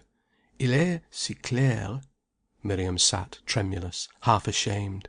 He remained quite still, trying to understand. He only knew she loved him. He was afraid of her love for him. It was too good for him, and he was inadequate. His own love was at fault, not hers. Ashamed, he corrected her work, humbly writing above her words. "Look," he said quietly, "the last participle conjugated with avoir agrees with the direct object when it precedes." She bent forward, trying to see and to understand. Her free, fine curls tickled his face. He started as if they had been red hot, shuddering. He saw her peering forward at the page, her red lips parted piteously, the black hair springing in fine strands across her tawny, ruddy cheek. She was coloured like a pomegranate for richness. His breath came short as he watched her. Suddenly she looked up at him. Her dark eyes were naked with their love, afraid and yearning. His eyes too were dark, and they hurt her. They seemed to master her. She lost all her self-control, was exposed in fear. And he knew, before he could kiss her, he must drive something out of himself. And a touch of hate for her crept back again into his heart. He returned to her exercise. Suddenly he flung down the pencil, and was at the oven in a leap, turning the bread. For Miriam he was too quick. She started violently, and it hurt her with real pain. Even the way he crouched before the oven hurt her. There seemed to be something cruel in it, something cruel in the swift way he pitched the bread out of the tins, caught it up again. If only he had been gentle in his movements, she would have felt so rich and warm. As it was, she was hurt. He returned and finished the exercise. "You've done well this week," he said. She saw he was flattered by her diary. It did not repay her entirely. "You really do blossom out sometimes," he said. "You ought to write poetry." She lifted her head with joy, then she shook it mistrustfully. "I don't trust myself," she said. "You should try." Again she shook her head. "Shall we read, or is it too late?" he asked. "It is late, but we can read just a little," she pleaded. She was really getting now the food for her life during the next week. He made her copy Baudelaire's Le Balcon. Then he read it for her. His voice was soft and caressing, but growing almost brutal. He had a way of lifting his lips and showing his teeth, passionately and bitterly when he was much moved. This he did now. It made Miriam feel as if he were trampling on her. She dared not look at him, but sat with her head bowed. She could not understand why he got into such a tumult and fury. It made her wretched. She did not like Baudelaire, on the whole, nor Verlaine. "Behold her singing in the field, yon solitary Highland lass." That nourished her heart. So did "Fair Inez," and "It is a beauteous evening, calm and free. The holy time is quiet as a nun." These were like herself, and there was he, saying in his throat bitterly, "Tu te rappelleras la beauté des caresses." The poem was finished. He took the bread out of the oven, arranging the burnt loaves at the bottom of the panchion, the good ones at the top. The desiccated loaf remained swathed up in the scullery. "Mater needn't know till morning," he said. "It won't upset her so much then as at night." Miriam looked in the bookcase, saw what postcards and letters he had received, saw what books were there. She took one that had interested him. Then he turned down the gas, and they set off. He did not trouble to lock the door. He was not home again until 11:15. His mother was seated in the rocking chair. Annie, with a rope of hair hanging down her back, remained sitting on a low stool before the fire, her elbows on her knees, gloomily. On the table stood the offending loaf, unswathed. Paul entered rather breathless. No one spoke. His mother was reading the little local newspaper. He took off his coat, and went to sit down on the sofa. His mother moved curtly aside to let him pass. No one spoke.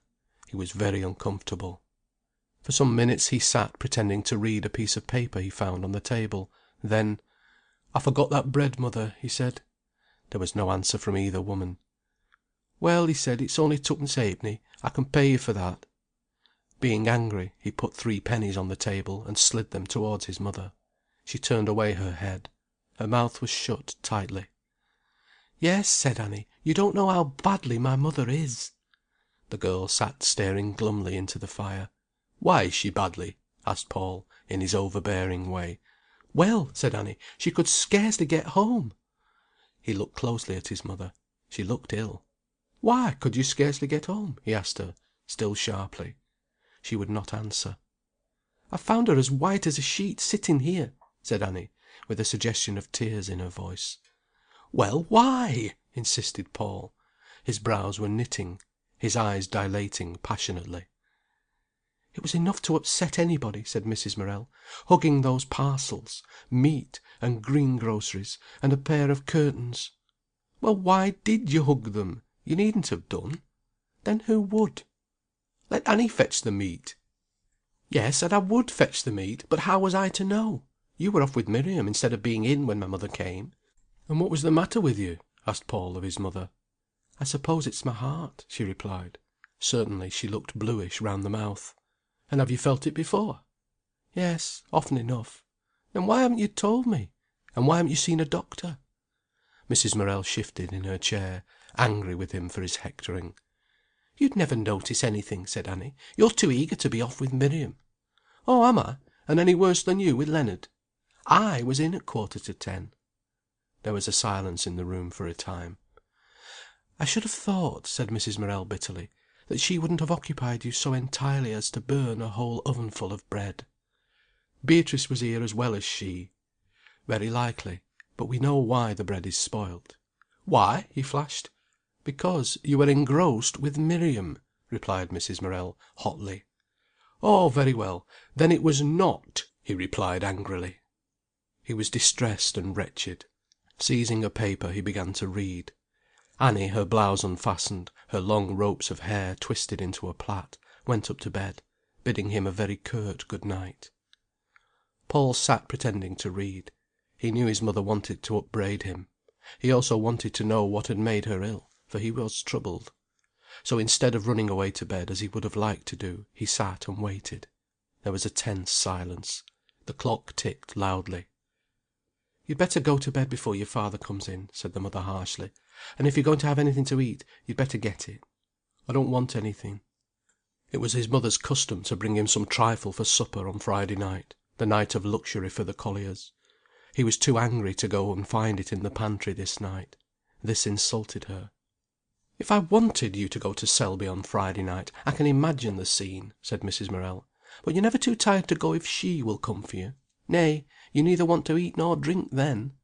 "I can't let her go alone." "Can't you? And why does she come?" "Not because I ask her." "She doesn't come without you want her." "Well, what if I do want her?" he replied. "Why, nothing, if it was sensible or reasonable. But to go traipsing up there miles and miles in the mud, coming home at midnight, and got to go to Nottingham in the morning. If I hadn't, you'd be just the same." "Yes, I should, because there's no sense in it. Is she so fascinating that you must follow her all that way?" Mrs. Morel was bitterly sarcastic.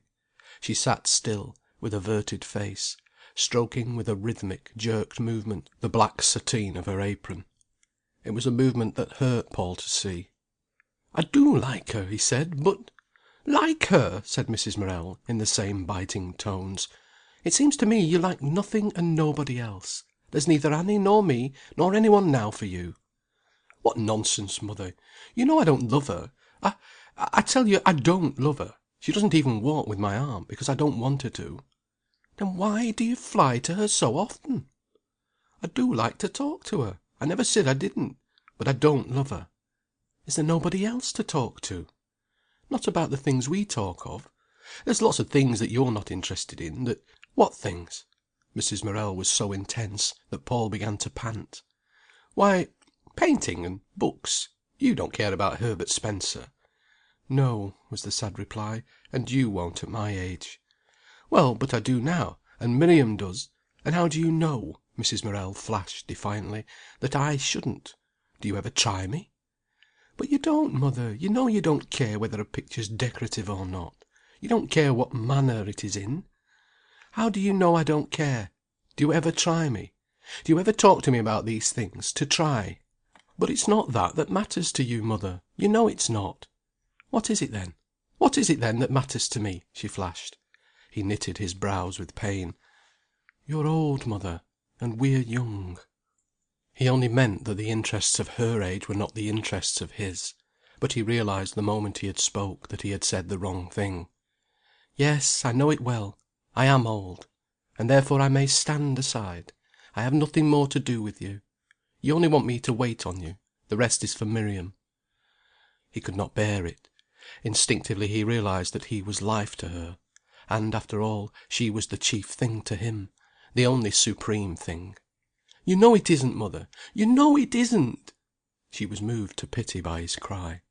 "It looks a great deal like it," she said, half putting aside her despair. "No, mother. I really don't love her. I talk to her, but I want to come home to you." He had taken off his collar and tie, and rose, bare-throated, to go to bed. As he stooped to kiss his mother, she threw her arms round his neck, hid her face on his shoulder, and cried, in a whimpering voice so unlike her own that he writhed in agony. "I can't bear it. I could let another woman, but not her. She'd leave me no room, not a bit of room." And immediately he hated Miriam bitterly. "And I've never, you know, Paul, I've never had a husband. Not really." He stroked his mother's hair, and his mouth was on her throat. "She exults so in taking you from me. She's not like ordinary girls." "Well, I don't love her, mother," he murmured, bowing his head, and hiding his eyes on her shoulder in misery. His mother kissed him, a long, fervent kiss. "My boy!" she said, in a voice trembling with passionate love. Without knowing, he gently stroked her face. "There," said his mother. "Now go to bed. You'll be so tired in the morning." As she was speaking she heard her husband coming. "There's your father. Now go." Suddenly she looked at him almost as if in fear. "Perhaps I'm selfish. If you want her, take her, my boy." His mother looked so strange. Paul kissed her, trembling. "Ha! Mother!" he said softly.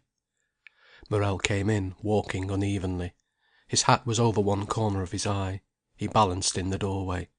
"At your mischief again?" he said venomously. Mrs. Morel's emotion turned into sudden hate of the drunkard who had come in thus upon her. "At any rate, it is sober," she said. "H'm! Hm! Hm! Hm!" he sneered. He went into the passage, hung up his hat and coat. Then they heard him go down 3 steps to the pantry. He returned with a piece of pork pie in his fist. It was what Mrs. Morel had bought for her son. "Nor was that bought for you. If you can give me no more than 25 shillings, I'm sure I'm not going to buy you pork pie to stuff, after you've swilled a bellyful of beer." "What? What?" snarled Morel, toppling in his balance. "What? Not for me?" He looked at the piece of meat and crust, and suddenly, in a vicious spurt of temper, flung it into the fire. Paul started to his feet. "Waste your own stuff!" he cried. "What? What?" suddenly shouted Morel, jumping up and clenching his fist. "I'll show you, you young jockey." "All right," said Paul viciously, putting his head on one side. "Show me." He would at that moment dearly have loved to have a smack at something. Morel was half crouching, fists up, ready to spring. The young man stood, smiling with his lips. "Usher!" hissed the father, swiping round with a great stroke just past his son's face. He dared not, even though so close, really touch the young man, but swerved an inch away. "Right!" said Paul, his eyes upon the side of his father's mouth, where in another instant his fist would have hit. He ached for that stroke. But he heard a faint moan from behind. His mother was deadly pale, dark at the mouth. Morel was dancing up to deliver another blow. "Father!" said Paul, so that the word rang. Morel started, and stood to attention. "Mother!" moaned the boy. "Mother!" She began to struggle with herself. Her open eyes watched him, although she could not move. Gradually she was coming to herself. He laid her down on the sofa, and ran upstairs for a little whisky, which at last she could sip. The tears were hopping down his face. As he kneeled in front of her he did not cry, but the tears ran down his face quickly. Morel, on the opposite side of the room, sat with his elbows on his knees, glaring across. "What's the matter with you?" he asked. "Faint!" replied Paul. "H'm." The elderly man began to unlace his boots. He stumbled off to bed. His last fight was fought in that home. Paul kneeled there stroking his mother's hand. "Don't be poorly, mother. Don't be poorly," he said time after time. "It's nothing, my boy," she murmured. At last he rose, fetched in a large piece of coal, and raked the fire. Then he cleared the room, put everything straight, laid the things for breakfast, and brought his mother's candle. "Can you go to bed, mother?" "Yes, I'll come." "Sleep with Annie, mother, not with him." "No, I'll sleep in my own bed." "Don't sleep with him, mother." "I'll sleep in my own bed." She rose, and he turned out the gas, then followed her closely upstairs, carrying her candle. On the landing he kissed her close. "Good night, mother." "Good night," she said. He pressed his face upon the pillow in a fury of misery. And yet, somewhere in his soul, he was at peace, because he still loved his mother best. It was the bitter peace of resignation. The efforts of his father to conciliate him next day were a great humiliation to him. Everybody tried to forget the scene. End of Chapter 8, Part 2. Sons and Lovers by D. H. Lawrence. End of Part 1.